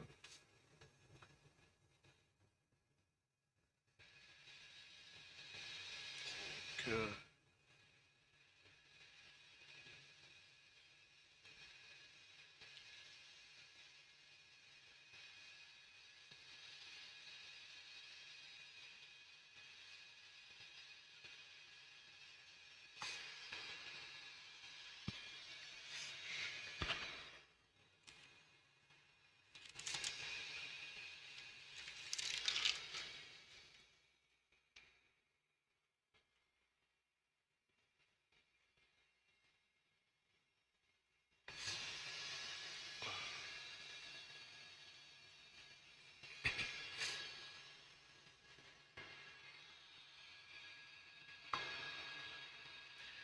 Unfortunately, no. XP is not flying. He has some emergency. He couldn't make it at the last minute, so we had to change plans. XP will not be flying. XP will be with us for next year. Why are the screen dark on, or is it just these old guys? The screen is not. I didn't. They dark? The screen is dark because it's Yeah, nighttime. they're dark because it's nighttime. We are running real world Yeah. over here, real world time. Yeah, it's only 5 in the morning in Hawaii. And also we have the lightning in here too. So Yes, if you rewind back to the beginning of the stream, you'll actually be able to see like the airport out the window when we Yeah. were taxiing for takeoff and everything before Yeah. we got here. wait, we can start shutting those lights off. It's a little daytime out. It'll be super dark until the sim Onto the sim. until Yeah. the sim's daytime.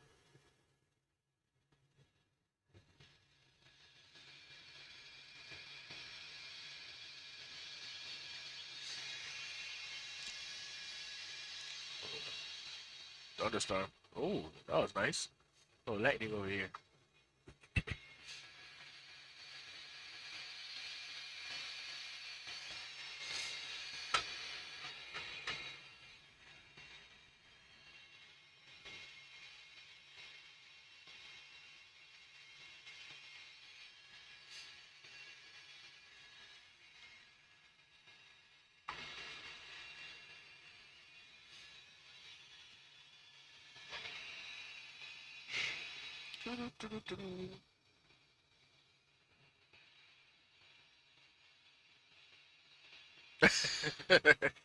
Wait, not.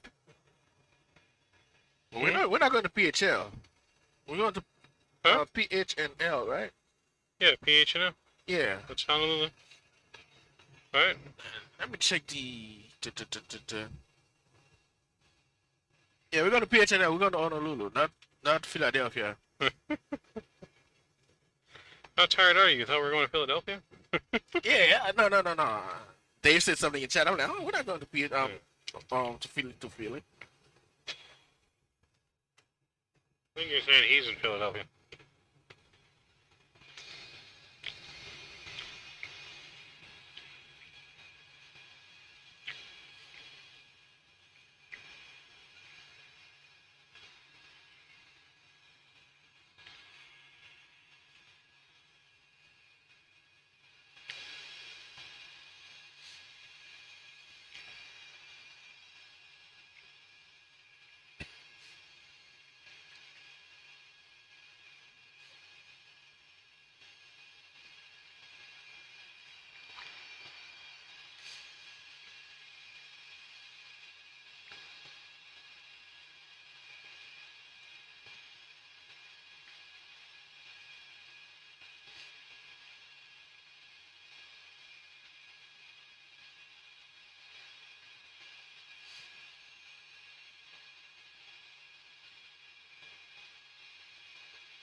I don't see any clouds on like weather radar on the phone or anything in real life, so I don't know. The weather might have gotten changed to storm, so good luck. Say good luck. Hey, they have to say it like that, man. Come on.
Alright, so let's start planning for our approach here. So, Yep, that was quite a light show outside. Lightning left and right. Oh. This one down there was beautiful. alright, so bottom of our approach is going to be all the way down to 3,400. So we can reset this 3,400.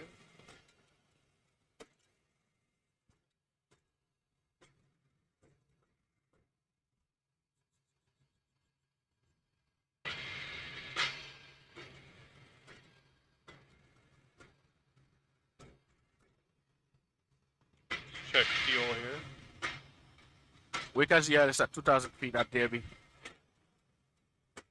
Yeah, the bottom of the star though is 3,400. 3,400, yep.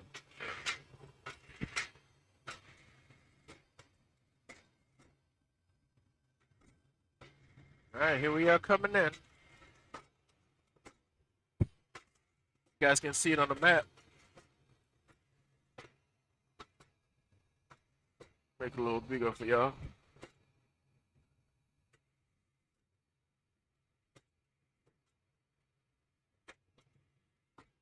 Yeah, Finland's going bananas.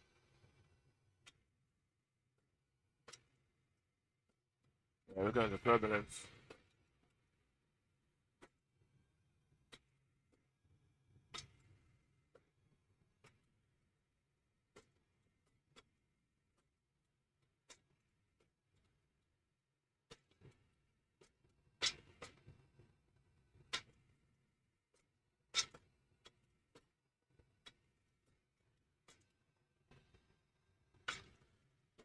Shaking, rattling, and rolling.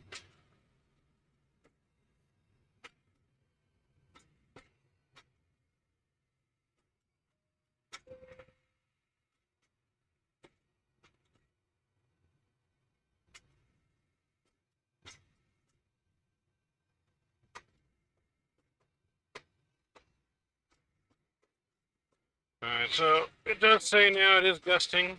So we do got the gusty winds. Partly cloudy, 6 miles of visibility now. So weather is I got quickly different one. deteriorating. Hourly says when call. Standby is. That's the hourly one. This is the latest TAF information. The regular METAR is saying winds are 5, but the TAF is saying gusting.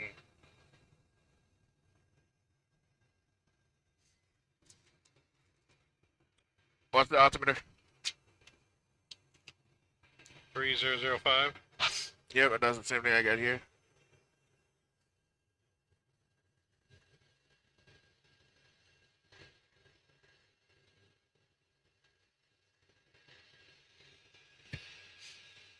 Temperature 24, 2.2 on.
Yo, Jordan, what's going on? Mr. Lewis.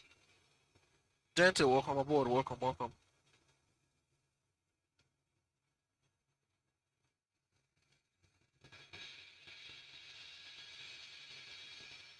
Everybody's looking good. Looking good. See what I was saying about that light? It's kind of like reflect over here on the front. So you can kind of block it. Yeah. Well,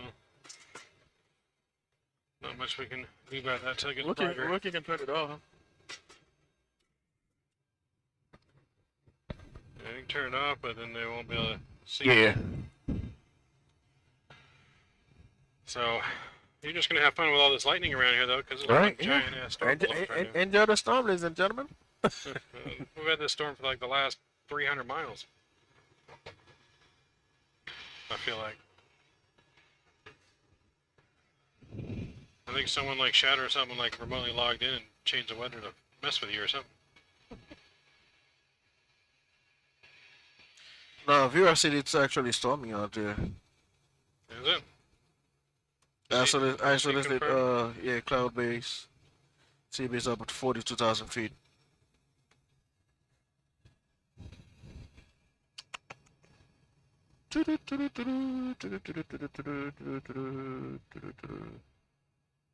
H&L, open charts.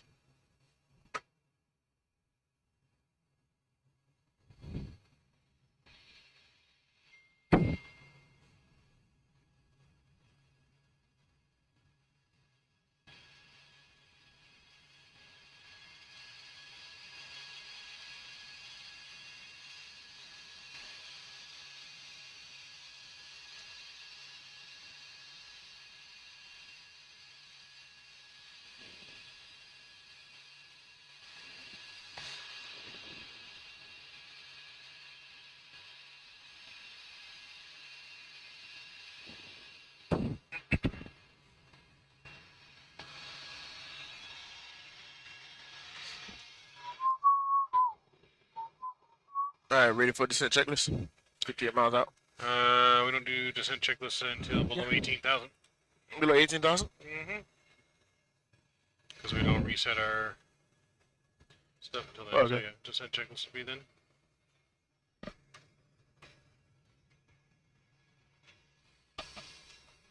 I believe so. Lord, I'm hungry. Damn.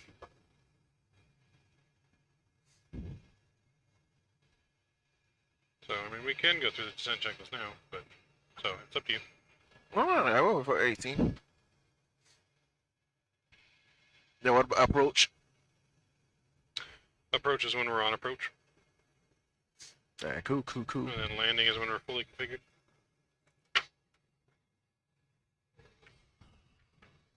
This, I feel like this is getting tighter.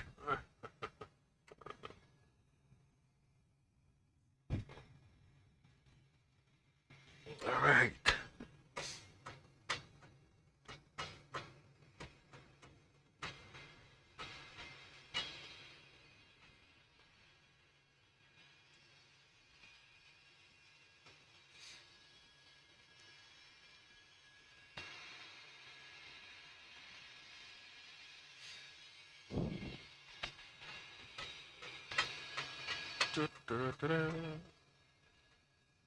Almost there. 50 miles. 50 miles to the top of descent. Do do do do do do do do do.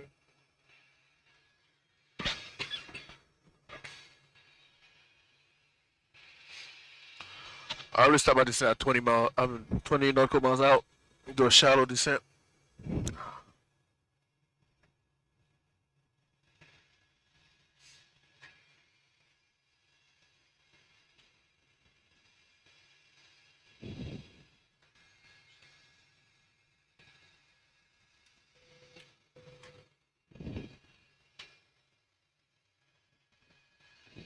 You will sign off? Yeah. I'll turn it back on after. Mr. Jordan Lewis is in the house. What's going on, Jordan? Just in time for our top of descent here into our first stop of the day into Honolulu. Dante's here as well. Welcome. Hello. Hello, hello, hello. Welcome aboard. Just about to start our descent here. 40 miles.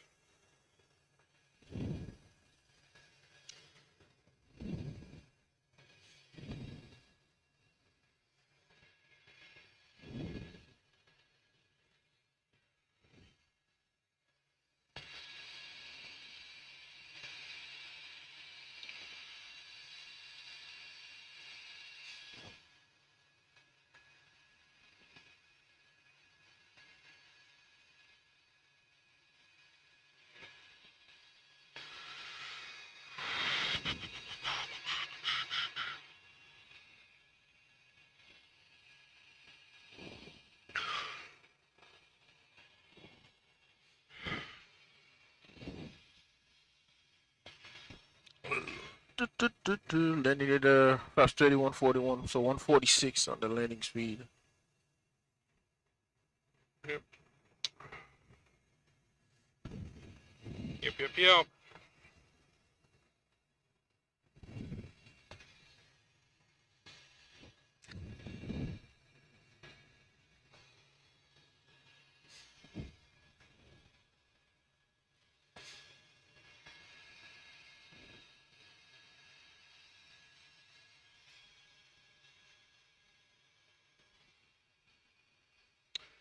Bow, bow, bow, bow.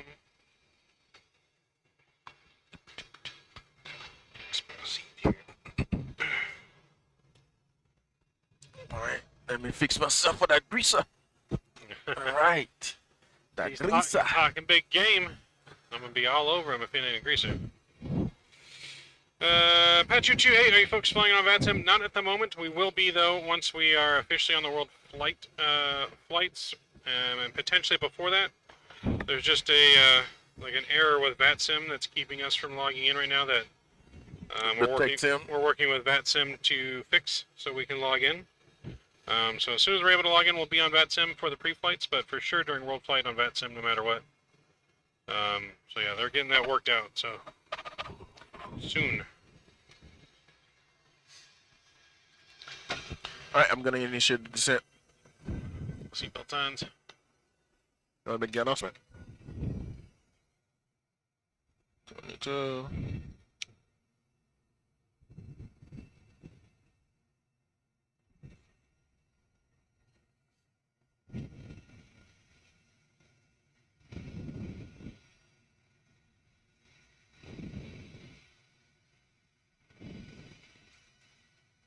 Alright, so now, execution confirmed. Alright, we're descending, gentlemen. Descent has started.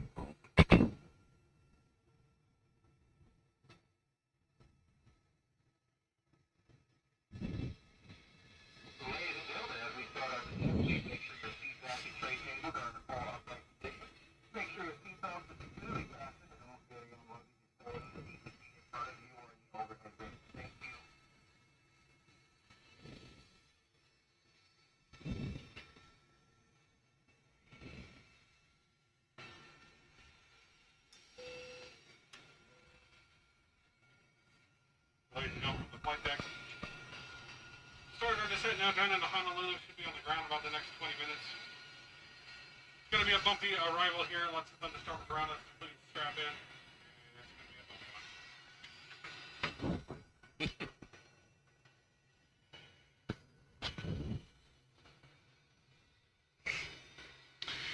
one. Maurice, what's going on? Welcome. Hello. Good to see you. What's going on, Welcome. Reese?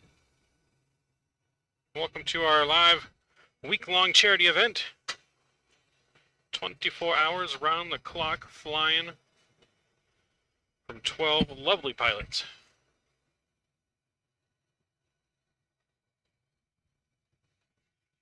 Ooh.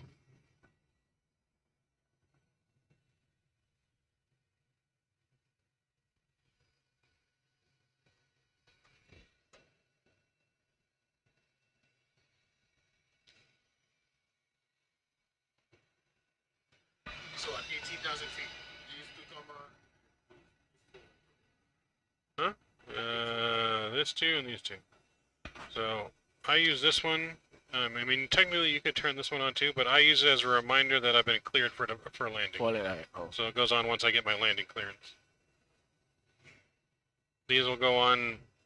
At 10,000. Yeah, I put these on. They go below 10,000 on our final approach. Don't have to do right at 10,000. Just depends on what the elevation is. Alright, cool.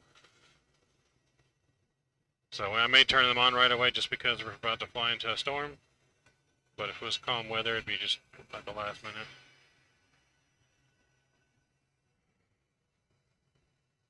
But we shall see. Outside temperature is 13 degrees. We're not need no into ice. Hmm?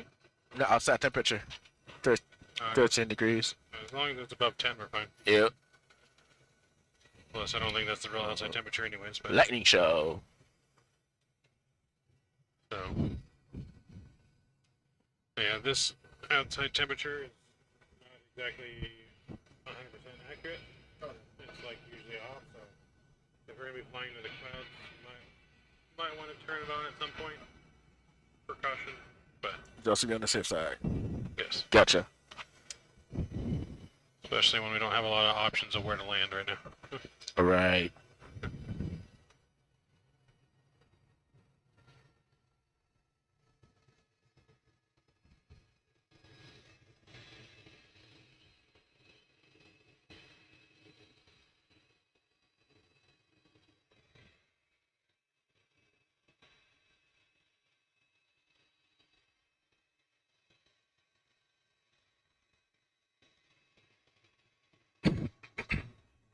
You guys hit the test button.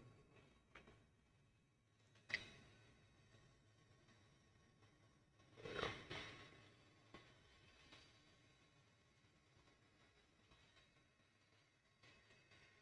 You got weather on your side? Train. Turn alright. I had weather just to see if it's going to pick it up, but I put train back on.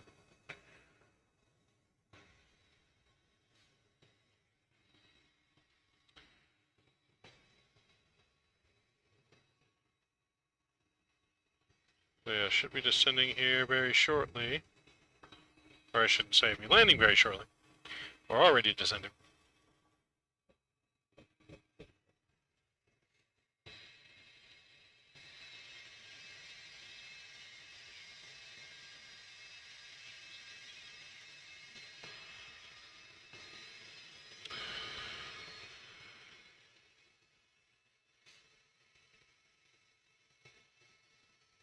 We want to increase our descent speed to at least 250.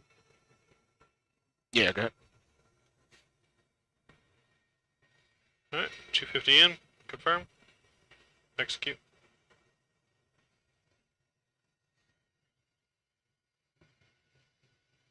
Speed us up a little bit. Make sure we get in on time or a little bit early. I know you're trying to buy some time so you can go to sleep. He's trying to buy some time. Giving away my secrets here.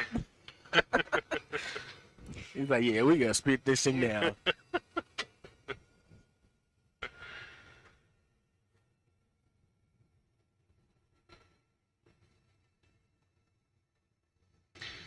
Vera says 1 hour to sunrise, so we'll have pretty much a sunrise departure out of Honolulu then on our second flight. Pretty much. Everyone's good. Should be Probably beautiful. daytime departure. Yeah, just after sunrise. Is Chemtrail already here? Huh? Chemtrail here? I don't know if he's here yet. Look in you see anyone on your thing there? No? Nope, nothing. He'll probably be here soon because I think he's got to be here by 9, I think. 9:05 he has to be here by, so he should be here soon in the next 20 minutes or so. He's got to be here but no later than 9:05.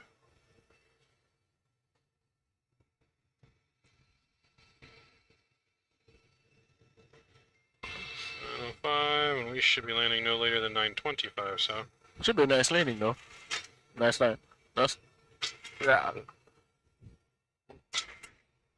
Should be a nice nighttime landing. I haven't done nighttime in a bit. Stormy landing here, but wind right now, 34 knot headwind. Ooh.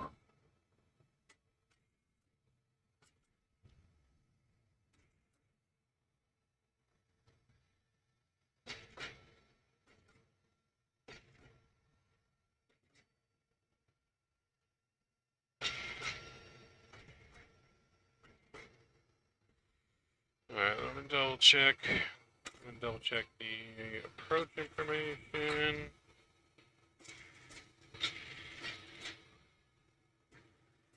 Yeah, it's very stormy over here.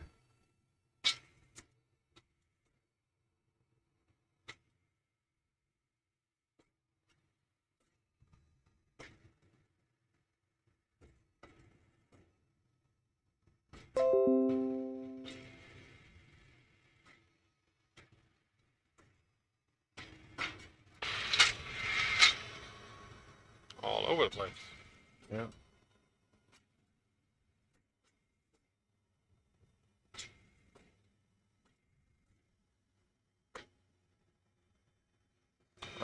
Going speed intervene. I want to use some speed brake.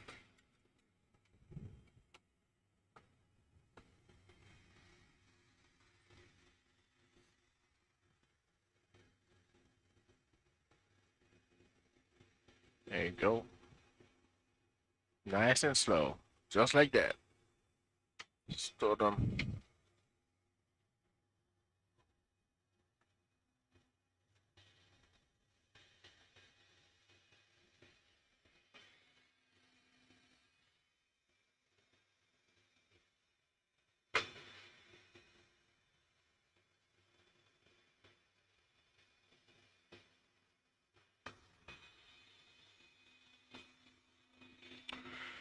Doo-doo.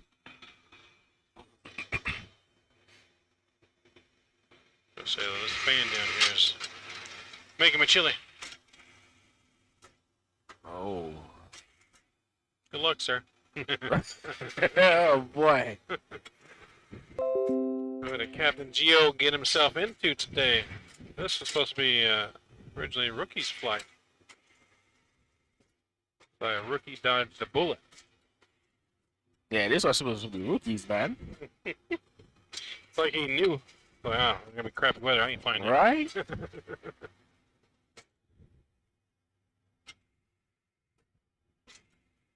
This thing is unstable. Ditching us left and right. Well, pray for me, gentlemen.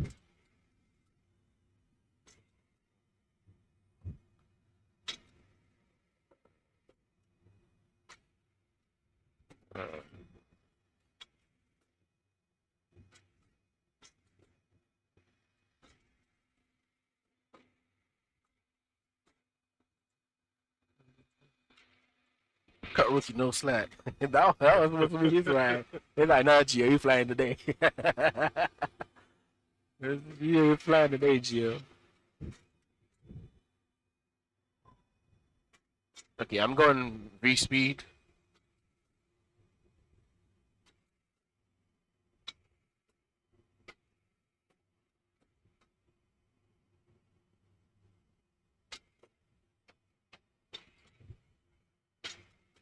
Just trying to get to 7,000 feet.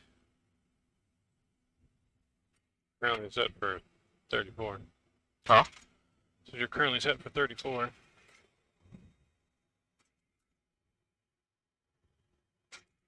So it's supposed to be at 11,700 for Neil. What did you do, Autumn? What did you disconnect? The VS button. You don't have VNAV or anything in right now, so what are we doing? Okay.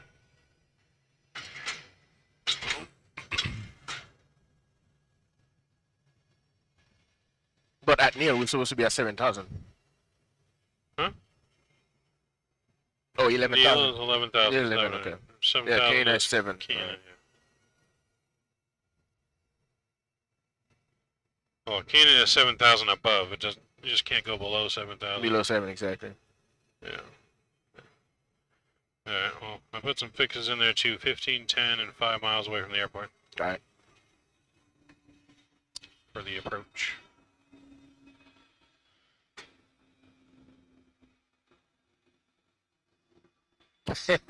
There's somebody out here, right?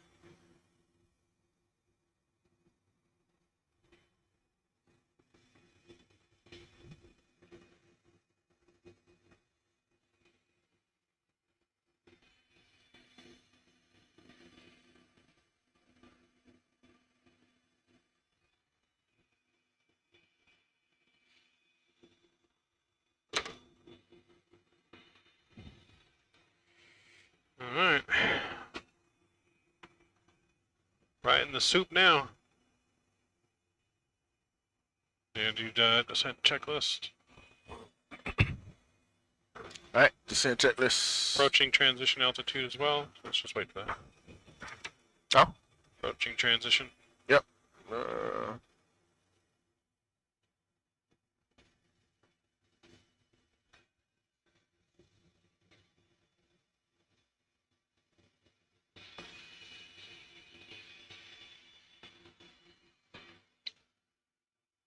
And transition altitude. Check.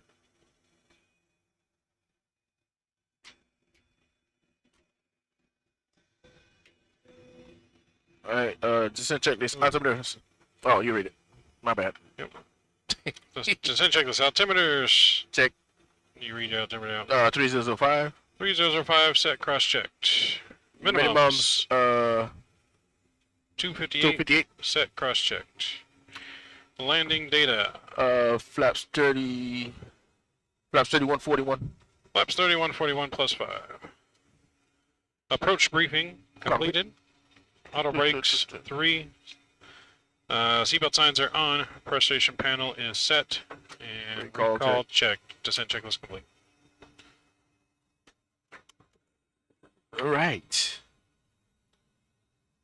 Alright. So, looking good. Alright.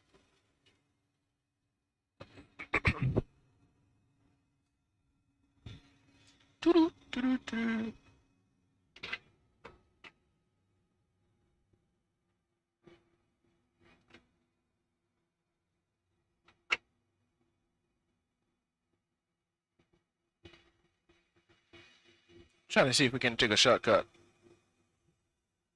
I mean, we're already early, so I would just Yeah, we early. let you jump from the flight deck. We've begun our final approach into Honolulu. Flight attendants come with the cabin one more last time. Flight attendants, please prepare the cabin for arrival. Prepare the cabin for some butter.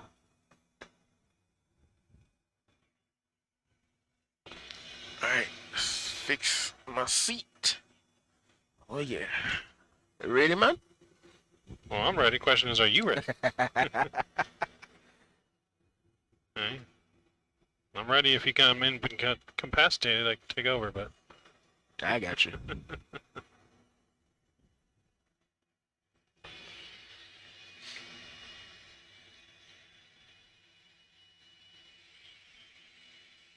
you have sound on over there? Huh? I can hear the stream of the headset. Do you have sound on? No, I think it's your side. No? Maybe the tablet? Nah. Got me. Oh, is it this one back here? Does it have sound on?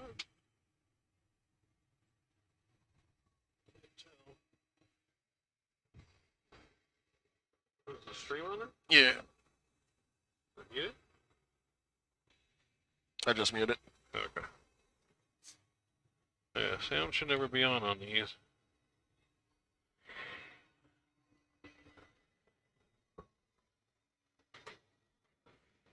Hi, deck. Yeah.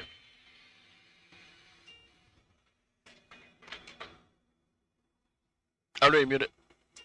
Turn it down already? Yeah, right there. Show off. He said show off. Alright, let's see, approach.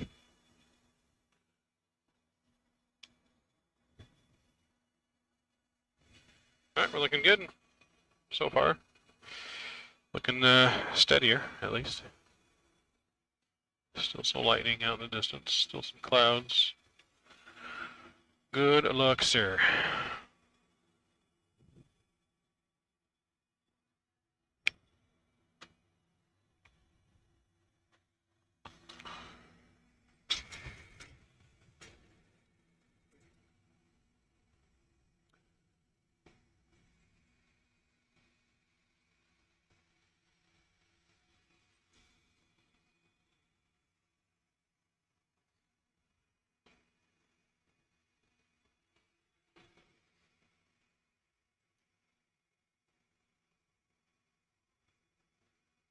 Alright, we'll put in our final descent down to the glide slope. 1500. All right. 1500 set. Takes it.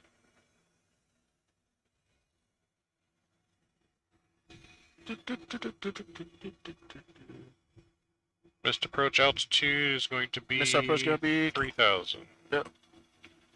Missed approach climb to 540, then climbing right turn to 3000 on heading 2220. Yep. 220 and outbound to Honolulu VOR at 171 degrees to Atlanta intersection.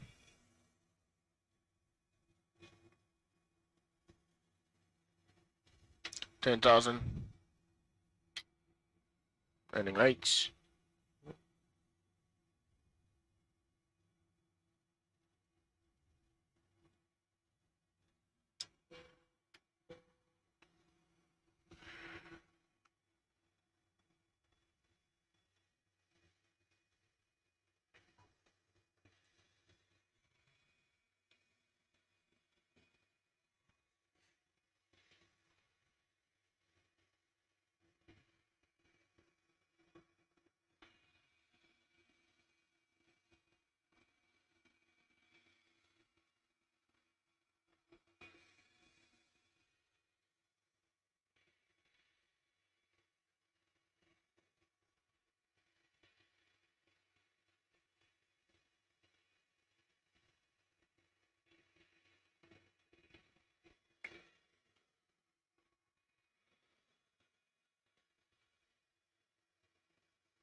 Got it.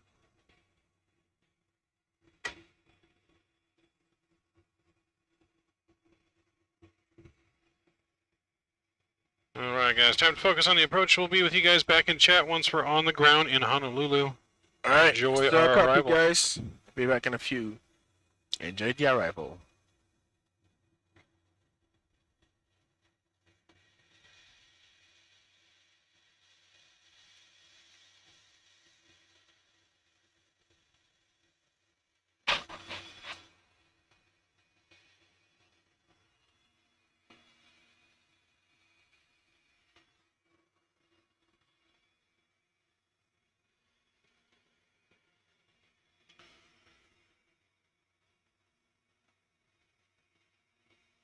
Alright, descent's looking good.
See some light coming through. Yep. Once we make this turn and go to this, we can arm the localizer there. Yeah. So just watch your speeds. We're only Yeah. 15 Gonna go miles down out. 210.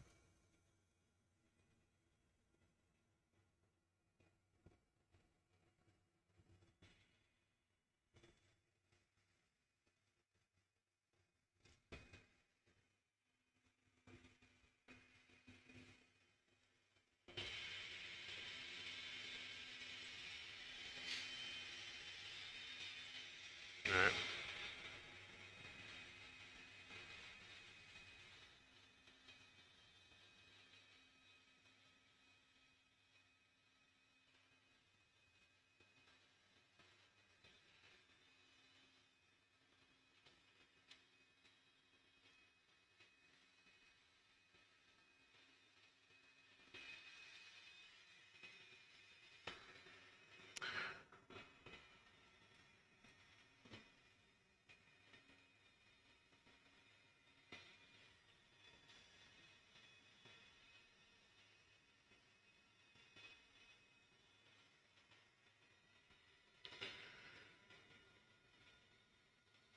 Alright, about 13 miles out.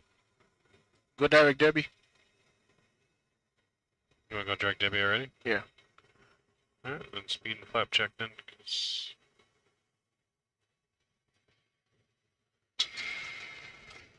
I'll put us 6.5 miles out.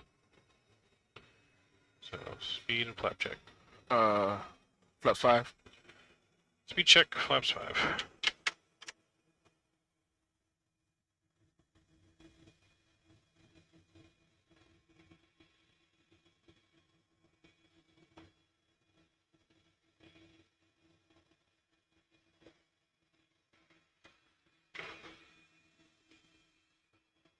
Approach checklist. Flight nav instruments. Approach. Flight nav, verified. Check. Verified cross check. Cabin notification. Complete. Altimeters. Check. 3005. 3005. Approach checklist complete.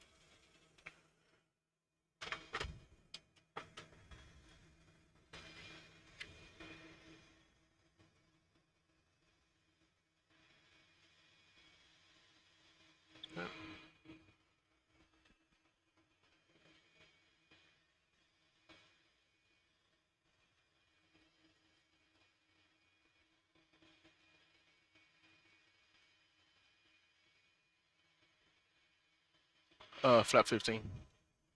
Flaps 15. You're down. Get down. You're down.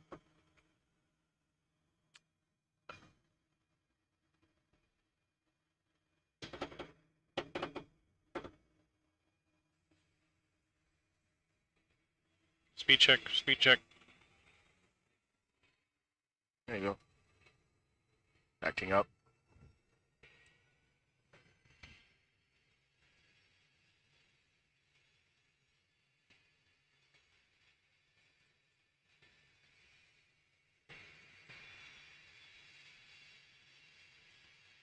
Localizer capture. Glide slope catcher. Alright. 2500. Glide slope capture entering. Go around altitude.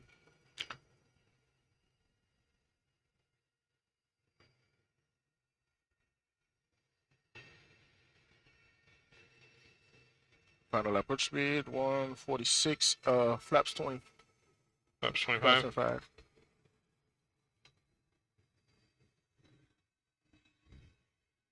Alright, we've been given clearance to land. There you go.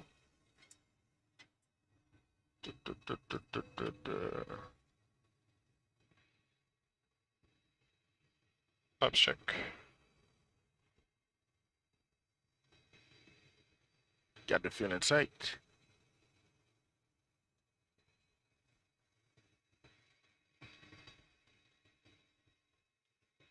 And flaps 30. Flaps 30.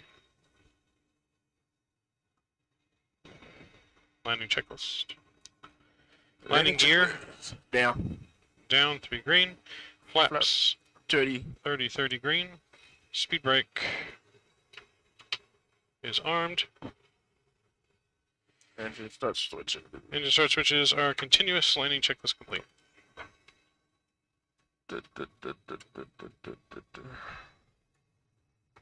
Alright, you guys ready for the show? Alright.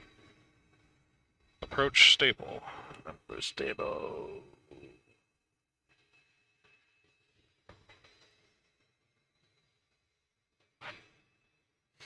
Five miles. Alright, Minecraft. Air control. Hold on.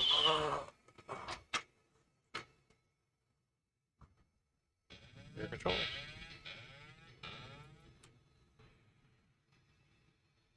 Press the throttle one more time. The button. If you press this one more time, turns it on. Alright. You just gotta press it twice. 1,000. Speed a little high. Glide slope a little high.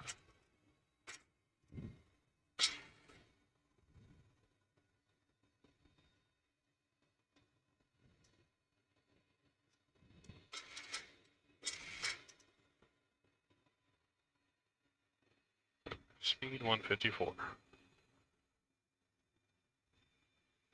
Off to the off center. We got a tail crosswind. 500. 400. Below glide slope. Speed check. Approaching minimums. Continue. 300. Continue.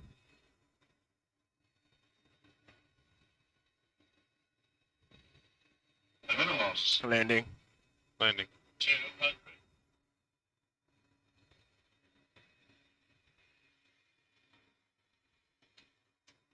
100.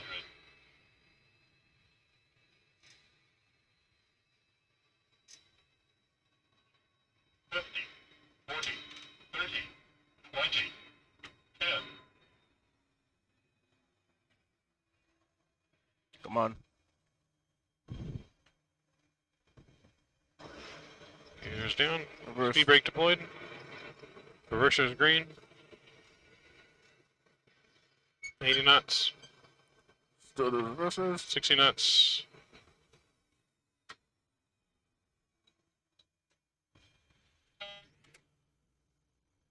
Reversers are still on. You gotta wait until you go below 20 before you fully stow them. You're gonna need to pull them back out again. Alright, we're gonna exit left.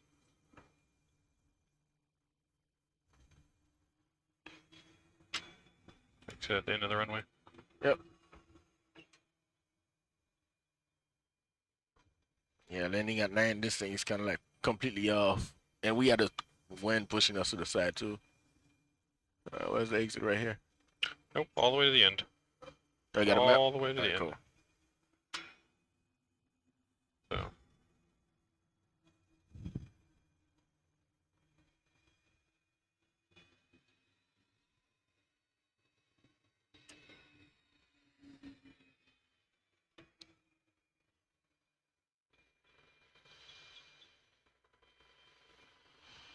Make sure reversers. Messing up. They're still on.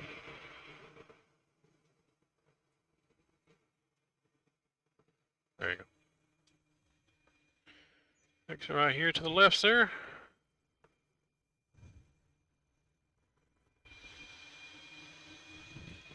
Not bad for the first thing after what? 2 months off? So you're gonna take a left here, you're gonna take Alpha to Zulu to the gate. Wait, straight? Straight, and then you'll make a left here, because Alpha it goes to the left. You can actually take Alpha, take the first right onto Whiskey, and then the first left onto Zulu to the ramp. Alright.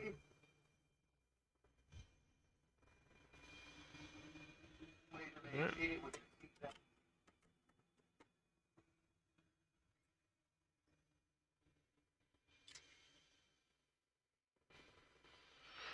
For your safety and comfort, please remain seated with your seatbelt fastened until the captain has turned off the tech.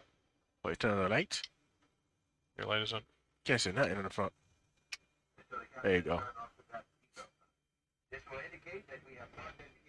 Take it right here. Yes.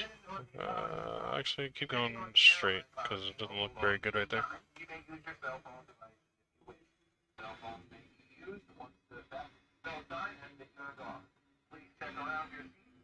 I think we're missing a terminal.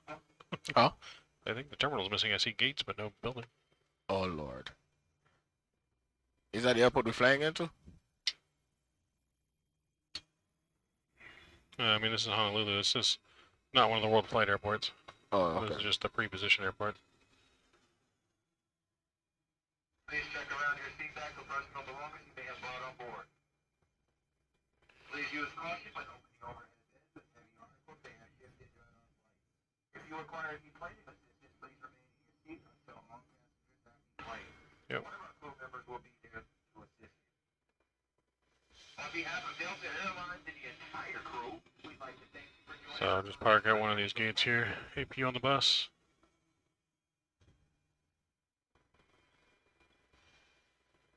We look forward. We look forward to seeing you again in the future. Have a pleasant stay. Don't mind me. We're just trying to park. There's no terminal building, guys. But just park on the line.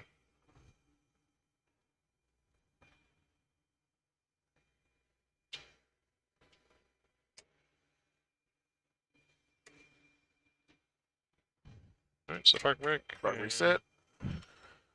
Drop down. All right. Ooh. Gentlemen. That was a good one.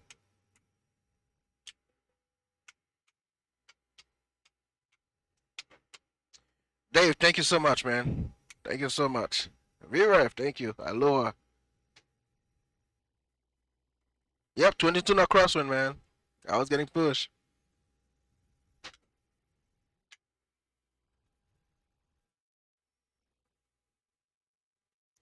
Yes, sir. All right. Bob. Ladies and gentlemen from the flight deck, welcome to Honolulu. Thank you for choosing Delta Airlines. Please enjoy your flight. 9:07 is our arrival time.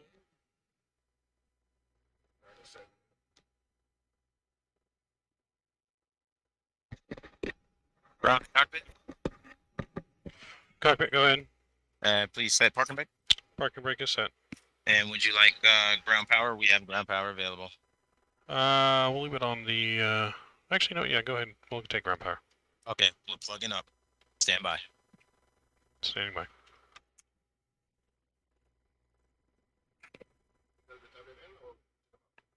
Huh? Yes, we can take Ground the to flight deck. flight deck. Tow pin inserted. Ground power available. Please release parking brake. Alright, ground power is established. Release parking brake. Release the parking brake. Yep. Do we have chocks? Chocks are in place. Parking brake's released. Ground power is connected.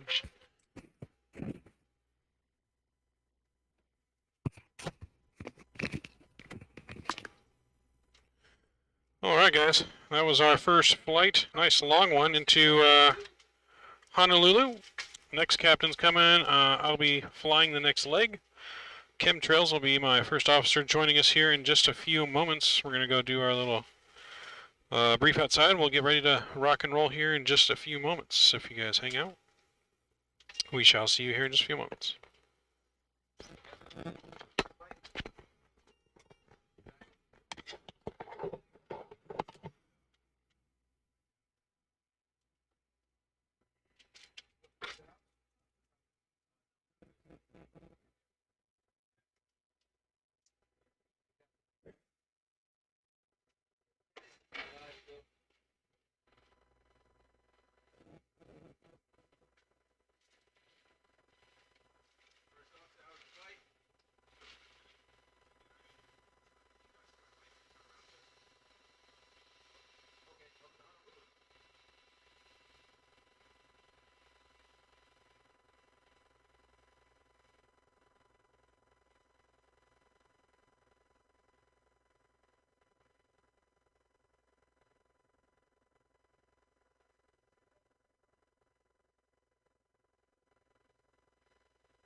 All right.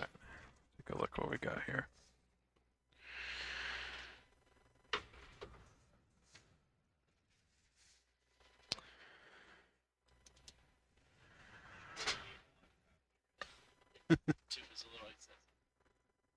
Gotcha. All right, so release number 5. And so we got a cruise at 34,000 feet. 72 souls on board. And a total flight time of 4 hours and 39 minutes. Yeah, it's got a little wind down there. You can tell them to close that off. That's the, I think, fan for the FMC. 4 hours, 39 minutes. All right. So, yeah, you can, should be hanging up on the windowsill back there to the back corner. On the, yeah.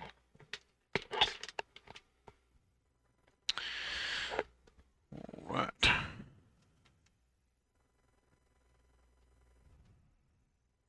Are we live?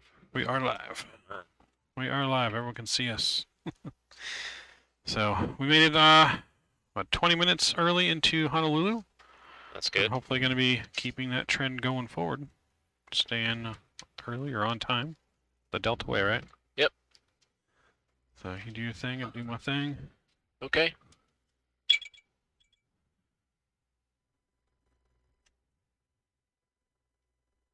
Did you want to do another alignment, or you're just gonna go with what you have? We can go with another one if we want to, if you think that's better. Is it? There's nothing in there, right? No, nothing's in there.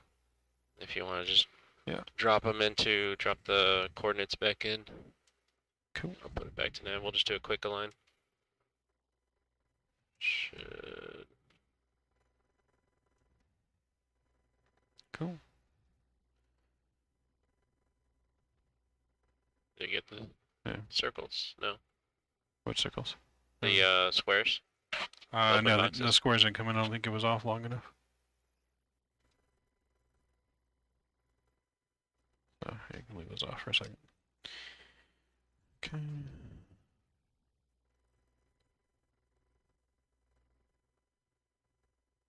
Get my charts up while waiting for that.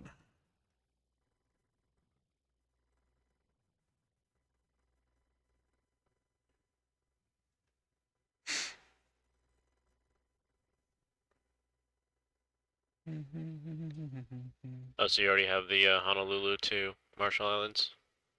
The charts? Yeah, I just loaded it in, so it should be loaded in for you.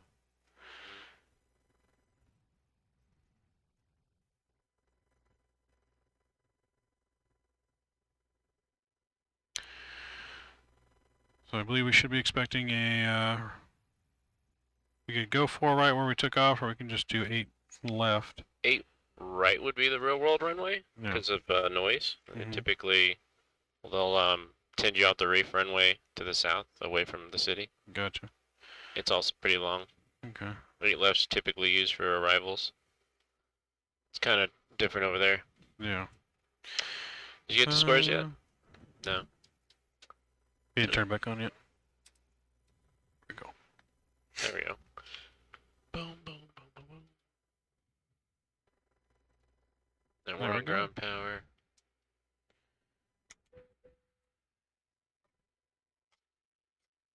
Okay. What altitude we going to initially? Our cruise is 34. Okay, 34, and Marshall Islands is Is 7 feet. go with 50. Yep.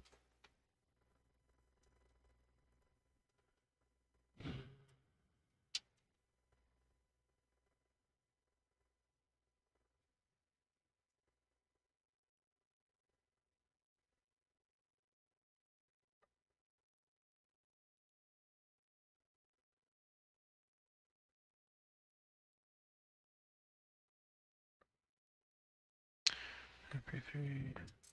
So I'm gonna set us up in case we need to come back into 8 Cool. left. Works for me.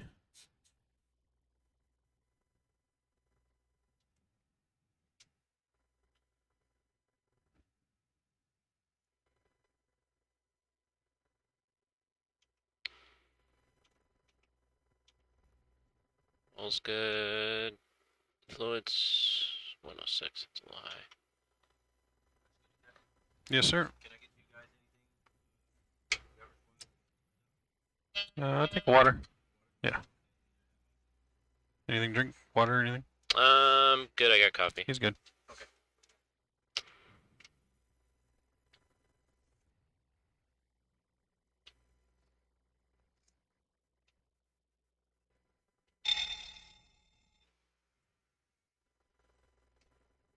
What's this USB that's here? That's just our mouse if we needed to use it. That's our mouse. Oh, okay. Yeah, for that mouse is connected to the. Gotcha. That's right underneath your jacket.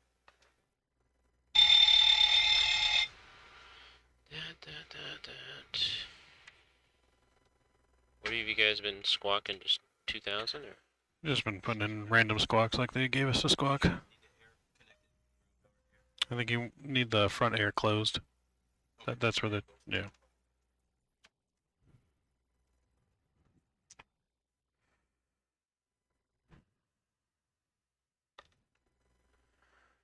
Alright, so we got 34,000 feet. We need at least 44.8 on the fuel. 44.56 is in. Zero free weight of 111.3. Cost index is. Why is that escaping? Oh, there's 5. That's correct.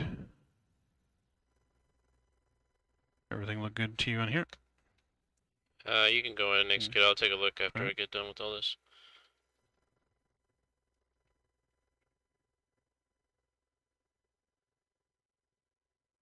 Just trying to set up 8 left as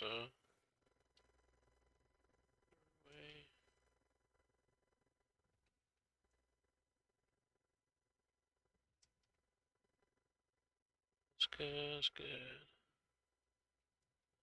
It's good.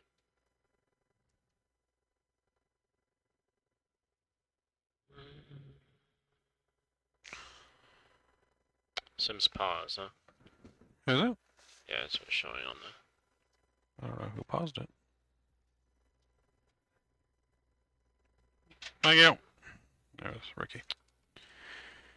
So is Ricky going to be able to hear us and see us? And Yes. talk to us? Yeah, Ricky can hear us in the headset, so you can talk to us in the headset. Okay. So we'll simulate ground control.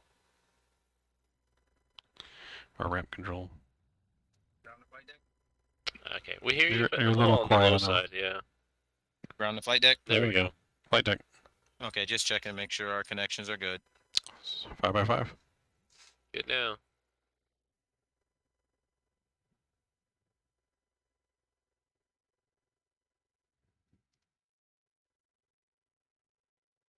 We don't have an initial altitude. 8 left, my right turn. Assign heading. At or above 2,500. We don't have ATC, right? No. Okay. So I normally would say maintain 5,000 on the departure at the bottom there. Let's So. do that. So yeah, 5,000 on transition. Expect clearance en route altitude flight level at OP. OPI. However pronounce that. Yeah. Alright, so that's all good. Alright, so 8 left is our departure runway. Let me look at their stuff here. 1987 on the mileage. Is that about right? You got the release. 2031. You have no approach in there? I have not put the approach in yet, no. Oh, okay, that's probably why. Just since we're 4.5 hours away. And oh, that's really slow. You want to change those speeds or? We can change the speeds a little bit, yeah. I know we're gonna be pretty heavy, but. Has it been doing pretty good in the climbs? Mm-hmm. Okay, so we got vector. Yeah, I got one discontinuity, that one there that you'll have to fix on that side. So from where's that coming from? Choco. Yeah, Choco. 584 to MAGA. What is? Okay, are those part of the airway? Yeah, you'll have to fill it on that one though. This one erases. I hope you so wait, all no, I surpass your goal, Captain I Gio. didn't know. Airplane. tried that a little bit ago. And MAJ after that. You got nothing. Okay. Yep. Then got this filled out. So it's good. It's good. Yeah, I would probably put higher climbs and stuff. I mean, that's on the slow side. Okay. Maybe So, like 0.78? 300, 0.78, yeah. Okay. And then hopefully 7.8 carries over to the cruise page. Yeah, we might put it in. Then on the descent too, just put like 7.8/300.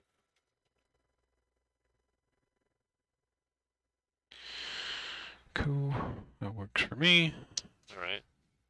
And yeah, that looks Yeah. all good. Do you have any fixes in here for reporting points or ETOPS information?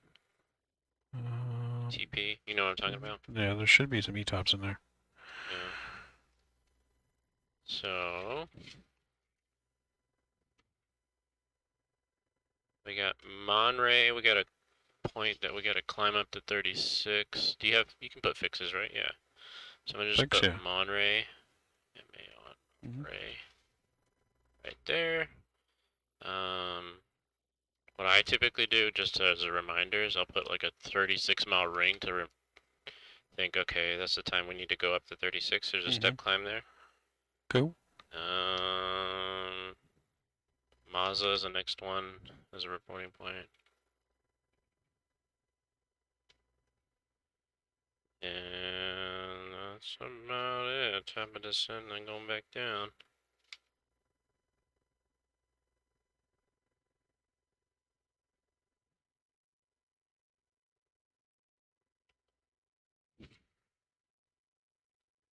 The only thing else we would need. Can this do Route 2? I can't remember. Route 2, I believe so. Alana King Waller, thanks for the $10 donation. Appreciate it, man. No huge, no skippies to you. Appreciate you dropping the $10 bomb.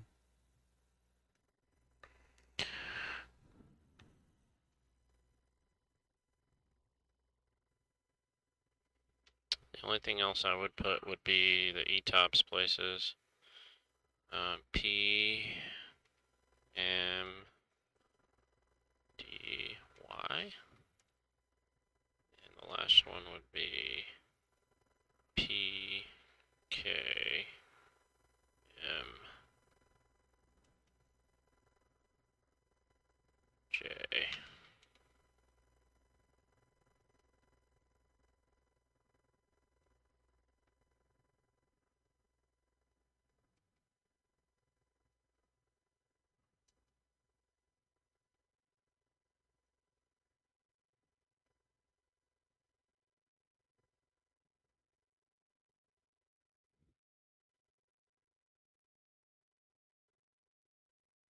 I don't see a Route 2. The only thing I see is just the alternate destinations. Yeah, I put the ETOPS alternates. The only thing in the real world what we would have is we would have a Route 2, and what we would do with the Route 2 is we would just basically have the ETP information in there, because the ETP is basically equal time point. So at that point, if we pass it, then we can't. It's going to take longer to get back to Honolulu than continuing forward. So having an idea where that's at is usually a good thing to have up in Route 2. But since we don't have Route 2, we'll just have to kind of make a note of where it might be in the route. It'll probably show it. Yeah, it shows it on the flight plan on the sim brief. Trying to see where it might be. So it's between Man Ray and Mazda. It's about halfway through there. Okay. If you look at that, so we'll just maybe make a note of what the distance is between, and then about halfway through, that's our ETP, and at that point we can't turn back. Gotcha. Okay. All right, sir. Sounds good. Double check my stuff. I already looked at your stuff. It looked pretty good. And then we'll do briefing and, yeah. Yeah, no, looks pretty good. Yeah, we can get a briefing and get APU started and get out of here. Yeah, where are the checklists at? Up here? Yes, Okay. checklist right up there. Cool. Alright, so we're departing on 8 right. Uh-oh. There we go. Probably check mine too. Yep. So yeah, 8 right for departure, so long taxi. Taxi down Zulu to Alpha. Somebody's phone. Wait, put that on silent. So Zulu to Alpha, and take Alpha to Juliet all the way down to 8 right. On our departure out, we're gonna climb and make a right vector heading. Typically, it's like a, I'm trying to remember, like a 130 heading, I want to say. I mean, since we have no ADC, we can Yeah. just preset that in there. Okay, it says 240 for some reason. 240? Yeah. No, we can set 240 then. So 240 should be good.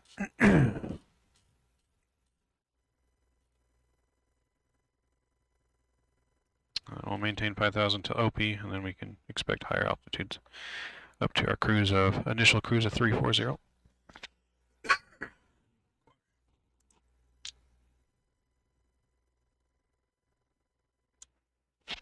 So, our storms, thunderstorms in the area was on our arrival in, so expect a bumpy departure with storms pretty much all around the island.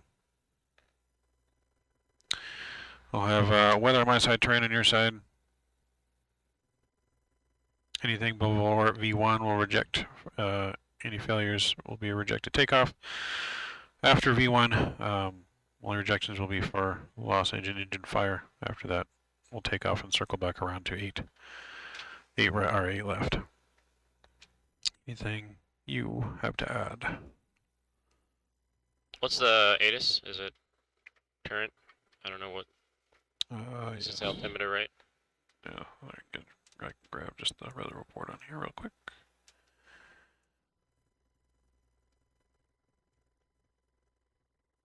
Oops, I think that's wrong one.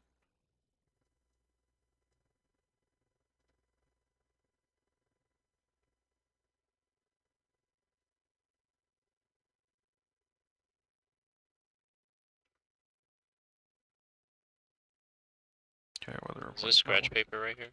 Is this, Yeah, that's our Vatsim scratch paper to write down all of our clearance stuff. just gonna take this and. Oh. Hey, ground the flight deck. Yes, sir.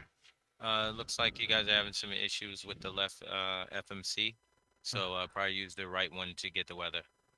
Okay. Yep. Data link. This is it right here. Is this right? Yeah, that's gonna be the old one. Yeah. So see, the weather's not working there, but I got the online weather here. I'm showing 3007 as the current altimeter in Honolulu. 3007. What are the winds? Winds are 010 at 4 knots. Okay. Oops. 007. That doesn't seem right, the 240 heading. Seems like a really off. Like, where did you see 240? It was on the departure chart here. It says. Wait, maybe I'm reading that wrong. Hold on. Let's see. Make a right turn to assigned heading within 2 nautical miles departure in the runway. Well, since Ophelia, Ophihi is due south, we could run it about like a 180 or something, and then we can go direct. Sounds good. I mean, yeah, and typically they'll give you a heading, so we'll just go due south, and then we'll LNAV to on course. All right, sounds At good. some point. Let's see here. What do you got here? I'm just gonna make a scratch piece of paper here. Where same flight number, right? All the time. Yep, Delta 8317. Does pen come out? 8317. And how long is this flight? This is 4 hours. 439. 439, yes. And fuel is 45.3. Min is 44.8. We're supposed to land with, oh, we have a lot of fuel when we come to land. 19.8. And alternate here is going to be N, F, and A. That's probably why we have that much fuel. It is 18.4. Okay. You guys been using some sort of timer? No? I've been just writing down what time it is when I push back. Okay. Yeah, we don't really have a timer, but yeah, probably need one. Pre-flight checklist. Pre-flight checklist. All right, here we go. Interior exterior inspection. Completed. Circuit breakers. Checked. Nav and display switches. Normal auto. Passenger signs. Alright, on. Window heat. Window heat is on. Engine bleed air switches. On. Pressurization panel. Is set. Oh, we got this for some reason. Pressurization mode selector. Auto. Mode control panel. Mode control panel is set. Oxygen mask. Checked left 100%. Check. Altimeters. 3007 cross check. Oh, is this off? This yeah, it's just slave to this. It's always. Right, we'll pretend that's 08. 3007 is cross check. Flight nav instruments. Checked. Speed brake. Down. Takeoff warning. I checked it. You did? Okay. Checked and closed. Engine start levers. Cut off. Step and cutout switches. Normal. Fire warning. Checked. Radius and transponder. Set. Radar. Off. Rudder and aileron trim. Free and zero. Parking brake. Parking brake. Set. Windows. Close and lock left. Close and locked. Flight 10 briefing. Completed. Departure briefing. Completed. Flight with QRHs. On board. Fuel required. Fuel required is 40. What did I say? 42.3. You wrote it down. 45. 45.3. 45.6 on board. 45.3 on board. 45.6. Pre-flight checklist is complete. So we'll get APU going here. We got center fuel. Alright, final paperwork, thank you. What's this? There's another one? Your final paperwork. Which numbers are checked. They're good. Normally they come and take it back, don't they? They do. It just looks like the same release. It's a little different. Yep, okay. Literally the same stuff, but okay. We don't, rookie for future, we only need one release, but just to save you some paper. But thank you. Just did that there.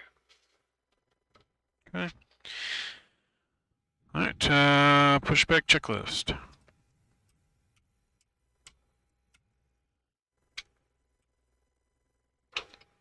We'll wait till the APU actually comes on first. Still haven't swapped the gens. There it is. Swap the gens.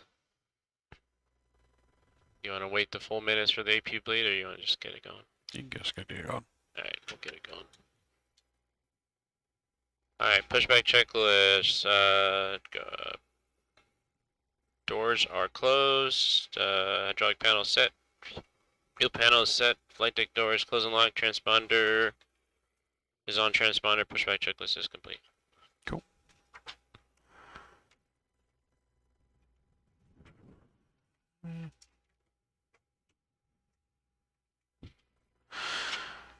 Alright, flight deck to ground. Ground, go ahead. We are ready for push and start, nose to the left. Ready for push and start, nose to the left. Stand by. Now, where can you see chat and stuff? I don't know. So on the web browser there's the restream. So if you just you can slide like slide your finger up or select it. Yeah, that. So there's a tab up top. You just gotta get to the tabs. One of them should be restream. Round the flight deck. Flight deck, go ahead. Bypass has been inserted. Please That's release the one parking brake. to the left. This one? Yes. We're good for parking brake release? Affirm. Please release parking brake. Parking brake is released. Commencing push. And that was nose left, correct? Yes, nose left. Now where do you see it? At the bottom there's a hit chat where it says chat right there. Chat. Yep. So. And then whose is this one? That's Yours? everyone's. Oh, okay. So it all goes into that one chat. Cool. Anytime they type something new, since you just loaded it in, it's going to show everything new. And then do you see how many people are on or anything? I know out there it showed viewers. I'm not sure if it shows it on that version. Okay.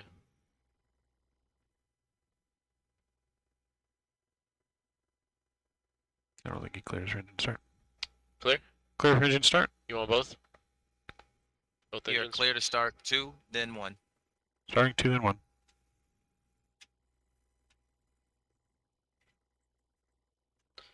Now tag a clock. We had it. Yep. What about our takeoff numbers? Did you get those? Yes. Sure. Okay, cool.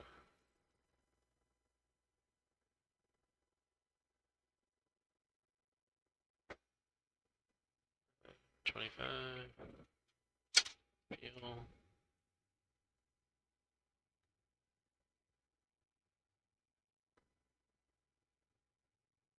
Slide off. That parking brake? Parking brake set.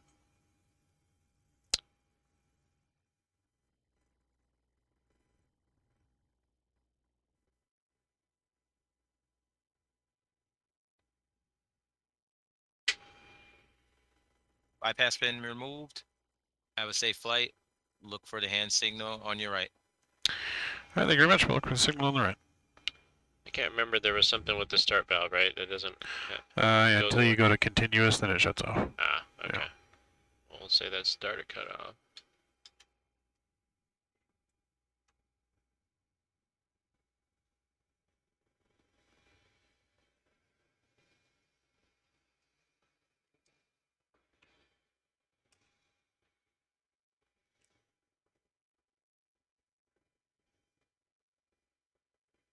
So leaving early, right?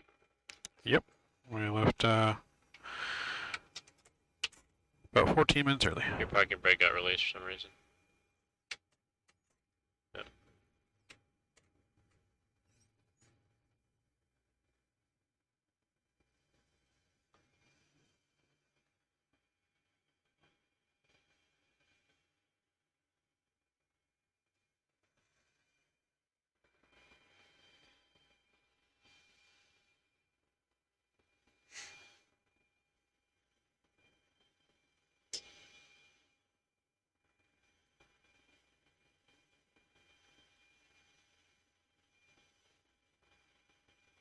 Alright, there's a good start there. Cool. Jets. Good one.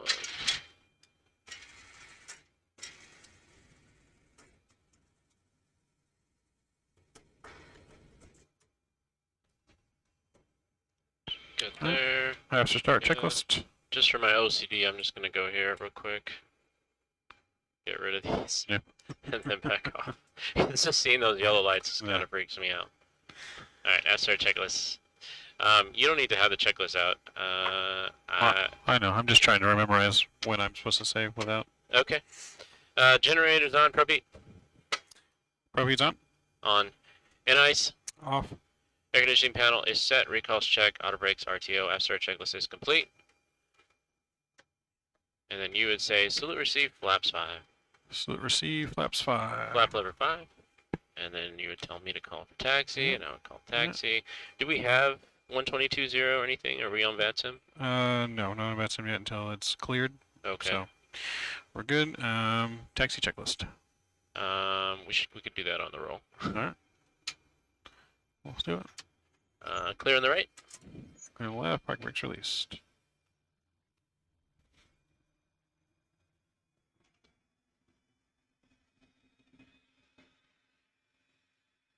Don't think that's the taxi line. So knew you were going. You're turning yes. on Zulu, so just find the yellow line, which is Yep. coming up right here. Yeah, so taking Zulu all the way down to Alpha to Juliet, right? Yeah. Well, at some point we got to sidestep over. Alpha parallels us. Alright, check in the tops.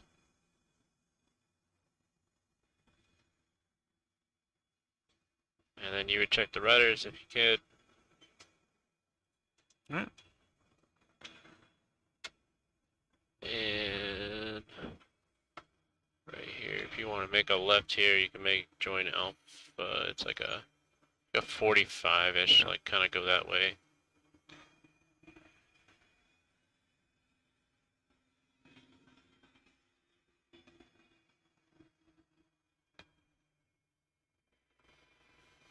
And then there should be Alpha to the right.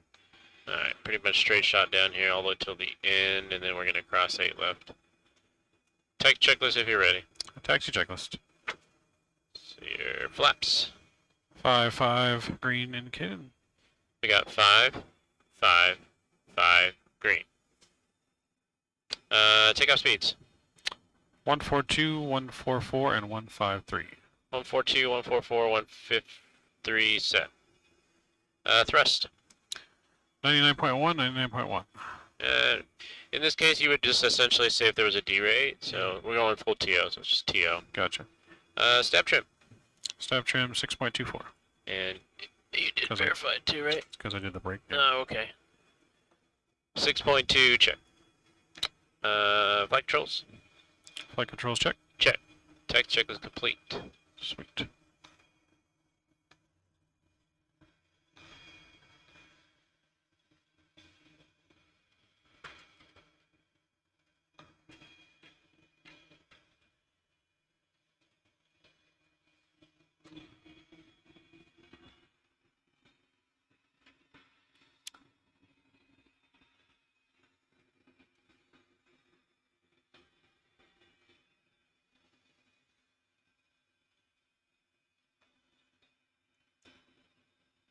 So,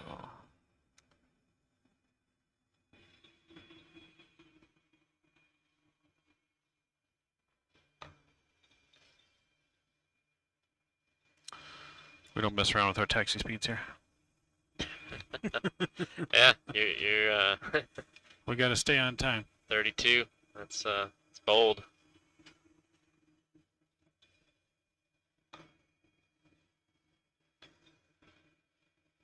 Is this scenery that you guys have for this? No, this is just default. Oh, okay. It doesn't look bad.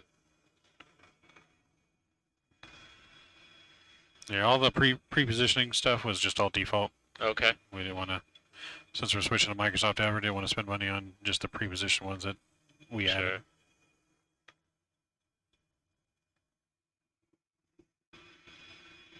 So coming up on Juliet will be the turn to the left. Yep. We got Alpha 1, I think is right here. Next one. Next turn to the left should be Juliet. It should kind of 45 out. Now you got a little bit more to go, I guess.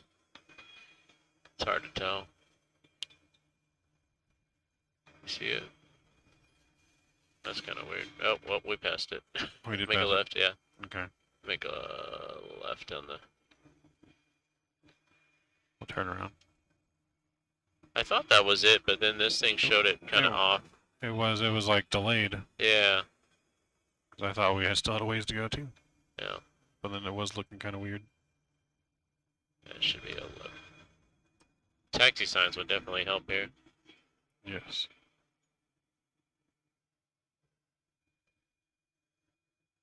And this is real world time? Yes. Rural time. Nice. I was going to fix the reverse now it came on.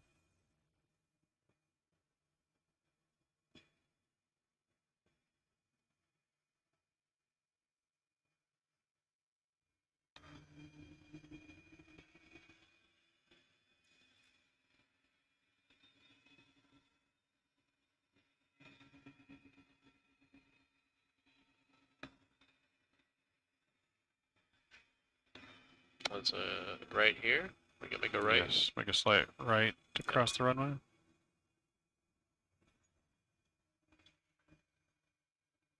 clear on the right, clear to cross. Clear Lights left. would come on just for purposes of crossing. And then it kind of curves to the right. Just FYI. There it is. And clear the runway, lights are coming back off. Alright, sir. Well, other than that, Juliet takes us all the way down, so takeoff briefing. I am ready to listen. Takeoff briefing? You know what to do? No, because I thought I already gave you the takeoff briefing. No, you get the pre-departure briefing. The takeoff briefing is typically a quick synapse of the takeoff procedure and what's going to happen. So I can give you an example. So we would basically say, hey, we got, just to make sure that everything is finalized, like if there was runway changes, we kind of catch it right here. Yeah. So I would start with the runway. Should have 8 right is in the box. We're going to 8 right. We're expecting a heading up to 180, climbing up to 5,000. No speed restrictions, and that's about it. First fix is going to be OPE. So just a quick little make sure that nothing's changed type thing. Okay. And that's really it. And then I would call the flight attendants and say, you know, prepare for departure. They would call us back. You know, cab's ready to go. And then I would do my flow. Get these going. And put this to TARA. So, And then,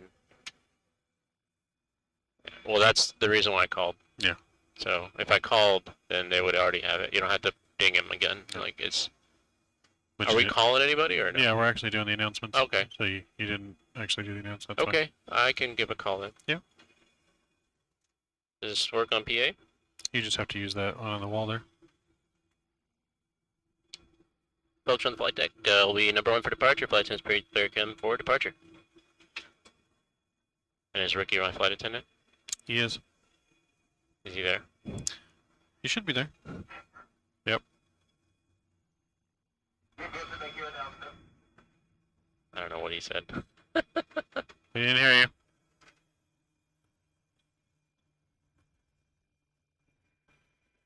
I think he wanted you to give an announcement because it was off when you did it. Folks on the flight deck, we're number 1 for departure. Flight attendants prepare the cabin for departure. Alright, before takeoff checklist. Yeah. Rookie, I'm assuming you said you're good. For takeoff checklist, runway position. 8 right, full length. Okay, 8 right, full length outside, 8 right, full length inside. Flaps. Flaps 5, 5, 5. 5, 5, green. Green. Takeoff, navigation briefing. Completed. Takeoff warning. Checked. You did do that, right? Yep. Okay. Checked. Closed. Auto throttle is arm. Engine starts with discontinuous. Transponder TRA. Flight test notified. Acknowledged before takeoff. Checklist is complete. And finals clear. We got no ATC. So Clear left. Clear for departure. Honolulu traffic. Delta 8317 departing 8 right. We'll be turning to the south. Honolulu traffic. Lights coming on. Clear to go. Alright. I'm going to start a clock just because it makes it easier for me. Alright. Clock. Timer. Stopwatch. Start. Ready to go. And toga.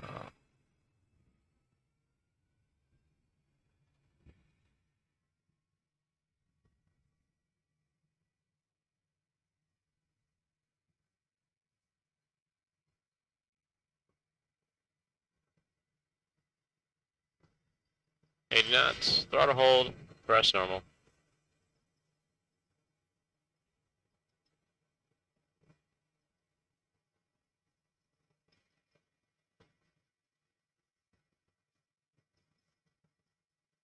Rotate.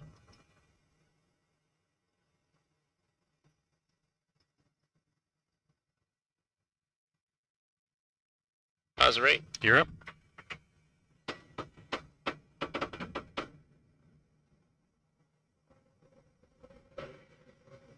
Passing 400. Got VNAV. heading select. And 1,000 for the VNAV, right? Yep. And there's 1,000 feet. You know? VNAV.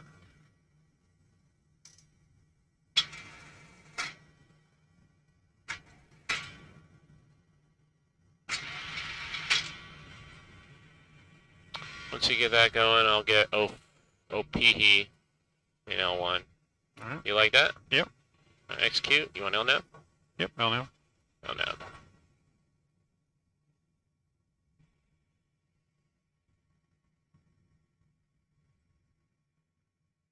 Let me know when you want flaps Yep. and stuff. You want flaps 1? That's one. Flaps 1.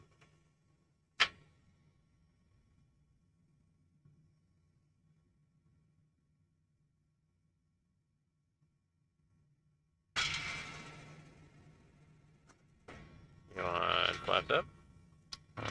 Flaps up. You have to take off as well. After takeoff checklist.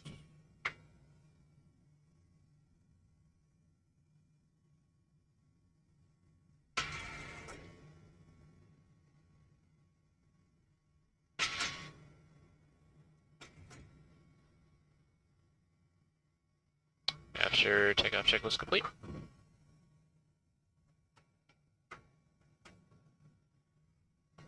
Sync your heading. First. 4,000 for 5,000. You want a higher altitude, I guess? Yeah, we can keep going up. What do you want to go up to? Go up to our cruise, 34. 34. Got it.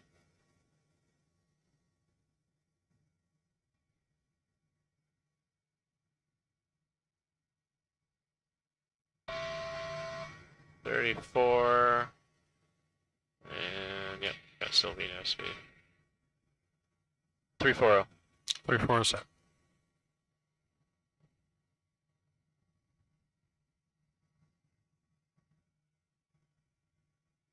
We have radar working.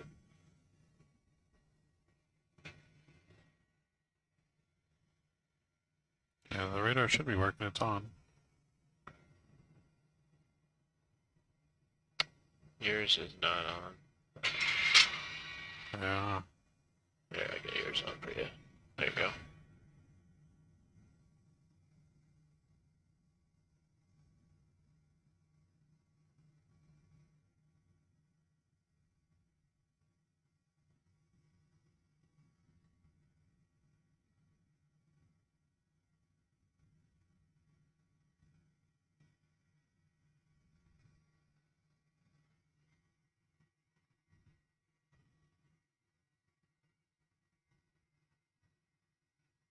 She is bumpy.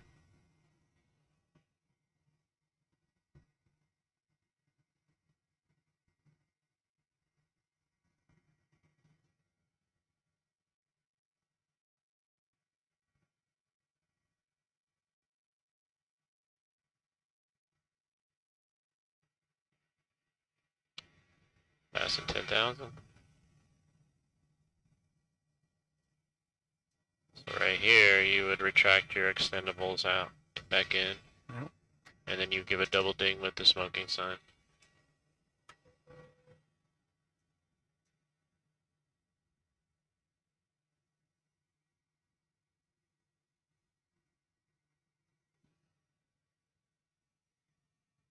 Don't look that bad.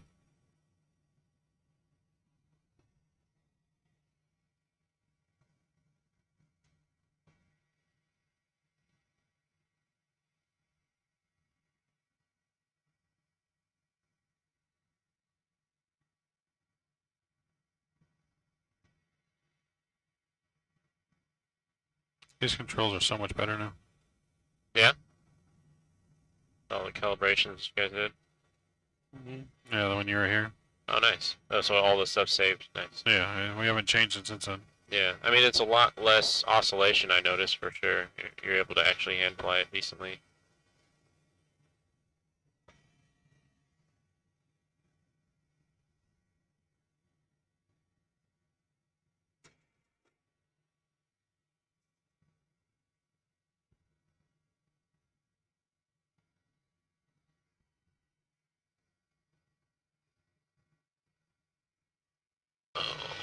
You didn't make a note of the time before we left, did you? Yeah, Right when we with took off? but no, the takeout time or the pushback was 9:51 our time. Oh, the takeoff time is more important. We'll call it. Let's see. I have my clock running, so I'm pretty sure it was about 10:01 ish. It was 6 minutes ago, so 10:04. 10:04, yeah. 10:04, which is 17:04 Zulu. Well, we need some chronos in here. Yeah, chronos definitely help. So what we typically do, we take the pan, we write the time, so 17:04, and then you can do the math. I'll wait till you get the autopilot on though. Alright, you can go put autopilot on. Command A? Yep, command A. That was Ah. down. Who did that?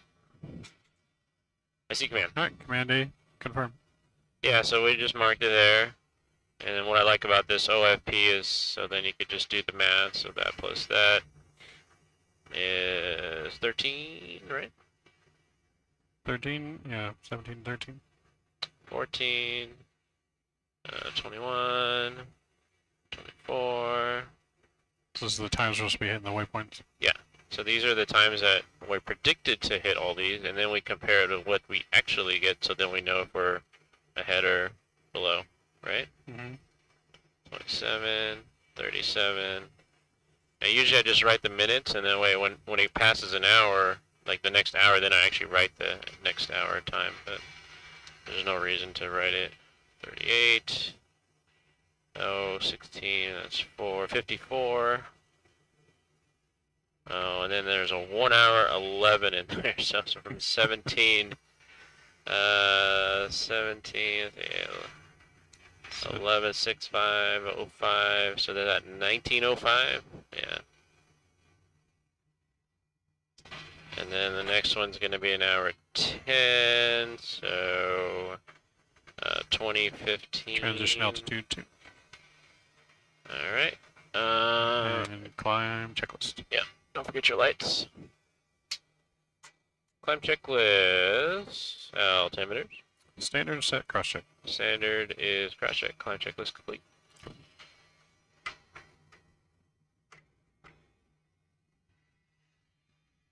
Got that, got that. Did you guys not do this? And 58 minutes would be 21:13. Then plus 22, that's 5, 30. No. That would be,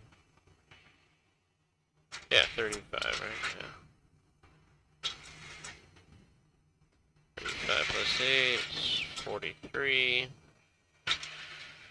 Yeah, that's the time we should land. So it should be 21:43. This is correct. That's not showing right.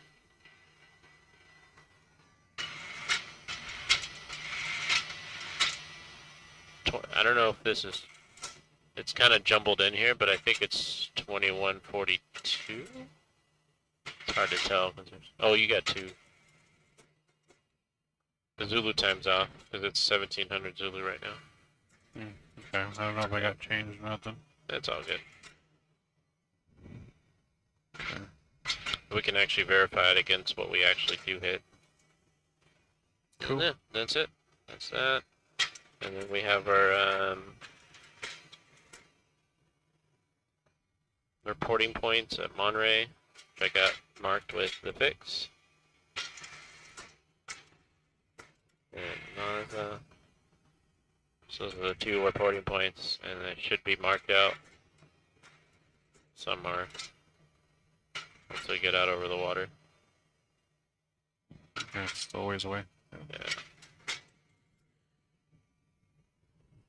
What's up, Mr. Simulator? Welcome.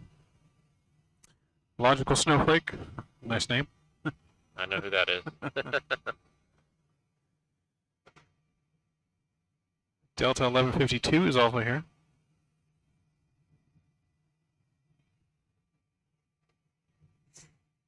Good to see you guys here as we climb to our first cruise of 34,000 feet.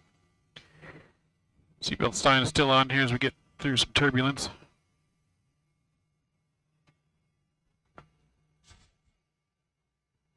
Ladies and gentlemen from the flight deck. We're still climbing to our cruise of first cruise of 34,000 feet. Seatbelt signs are going to remain on for a little bit as we're going to turbulence. We hope you're enjoying flight so far here on Delta 317. Welcome aboard. Still have to work on my announcements. Yeah, you didn't welcome aboard in the at the gate area. Customer service. No, I was kidding.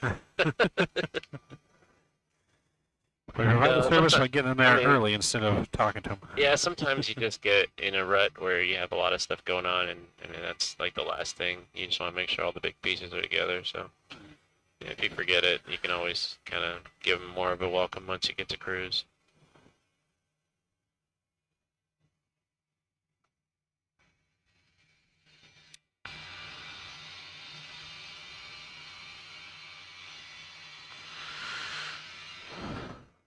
So we've been airborne now, what, 10 minutes? Airborne about 12 minutes. 12 minutes, yeah.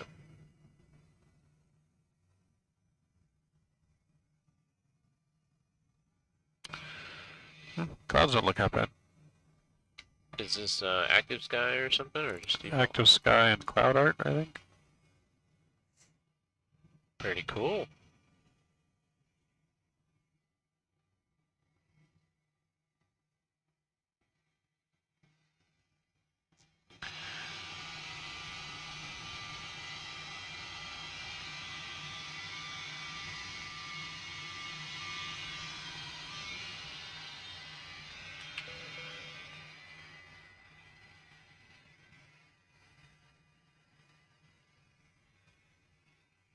That should be rookie's queue. To start handing out Biscoff cookies, Biscoff cookies and do Selling- his flight attendant announcement. selling credit cards. Uh-oh. You can go to answer it. Yeah, I can. Flight deck. Buzz you in, okay. What's the quick thing to buzz? The button's right here. No.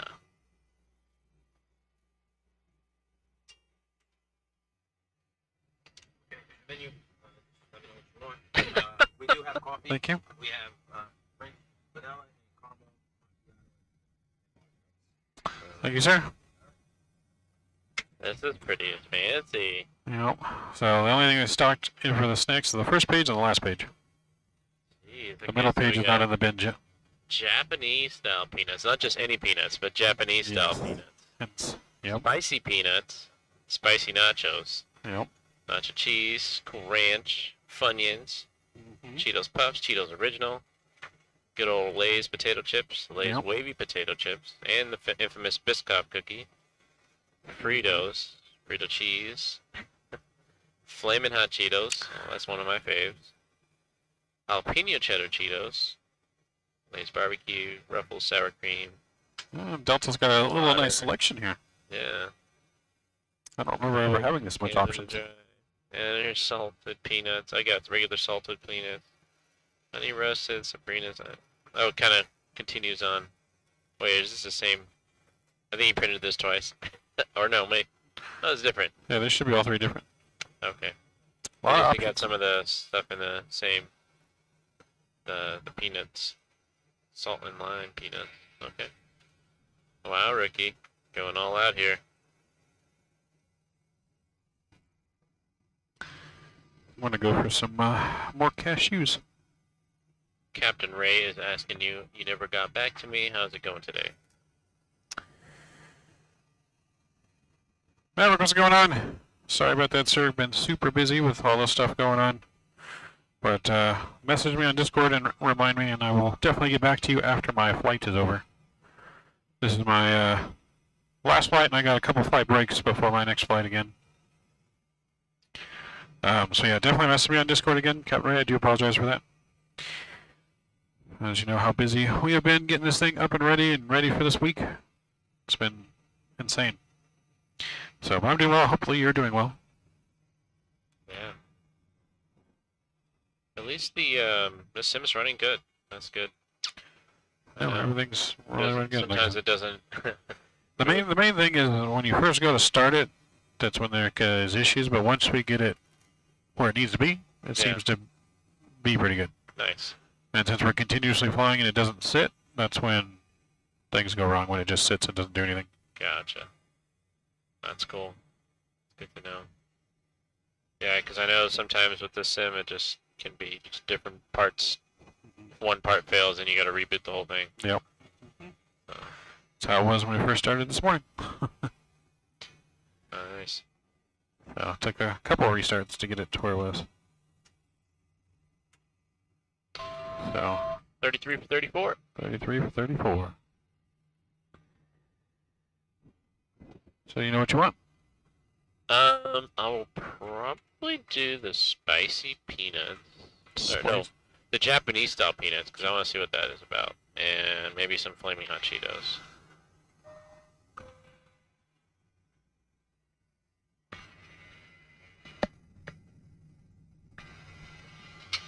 Yeah, it'll work for me.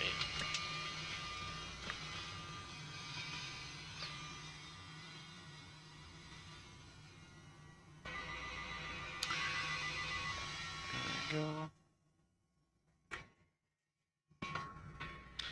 Lighting.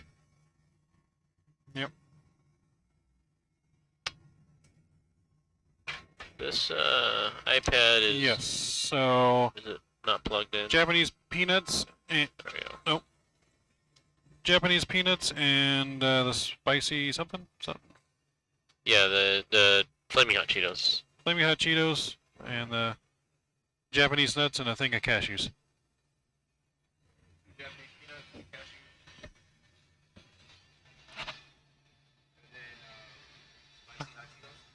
Yeah. I think we're good on drinks. Yeah. Thank you. So I got to top of climb. Let's see here. According to this, 1722, 2 minutes ahead for the top of climb. We're just passing Zuki. Yep. Okay, so Just hit Zuki now. Zuki, we weren't supposed to hit Zuki till 27, and it is now 23. So we're ahead of time on that too. Cool. Some bumpy Altitude just, wow.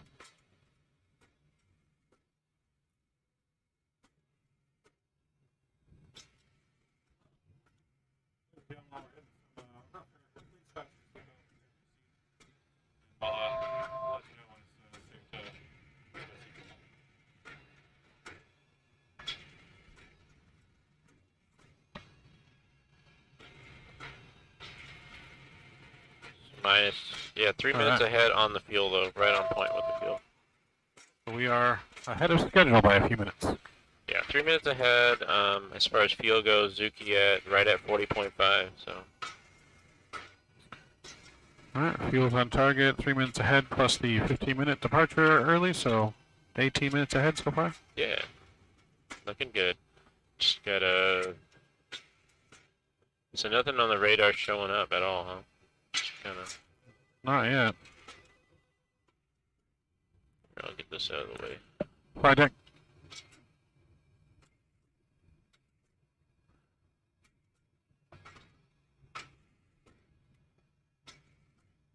Can we get for the two nuts, can we get one Japanese and one cashew? Yo, Juice Stone, what's up, man? Oh yeah, it was just one Japanese, one cashew nuts, Morning. and then the other guy wants chips. Drew the goat. Right.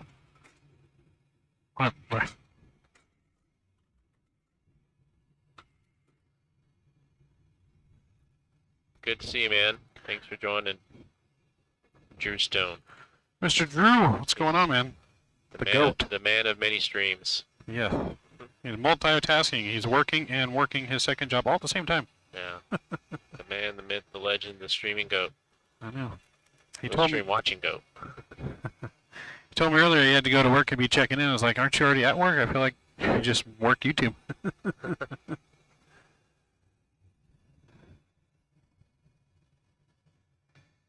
So you've been up all night. I have been up since 6:37 o'clock yesterday morning. So let me ask you this: when do you plan on going to bed? Please tell me it's not after World Flight. There's no way I'm lasting that long. Probably definitely after this flight here, because I got a break. Yeah. But I don't know. I was feeling kind of a little bit towards the end of the last flight, and then I had Rookie relieve me for a little bit, stretch my legs, and got the blood flowing again, and now I'm not exactly feeling tired at the moment. So. Okay. Cool. It's got 4.5 hours and then. Flight deck. Success. Yep. What's going on? When's the next time through Atlanta for me in the real world? Okay, let me check. Let's see here. Yep. Who's here?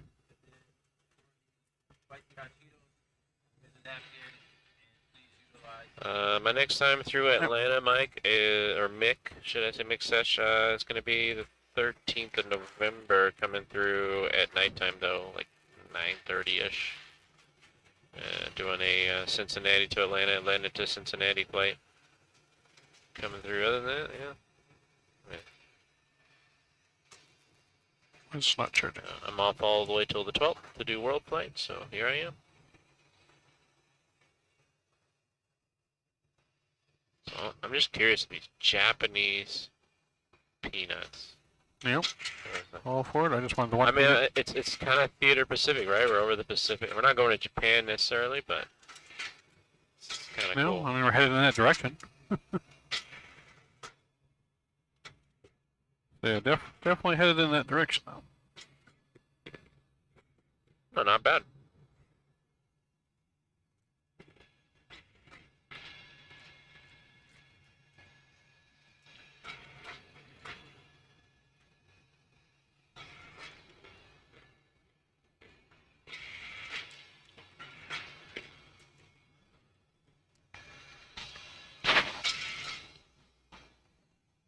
Are they spicy or just regular?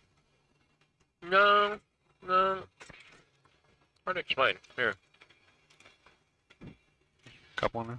There you go. Kind of got like a hard shell to it.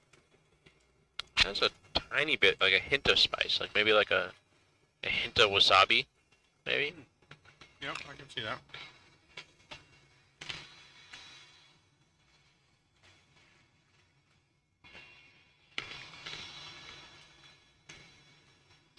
It does have an interesting shell on it. Nice.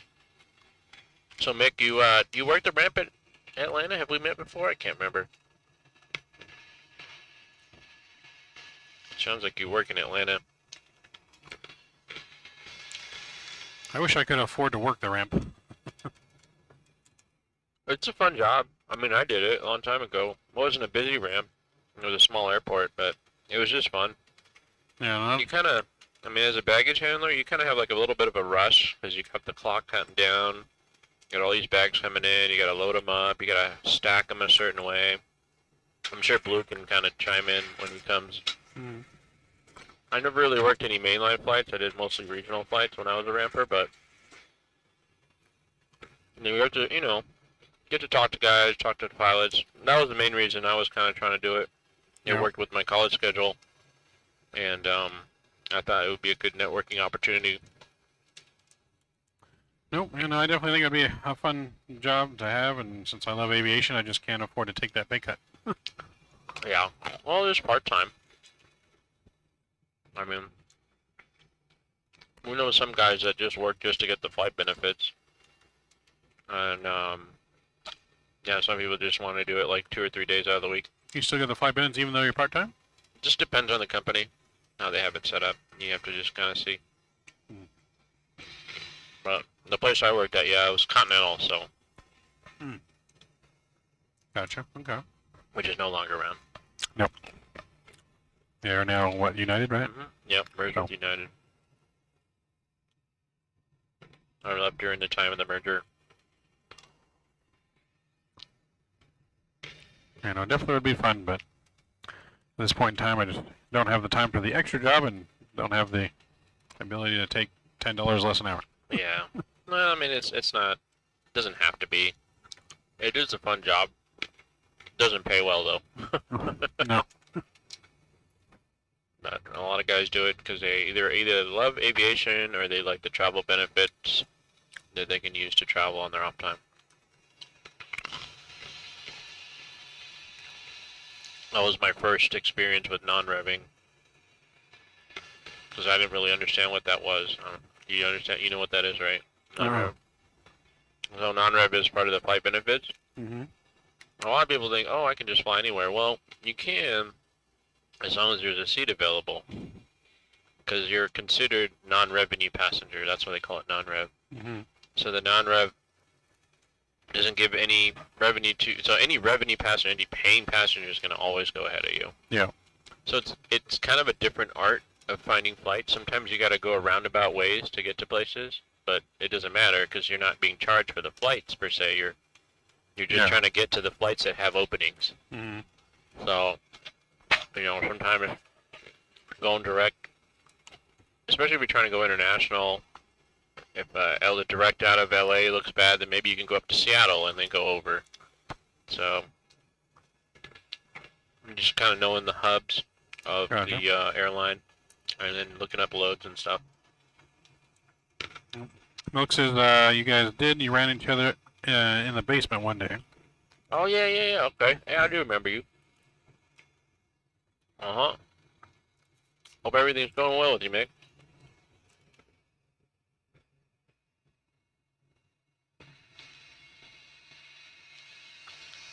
So he's doing the wheelchair assistance. It's a part-time, and it's good networking and helping them save for flight school.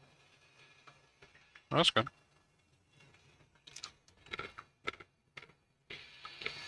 Like your bigger airports, they'll have like a dedicated wheelchair assistance.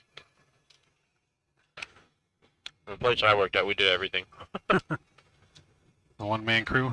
I used to remember asking, because there'd be only like 3 or 4 guys on shift, and a flight comes in, you know, what happens if you got 20 people in wheelchairs? Like, because there was only like one person that would do the wheelchairs. Mm-hmm. I'm like, that means you're going to be 20 round trips? I never got a clear answer to that.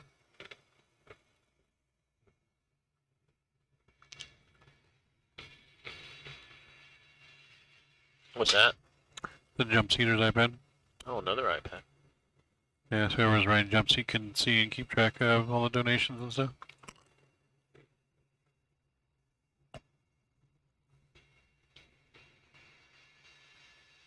I see you guys got the other jump seat set up. Yep, yeah, they're both set up now. I think Ricky just changed the bottom panel onto this one for the better panel. Uh-huh. But nice. Both working.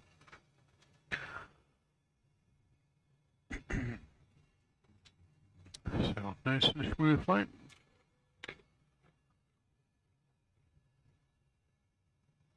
So what's been going on in your world other than this? Well, last month I don't think there has been anything going on in my world but this. besides work and pretty much only getting like 3 hours of sleep a night on the weekends and during the week even now. So, but no, just dealing with work stuff, saving up money. I would like to. You're gonna start flying, right? Like in real. Yeah, I would like to be no later than this time next year to be started in my stuff. No later than this year to be started, like meaning. Started on my like private pilot, yeah. So you got yourself a year to get started. Okay. Mm-hmm. Have you start picking out flight schools or checking out anything? I've been looking at stuff around here. I've been looking at there's like one at French Valley that I was looking at. I've heard some people that went to. Yeah. As well as. Yeah, you live down that way, right? In Paris, so not too far, I guess. Yeah. And then. Yeah, there's no flight schools in Paris, I don't think. No, just skydiving. Yeah. Yeah, it's like a big jump place. Yep. And then yeah, I've looked. There's a couple in Riverside Airport as well. Yep.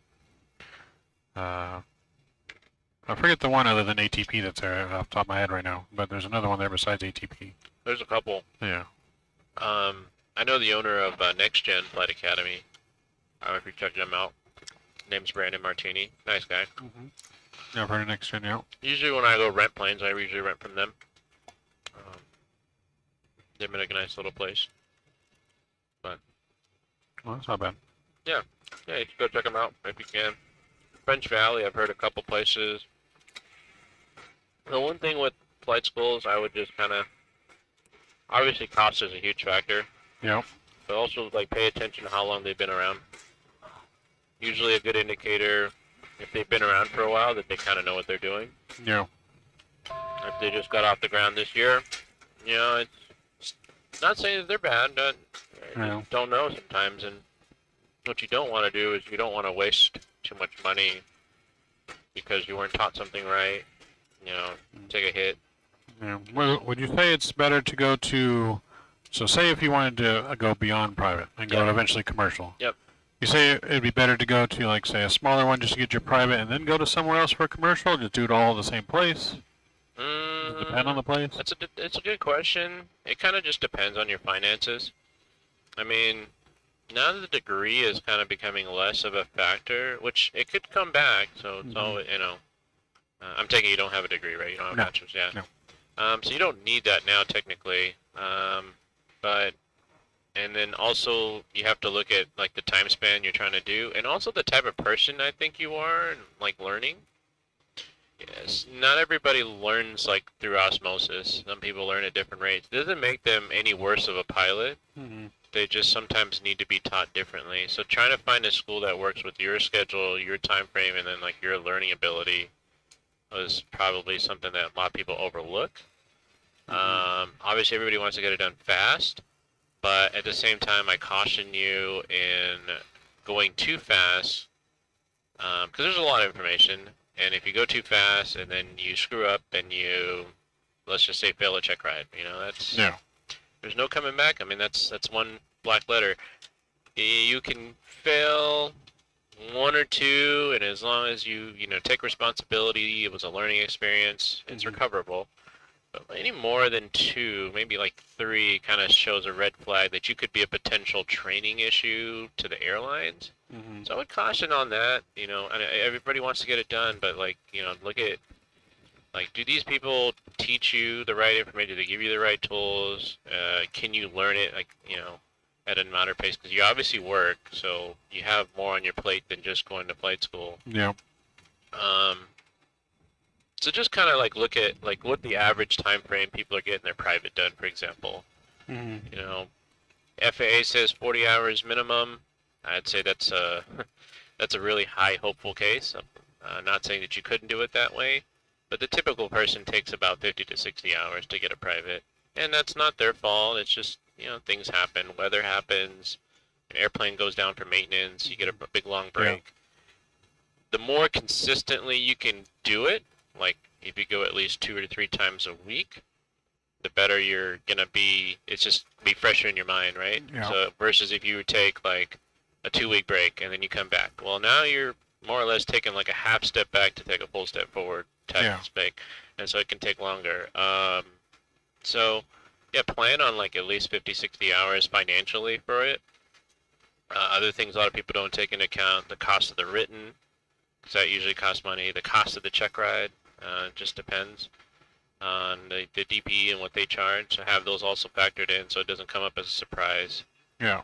But yeah, that's, I mean, just when you go into flight school, you could do like a discovery flight and go with one of the instructors, and then you can get a feel like how they jive with you. I mean, most instructors, if they've been doing it for a while, they should more or less know what they're doing and could probably adapt their teaching style. Because that's, when I was actively instructing, I would say one thing I learned was sometimes things don't, like, some guys would literally absorb everything I tell them, and so it didn't take much.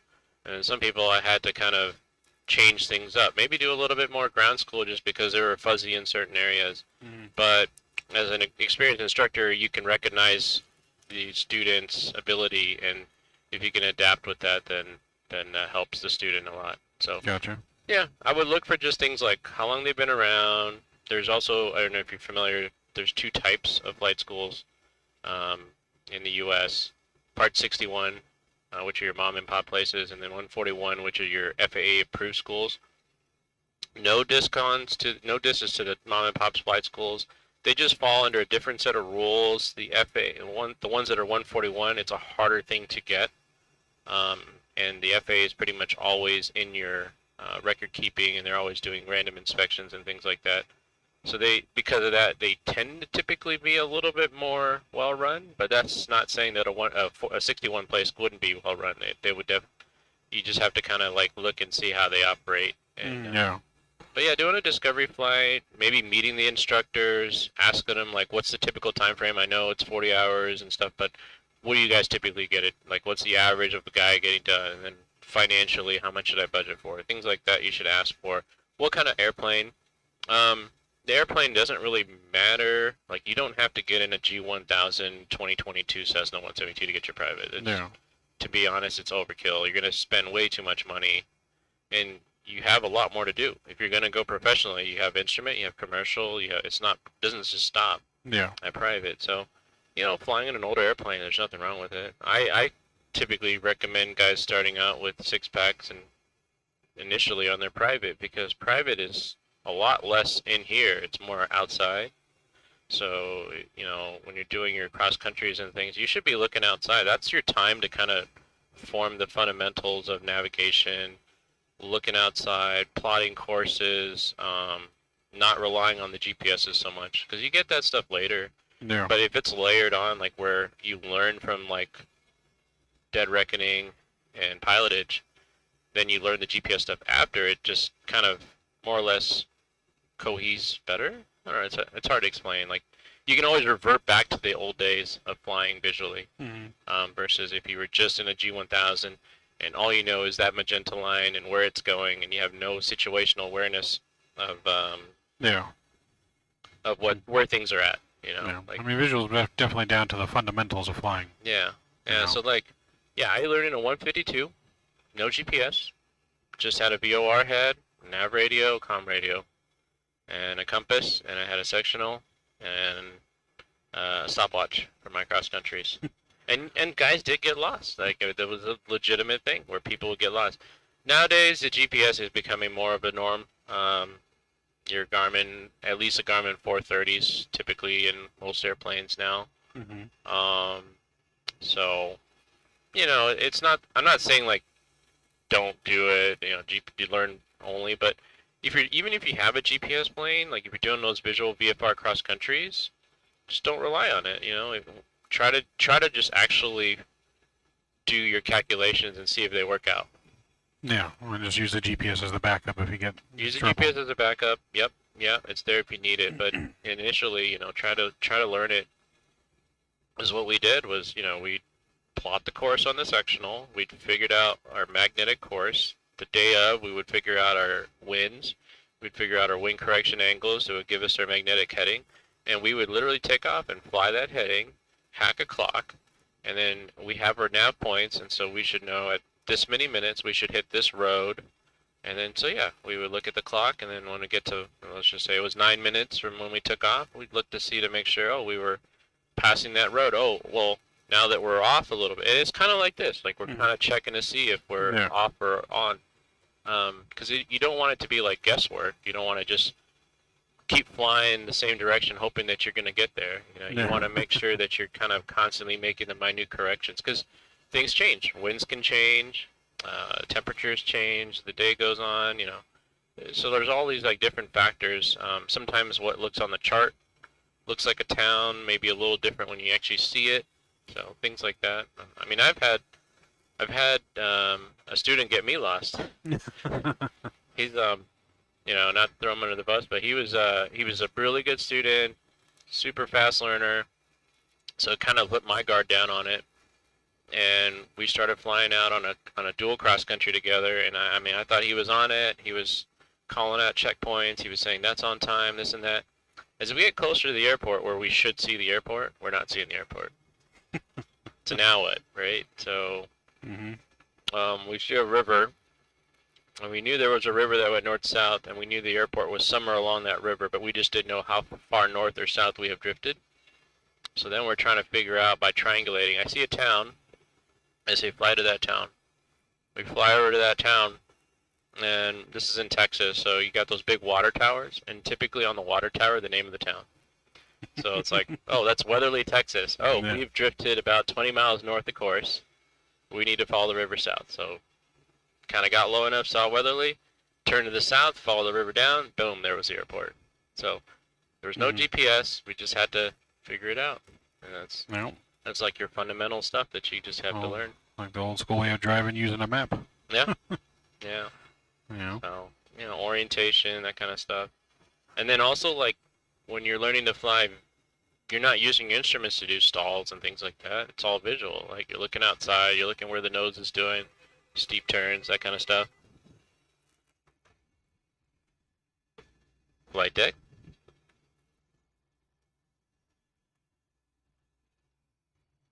Okay, copy. Our dispatcher and flight attendant is stepping away for 5 to 6 minutes. Alright. If you need him, to text him. But no, when you're learning to do maneuvers too, it's all visual in the private. There's nothing that's gonna Yeah. be where you are look. In fact, they don't want you looking down. They want you looking out. So again, Yeah. none of that stuff requires a G1000.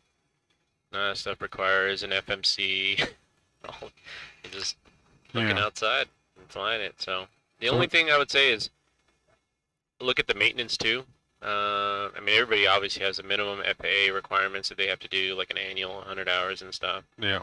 But, if the flight school, just ask about their maintenance. Like, who does your maintenance? Is it an in-house? Is it contract? Things like that to kind of get an idea. Because an older airplane can be maintained indefinitely as long as all the maintenance items are up to par. So, yeah, that's just my thing. And Yeah. typically that's where you can save some costs.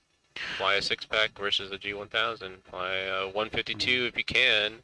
Obviously, some people aren't meant to fit in 152s, so Yep. might have to go to an Archer or a 172. But if you can cut costs in those places, you kind of can. Yeah. So this day and age, with all the pilot shortages and stuff, a lot of airlines are making their own schools now.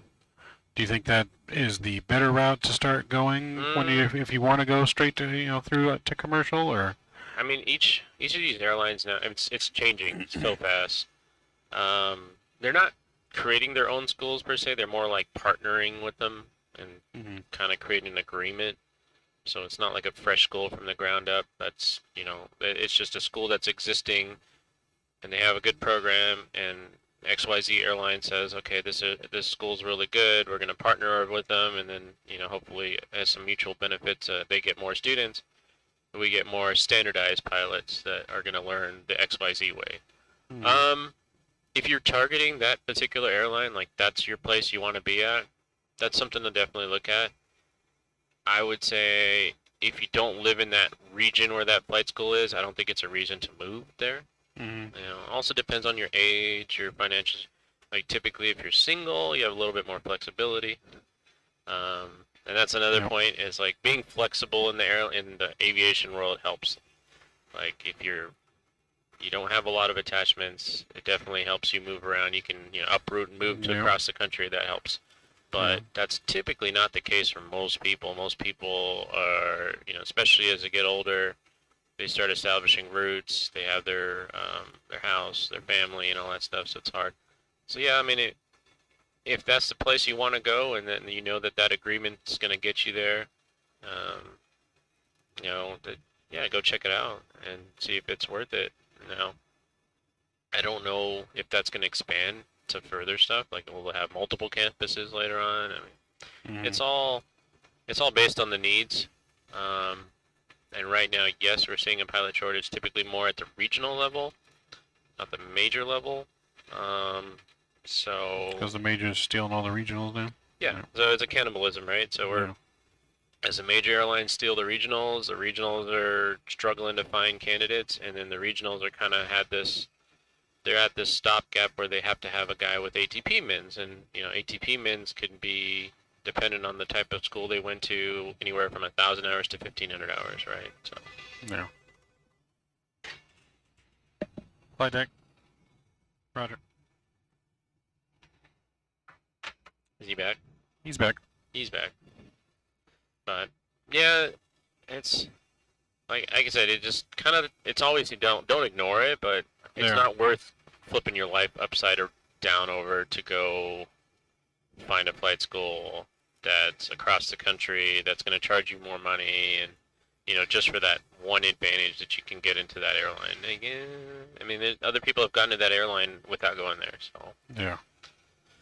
that's what I say. I mean, yeah, it's you have to look at a couple different variables, like your financial position, your, like, I wouldn't say marital, but like your family situation, like your housing and that kind of stuff. Like, how flexible are you on those kind of things?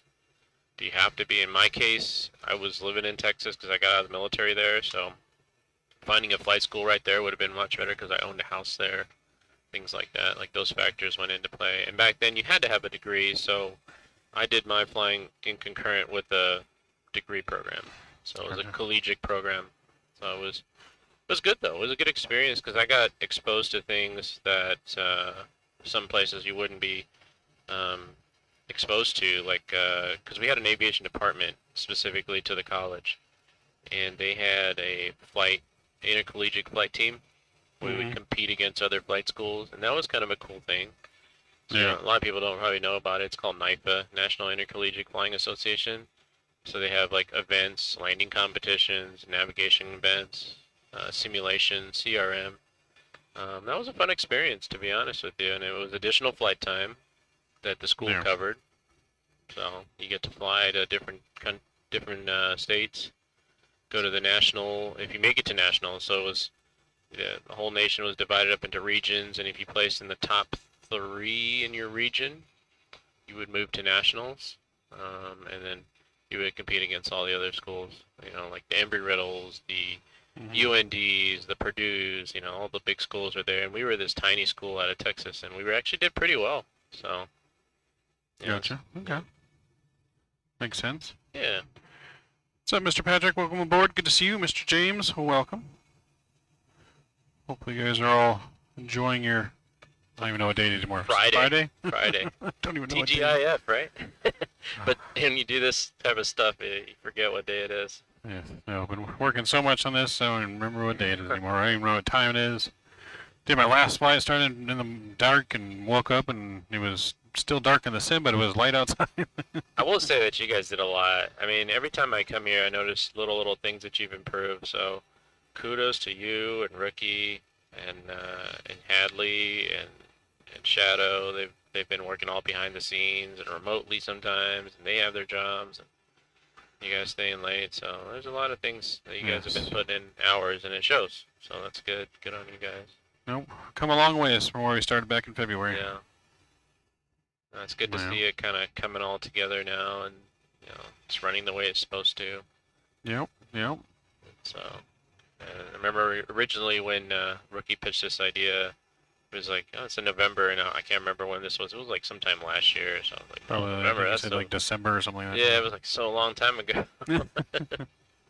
Actually, yeah, it was like around October, I think, of last year. Yeah. Yeah, it was just So it was after, just after Expo, I think. It was. Yeah. And that was, I had just got upgrade, so I just finished captain training. I just got signed off as a captain, so yeah, it was a little over a year ago. I remember that. That was good. And then I just didn't know what to expect. I'm like, shoot, a year from now, I can't tell you what I'm doing next month sometimes. Yeah, especially as a pilot, you guys' schedule changes all the time.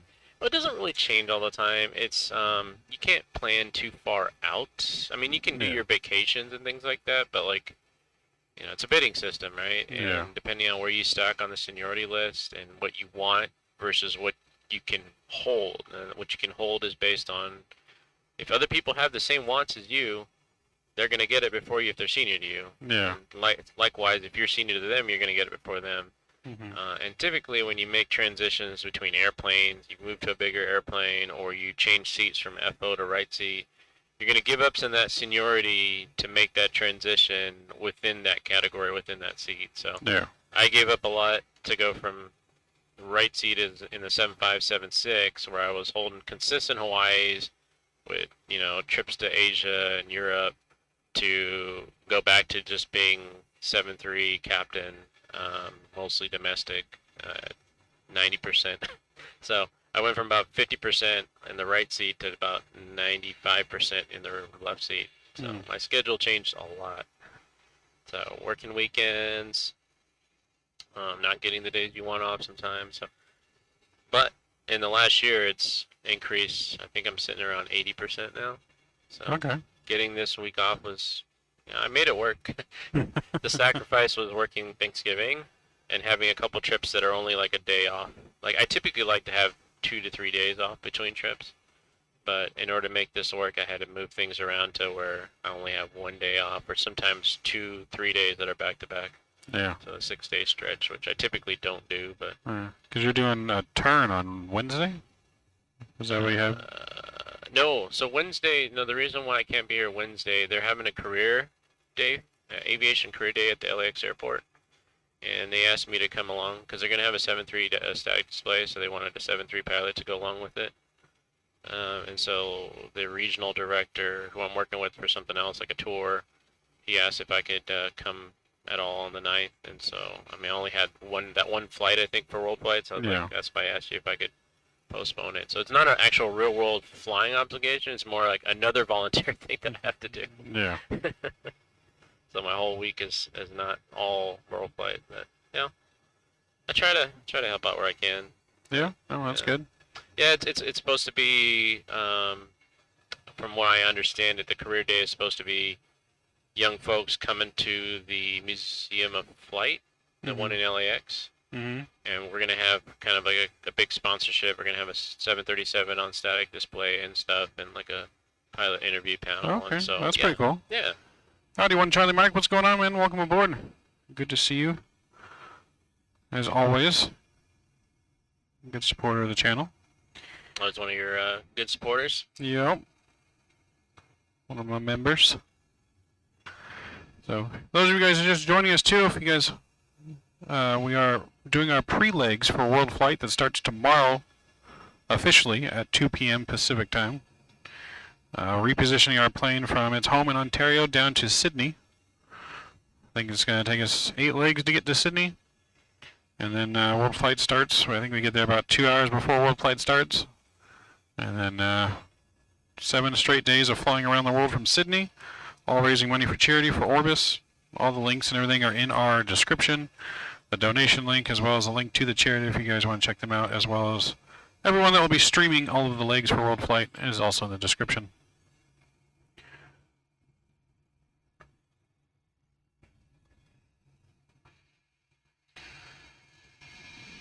So yeah, no, we're going good. That's good. Now, so the only thing I know is a little bit of, I just can't hear the sim noise in the background yet until Hadley and Shadow come here and work their magic with the Discord audio. But oh, so like the engine noises and things like that? Yeah, they can hear like some of it, but not crystal clear like they will once they have the Discord streaming the audio to the streaming PC. Gotcha. So that will all be fixed some point today. Nice. It's pretty much the only thing, yeah. Everything else is going pretty smooth. Yeah. Feels good. You know, every minute that ticks by with all these flights, I'm getting less and less like Nervous. weight, less and less like just weights coming off. Yeah. You know, the shoulders less Well, don't jinx it. less anxiousness. Don't jinx it. Don't. There's so much anticipation built up for, you know, waiting and waiting for this day to finally get here. Yeah.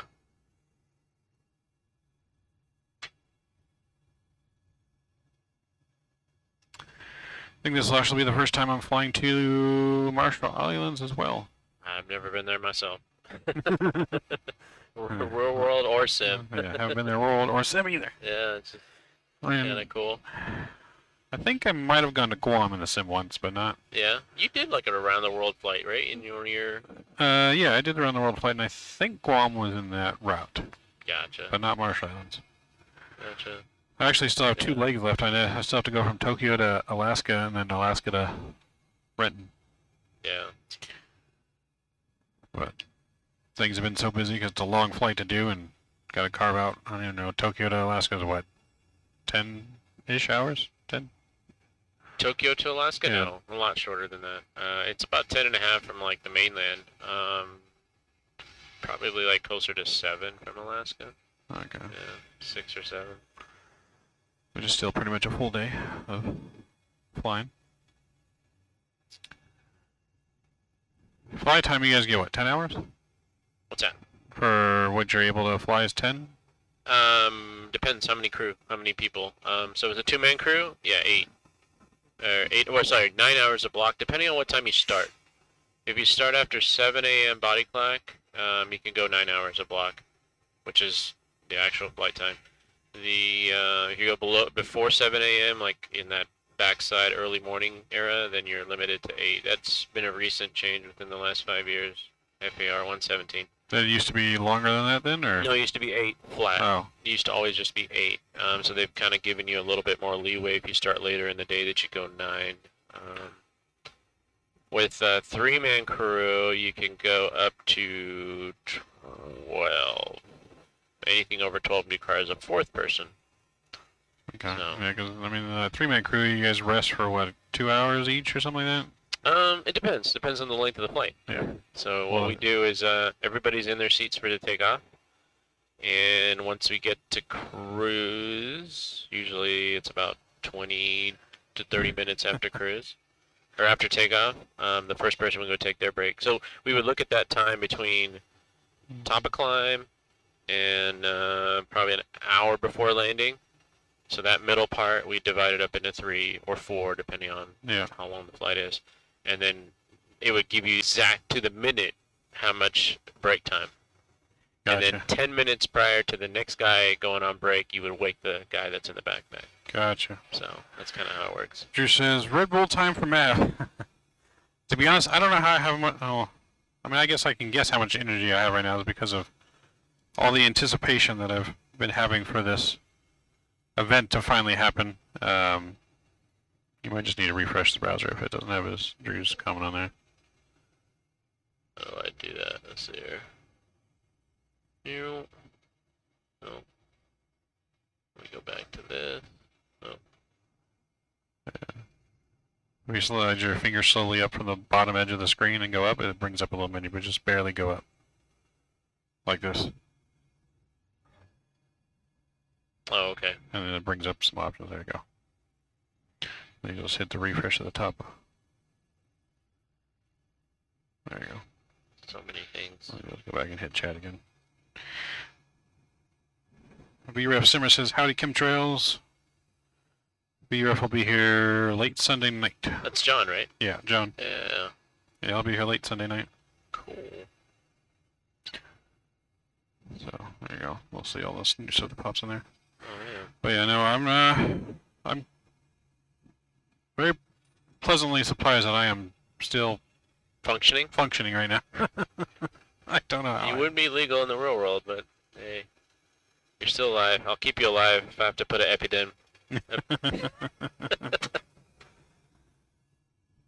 Yes, nope. Yeah, I thought I was hitting a wall there on that last flight, but you know, especially doing what you guys just did. You left at like 2 in the morning and then, you know, landed at 8. That's pretty much like a red eye. Yes. And then the fact that you're continuing to go, that's, yeah. Yep, no, I was originally, like I said, doing 3 in a row. But then I got you to graciously take 1 away from me. Yeah. So I get a little bit of a break. Because at one point it was 5 in a row. Because no one had signed up for some of the... That's going to be too much. So I got some people to get some of my legs for me. Alright, let's see here. I tried to hit chat. Didn't see anything. Yeah, on there it will only show the new stuff. If you just... let me see your iPad real quick if you want to unplug it. I'll just put it on like the YouTube one where it's just up to date, current. So, anybody's YouTube channel, you can see it, all the streaming ones. Mm-hmm. That's cool.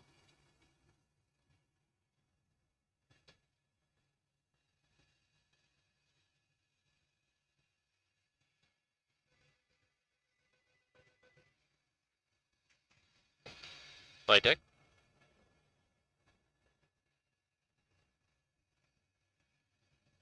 Okay. What's up? Wants the streaming iPad with a jump seater to put a screen protector on it. The jump seat what? The jump seater iPad, is that the one you have in your hand? Uh-huh. Yeah, he wants that one. I don't know if he's going Did to you be buzz able him to- Yeah, I did not. There you go.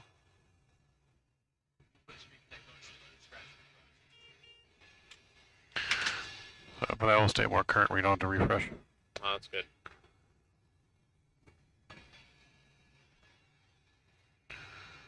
Cool. So, yeah, no, we're cruising. Should we do a fuel check? Well, at Monterey, yeah. We don't have any Okay. points. That's why I just want to get something before because we have a pretty good gap before we get to Monterey. It's about 340 miles away. 430. 430? Yeah. Yeah. And we're doing a ground speed of 457. So a little less than an hour before we get there, but that's why I wanted to check before we get out over the water how we're doing. So we're pretty much on point. This shows 31.8, so you could see based on what this is supposed to be. Yeah. So we're at Monterey already. So that one says 31.8. It says 31.8, so So we're right on target. supposedly, yeah. Supposedly, if I mean, it this could stays change based on wind, wind, yeah. but At the moment, we're on at the target. moment it's looking good. Yeah. What about time-wise? Does it say time-wise on there? Time-wise, I had planned on crossing we had planned on crossing Monterey at 05. So it's saying... It's 02, so 3 minutes ahead. So yeah, we've been tracking 3 minutes ahead, so that seems to jive up. Cool. Let's go back in here. Howdy, John. Hope everybody's having a good Friday. Yeah. Yeah, so far I'm liking how everything's been turning out so far. Yeah. You know, Have you been in a GA plane? if not, Like 172 I've or not anything? flown in it, but I've been in one. Okay. One thing I would say too is make sure you don't get motion sick. Yeah, I mean, I've flown in a helicopter. I flew in an old World War II plane. Okay. And you in didn't Texas. get sick at all? No. Oh, that's right. Yeah, you went on a B-25, right? Yeah, the Beach Interceptor, Navy's Interceptor. Oh, okay. Well, they used to train them in World War II navigation back in the day. They're pilots. So that was a lot of fun. Yeah, I enjoy that.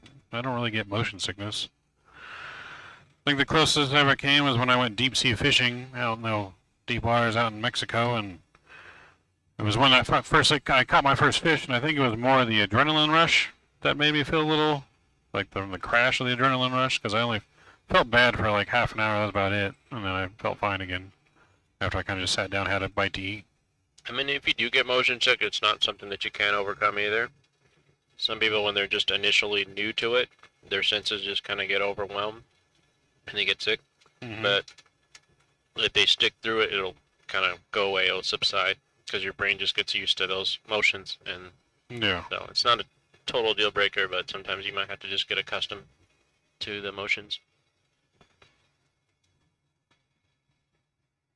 Yeah, it was that plane. Yeah, this is the one that I flew on in Texas. Yeah. Sat right behind the pilot. Twin Beach. Yeah, sat right behind the pilot. Yeah. Called a Lone Star Lady Nice. from 1940 something. I think that plane was. Somewhere back in the day. That sounds about right. It looks like a Twin Beach, but military version of it. It would have been late 30s, early 40s. No. Actually won a raffle for that. Oh, really? To ride on it, yeah. Yeah, because how much would it have been if you had to buy a spot on it? No, I have no idea they even have that. It was just my friend works for L3 Harris in Texas, which is like a government contractor. And they do like repurpose like C-135s, and so they got and repurpose them as well as they got other top secret products. But it would work out like a bring your family and friends day kind of thing. When I went to Texas, so kind of went there for that and got to look at some of their hangars that we couldn't take pictures of and stuff like that. And then one of them was a raffle, and they had 3 spots left, and I got one of the 3 spots. It was like $5 for the raffle. That's good. Lucky. I mean, You have a better chance of winning. Yeah. Speaking of raffles, have you seen the Powerball lately? Yes. 1.5 billion. Yes. I've seen how I want that Powerball in my pocket. The way I see it, you can't win if you can't play. If you don't play, so Yeah. at least my one ticket gets you in. I think all the After team that. here needs to put in like $5 and let's go all get tickets. No, that's going to be interesting if somebody wins that. I mean, that's life-changing. Nope. So I got no problem splitting it 12 ways here with the team. That's still a lot of money. That's still a lot of money, yeah. I could pay for my flight school and way more. Yeah, you could probably buy several flight schools. Buy my own flight school. You could have Mavericks flying service. Yeah, instead of creating my own virtual airline, create my own little. Probably even get an F-14 and put it out in front.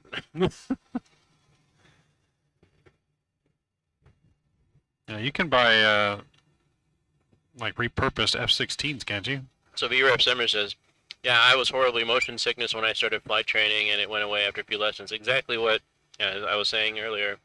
Some people, they get motion sick on their first or second flight, but after about the 10th or 15th flight, it goes away the more they stick through it. But yeah, because I've always gone on like boats, never out in the ocean before when I did, but on like river stuff, and I've done, love roller coasters and all that kind of stuff, and twists and turns. You sound like you sound like that won't be an issue, but some people. Flying- Main point is if you do get it, don't get discouraged. Yep. If you're really still passionate about flying and learning how to fly and do it as a career, you could still push through it. Other people have. Yeah, I mean, before I even became really interested in the aviation, I was terrified of flying. Terrified. Terrified to Like get as a on. passenger. Yeah, terrified to get on a plane and fly like I'd never flown before, but never wanted to get on it. And So 16 pushed myself on one, and I was completely like palms were sweating. I was just trying to read everything I could see there just to take my mind off it. So you went from being terrified to fly, Yep. to now thinking of it as a career. Yep. What was the turning point? Just going on a ride on a plane. So it completely 180'd you Yep. to where you just started like, I want to know more and I want to. Yep. Okay. Yep. I found it just fascinating with that. I mean, I was nervous and shaking, and I got off the plane finally, and then, like one of those kiss the ground and back on the ground You moments. remember but that then, flight pretty good? I was reading it was just from like Ontario to San Jose. Well, that wasn't even a long flight. Oh, okay. But, but I mean, I was like all those emergency things. I was reading every single word, magazine they had there. As they kind of want you to. Yeah. But after that, I just did that and did another flight and went from there. How old were you? 16. Okay. So pretty. Yeah. I mean, you were a teenager. Yep. Before that, it was all about trains when I was younger. I like trains. Trains and being a train engineer, that was like the goal when I was like 5 and growing up. Yeah. Used to do train spotting all the time, ride my bike to the railroad tracks and watch them go through the crossing, collect like the little spikes on the ground. They leave our railroad spikes and stuff. So my grandfather, he was a train engineer. Not in the U.S. No, in this country called Sri Lanka, but basically a holdover of the British railway system. It was a British colony, and so he got to operate steam locomotives because that was during his time. The steam locomotives were kind of going away, and the diesels were kind of taking over. But in Sri Lanka, being that it was kind of this faraway colony, they stuck with the steam like well into later days, and when it disappeared from everywhere. So he did majority of his career in steam locomotives. Oh, okay. At the very tail end, he switched to, and this would have been probably in the 70s. And yep. so he was. I had a big old model train set too, custom made and everything, made mountains and volcanoes and stuff that worked. And my great grandfather on my biological dad's side, he was a model train engineer where he did like those miniaturized ones like at Griffith Park where everyone sits on them and rides around and stuff like that. Yeah. Like he built and made those, and he was rich. I didn't really know him very much. Apparently he was also in the Italian mob back in the day, but probably how he had his money, but I only met him like twice and got him to go ride on his train. But did you, so you a steam locomotive lover, or do you don't, just all trains? All trains, really. I mean, I think I might have gravitated more towards the more like modernized one, the Dash 9s and stuff like that, more than the steam, but I still loved all trains. Yeah. I was just fascinated when you look at a steam locomotive, all those arms and levers moving and just how big those pieces are. That always fascinated me. When it went to diesel and everything was just basically a box with just wheels underneath it. It kind of lost a little bit of its luster in some ways for me, but I still like trains. When we see a train on the side of the road, paralleling us on the highway or something, we're always like looking at it too. I think it's kind of natural because you're not the only person to like trains that's also into aviations. I have another friend that's into trains. I wanted to do like a model railway set, like a big, but you kind of need a lot of space. Yeah. And I always had dreams where I had like taking and going through like the whole house, like going through the walls and around the edges of the house and stuff like that. Seeing people like that where they have their whole backyard covered and stuff. Yep. My neighbor across the street when I was growing up, he was a single guy. His master bedroom was an N-scale train set that he had collected over the years. So he had a huge. So if you take both of my stuff together, now it's model train set, but with the airport model set that they have in Germany, the one large. Have you been there? I have not been there. I've only been able to see pictures. But we went there. My wife and I, we went there right before the pandemic. It's in Hamburg, Germany, and it's called Wonderland.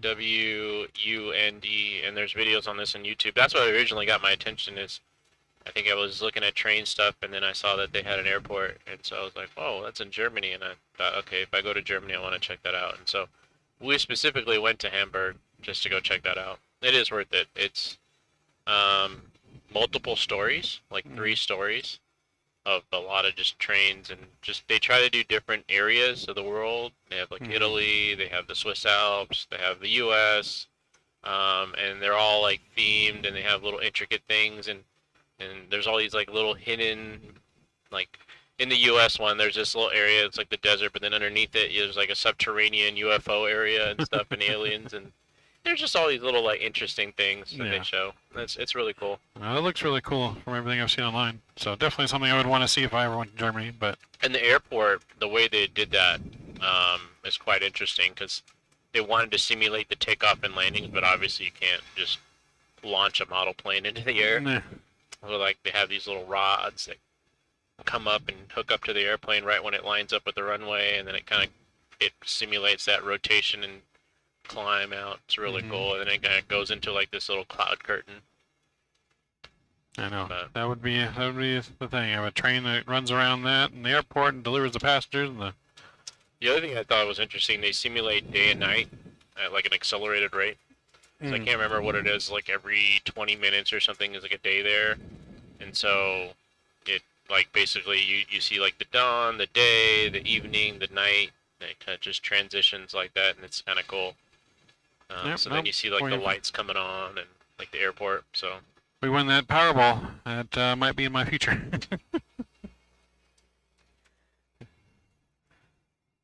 Yeah, it's a really cool place, and it's huge. Interesting, that place, I'd never been to Hamburg before, but that area was an old port. Majority of the people that immigrated to the U.S. from Germany left that port. And then in World War II, it was like a U-boat place. So a lot of U-boats were stationed there. So the whole place got bombed during World War II to like obliteration almost. And then they rebuilt it back up. And so like this is like in a warehouse in that area. And I think this might be one of the original buildings still there. Hi, Dick.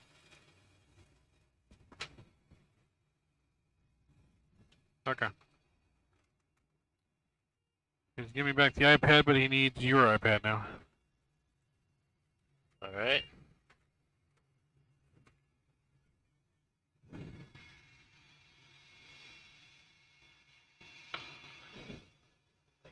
Uh-huh.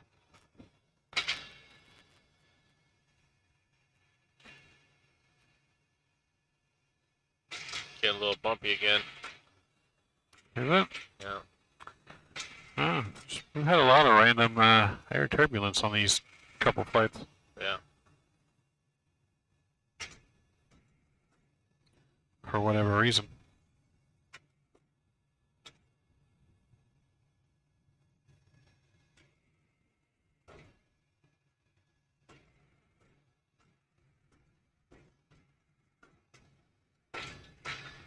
There we go. What's up? Logical Snowflake says miniature Wonderland. Yep, miniature Yep. Wonderland. Yep. Oh, Ricky says he has an HO scale switching layout. Well, yeah, that's right. Ricky's into trains. Did you know that? I did not. Yeah. Yeah. Yeah. He said he sold a collection before. Flight deck. Okay. And you're gonna get the other one? Okay. Now he's coming to get yours. Okay.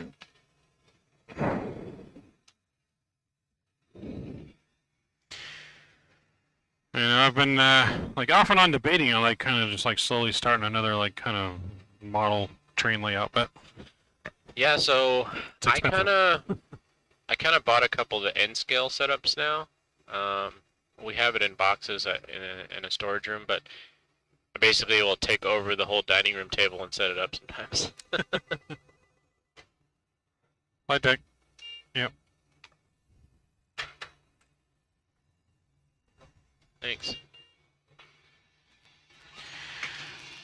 Yeah, so planes and trains.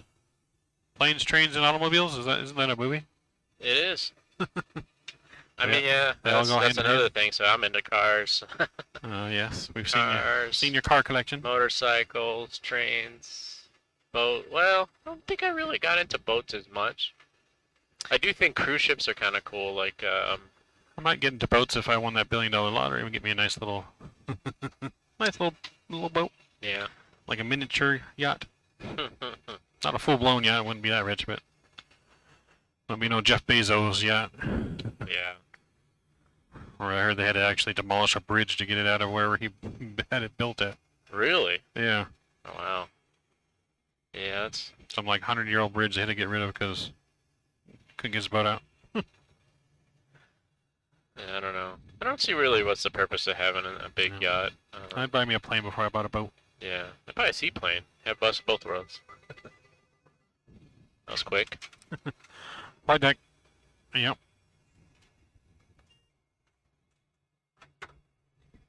Thank you. So what did he put? He put a screen protector? I guess so. I mean, this one had one on it, so I don't know. It's a new one. Oh, But a new one maybe, or oh. but I know the one he said screen protector, so. This how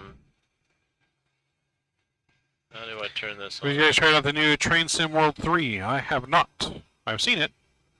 So. Wait, Blue's he streams that. Blue's the big train guy, yeah. Yeah. So. What's the code here? The flight number. So. There was I forget what the exact name was, but before these new Train World Sims, there was one where you could actually build your own virtual train world in the simulator. So you could drive the trains and then also make your own entire train layout and schedules, and I like that kind of train. Yeah. Not so much the train one where you're just kind of driving the pre-made routes. Right. I kind of liked building my own layout, you know. Like it's just endless worlds, and you can download like real buildings, and like at one point I had like replica basically Southern California lines I had from like downtown Riverside going to Union Station in LA and down to San Diego, and Yeah. kind of had all that kind of stuff built, and it was pretty cool. Yeah. Socal had a pretty elaborate train setup with streetcars and stuff, and they demolished most of it. Yeah. But, There is someone in Riverside that has one in their backyard that takes up their whole backyard that they let people go and look at. Yeah. I forget what they're called, but I have seen that one. That one's pretty cool. I would be okay. To be honest, like I used to be into HO scale more, because it tended to be the more you would get. It's fairly small, but then you had more detail, and if you got any smaller than that, it was you'd lose the detail. But I feel like the N scale, some of the Japanese companies, there's one that starts with a K. I'm trying to remember the name. Mm-hmm. The Japanese are really good with details, right? And so Yeah. and they have a lot of smaller houses, so they've taken N scale to a whole new level with some of their stuff. Mhm. So I think if I were to do a whole setup now, I'd probably go N scale, because you could do a decent setup. You know, you could have a yard, you could have 2 areas that you can run trains back and forth to, maybe even have Yeah. multiple lines Mm-hmm. for a lot less space. So its Yep. scale is becoming more and more appealing to me. I mean, there is a smaller scale, Z scale, but at Z scale you lose detail again. Did you ever go to, so in Orange County by Knott's Berry Farm, there used to be this like area that had all kinds of train stores and Yep. model train stores. You remember Yep. that? I don't think it's there anymore, but I haven't seen it. I used to go there all the time. It was like, kid heaven for me, going Yep. to those stores and looking for trains and Yeah. and then going to the McDonald's that's right across that has the train that runs through the McDonald's. They had the big old in the glass case and everything. Yeah. That was like my biggest highlight. We go to Knott's Berry Farm, I wouldn't care. I just like I want to go to the McDonald's and the train store. Also at the Pomona Fairplex, there was like a model railroad club inside a big building, and I'd always go visit that because it was like a gigantic hall, and they had trains all inside of it, HO scale, really nice. But yeah, trains are definitely cool. I like it too. Yeah, no, I wouldn't be mad at being a train conductor. I don't really know much about it these days. I don't think I ever really wanted to be a train conductor engineer, but I've always just been like, I respected it because my grandfather did it, and so it was one of those things. I would have to say if you have the time, traveling by train I think is the most enjoyable travel. Yeah, I think it'd be cool to do like that Pacific one that goes Up the coast? Up the coast. Yeah, 'Cause I've heard that's really nice. The track goes right by the water. So. Oh yeah, no, when I took the train from here to Boston, it was probably the most enjoyable travel I've had. Like, I mean, it takes longer, Mhm. and it's not cheap. It's expensive. I got a deal because I went during COVID. So it cost me $1,200 to have my own room to go from here to Boston. Yeah. Took 3 days, but it was really nice. I mean, you get up when you want, walk around. You're not worried about traffic. You can just sit there and watch everything that you don't get to see when you drive. Right. 'Cause, I mean, it goes places cars don't, and saw a lot of cool things. I went to the observation car. I just set up my portable PlayStation. I was playing games while I was watching. Walk around, eat when you want. Nice. Serve meals. Nice. It's actually pretty relaxing. Yeah. But it's super expensive. Like nowadays, that room's probably twice as much to do the same thing. But at the same time, it's for however many fit in the room, and you can split the cost though. Oh, okay. But for Yeah. me, it was just me that went. That was 4th of July. I know one time Yeah. I took my wife to LA Union Station. And the other thing is cool, like some of the train stations are really neat to go to. Mm-hmm. Like the Union, have you been to the Union Station? Yep, Sure. yep. Yeah. It's really historic and yeah, it's really cool. I used to take Metrolink all the time to LA just Yep. to go eat because There's a kind of like a food area right outside the train station, right? that too. But I went to Langer's Deli, so on the weekend it was $10, all you can ride all day long wherever you want to go, and it also transferred over to the LA subway system. Okay. So I'd go to Union Station, then I'd take the red line to by MacArthur Park, drop me off right across the street from Langer's Deli, world famous pastrami, my favorite place to eat. And then just hop right back on the train, go back home. Gotcha. Don't have to worry about parking and traffic. I mean, it took about the same amount of time to get there and back if you were driving. Yeah. And for $10, you can't beat that. I couldn't even get that in gas to go there in $10. Yeah, that's true. Yeah. Yeah, I think trains definitely should play a bigger role. It seems to be more of a bigger role in Europe. Europe and Japan. In the East Coast too, a little bit more so. But Yeah, they have a nice high-speed Amtrak rail that goes up the East Coast. But I was told that since a lot of car manufacturers, they kind of tried to lobby against the railroads to basically create more business for the cars. So that's why the Socal, Southern California has such an elaborate interstate system and freeways and stuff more so because they got rid of the railroad. I'm really hoping for the high-speed rail to Vegas because I would take that all the time. Yeah. Yeah, it's kind of an inconvenience sometimes to fly to Vegas. It's such a short flight by air. Yeah, it's almost like by the time you go through security, wait for your flight, like you could be 3/4 of the way driven there already. Correct. But at the same time, the road has been pretty jammed up. So Yeah, depending on what time you go. if you leave on today, like Friday, for example, leave it late at night, and later at night, you're going to take twice as long to get there. Yeah, at nighttime when you're flying back, usually I do a lot of like Salt Lake to Ontario's, and you pretty much kind of parallels I-15 in some ways once you get past Vegas, and you can see the stream of red lights going on a Sunday afternoon. You see the red lights as you're going towards Southern California, Yep. And then on a Friday evening, if you're coming that same direction, you would see white lights of all the people going to Vegas. Yep. So it's And if you don't leave Vegas like 6 o'clock Sunday morning, you're screwed. yeah. So that in that instance, it probably would be better to fly. Yes.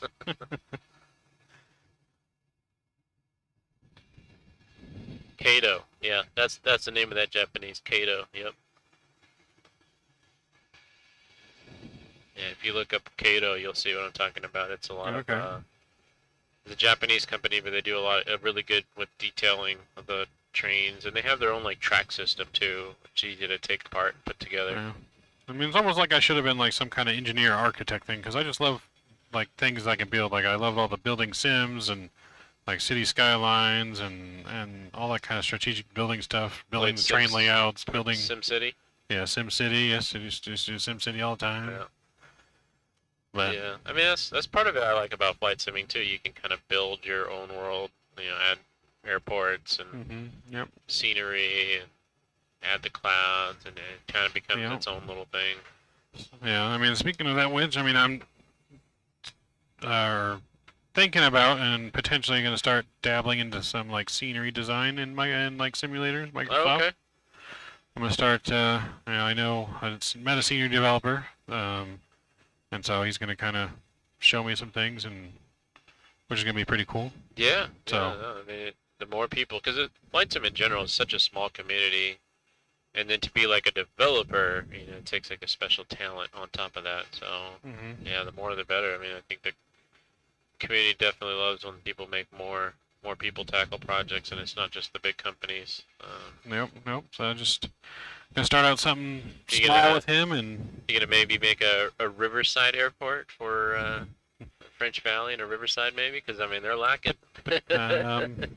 You know that's honestly what's missing, because a lot of guys will go after the big airports, and some of the GA stuff gets ignored. no, definitely thinking about starting with something local. Yeah.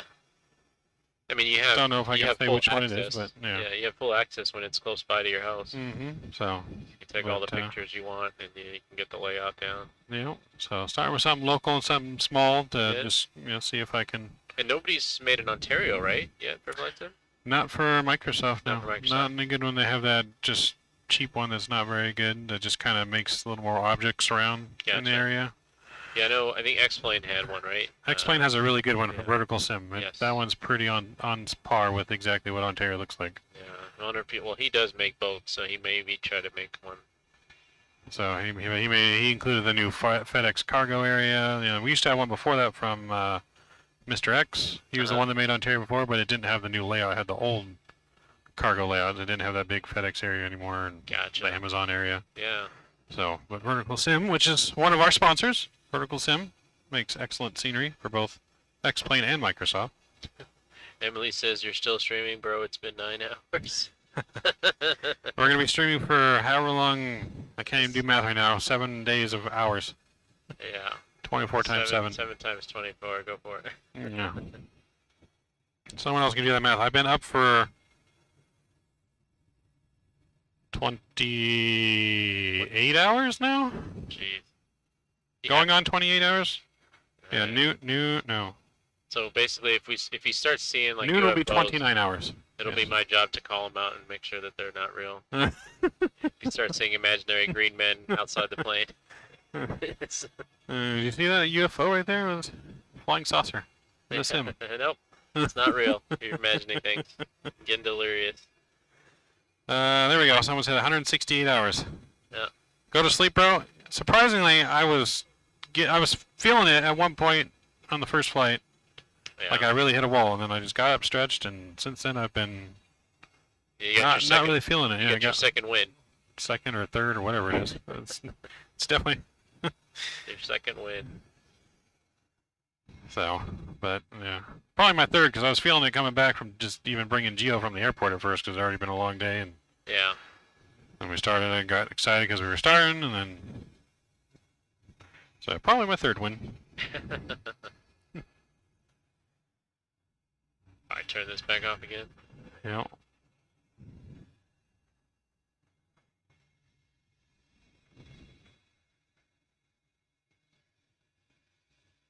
Yep. Got 201 miles to Monterey. Monterey. Yeah. Just out over the South Pacific. Yeah, Howler for South Pacific, nothing else in sight.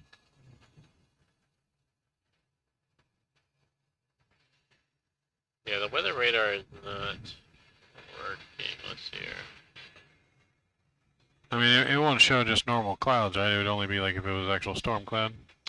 So what the weather radar shows is kind of a concentration level of moisture. And, I mean, it can be clouds, but more or less you're trying to look at that radar and see if it's convective. Like usually as moisture hits each other, they become bigger droplets, and then that turns eventually into rain. And so you're trying to find the regions of those Gotcha. convective activity.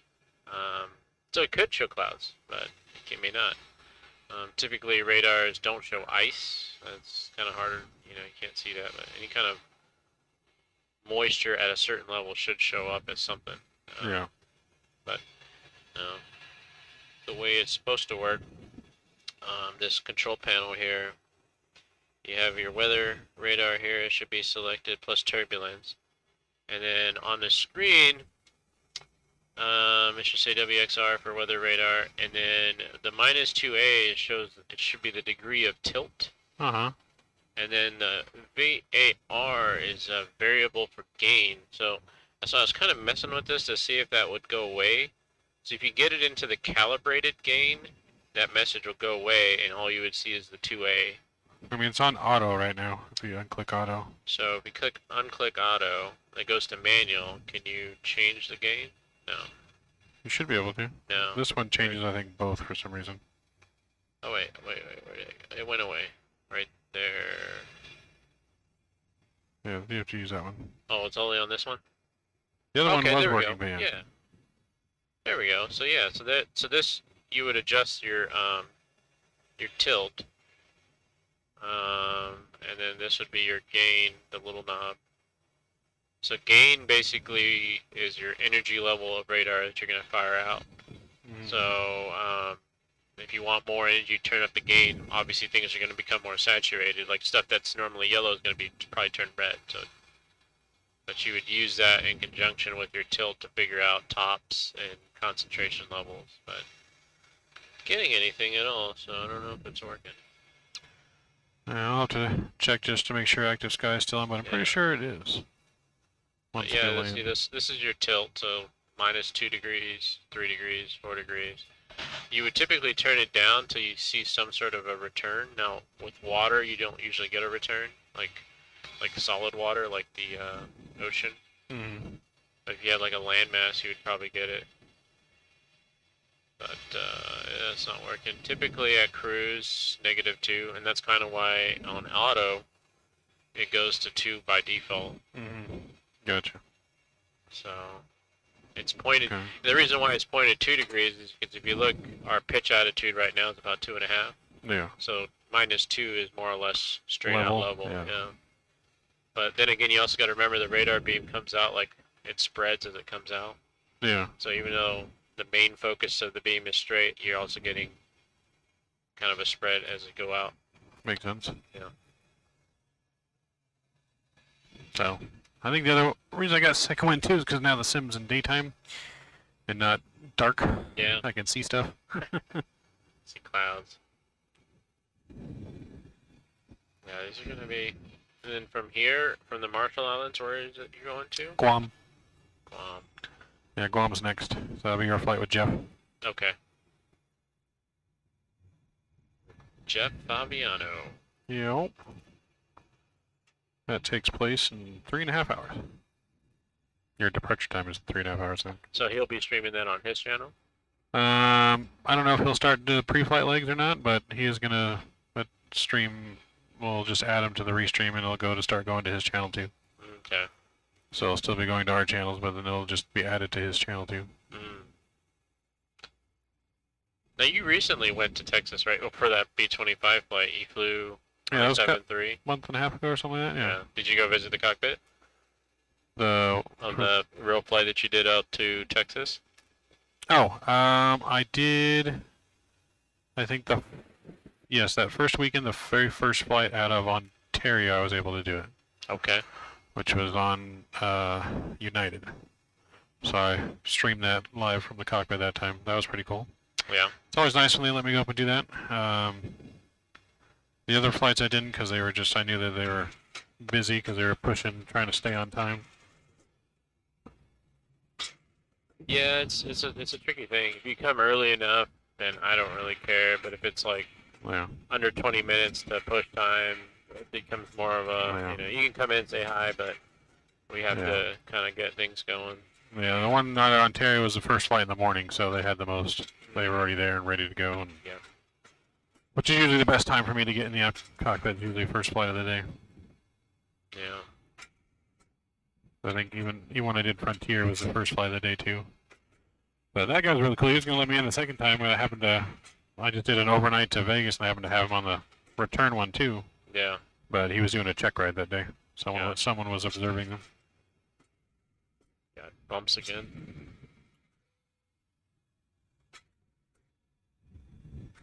Now, do you guys usually use this for your turbulence, or do you guys use the iPad that program that shows like turbulence spots? Use that more often than the actual radar? We use everything. Yeah. Everything at our disposal. Yeah. The thing is, this is not going to the radar. I mean, it'll show you storms and like little dotted areas of possible areas of turbulence. So we definitely avoid those. But the proprietary app that you're talking about is more or less a primary tool that we can use. Because that's based on the app that we have. It's based on different airplanes in the area. And so they all have like their little G meters that transmit, and there's a scale. And so depending on how big of an oscillation or turbulence that they're getting, it's basically sends it out to everybody else. And it creates a light green, dark green, yellow / red of turbulence. So we can look at that, and especially if a plane's recently flown through that area, it's going to be fairly accurate. So it's a good predictor, but it's hard. It's an art form. I know at the regionals we didn't have anything like that. You know, we would rely more on ATC. That's another tool. So ATC is talking to everybody. You know, over the ocean not so much, but in the transcontinental U.S., ATC will be talking to so many flights that they more or less can get an idea where the turbulence is at, and they can tell you different altitudes of where turbulence could be smoother. Or Do you guys get a lot of issues with like clear air turbulence? It can. That a lot? Yeah, it can. Yeah, and that's. Or you just don't know it's even there, and you just. Well, typically we'll make that announcement where we would say, you know, folks, you're free to move out the cabin if you wish to do so. However, if you are in your seats, please keep those seatbelts on in case we encounter unexpected rough air along the way, because we can't always predict that. And so, you know, if people are up and about, it's fine. But if they're in their seats, you know, have it on at least, because it could just come out of nowhere and you may not see it. Yeah. We'll do our best to try to get an idea. Like if we hear other aircraft saying, hey, it's moderate turbulence at this altitude, and then, you know, based on where they're at in relation to us, we can kind of more or less predict. Do you guys have like your own frequency to just talk to other planes in the air, or just regular ATC? Just guard frequency. So typically, like right now, we would be on whatever HC, right? So if it was 120.28 for Vatsim, and then you'd have 121. So actually, that brings up a point about the oceanic stuff. So we would be having emergency frequency on number 2, oftenly referred to as guard. And actually over the ocean, we would be listening to that. So 123, the fingers. So 123.45. So we'd have that up over the ocean when there's no actual ATC conversating, because typically I hear we're either on CPDLC or HF. So HF is high frequency radio. You're out of VHF basically, so you can't talk on a regular radio to an HC controller. They just won't be able to receive or talk to you. So we just use this to talk to other aircraft in the same vicinity within VHF range. Gotcha. The guard frequency is always going to be a number 2, just in case anybody has a distress mayday that we can, you know, either relay that. Gotcha. And then you would have the HF frequency, which you don't have a HF radio, but yeah, you would have the HF radio set to whatever the frequency is for that time of day, because HF frequencies change depending on the sun position. I don't know if you knew that. Did not. Yeah. Did So not know that. the higher the number, the higher the sun position. It's generally how it goes, but they're different frequency, and high frequency goes all the way up and bounces off the ionosphere and comes down, so they have a lot further range. So over the ocean, they're perfect.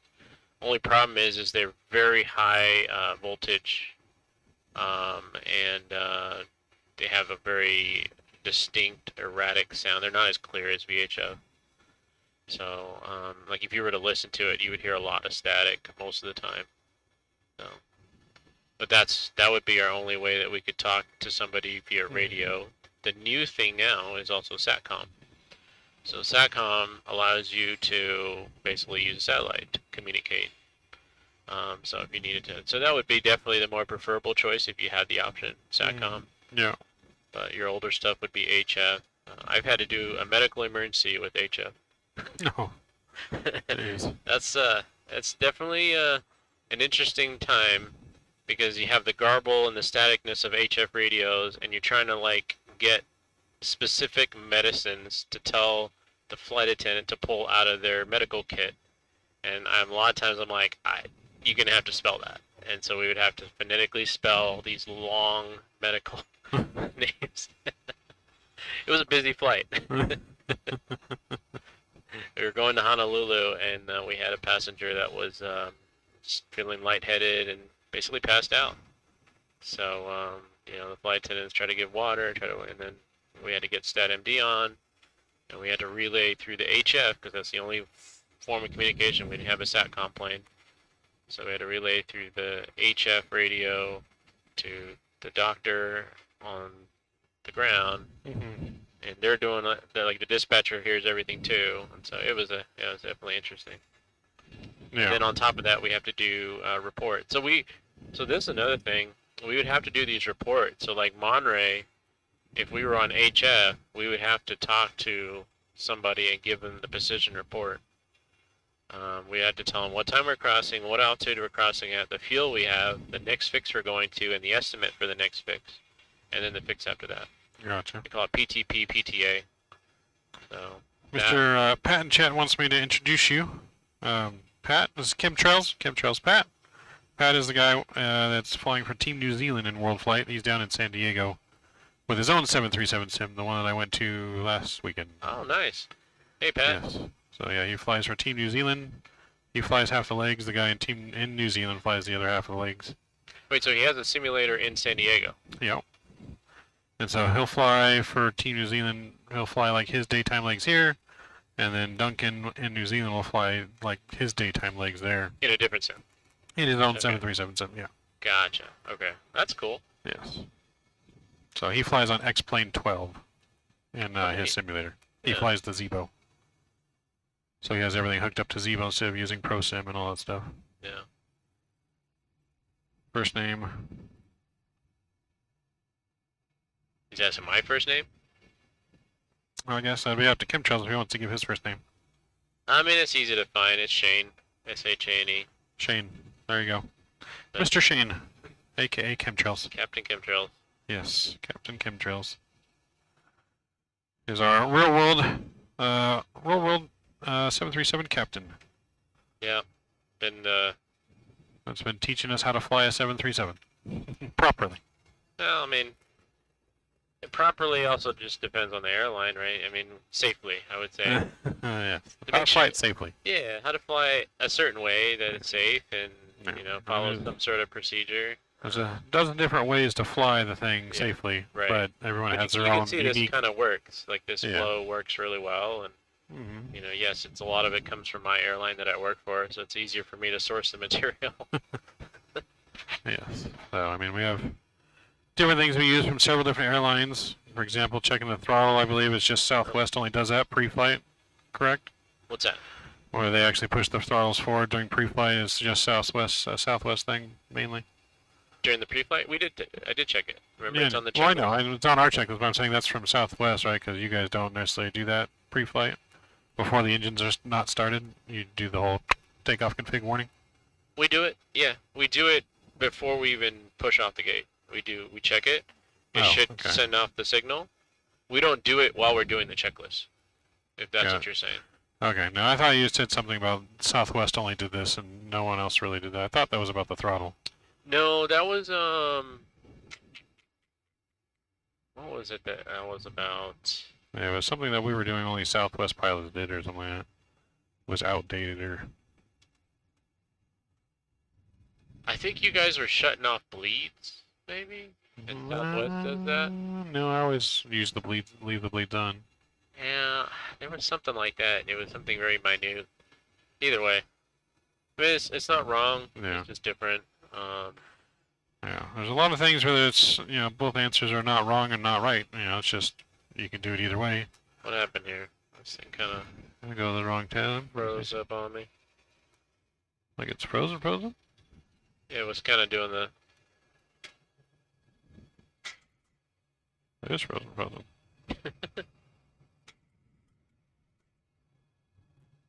Nope. Well...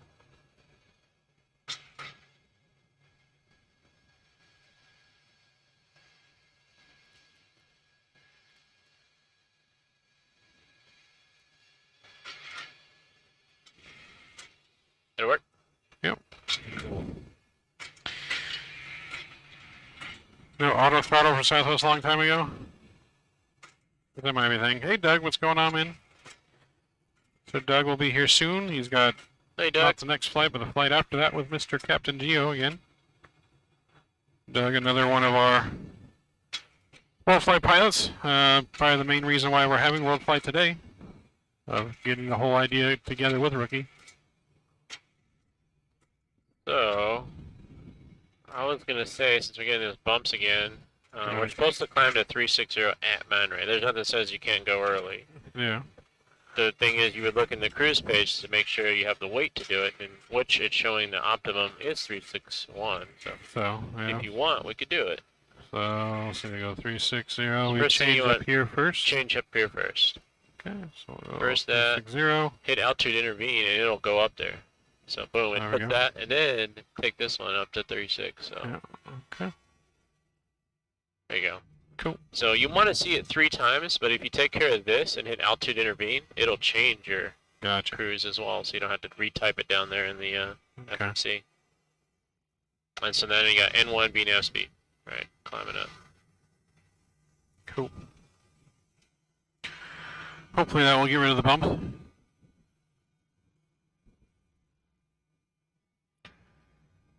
Wonder if some of the bumps has to do with maybe like if our like center of gravity is kind of off in the plane, like weight distribution. Does that affect any of that No. in flight? No. No, because it has to be within a certain range all the time. Yeah. From the time you take off, like it can't get out of range unless Gotcha. you know you have a severe problem like a load shift. But in a passenger airplane, you shouldn't have that. Yep. Did Geo hand fly the whole 500-mile leg? He did. I mean, it wasn't the whole flight, but from to the one waypoint, the 500 miles, he did hand fly the whole thing. Yes. So, Pat wants you to go to his sim, apparently. Send him down here now. What kind of sim does he have? So, he has a FDS cockpit. Yeah, same FDS cockpit. I think he has more FDS than Ricky has. Like, this is not real. This is the FDS version. I don't know if it's FDS version. It might be 35 or 36. 35, 36. I want to say maybe the CP. Probably Pat can say which one he has, but I mean, it still feels nice. It definitely feels, you know, a little different than the real thing. You can tell the difference a little bit, but it still feels, for a sim throttle, you know, still felt pretty nice. He has a real nice sim, and I have to say I was pleasantly surprised how good X-Plane 12 looked in this sim. Oh, okay. Does that mean that you might try X-Plane 12 again? Well, I'm going to eventually try X-Plane 12 because it's got planes in there that's not on a Microsoft, but I just needed to be more stable and I need better performance. Performance is really my biggest gripe. Yeah. I just can't even get to 30 in Really? X-Plane, you know? It's just... You know, I understand the number or something, but I just feel like if it runs smooth, like if I look around and it's not well, like that's a slideshow to me, I'm okay. Like, Yeah, because I used to remember the time, and maybe, I don't know how long you played Flight Sim, but FS 2004, when you're coming into a big airport, if I had over 10 frames, I was happy. Yep, no, I remember playing back in those days. I used to play with just a laptop and a mouse and keyboard. Yeah. I didn't have joysticks or anything back in '98. It was 98 was the first one I got. Yeah. But yeah, no, it does stutter for me, and like anytime you go below 20, Vatsim disconnects you. Okay. If you're below 20 frames on the X pilot, it doesn't do that on V pilot, but X pilot will disconnect you. So that's the other issue too, because I keep going below 20. Yeah. And it gets getting disconnected. And it's just a pain in the ass. Yeah. Well, I mean, time for a new computer. Yeah. That was always my cue. Yeah. Whenever there was a new flight sim that came out. Well, see, with That Microsoft pushed- now, I'm in the 50s. Yeah. Yeah, but are you using DLSS? No. You're not using DLSS. No, Okay. I did switch to it, but then I switched back. It didn't really. What very much. in your settings are completely ultraed out? No. The only thing that's on ultra is the clouds. Everything else is high, except for trees and water are medium. What do you have your draw distance? 200? More 150? I think it's 150. Yeah. So that's So, a huge one. I know yeah. that. If you, So But the it's senior developer that I'm working with showed me some stuff that he knows from developing. And when I was having some issues, and then because I had been good, and then all of a sudden update I had some issues. There was that one in 7.10 you had to actually delete some cache files that it was duplicating that people didn't know about, and that helped performance. So, but I've always gotten really good performance. The scenery still looks good. I mean, not that I need 50 frames per second, but Sure. it's better than 20 Yeah. and below 20. Yeah. You know, 30 is perfectly fine. I don't need Yeah. anything more than that.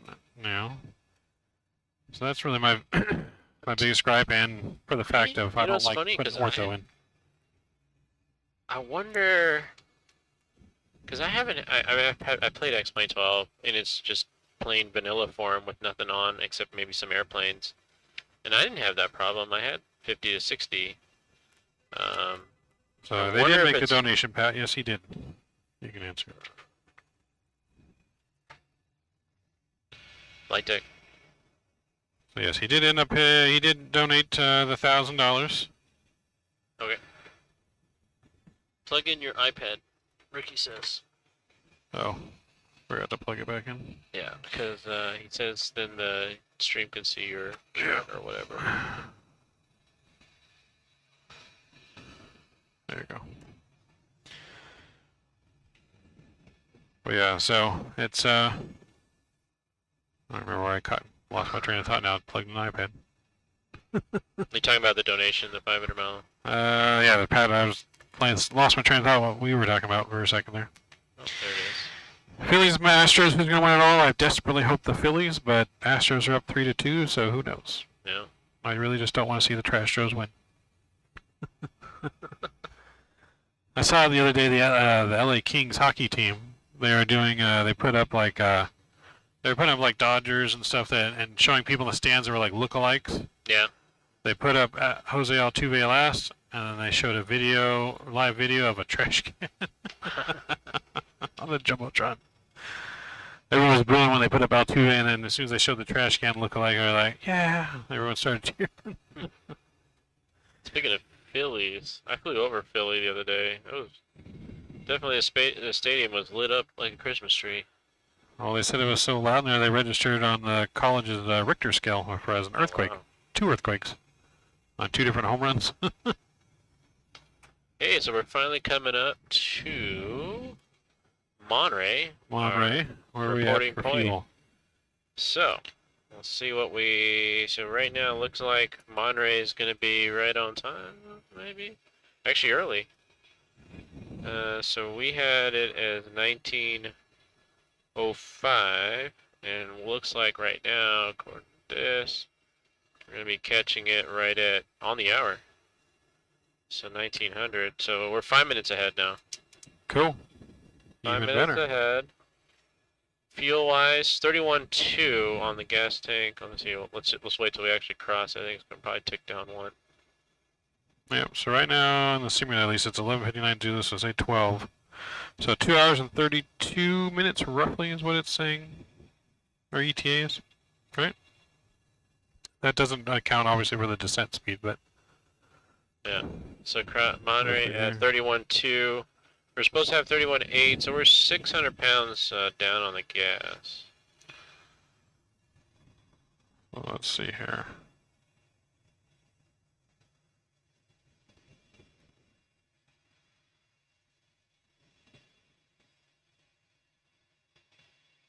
5 minutes, I had 600 pounds down on the gas. That's not too bad, really. Within reason.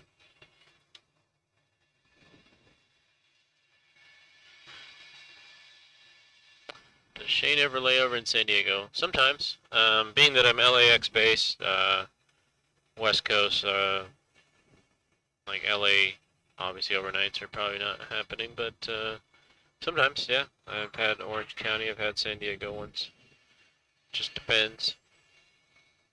Yeah, so right now we're actually about 45 minutes ahead of schedule. Okay. According to just how I had the schedule.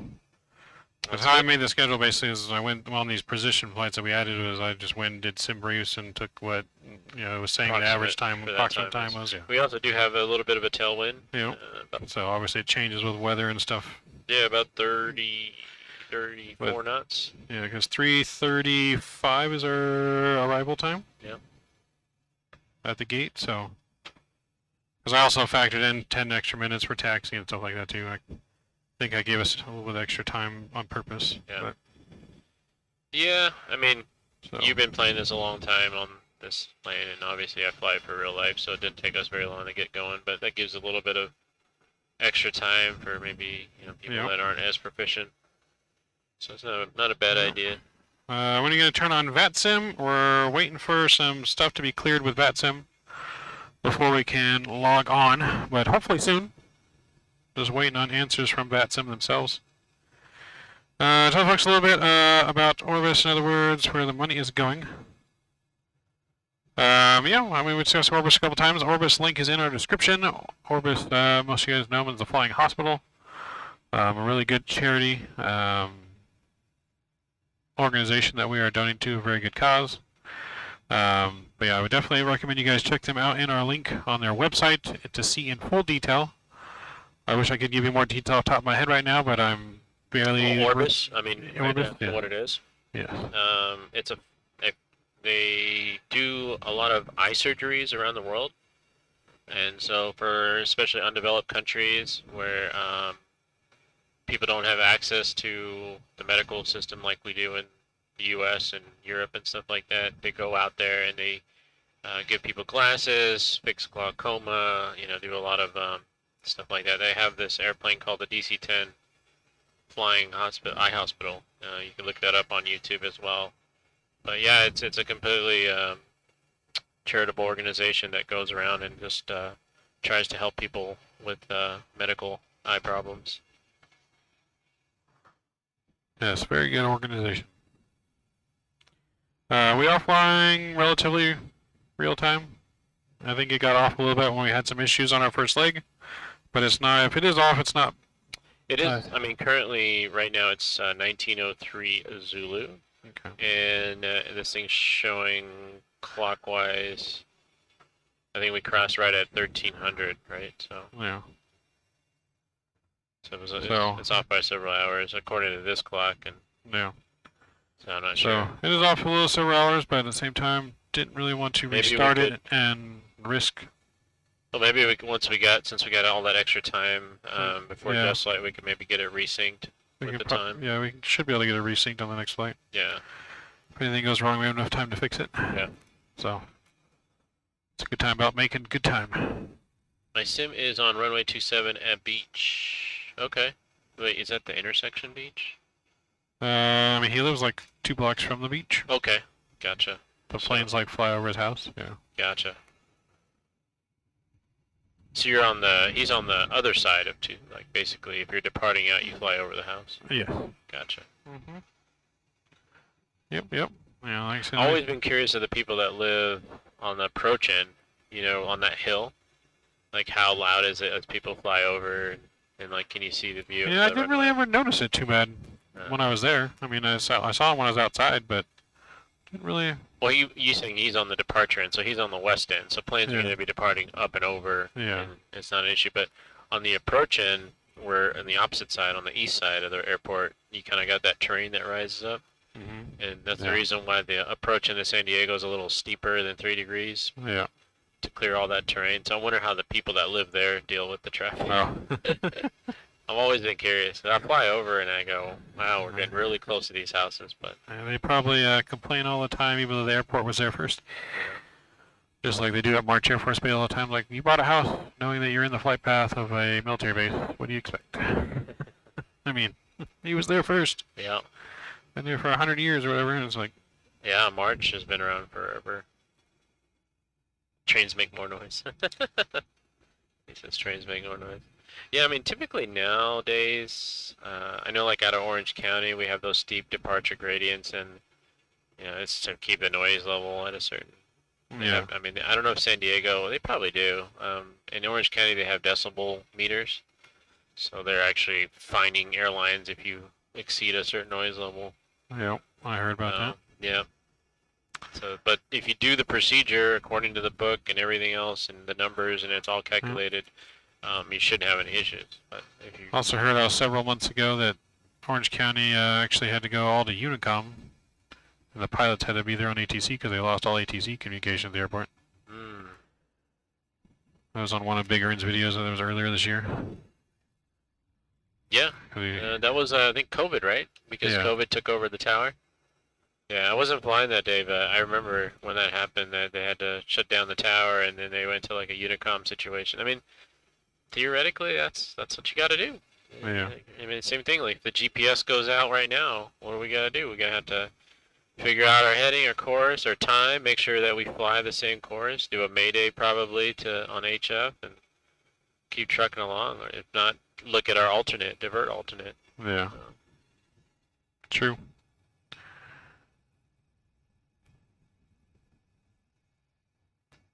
Rookie's calling me. Why is he calling? Has he been texting? Because my phone's like almost dead, so I can't really use my phone. What's up? The phone's off the hook. Okay. Yeah. He didn't put the galley. Oh. Flight deck.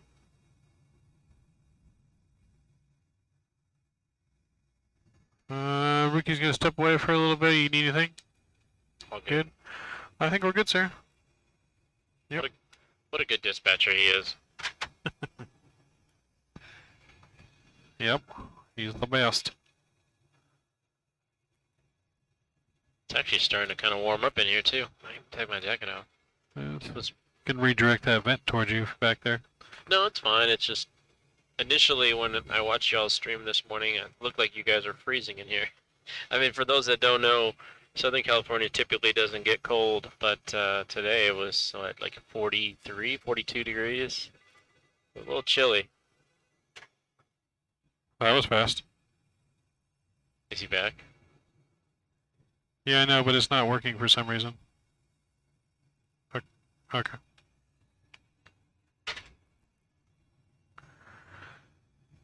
What was that about?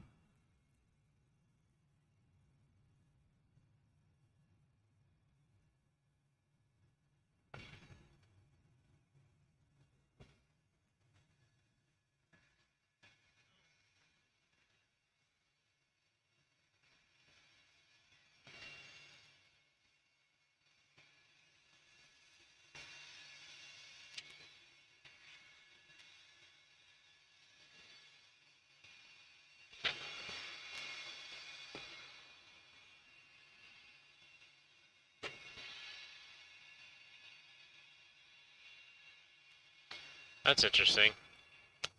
The vibration are up high. Both of them. Yeah, I noticed that the other day when I flew. That kind of happened for a Flight little deck. bit. What? Okay.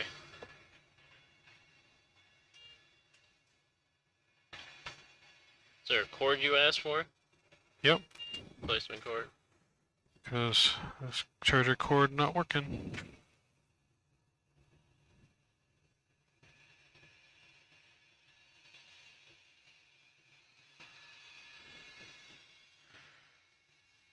You know that museum in San Diego? I've never been to it.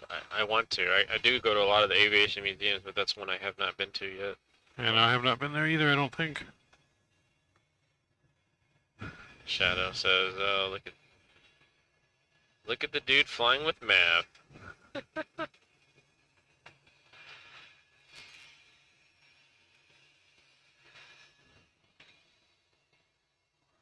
Ask him when's he gonna get here. Yeah, it's true. We need our sound sound fixed. I don't even know. Maybe he already fixed the sound remotely. I'm not even sure.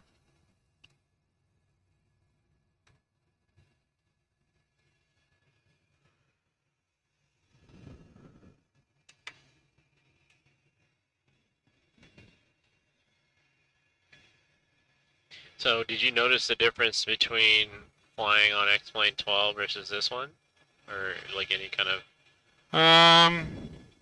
as far as the physics and because so what is he using for his Zebo. Is it the Zebo? Yeah, Okay. he's just straight up using the Zebo. All the things are mapped to the Zebo controls. Okay. So I don't know if there was much I could notice. I mean, if he ever did go down there, I know that like the sensitivity was not how it feels on this right now, like how you set but it up. that's kind of like more or less Yeah. calibrating it. But I mean, he's got linked yokes too, which Oh, okay. is a little different feel and everything Yeah. like that. So that's pretty nice. His seats are way more comfortable because they're real. Didn't get uncomfortable at all the whole time I was sitting in it, like these ones. And they're not, they don't break like the FTS. He was surprised when I told him the difference between them. How did he source the real ones? I don't remember how he bought them. Maybe Pat can elaborate on how he And do they got them. integrate into the FDS shell? Yeah, so instead of J rails, he just has the straight rails. Uh-huh. So they just go straight back. And so you just enter in through the other side of the chair instead of through the pedestal. Gotcha. But, no, he's got a real nice setup. I mean, he uses 3 82-inch, or 85-inch TV screens. He's got 5 computers that run the whole thing, though, not just the 2 we have. Gotcha. He's got one for every screen, plus his server that runs a lot of the stuff, and then another one that runs some of the stuff inside here. Yeah, he says he got the seats from the graveyard too. That's really cool. That's much like Orange County. OC, yeah. Yeah, Orange County 737 kind of did his own sourcing. I guess that's kind of part of the fun of it, trying to go on a wild goose chase to find certain parts.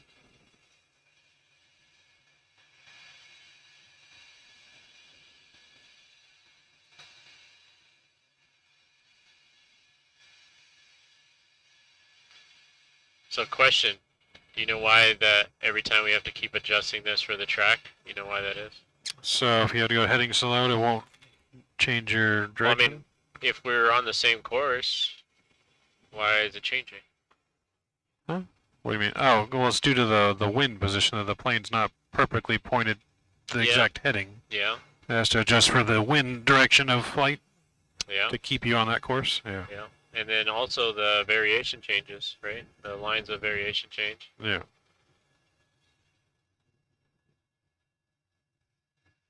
Let's see. Simtech, Swiss Simtech on eBay strips planes down and sells all the parts. Oh, that's really cool. Yeah. Yeah, magnetic deviation. Yep, you're correct, Pat. Yeah, your deviation changes. Lines of flux are changing. Another proof that the world's not flat. I've been asked that in a bathroom stall before by a passenger. He just said, "Hey, you're a pilot, right?" I said, "Yeah." Can I ask you a question? I said, "Sure." The world's really not flat, right? And I said, "You're being serious right now?" Couldn't tell where he was going. Yeah, he was. I said, "No, there's too much math that depends on the fact that it's round."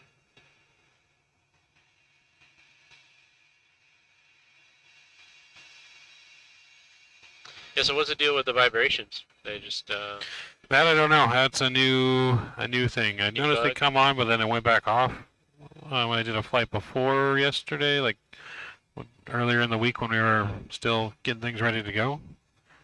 So this is just what vibration in the engine is too much, is what Yeah. the thing. Yeah. Engine's gonna vibrate off the bolts, and we're gonna lose all the. I mean, normally it's cause of concern because it's red, and yeah, I'm not. You would at least look at the QRH and kind of see what if there's anything that would relegate, maybe bringing it down or try to see troubleshooting it. Great circle, Doug says. Yep. We're not really taking a great circle if you look at our route, though, because we have to go in the South Pacific. The legs are too short to make any difference.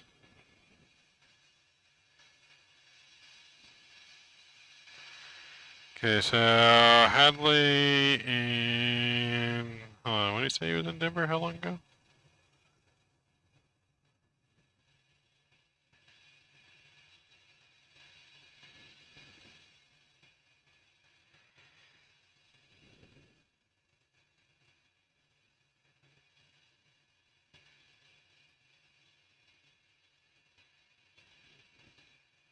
Trying to catch up on all this stuff because I've been looking at it because my phone been dying.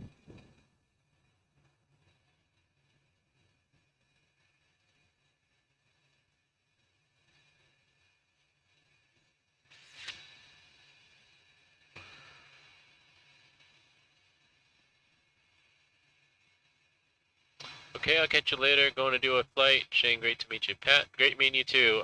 Yeah, let me know when you want to hook up and check out Sims. Yeah, I could definitely, if I'm down in San Diego or even make a trip. I made a trip to go see Orange County 737 Sim, you know, just to kind of help them out with calibration controls and things like that. So if you want something similar, sure, I can come down and help out. No problem.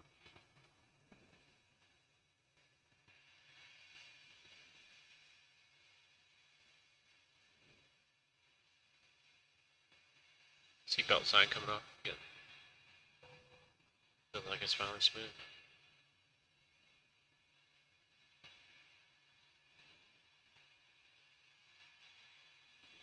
Captain Shaquille Oatmeal. What's up, big bro?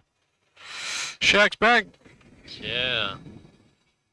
How are you, my friend? This feels a little different because normally you're responding to me when I am in your chat. It's definitely a little weird. Checking in from work. Well, I hope the weather's being good and your flights are running on time. What longitude are we at right now? Ask me the hard questions. I have no idea. How do I find that out in here? If you, I don't know if, well, this doesn't work, but if you Oh, had yeah, that, you could see the position. Okay, yeah, that's right. But I was a dummy in here. Can't tell, VREF. You can look at the Oh, I guess I could look at the chart, huh? Yeah. See where you're at on the chart.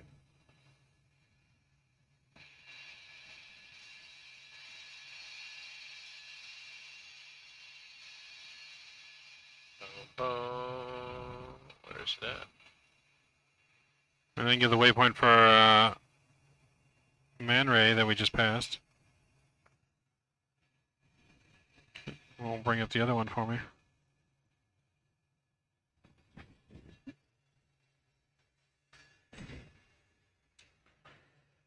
You can also look at this on this right here. So we passed Man Ray, and there's a position right here. So Man Ray was at least latitude. It was 155 north, 171 west.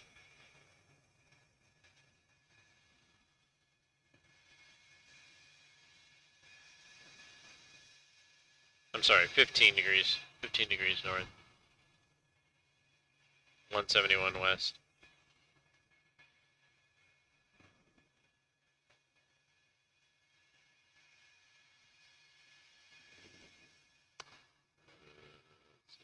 There we are. Yeah, so 15 degrees north to answer his question. Back at Man Ray, we're probably crossing further past the equator soon here. It's probably less now.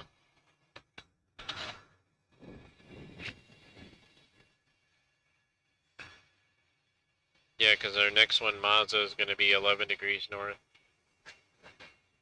180 east. Oh, that's right at the Prime Meridian. That's at the Dateline time change. Oh. Yeah, 180 east. I mean, that's. We're gonna go back in time then. We'd be going to the future. Or the future, that's right. To the future. To the future. Yeah. Back to the future.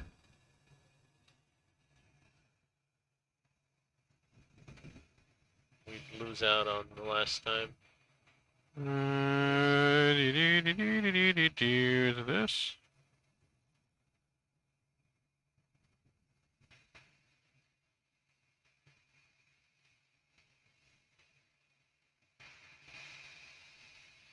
Johnston Atoll on this route. Not sure. I'm not getting any on the Navigraph charts. I'm not getting any. No, all I'm getting is for the waypoint. I can click on the little circle part, and It doesn't show any detail though on the chart, huh? I guess not over the middle of the ocean. I mean, I do have the real one. So won't have our geographic position, but.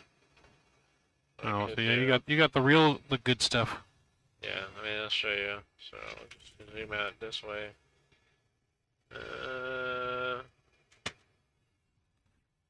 You know what the name of that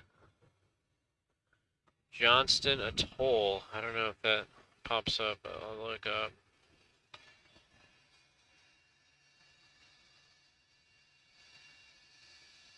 It's not Johnston Point. Alright. I don't think any of those are it. Nope. I don't know where that is. It's probably part of the Marshall Islands.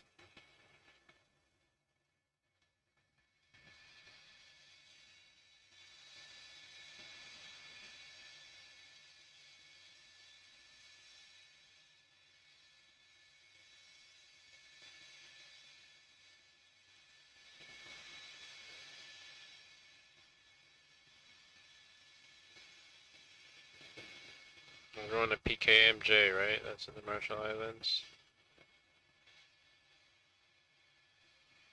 Yeah, that's where we're landing at. PKMJ.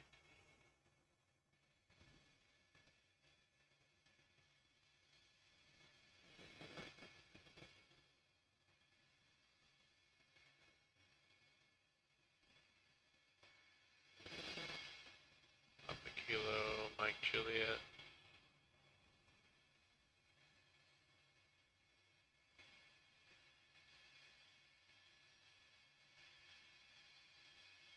Alright, let's see here.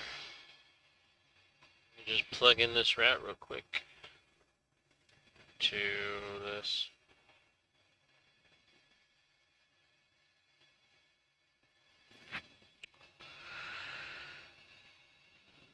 Choco. Then we go R584 to MHA.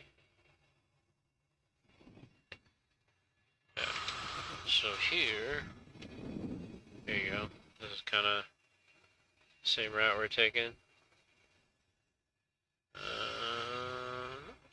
I have no idea, Shadow. I'm not a jet engine mechanic. What did he say? He said, how many changes does jet engine have or stages? I have no idea. I can look it up.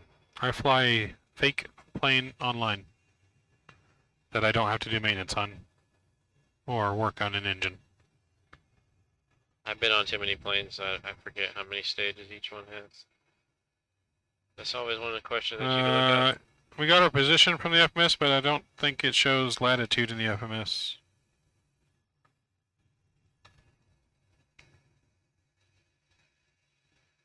I was wondering if you passed Johnson Outer on this route. This is the lone piece. That is the lone piece of scenery. Ha. I don't know where it is in relation to Monterey and Mazda, but I mean, the place we're going to is another atoll. It's Marjura Atoll. What made you pick this spot? This is just like a... I was kind of using Valenta and trying it to use routes that actually like airlines flew for as most as I could, as well as trying to just make it a certain length to give more flights to people that didn't have enough flights. So really, we didn't have to go this route. We could have went a more direct route, but then there would have been less flights. Gotcha. But I did a more direct route on the way back home, just because I figured at that point people are not going to want to fly as much. So, gotcha. Because there's 8 flights there, only 5 flights home, which makes the flights longer. Also, too, I didn't know people didn't want to do longer flights all the time.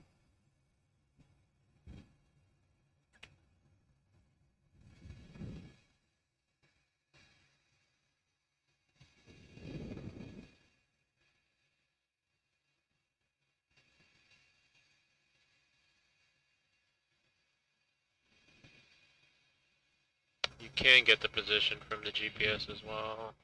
Let's see here.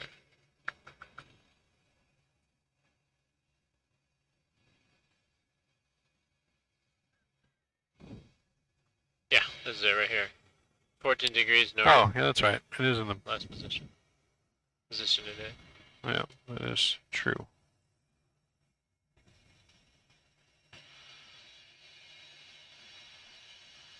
Yeah, so we're 14 degrees north, 174 west. Approximately.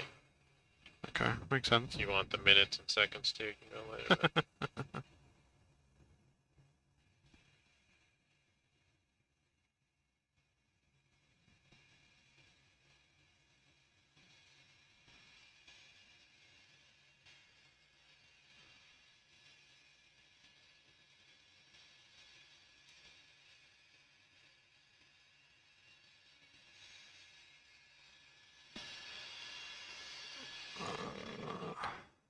alright, let's see here.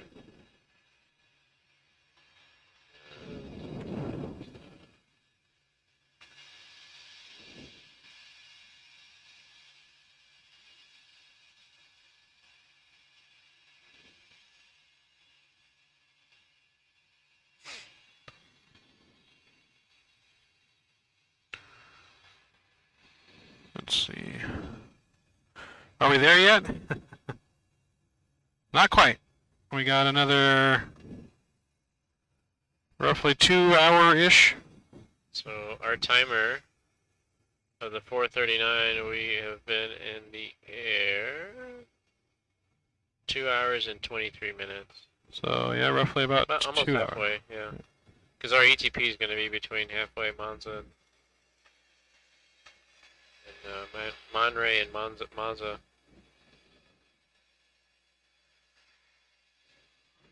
Again, Shadow, I fly a simulator. I have not yet gone to any courses to get my license. I don't know these answers. What does he want to know? How long is airworthiness certificate valid for? Airworthiness certificate? I mean, it's valid as long as all the ADs and inspections have been complied with. What he said. There's my answer. Boom. Got it.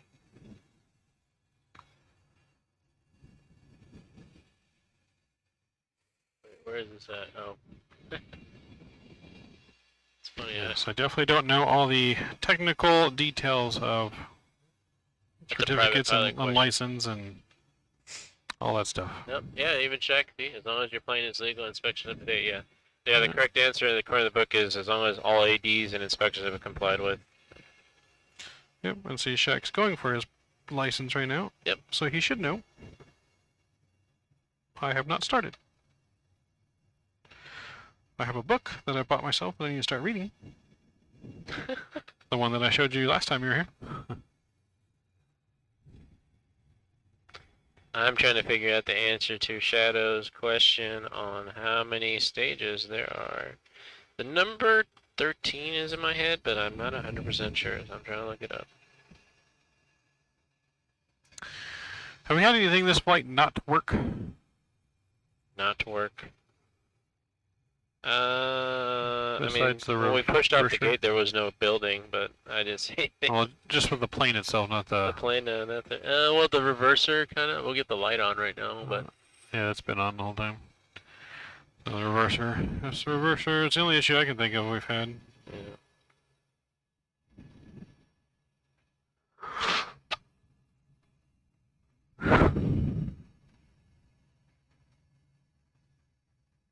Five or seven now, that seems awfully low.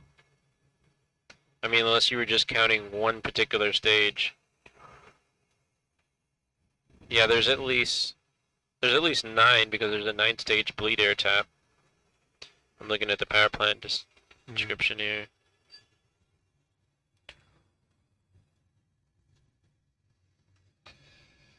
On the CFM 56 specifically, because yeah, different airplanes have.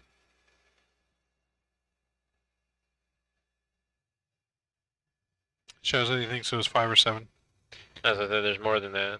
So he's asking me a question, he didn't even know the answer. I mean, it's also engine dependent too. I mean, your bigger engines might have different amount of. I mean, your different manufacturers use different stages, so it's not a set numbered for any particular. Like, you know, all jet engines are not the same. Yeah. So it's more specific to the type of airplane and engine. So this is a CFM56. There's a 9-stage bleed, so that leads me to tell me that there's more than 9 stages, or at probably 9 stages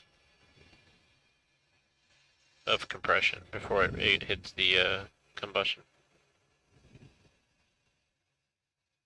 But Gotcha. how are you doing over there? I'm doing good. Just need to get my legs stretched out a little bit. Yeah. But other than that, Yeah, I'm gonna say 9 without googling anything. Just looking at some of the schematics here, because even in the main description of the engine in our manuals, it doesn't specify how many stages. It just says it's gotcha. dual rotor axial flow turbofan. It consists of a low pressure compressor and a low pressure turbine.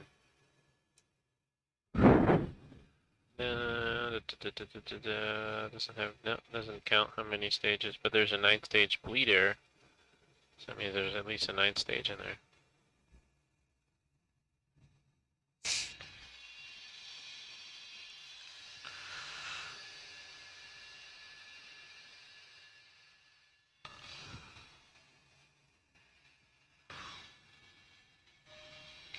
Okay, then an easy one. What do you do when you need to start a fire? When you need to start a fire, you mean put out a fire or start a fire? Because it shouldn't be starting any fires on a plane. Is that somebody calling? No. I pushed for him to call me. Okay.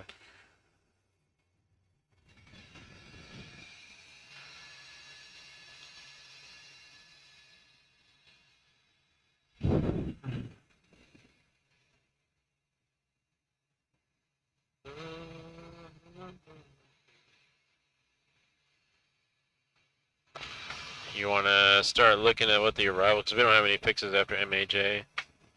Not even the airport. Okay. Oh, there he goes. He wants to call. Flight deck. I gotta do number 1 if you can relieve me for a view.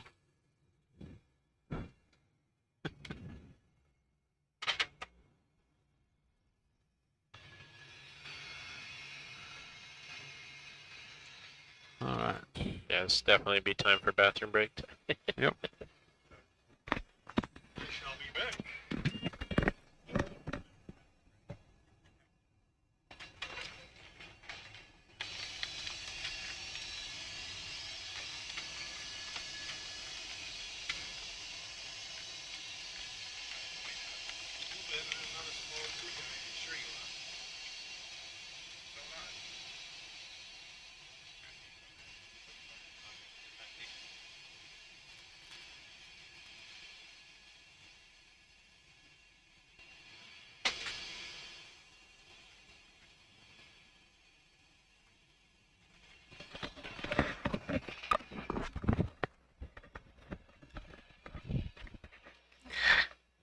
Hello, Chet. What's up, Ricky? Hey, how's it going? Not bad, not bad. We're just, you know, out over the ocean. Cruising along, cruising along. I'm trying to answer Shadow's question on how many stages does the CFM56 have? And my guess is going to be 9. Let's see here. Tell Shadow stop asking questions and get himself here. Right, he needs to. Get here, Shadow, now. Drew Stone 77 is in the building. Vera Simmers here. Captain Shaquille Oatmeal is here. What's up, Shaq? Yeah, Shaq's at work. Shaq's at work. Hey, make sure you guys go check out Captain Shaquille Oatmeal's channel. Small story. When I first started streaming, Shaq was one of the guys who took me under his wing, and you know, against all odds, he mentioned my name and supported me. So I asked that during this time that you guys help me return the favor and support him. Go check out his channel. He's got great content. Give him a like and give him a sub. Shaq is a really great guy, genuine guy. Met him. It's been about a year now. He actually is the liaison between me and chemtrails. You take Shaq out of the equation, I don't meet chemtrails. So a really great guy, man. So make sure you guys check him out. On my channel, he has there's a link. There'll be a link to his channel once we go live on World Fight on my channel. So make sure you guys check out Captain Shaquille Oatmeal. Can't wait till you get here, VRef Simmer. Hey, Pat's here. Hey, what's up, Pat? Pat's also a great guy in the community. He's a fellow sim builder. Pat has a 737 sim. Pretty much FDS and OEM. He's been building sims for a very, very long time. Very knowledgeable guy. Make sure you check out Pat's channel as well. And Pat actually invited Mav and myself down to his sim. Check out his content too. Underrated channel. Very underrated. So make sure you guys check it out. And he's one of few that that streams X-Plane 12. Him and his good friend Mike.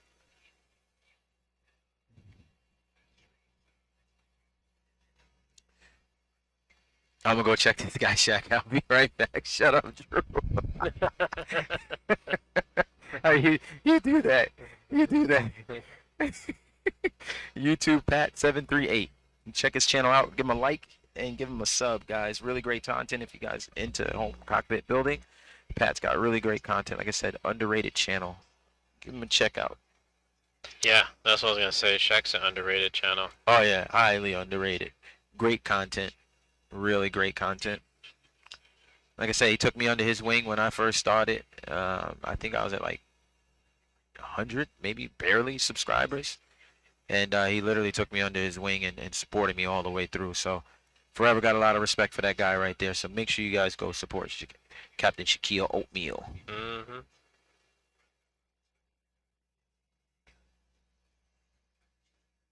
Yeah, so the answer I'm going to go with is 9. I see a lot of 9 high stage compressor. Shadow, Mr. I want to get into the deep nitty gritty Duro stuff. Get here, Shadow. Unacceptable. Yeah. He says tell Hadley to get his bag quicker. Oh, throwing shade, huh? Dang, Hadley, get your bag, bro. What are you doing? What'd you bring? Shaq is awesome. It's cool. So, Mr. Chemtrails, Uh-oh. Tell us about yourself. Who are you? Oh no, I'm just a guy. Really? You're a guy I look up to. So tell me more. Tell me more. Let's see. I'm just a guy that likes Sims. That just so happens to fly real airplanes as well. I mean, depends on how elaborate you want to go with that explanation, but I live in the vicinity. Live in the vicinity. Yeah, no, I'm just a guy that likes airplanes, all sites, virtual, real. I don't know. What do you want to know? How did you get into flight sim? Flight sim? Well, I mean, ever since I kind of honed in on that's what I want to do as a career, I think growing up during the time frame I did, Sims were just kind of coming online.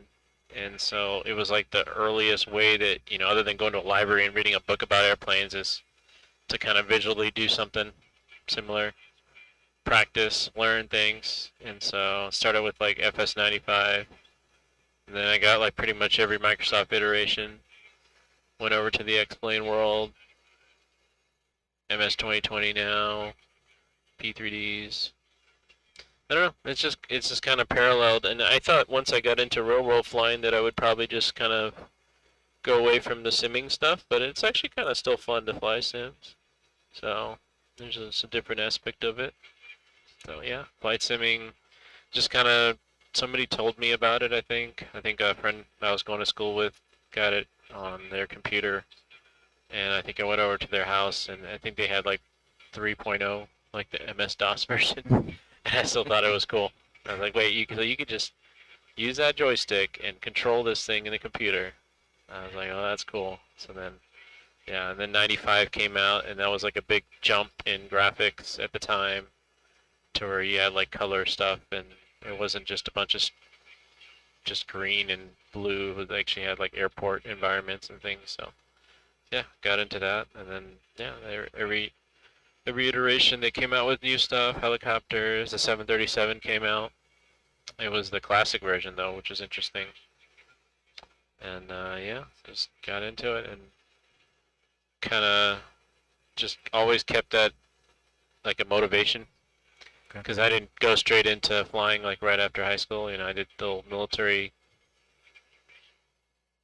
service, and I wasn't flying. So flight simming at that time to me was like kind of like keep your eye on the prize. And eventually you can come out and do the flying in the real world and go through. Okay. So I understand that you are a real world pilot, ATP rated.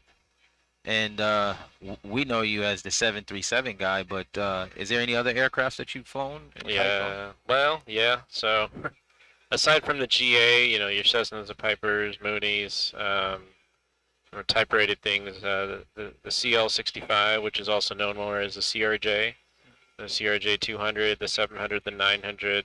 Flew those at the regionals when I first got a airline job. Then I got hired with the current airline that I'm with now on the 737.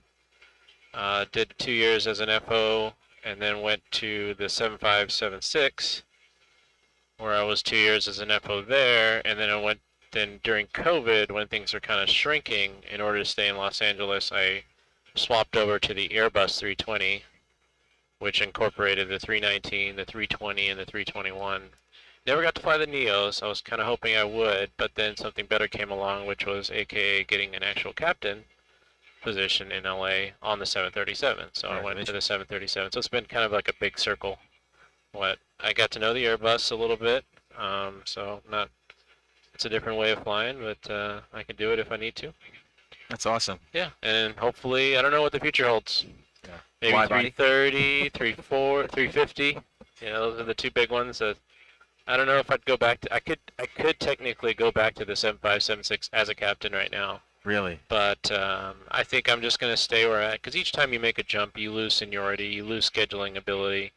So I think staying on the 737 will be better for just getting the days off that I want and just be able to. And the 737 is a fun airplane to fly. There's a lot of cool places it goes.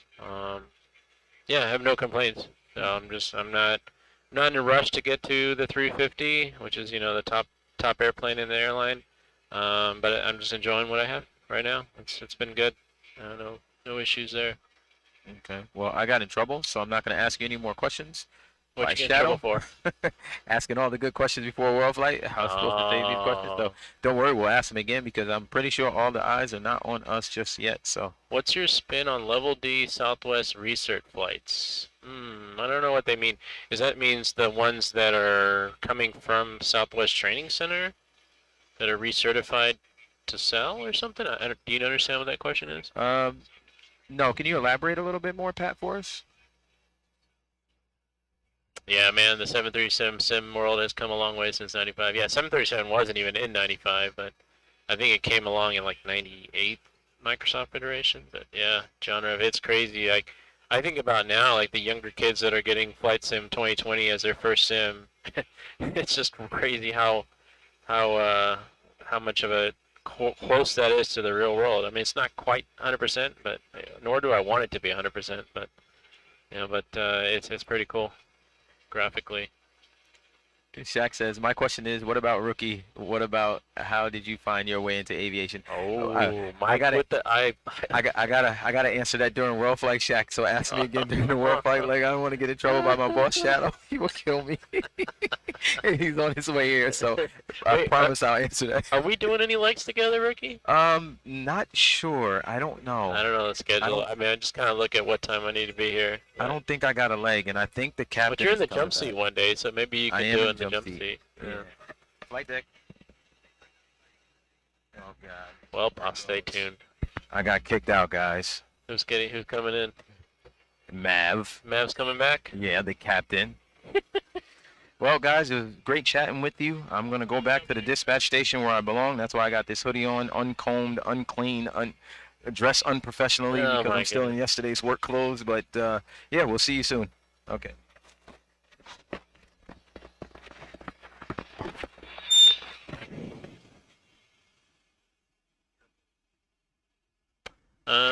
So Pat738 says, can you compare a real world real sim for your airline, let's say high-end sim like Ricky's? Okay. Yes, I can kind of compare it. I will say what the sims we use for training purposes that are FAA certified have a lot more. Well, first off, they're the actual cockpits, like the switches and everything are not like a third-party affiliation. They're like actually from Boeing's, so they obviously feel a little different. They don't concentrate as much on visuals, so I will say in the visual department, you know, the high-end simmers, you know, they're using Microsoft 2020 or X-Plane. Those type of simulators have a lot more visuals. A lot of times when we're flying in the research, we're not sightseeing. Most of the time we're doing really these crazy things that we don't see very often in the world, such as low visibility takeoffs, Cat 3 landings, you know, things that, you know, just doesn't happen often in the real world to get familiarized and to get comfortable.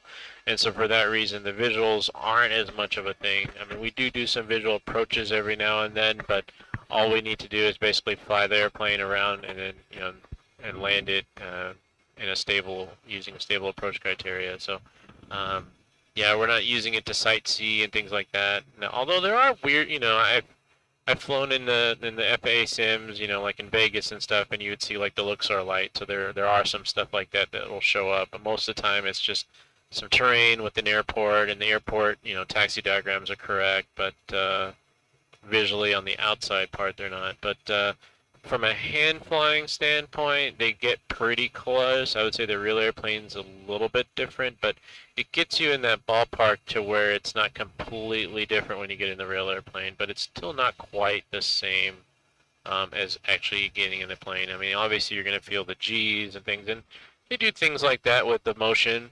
You know, for example, when you do a takeoff in the motion sims, the sim actually tilts back, but the visuals, so it's actually an illusion to where as the sim tilts back and the visuals stay the same, it gives you that sense of acceleration, things like that. So you do have that, but like, you know, getting bumped around, it's not quite the same.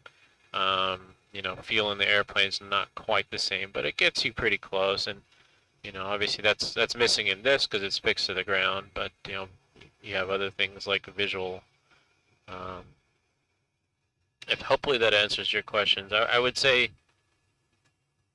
the FAA sims, I mean, they're multi-million-dollar sims, so they're obviously a little bit better as far as feel, durability, and just the overall, the way the systems work. Everything has to work pretty good, but they're still not quite the 100% of the real airplane. And then, you know, then you got the high-end sims like Rookies like this that give you that illusion of sometimes that you're in the plane, but, you know, there's certain things that just seem a little off here and there. How noisy is the 737 cockpit? Well, I would say that compared to Rookie sim, it's actually quieter. The engines sit pretty far back, so when you're in the front of the airplane, I mean, I can hear, even with noise canceling, and we do wear noise canceling headsets most of the time, but a lot of times I do have like one ear off when we're on the ground taxiing, so I do kind of get a sense. And there's been a couple times where I've had the one ear off even on takeoff. And what I will say is I can definitely hear the engines when they go to takeoff power. Also, when you're taxiing and you just kind of click them back to idle, you can hear that spool down and stuff like that. But from just a constant droning noise, I would say it's not really there. You would hear rattles and things like that, the air conditioning system over the engines. But when you do hit that toggle button and you hear the grinding of those CFMs come to life, you can definitely hear it even with headphones on.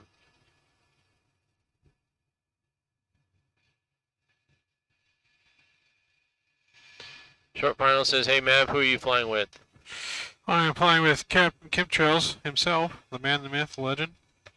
The real captain, not the enthusiast, but the guy that actually gets to fly the real $80 million aircraft. Yeah, it's more like 130, but... 130? Yeah. That's, you know, that's one of the things that kind of gets you in awe is like, and you get that release and you sign for it, you're signing over like $130 million asset, plus the people on it, plus the crew. Yeah. There's a lot of responsibility. I didn't really think about that before when I was in FO, But now as a captain, like you start really, it kind of comes full picture that it's all kind of hinged on you. Yeah, basically. You bear the brunt of responsibility. That is true. Something goes wrong, you're the first one they look at to blame. Yeah, yeah. But you know the way they say it is if you follow the procedures you've been taught and you You ever play- fly any you be Maxes? conservative. No No? Maxes. We don't have any Maxes yet. Still doesn't have any Max, really? No. No Maxes. Oh. So that actually saved us during the time when the Maxes were not so great. So, but we did order. We placed an order for the Max 10s, which are yet to be certified, but you know they're on their way. Gotcha. So yeah, just NGs. I've flown the 700, the 800, and the 900 ER variants.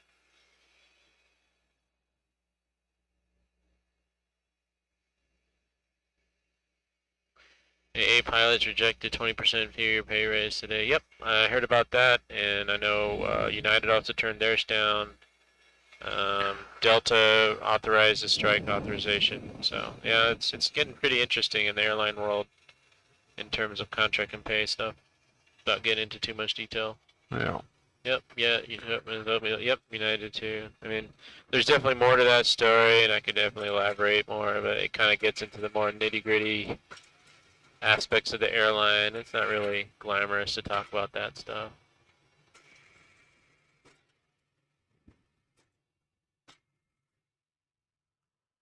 More bumps. Yeah, real bumps. Wow, that's a big one, huh? Put that back on. Yeah, you got 200 feet off. Jeez. That's pretty violent. Sometimes what you could do, when you're over the ocean like this, you could do what's called an offset. So you see those clouds out there, they look like really tall, maybe they're thunderclouds, and you want to go to the right of it. Well, you can do a lateral offset like 20 degrees right, and then that'll give you the same track, but just off to the right, 20 miles. Okay. So, I don't know. I mean, it's a totally a more of a what you want to do kind of thing. Yeah. What airline do I fly for? Oh, I don't know. I think it's pretty apparent, but one of the big three. I mean, he was only It's a 1 in 3 chance. only decorated in it.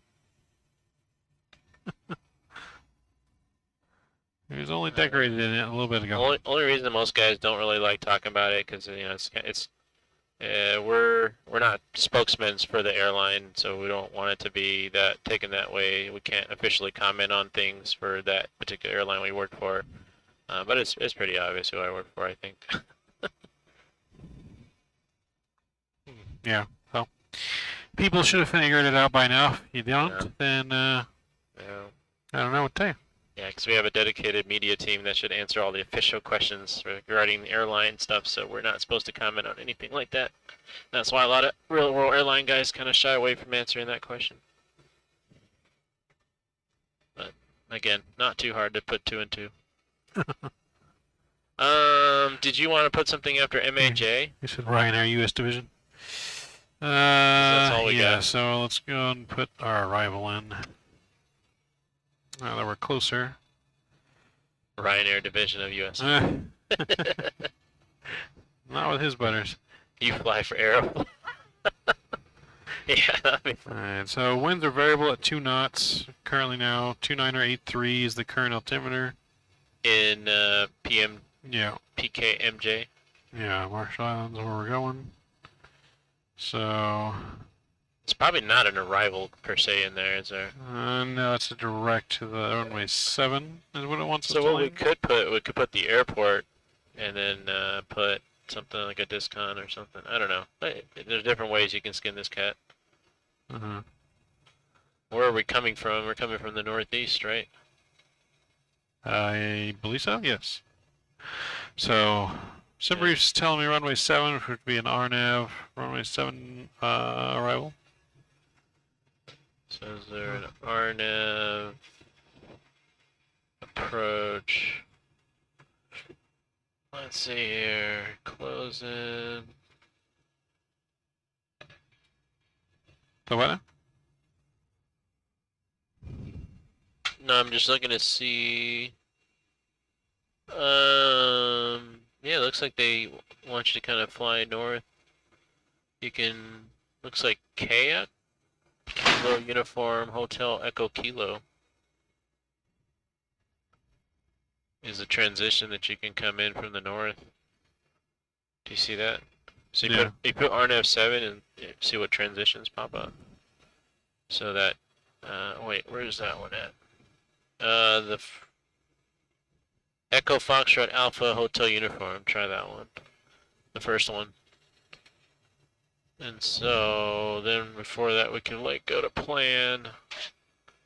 Then we can step through and say look at so zoom in here, see what just happened there? Yeah. So yeah, we could do that. That looks good. Yeah. Execute. Yep.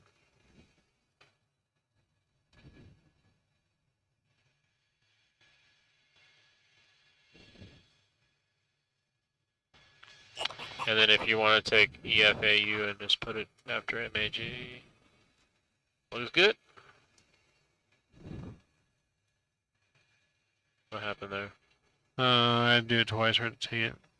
What's that? So I had to do it twice for it to take it because sometimes the first time over it erases a couple more. You want to race when it brings it brings it like up more. But then it That erases looks them. changed. It looks different now. Yeah, it got rid of that EX. Yeah, it got rid of something when you did it that way. We don't have that EFU anymore.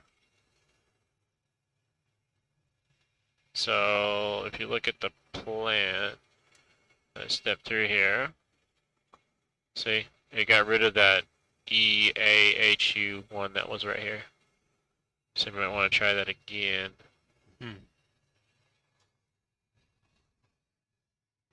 So we can, I mean, we can enter behind by these plans, right? What's that? We can just look at this and then put in what's missing? No, it's on the approach. Echo, Foxtrot. So you had it right, and then you changed something, and that's what dropped it out. The way you had it right was better the last time. Oh. When you close the discon, you closed too many fixes or something, and now you have us going. Oh, it was the one fix, but that fix must have closed something I couldn't see. Yeah, it's weird. That's why we're doing what you most of the could do, you could, I mean, you're just missing one fix, which is Echo, Foxtrot, Alpha, Hotel Uniform. So if you want, you could put that after. So if you put Echo, Foxtrot, yeah, AHU, that would go right here, I believe. Don't wait, erase. EF A H U. Alright. So now this should be right. So as you step through, yeah, so you got that right there now. Good? Yep, looks good. So here, hopefully that changes that. There we go. I'm hitting my fourth wall. Uh-oh. More coffee needed. You drink coffee? No, so does my caffeine intake. No. I would switch to coffee. A little more healthier on the choice.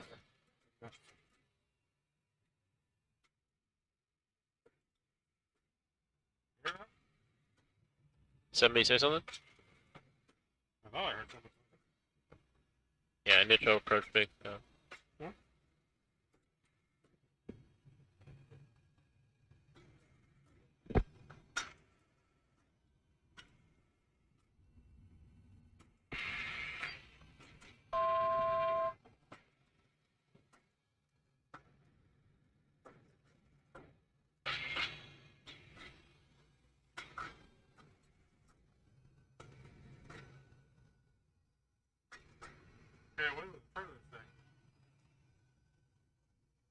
What's that? I said I can't win with the turbulence today. No, sometimes it's like that.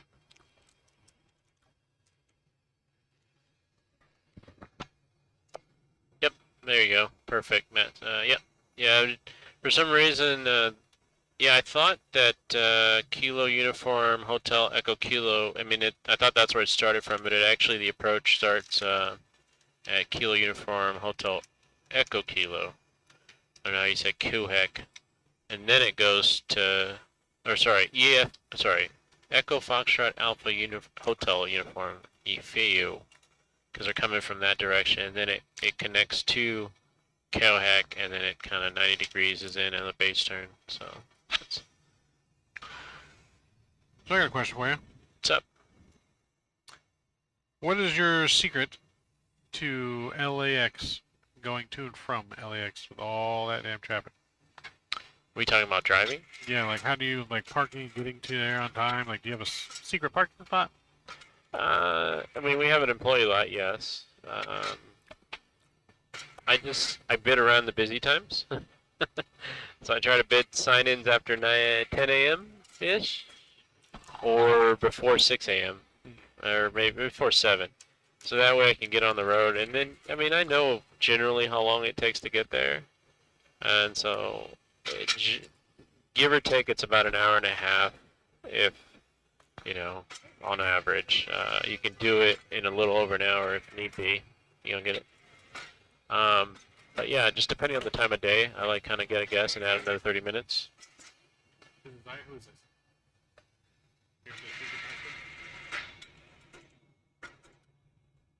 Coconuts is here. Who? Coconuts. Coconuts. Yeah, Coconuts is here. Who's that? That's Coconuts. Oh, he's here.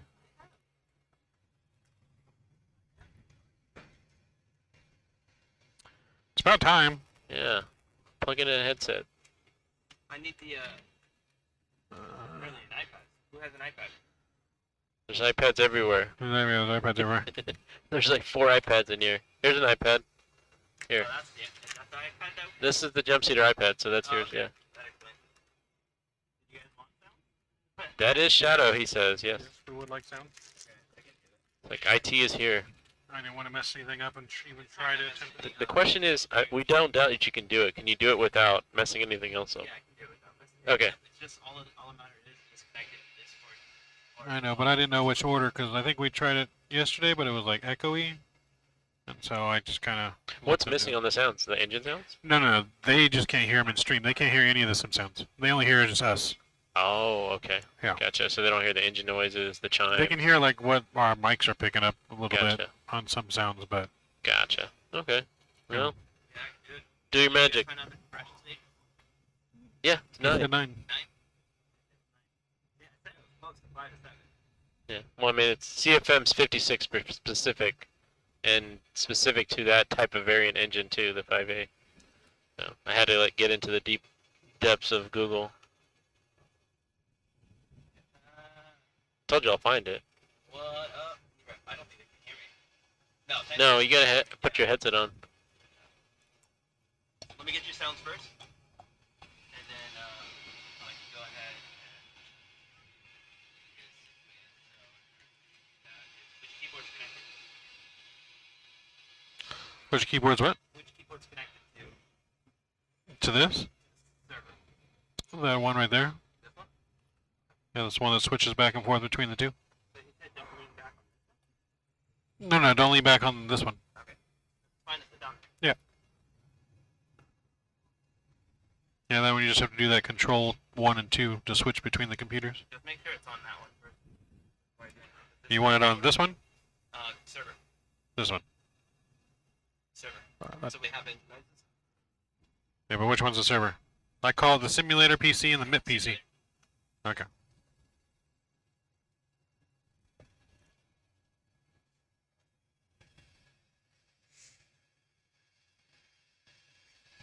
Yes, that is Shadow in the jump seat.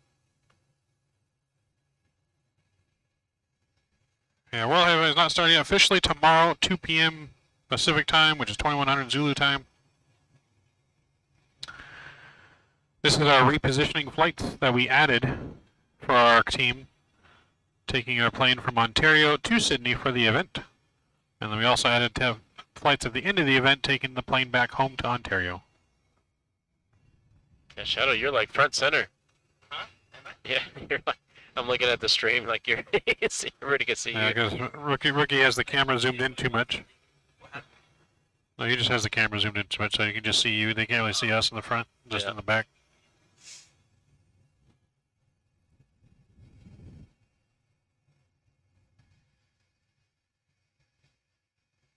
Now they just changed it to full view.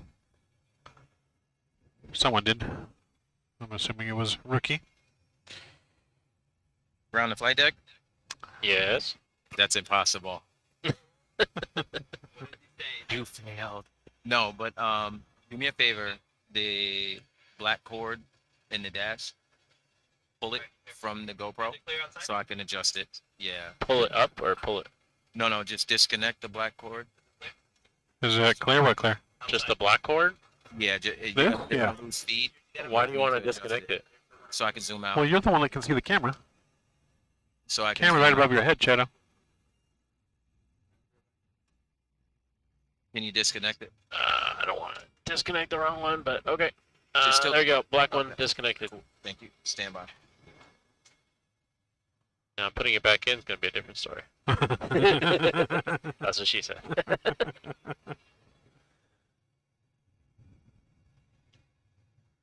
Our stream is black now because you left it on that one camera view that we just unplugged. Good job. FYI. Stand by, people. Stand by. There's the camera. Sounds are being fixed so you guys can hear the sim sounds now that Shadow and our tech department is here. So you should be able to hear the airplane and us, which will make it more entertaining. Alright, so I hit my wall and just caught my fifth wind, so we're good.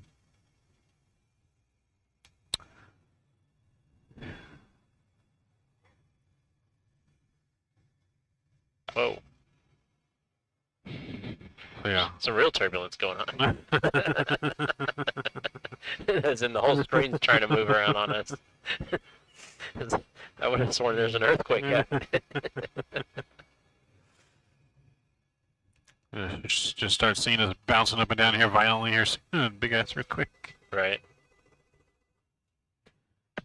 Flight deck. Yep.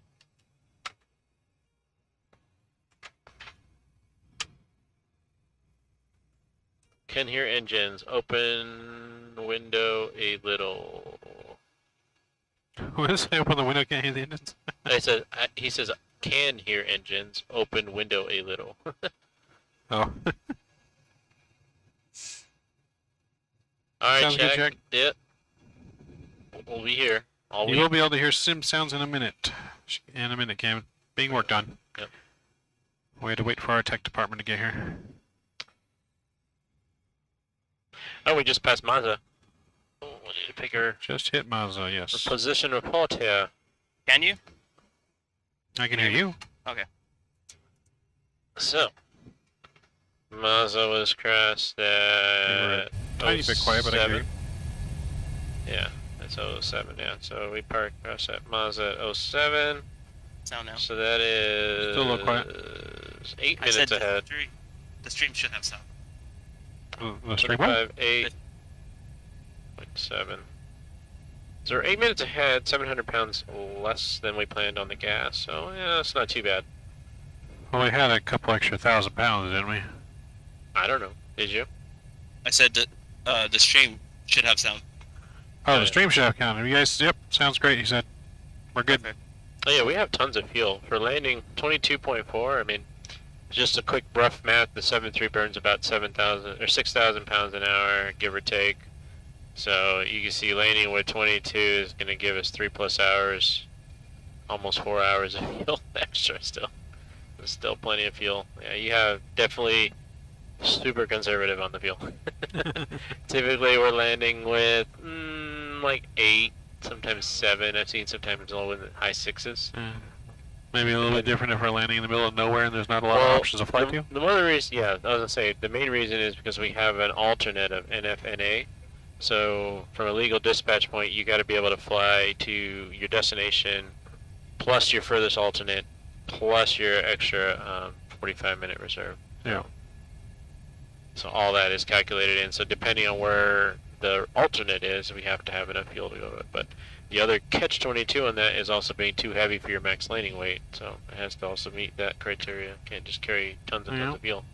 You have to burn off the fuel. Yeah. Yep. Or fuel dump. 7K hour in cruise, 4K in, or 4K in cruise. Yeah, I mean, I see that number fluctuate. I mean, currently right now we're burning 25, like 5,200. Yeah, 5,200-ish right now. Because I mean, we're going to save some once we start descending too. We'll kind of offset a little bit. Just kind of rough math though, 6,000 is easy to do the math, Pat. The reason I say this is like, you can figure out, okay, if it's 6,000 pounds an hour, 45 minutes would be 4,500 pounds, 30 minutes would be 3,000 pounds. So using 6,000 just a better, easier number to work math with. If you need extra 30 minutes of fuel, well, I just need 3,000 more pounds. So, yeah, runway is only 7,900 feet, rounded up, yep. We do know that. Should be plenty. Landing weight right now, we're 136 gross weight, so yeah, we're nowhere near the max landing weight. So should be no factor.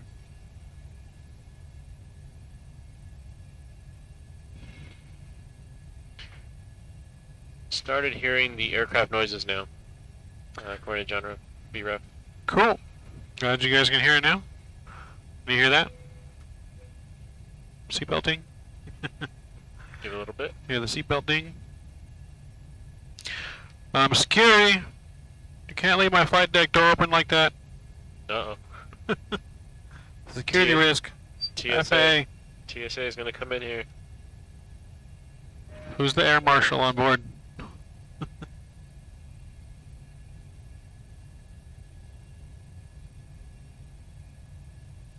Yeah, we're tracking to be there pretty early. Does the U.S. still require that? What's that? An air marshal in every flight? Is it required? No. No. Every flight? At one point it was after 9/11, but I just don't know if they continued. I know they still put them on planes, but I don't know if it was every flight. It's one of those. Can be on your flight. Can be on every flight you be on. Could be just you never know. They're disguised. Only people that know who they're on is us and the gate agents. And so, yeah, they'll be the innocent-looking old lady with glasses. She could be an air marshal. Serious, there's definitely ones that you don't think are air marshals can be air marshals.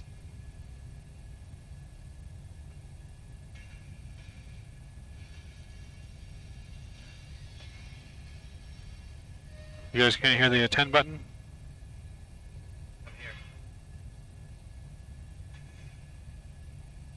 Huh?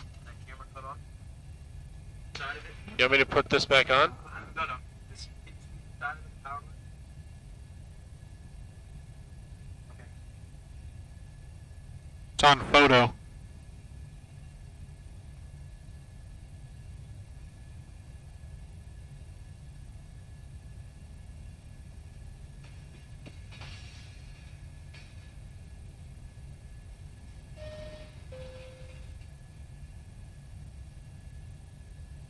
No seatbelt noise. Nope. I can hear the noise. It's faint, but I can hear the noise on it.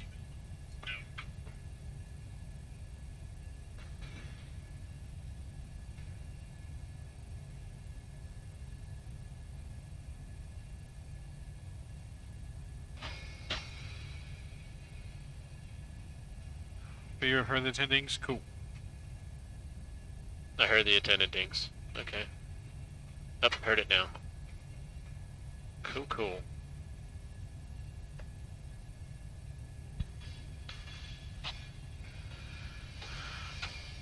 Security to the flight deck. Sir, I have a number for you to call. You've left my flight deck door unsecured. Watch out. I was coming for you. You mean security or flight deck to security? I was just calling security, the air marshal on board, to handle my door, so we didn't get hijacked. Oh, what's wrong? It was left wide open. What was wrong? Did they close it? No. Oh. Ricky's standing in the middle of it now. Oh. But it was wide open. No one was there. That's a breach. Right.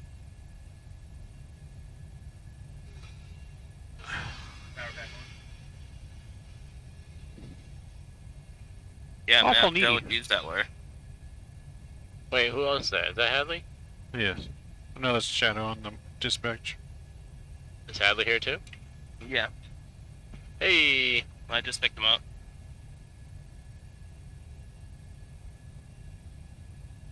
What's this cord that's hanging Hey. in here? You can't say hello to your friend Jack on a plane, right? Uh-huh.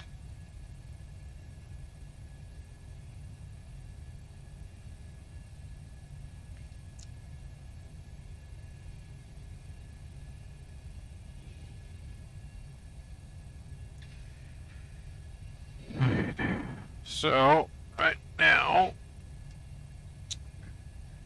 we're estimated to land in an hour and, not counting our descent. God, I can't do math right now. Hour and 30. Don't worry. Chemtrails can show you. Hour how and to top 33 it. minutes.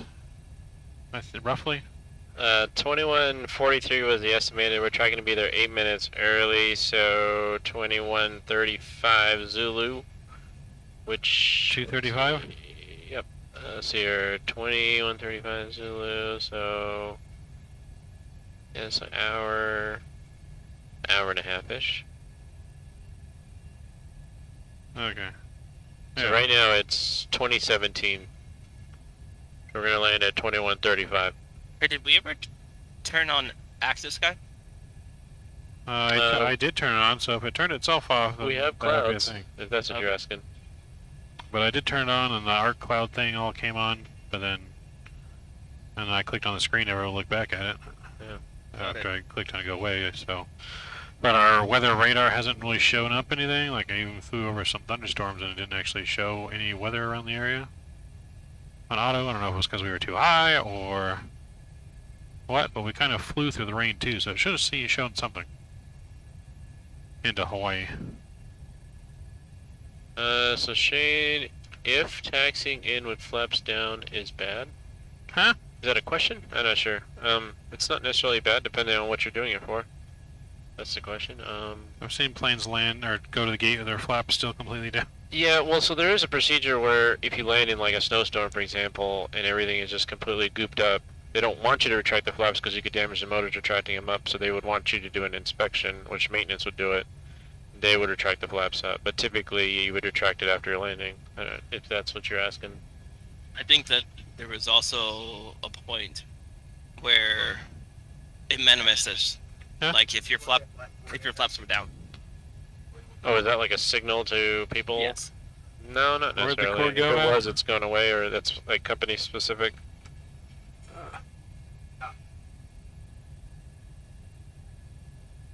No, nobody does that. I mean, that maybe could have been a thing back a while back. I don't know, but nowadays with messages and things like that, I mean, you can easily fire off a message to company or dispatch if there's a problem.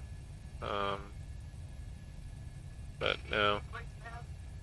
The only reason to have the flaps down is some Too sort quick? of adverse weather issue. I know on the Airbus we had a thing where we had to leave the flap position at 2 if it was greater than 35 Celsius. Okay. Because it would set off the wing overheat sensors if you pulled them up too early and the air got trapped in there. Yeah, it's an old school sign. Yeah, that's what I'm thinking. I'm thinking it's probably something before ACARs and things like that, or maybe it was like a little smoke signal to the ground personnel or to the airport to say the flaps are down. But no, that's it. If that is a thing, it's gone away now.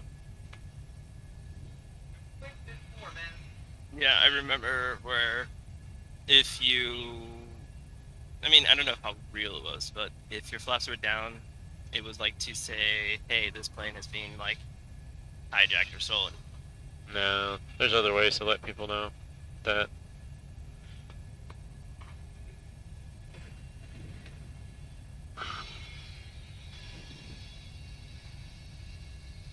The DB Cooper days, yeah, that's what I'm thinking. It's probably something before predates A cars and things like that, where you had no way of contacting the company other than through a VHF radio.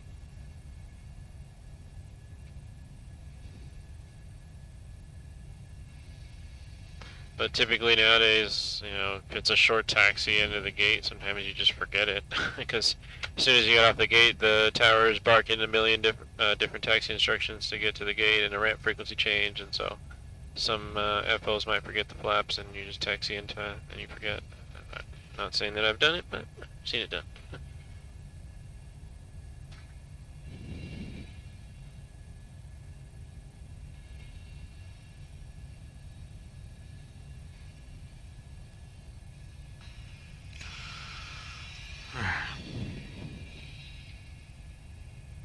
Are you able to do an external view of the simulator? No, right? There's external view right there. I'm thinking. That's showing the front, or that's showing the pilot view basically. Oh, I think what they mean is probably externally of the airplane. Oh, like the wing view? Either wing view or maybe like a third-person view of the airplane. I don't know. We are, not easily, but we can, at least Shadow can. We could go on Vatsim, can't we, with a different account? Yes, but he doesn't, want to take off his stuff. Oh, okay. Yeah, I guess there's an issue with Vatsim, and it'll be fixed by Sunday. Is that correct? Should be fixed by the end of today. Okay, well, end of or today. tomorrow. Sooner. But we're just waiting on people from Vatsim to fix on their end the mistake that they have, and it's complicated, but Vatsim or someone's working on it. Cool.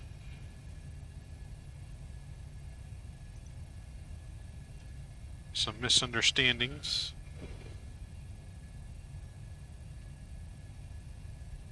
Is there AC in here? Kinda, sorta. It's basically external air being pumped into the into this. Right. It's not really an air conditioning. Yeah, just cool air outside's being blown in with fans. Yeah. Fans and ductwork. Yep. It's much better than summer last year. When it was there. Or even this past summer, right? When you guys had people over and it was... it got to like 95, 98 degrees in here sometimes. Oh. You know, even with fans and stuff blowing, we were doing like a portable AC, but it just drew too much power with pop breakers, so we couldn't use it anymore. Yeah, that's the problem. I mean, you have all this stuff running, it's already sucking its own amount of power, and then if you add an air conditioning system to the mix on top of the house air conditioning, it just... Maintenance to flight deck? Yes, sir. Can you turn the dash cam a little bit towards the FO, please? Okay. Stop. Yeah. Like that? A little bit more. Okay, I might need to zoom out more. Like that? Okay, I need to zoom out more. Stand by. Yeah, it's too zoomed in. What up? Security, who's a stranger?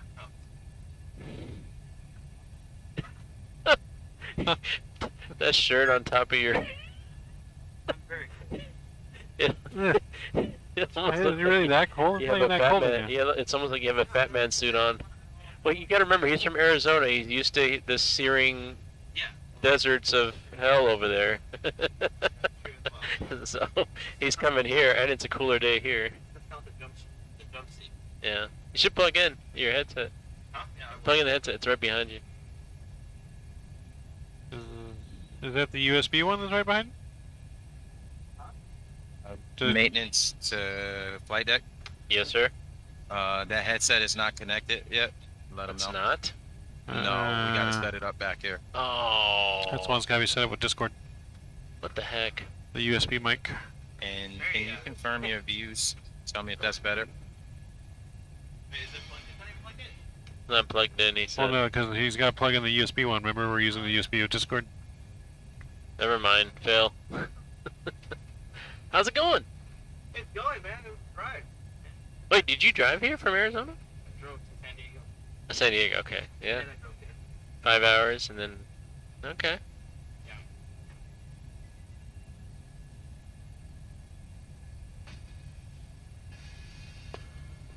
Flight deck? You want Shadow? Shadow.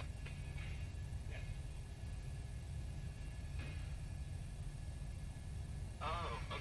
So Tui, welcome back, sir. Good to see you. Welcome back. I'm still here, alive somehow. I don't know how. I believe Shadow came with his family to San Diego, went to SeaWorld, and then is coming up this way for the World Flight event. Yep. I did get my check rise and pat sim, yes. I have been checked out.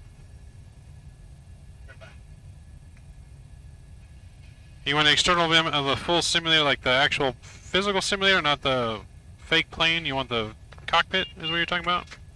I mean, like what it looks like outside of the. Yeah, like this? what, and the shell here. There's no live camera outside. Yeah, it's really what's outside of this is a bunch of curtains, the wraparound screen, and Ricky's garage. It's not very glamorous to show on stream. I'm not showing you guys on Vatsim. Yeah, we're not on Vatsim right now. Vatsim has issues that they need to work out with us so we can use Vatsim. And they are working on it. So we will be for sure on Vatsim by tomorrow, because tomorrow is the World Flight of actual event where we have to be on Vatsim. Is it tomorrow it starts off? 2 p.m. 2 p.m. Saturday. Okay. is departure time. Gotcha. So really we start by 1 p.m. Yeah. Yeah. And that'll be all World Flight. That'll be everybody. So this is kind of more like a pre-game. So the whole idea was, since the event starts in Sydney, would it be cool to just do like a little pre-game, pre-flight to make the sim virtually fly over to Sydney from the closest airport to here, which is Ontario, California. So that's essentially what this is. Geo and you flew this from Ontario to Honolulu, and now you and I are flying this from Honolulu to the Marshall Islands. Yep. And then from there, we're gonna do leg number 3 that takes us to Guam. Yep. And then from Guam, I get a little fuzzy. Where does it go? Some name I had, it's hard to pronounce. Buddha. It almost looks like Budapest, but it's not Budapest. Okay. So there's another little area that another flight to. Another tiny island area, yes. Another tiny island flight over. I mean, the Pacific's large. I mean, the 7.3 just can't do a complete shot over. Plus, you said you want to have more. Yeah, Vatsim's having issues, Statui, and it's not letting us online. And they have to fix that because there's been a misunderstanding with the accounts. Mav is slightly overmodulated, meaning, is that loud? Mav slightly overmodulated? I don't know, maybe just talking too close to the Maybe. mic. Talking too close to the mic, maybe? Is that better, hopefully? Yeah, if the audio is bad, let us know, so that way it can get straightened up. Yes, because they are. Especially have the tech team here. They Yep. can definitely sort out all the stuff. That's what they're here. They're sorting everything out now. Did we put our arrival in, or did we get sidetracked? No, we put the approach in. Yeah. We did. Okay, Yeah. that's right. Remember, I fixed it. Oh, you're zoning out, aren't you? Well, there's just all kinds of things going on. They got Shadow here now, and they're doing that, and then Rookie, and Yeah. everyone's in a sim, and I'm think thinking about both how I got to go pick mics up Jeff close. after we land, and so I guess I'm gonna pick up Jeff from the airport as soon as after we land, basically. You know, at the mic thing, yeah, I've been trying to keep it like an inch away, but I feel like I can hear myself louder. But if you point that out, is there a way to turn down the mic volume or sensitivity? Because I guess maybe it's overpowering the whole stream. There is outside on the mixer, which hopefully Shadow can do. Yes. Call her a flight attendant. I think boy, both have mics too. Because if I put it further away, then I don't hear myself, and I feel like you can't hear me. Like, can you hear me right now while I'm talking? A little bit. It's faded. Yeah. See, that's why. Yeah. Or maybe it's not close enough. I don't know. That's too loud. Yeah. Even I can tell that's too loud. I'm gonna be one of those Vatsim people. I'm just gonna eat the mic and Where's talk our- with it. Every time they call us, we pick up. Nobody's calling. We're calling them. They're picking up.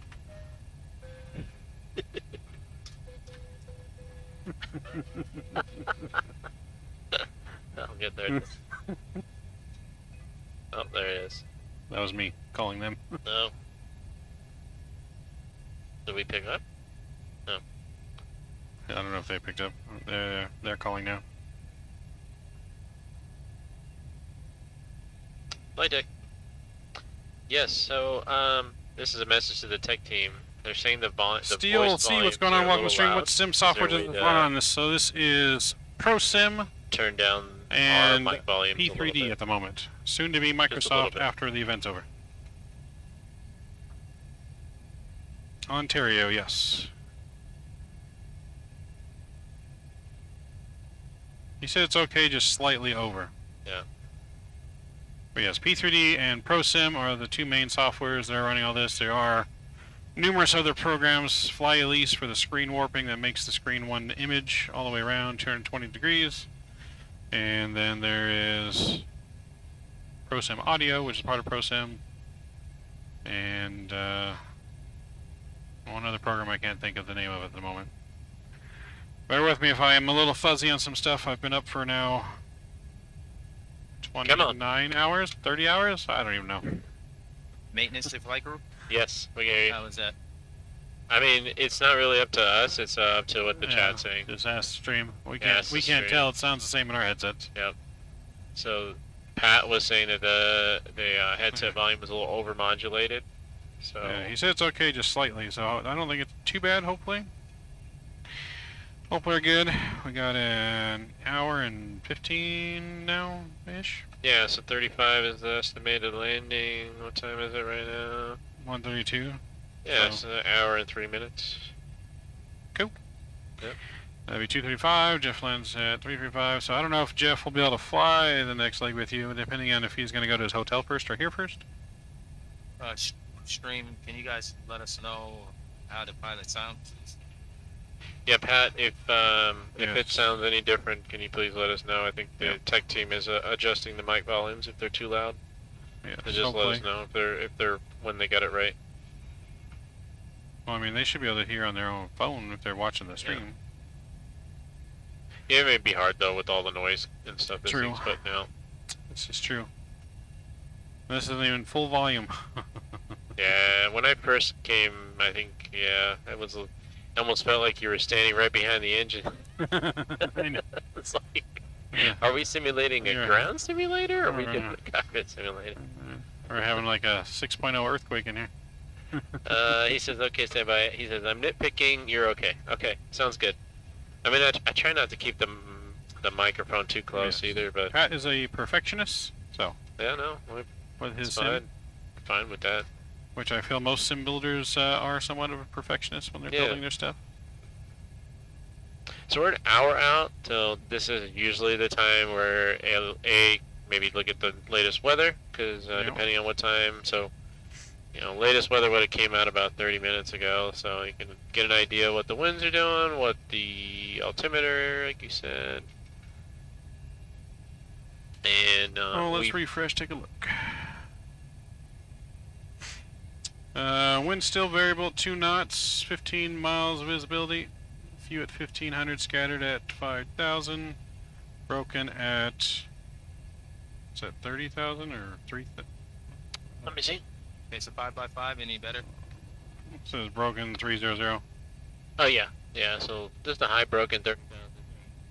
And that'd be 5,000. Oh, it's warm over there, huh? 31 degrees. And, 31 degrees, 2983. 2983. So we can preload the 2983.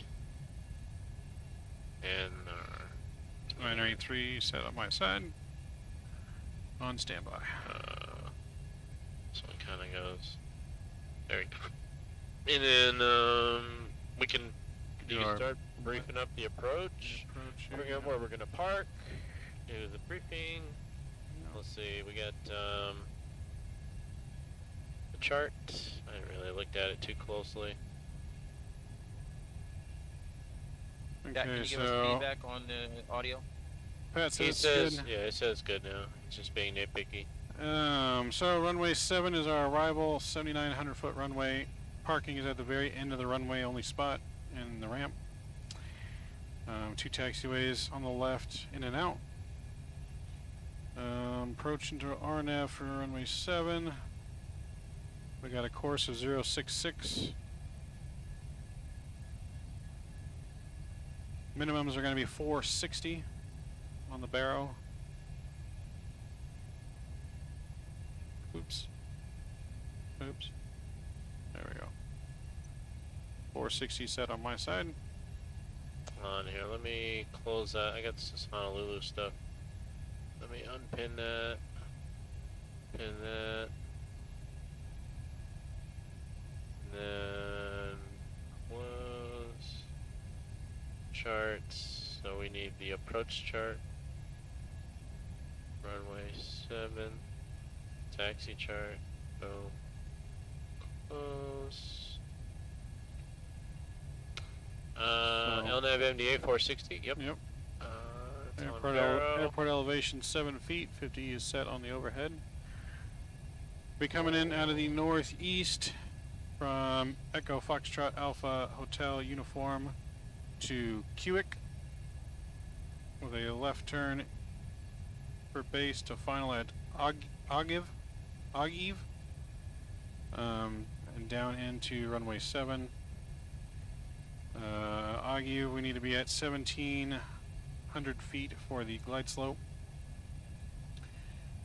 And the weather was calm winds, so it should be rather smooth on the way down. Should. Well, calm winds on the surface, but No. you know, it's spinning. We got 34 knots right now. But don't know what the radar is, but yeah. Good visibility.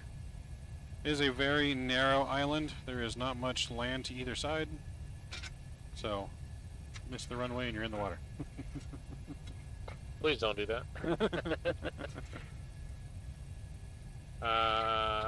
What flaps, what auto brakes are you using there, sir? So, I'm going with auto brake 3 flaps 30. So speed 142 plus 5. So 147 on the approach speed, 142 on the touchdown. Flight deck. Oh, hello. Do I have you what? I can. Our next surprise guest. Well, hello. Hey, what's going on? If it isn't the man himself. So he's more dressed appropriately for the weather. Yeah. You have Shadow that looks If it like he wasn't came the from man Arctic. himself here, that is the only reason we're flying right now. Oh, whoa. Let's not break everything. This What are is you good. hooking? Bumpy. Are you hooking that back up or something? Huh?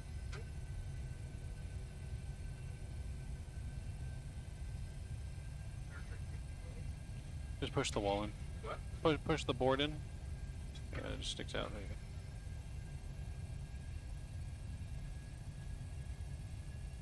I'm going on 30 plus hours here. I don't know. I keep going in waves. Tired, not tired. Keep reeling him back in. I hit a fourth wall. I'm on my fourth wind I now. keep reeling him back in. I'm like, dude, gotta keep flying. Like I'm gaining enough Steve that I can just keep flying. Yeah. Yes, I saw it. What do you use for performance? I don't know. That's a sim question. What are you guys using for performance? Topcat? Okay, so We I can use- answer that question for you. Okay. We actually They can hear you, right? Yeah. Yeah, Okay. they should be able to hear me. Just gotta talk a little bit louder. It's a little You quiet. can use the sim, or I have a subscription with Virtual Performance Team. I was a part of the beta tester team, so we can Okay. use that. That was the other thing. You said Topcat or virtual performance. It sounds like Yeah. virtual performance. Yeah, Virtual Performance. It's actually a tab in the iPad. How to get the info of the flight stream, Pat? It's called FlyJSim, FlySim Live. What was it called, Headley? What? The overlay, FlySim Live. The overlay? Yeah, FlyJSim Live. It's Fly Live Sim. I don't. It's Fly Live Studio. Fly Live Studio. I googled it. The first Yeah, Fly Live Studio. It's free. You can download it. You can make your own custom overlays or use the ones that they provide. And it's free.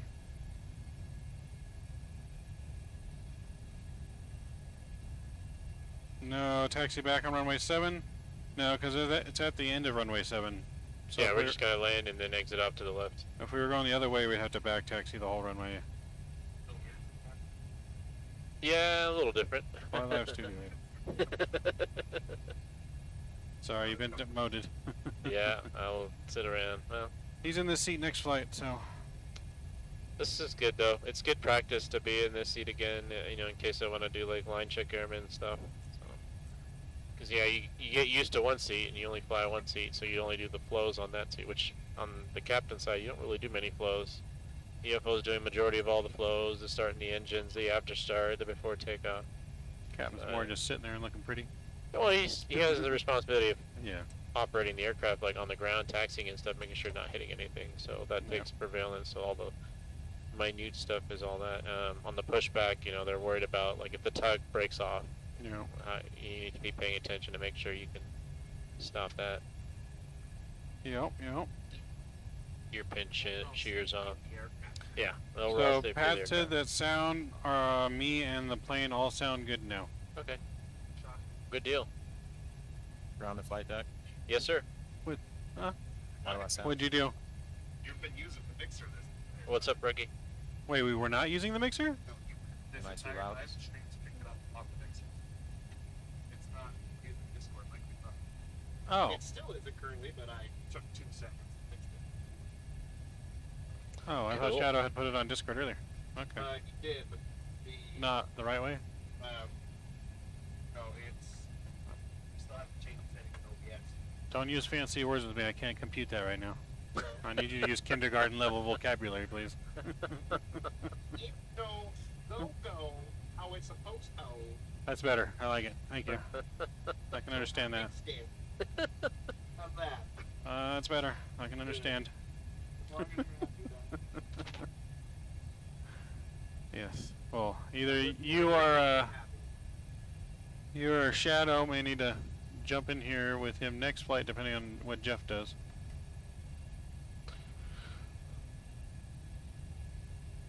Will you be streaming Mav or Rookie for World Flight? Both, I think, right? Both, yeah. We Yeah. got several channels it's being streamed on. The cool thing is if you talk to us on one channel, it cross talks over to The all other the channel, channels. yep. That's something neat. I've never seen that before. I didn't even know that was a thing. That is really cool. So yeah, so no matter who you watch the stream on, you can see everyone's chat. Yeah, so- There's 5 links in our description that will all be on during World Flight, which is myself, Captain Geo, Rookie, Shadow, and Mr. Jeff Fabiano on Twitch. The other 4 are on YouTube, but Jeff will be on Twitch. And they'll only be for the World Flight legs themselves. For Rookie is for the World Flight legs himself.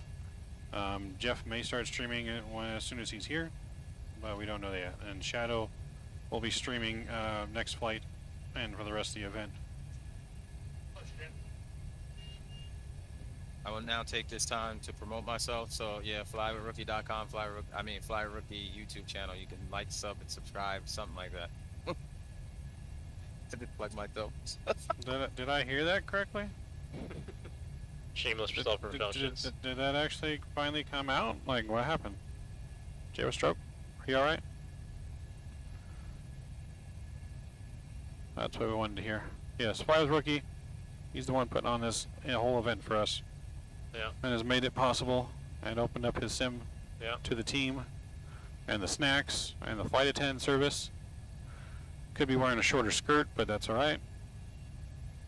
We can sacrifice it.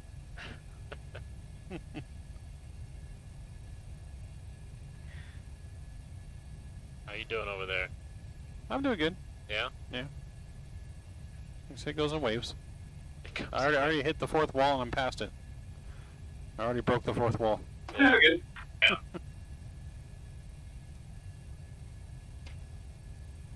Whatever that line was in Deadpool. 4th wall inside 4th wall break. 16 walls.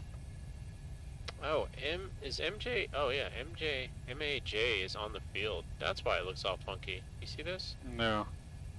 So MAJ is on the field. So we should actually go direct to EFO. That would clear up this whole thing. What do you think about that, Cap?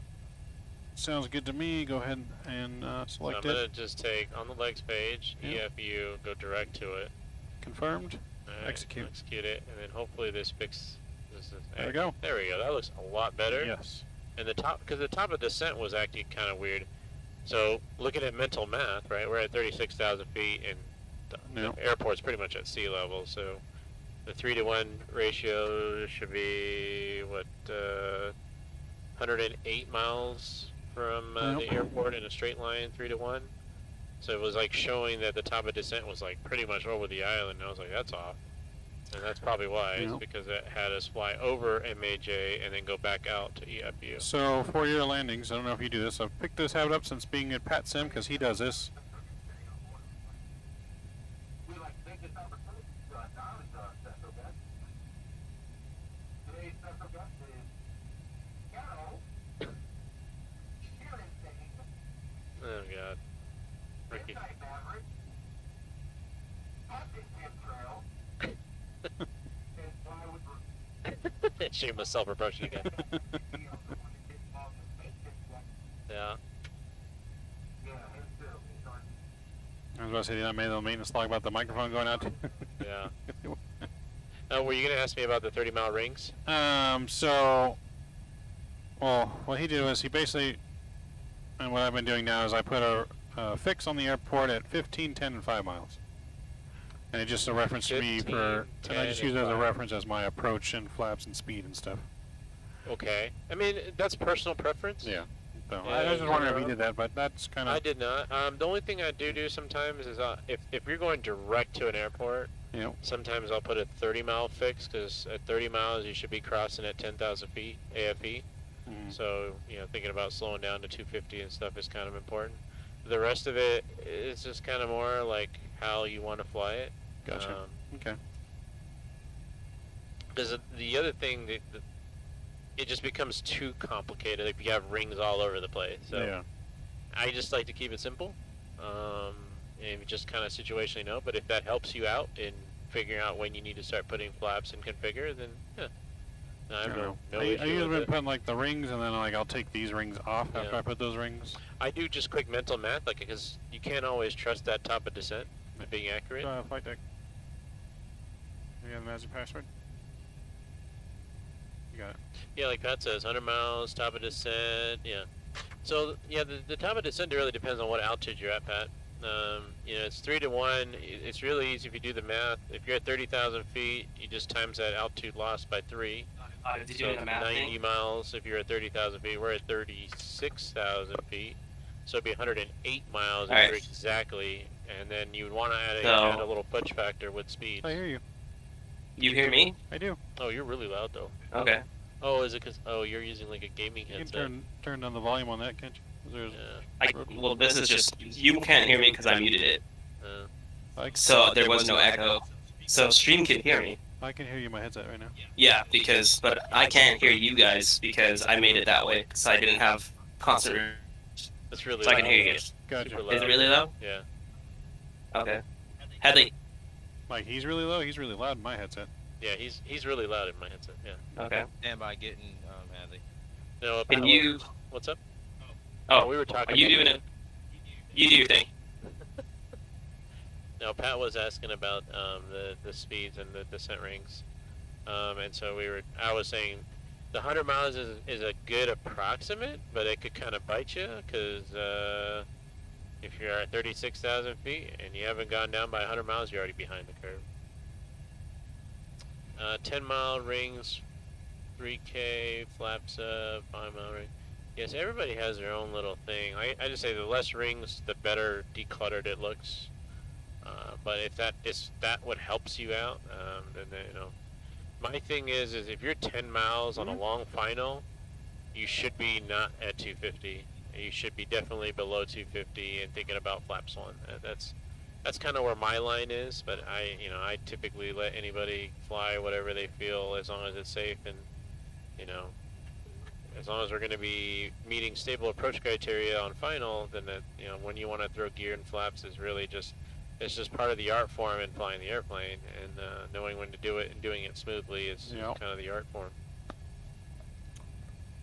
We're about to see how smoothly I land a plane on no sleep. Oh god.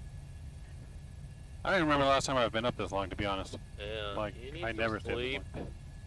You need a refresh, reset. So you're gonna take off right after this? And That's the you- plan. Okay. Yeah, good. I'm supposed to Yeah, I go was pick about up to say, Jeff. You, what? I'm supposed to go pick up Jeff at the airport. You're supposed to go pick up Jeff. As long as we land on time, yeah. Do you want me? In all honesty, Yeah. Huh? I was gonna do it if you couldn't. Oh, well, you might need to fly with him depending on what time we're done, because Jeff might want to go to his Well, do hotel you need first. snooze? Huh? Do you need to sleep? No. Jeff was supposed to fly the next flight, because I thought he was coming in at noon. Yeah, so did I. But he's coming in at 3:35, right when this one was originally supposed to land, but we're about 30 Yeah. minutes ahead of schedule.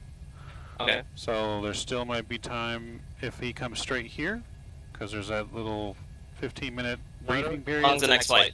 Why don't you guys ask, like, what is his plan when he comes in? Is he gonna go to the hotel and? Is this doing anything?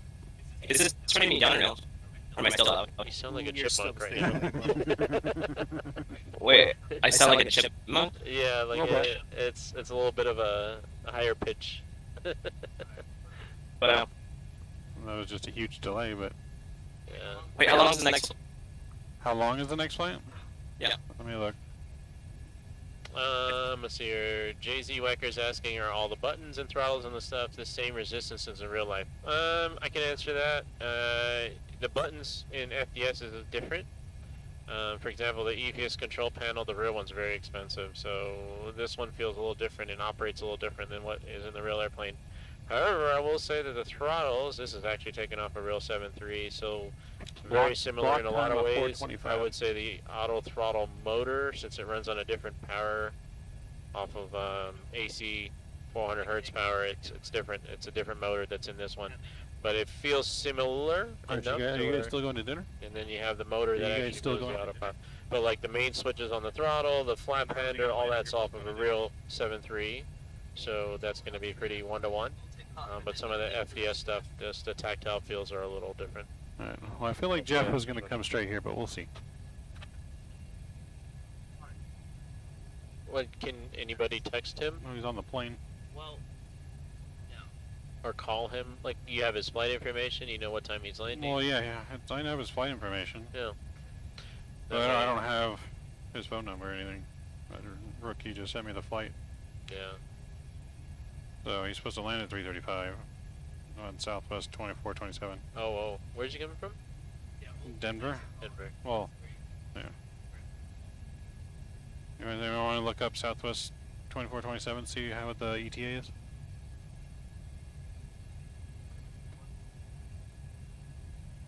Huh? Who, Jeff? He's on the plane. Yeah, He should be on the plane right now. Yeah, he's on a plane. Yeah. Well, the plane has Wi-Fi. Well, maybe he is. I don't know. I don't know. Well, it's Southwest, we're not. Probably enough to check your If he was emails. watching the stream, I'm sure he would have messaged something by now. What did you say? Did someone say something? This one? Something about an email I heard. I just said, he said he should be watching the stream because he has Wi-Fi. I was like, well, don't give Southwest too much credit now. Like, they have Wi-Fi, but it may be only enough to check your email. ETA when he lands, I know. What do you mean you know, rookie? Spill the beans then. I can't be bothered to do math. I think, yeah, I don't think you're in a shape to go pick up people and stuff. You need to take a straight snooze after you get done with this flight, sir. Just my humble Probably. opinion. I need some food too, though. Hungry. Let's back off again for smooth air. So that top of D looks a lot better, yeah. That looks about right. Yeah, we're almost there. Yeah. Hello, pilot, he'll be fine. And rookie with those. So if we put the airport in there, what's that again? KMJ. Papa, Kilo, Mike, Juliet. I'm just gonna hold the iPad actually.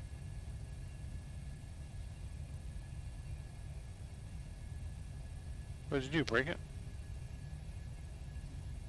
So there's the. Wait, did you say snitches get stitches? I didn't tell anyone else. I just told you. Okay, no, just making sure. And I just want to hold it. I just told you and the 20 million people that are watching Nope, stream. just gonna hold it. So doing my mental math, 108, I mean, it's pretty close to the top of descent. You also got to figure that we're going to be going on a downwind past the airport, so that's why the top of descent's a little further down. Yeah. Did you say Hadley dressed better than I did? I said Hadley's dressed more appropriately for the weather. You look like you came from Antarctica all of a sudden. Yeah, no, it's fine. I understand. No, it's just I don't know where I got sick and super honestly.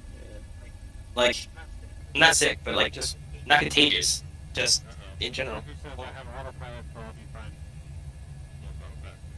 The drive, to you. That's what you said, Chad. He's gonna drive. Huh? He's gonna drive. No, you're saying that I'll be fine when you said I was fine to drive, but I have autopilot with my desk. Yeah, well, that's not a good idea. Who's ultimately responsible for collisions? You. Elon Musk. I'm just saying, don't wear yourself out anymore.